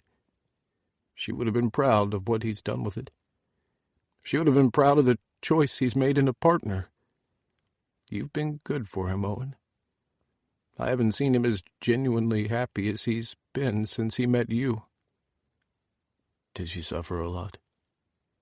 He shook his head. I'm sorry, but it's not my story to tell. He should explain it to you. It was horrible for him, though. His father nearly broke him. We lapsed into silence as he continued the drive. Somber at all the thoughts rolling through my mind, I couldn't come up with any particular reason for Declan pushing me away. I needed him to trust me enough to confide in me. 5 minutes later, he turned onto the affluent Pleasant Street, the opposite direction from where Declan lived. Why are we on this street? I asked. 2 nights ago, before he passed out, he asked me to take him here. Said he wanted his friend Ridge to know of his funeral arrangements and not have Charles plan the service. Jesus Christ! My blood ran cold. Oh, God, Declan, what are you hiding from me? When we arrived in an elegant home nestled into a picturesque backdrop of trees and Mount Lookout, my hand shook as I pried the seatbelt loose. Before I was out of the car, the front door of the house opened, and Declan's friend Ridge walked out onto the porch to await my arrival. Silas remained in the car, while I hurried along the steps of the wraparound porch. Thanks for coming, Ridge said, sounding grim.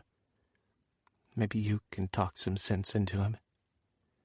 Thanks for having Silas fetch me, I returned as he led me inside the house. I briefly registered it had a cozier feel than I would have thought for a man of Ridge's flamboyant taste, but I was too concerned about Declan to notice much of what was in his home. When he expected me to write you his last letter he was dictating, I decided to put my foot down, he said, leading me to a quarter-turn staircase. I trudged after him, hanging on his every word. He had a doctor's appointment yesterday, but he missed it. He's been stubborn, and I was all out of ideas. I'm hoping you can get him to be sensible about this, since you obviously mean a lot to him. I searched for malice in his words, but nodded when I found none. He means a lot to me, too.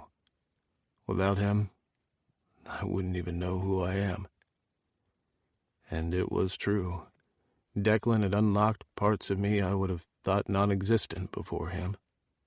He had taught me how to be a little bit selfish and how to enjoy my life and my sexuality.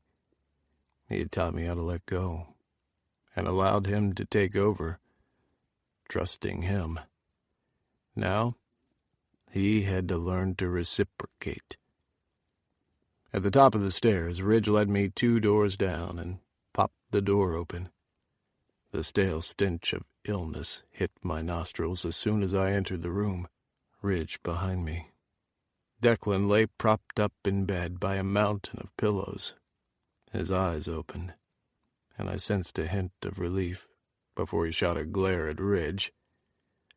"What the hell did you do, Ridge?" he demanded. "What is he doing here? Who brought him here?" "I'm not going to assist you with your suicide wish," Ridge hurled at him. "Get medical attention and let them cure you. It doesn't have to be what you think it is, but you're already giving up." With that, Ridge spun on his heels and slammed the door shut. I listened to the reverberation before I stalked over to the bed where Declan struggled to sit up straighter, but I didn't miss the fresh sweat that broke out on his forehead nor his grimace. "You stubborn man," I said, halting at the side of the bed to stare down at him. "You need medical attention." "You shouldn't be here," he growled at me. "I'm exactly where I'm supposed to be," I shot back. He scowled at me. "If you're not going to leave, then at least sit," he snapped. "I don't like you towering over me." I sat at the edge of the bed and pressed the back of my hand to Declan's forehead, despite the deepening of his scowl. Despite his forehead being clammy, he wasn't hot. "I should have called the ambulance a couple of nights ago," I murmured, noticing how pale he was. "You're sick, Declan. You need medical attention." "All I need is to be alone." I reached for his hand and refused to let go when he tried to pull away. "Declan, I love you," I said softly to him. Shouting didn't work with him. It would only make him aggravated. So I tried another tactic.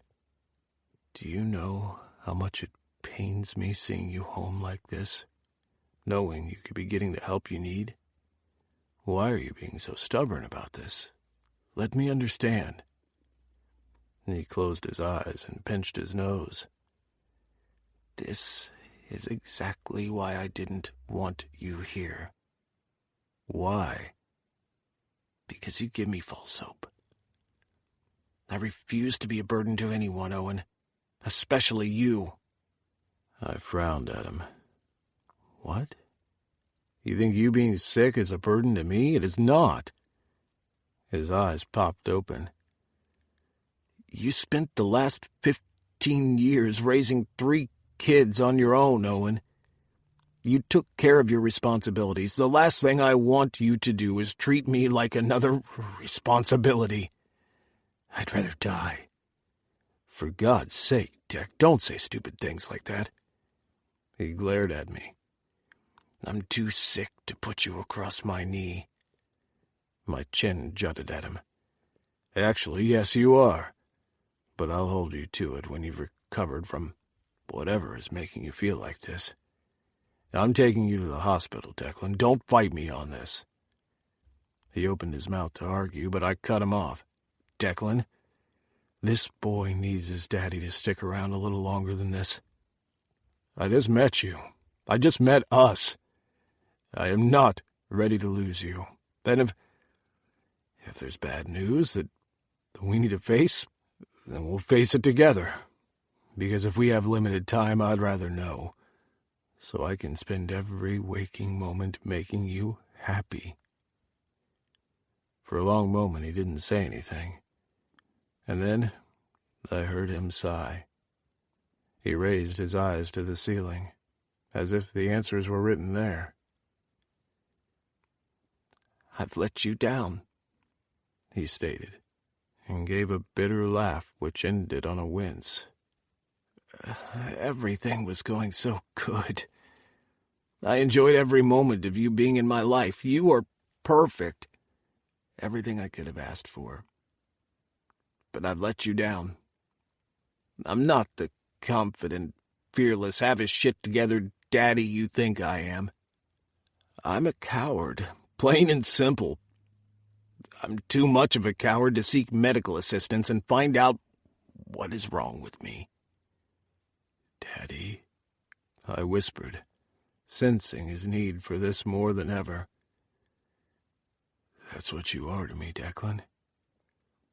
I've no idea what other daddy-boy relationships are like, but I don't expect you to be a superhero solving all my problems while you pretend yours don't exist. Even if it's far and few between, you're human. You'll experience fear just like everybody else." "But it's my job to take care of you," he said stubbornly. "Then whose job is it to take care of you?" I demanded urgently. "You see, it goes both ways. Sometimes a boy has to take care of daddy, too.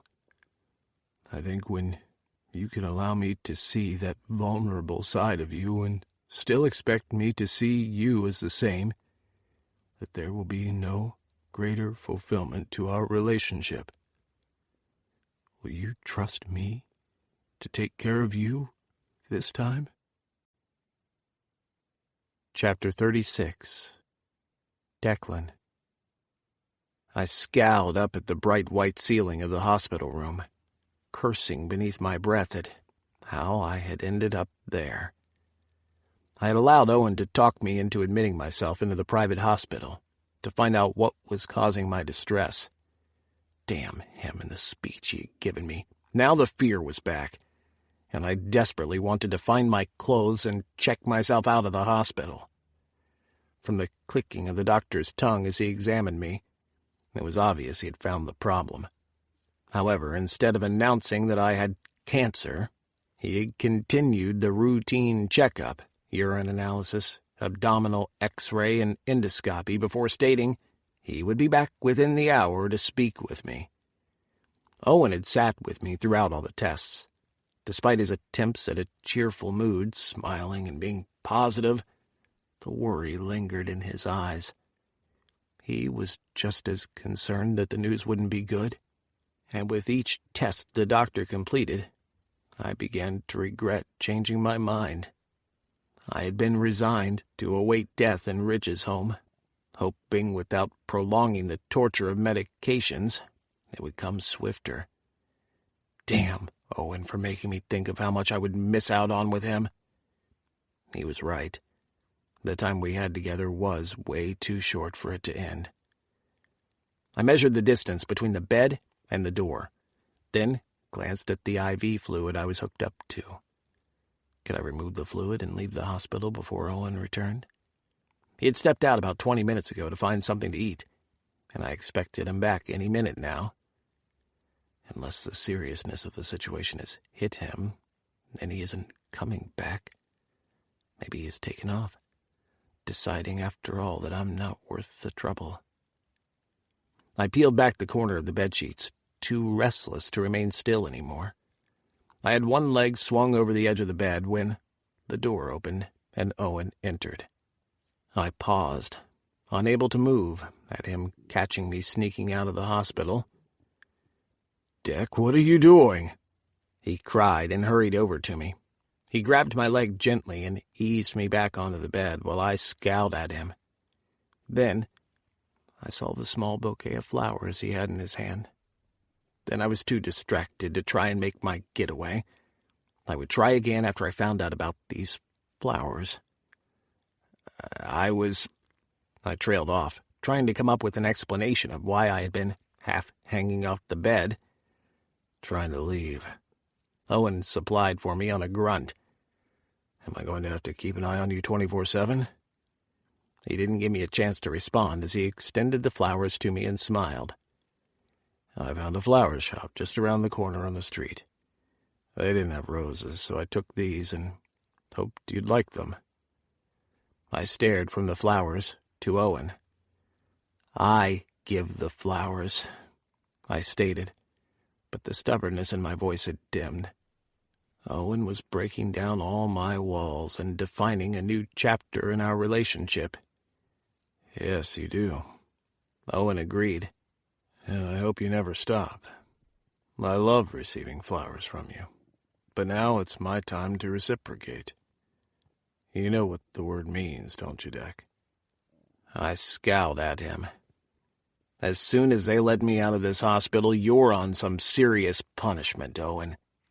He grinned and leaned forward to kiss me. "See? That's why I need you to stick around. What's a boy without his daddy to keep him in line?" I flushed, not used to getting so much attention from a boy. Usually I gave all the instructions. I did all the pampering. Owen had broken down my carefully constructed rules about how my relationship would pan out. And the most interesting thing was that he did it without me feeling like I had lost control. I still felt very much the same daddy who had seen him for the first time that night and desired to make him mine. He was mine, and it was time I explained everything to make him understand. "Owen, sit." I patted the bed beside me. In fact, think you can hop up into bed beside me? I want to feel you against me." He toed off his shoes, and I backed up on the narrow bed to make room for him. Even in a private hospital, the bed was too small for both our bulks. I spooned Owen, tugging him close to me, and kissed his neck. Having him close to me made me feel calmer. "My mother was a beautiful and happy woman," I said, breathing into his neck. His hand slipped over mine that was over his waist, and although I struggled to get the words out, I wanted him to know the full story this time. "She laughed a lot, played a lot. My earliest memories are of us in her garden. But then she got sick. And although I didn't know what it was at the time, I understood it was bad. She lost all her beautiful hair. She lost weight. And she was eventually bedridden. Charles didn't hesitate to spend everything to get her better, but in the end, there was nothing they could do for her." I paused to give myself some time to get past the lump in my throat. Owen stroked my arm comfortingly. "I'm so sorry. You were so young. You were so young," he murmured. "But not so young I have forgotten," I answered, sighing into his neck. Charles was a different man when my mother was well. My mother's illness took a toll on him. He became bitter and hateful. I'll never forget the day I discovered my mother dead. She was lying there in bed, and I'd brought her a rose from the garden, even though Charles forbade it. I thought she was just sleeping. But then I felt in my heart something was wrong. So I screamed for help. When Charles came running and saw her, he yelled at me that he had told me to stay out of her room. Owen shifted, twisting around so we were facing each other. I was practically lying half on top of him. He kept a hand to my cheek. "That must have been horrible. You no doubt needed his comfort, and he pushed you away." I brought his hand to my lips and kissed the center of his palm. "I told you this, Owen, because I want you to understand why I pushed you away. I didn't want you to be saddled with the responsibility of taking care of a dying partner. I would rather remember us as we are now than to see the toll such an illness would have on you. To watch your love turn to hatred. I know you, Owen. You would stay even if you weren't happy because you consider it your duty." "You're right, Dick. I take my responsibilities to the people I care about very seriously.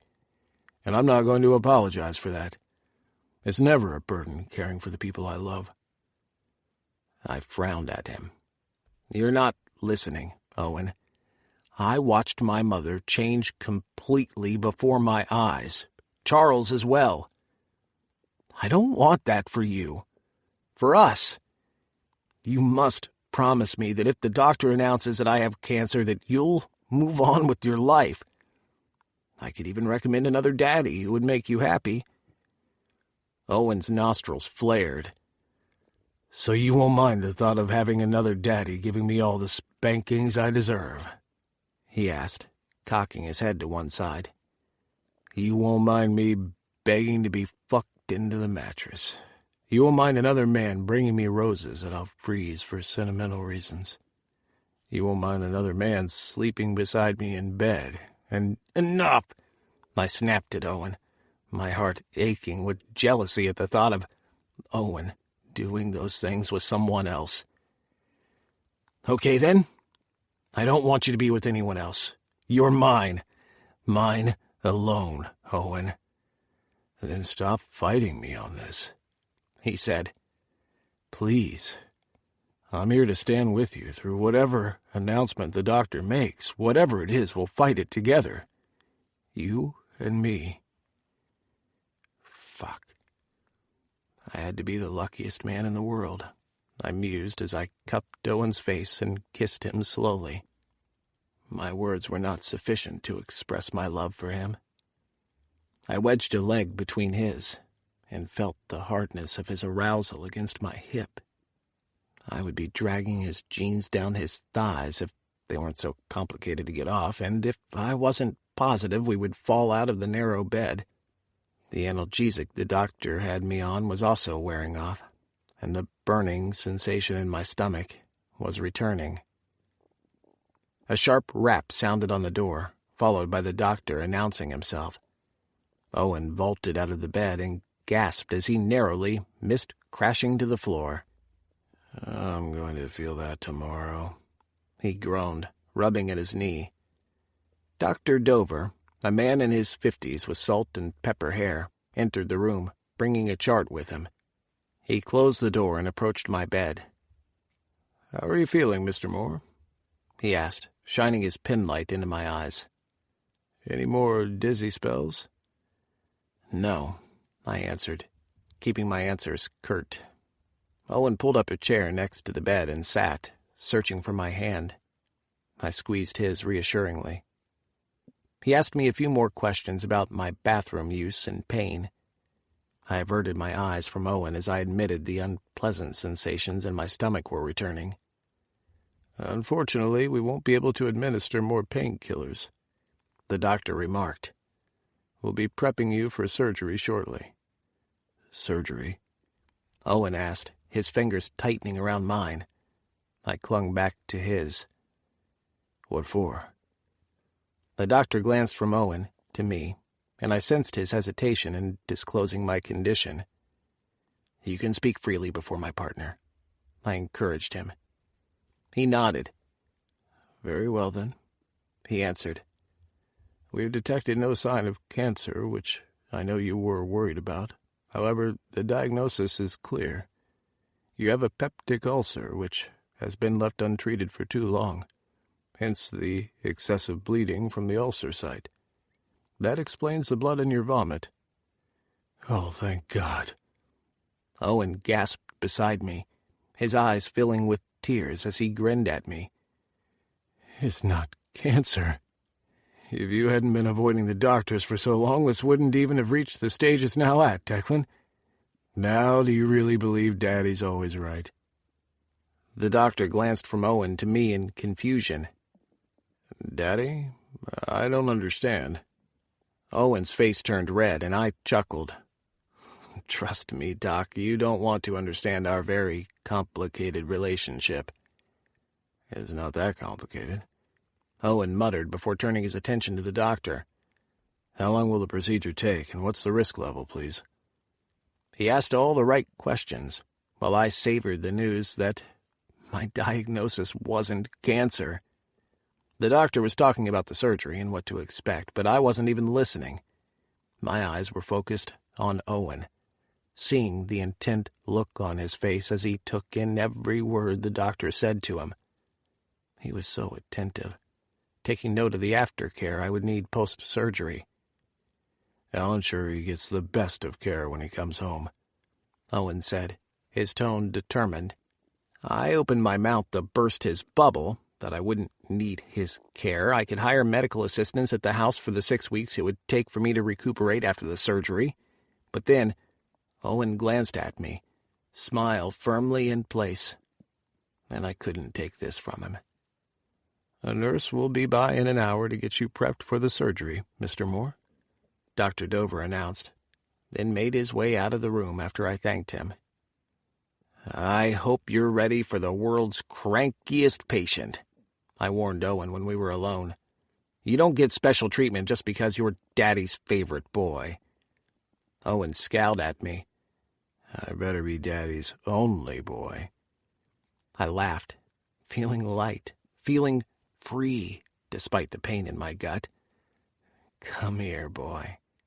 I crooked my finger at him. "Think you can ride me before the nurse comes?" He glanced at the closed door and chewed at his bottom lip. "But there's no latch. Someone can walk in any minute. Plus, I don't think you should get that excited before your surgery." but I could die under the... I broke off as Owen punched my arm. Don't say shit like that, Dick. Don't make me send you into the corner, Owen. I growled at him.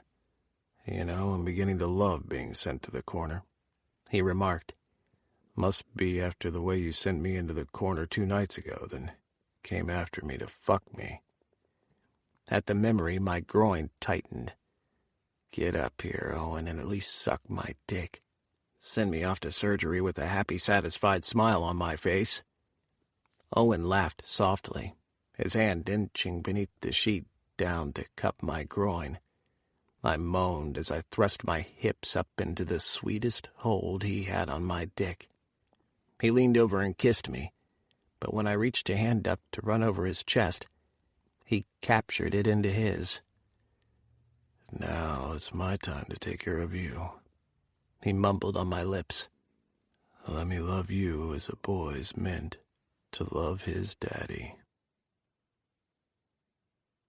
This concludes Take Care of You by Gianni Holmes. Narrated by John Solo. Copyright 2019 by Gianni Holmes.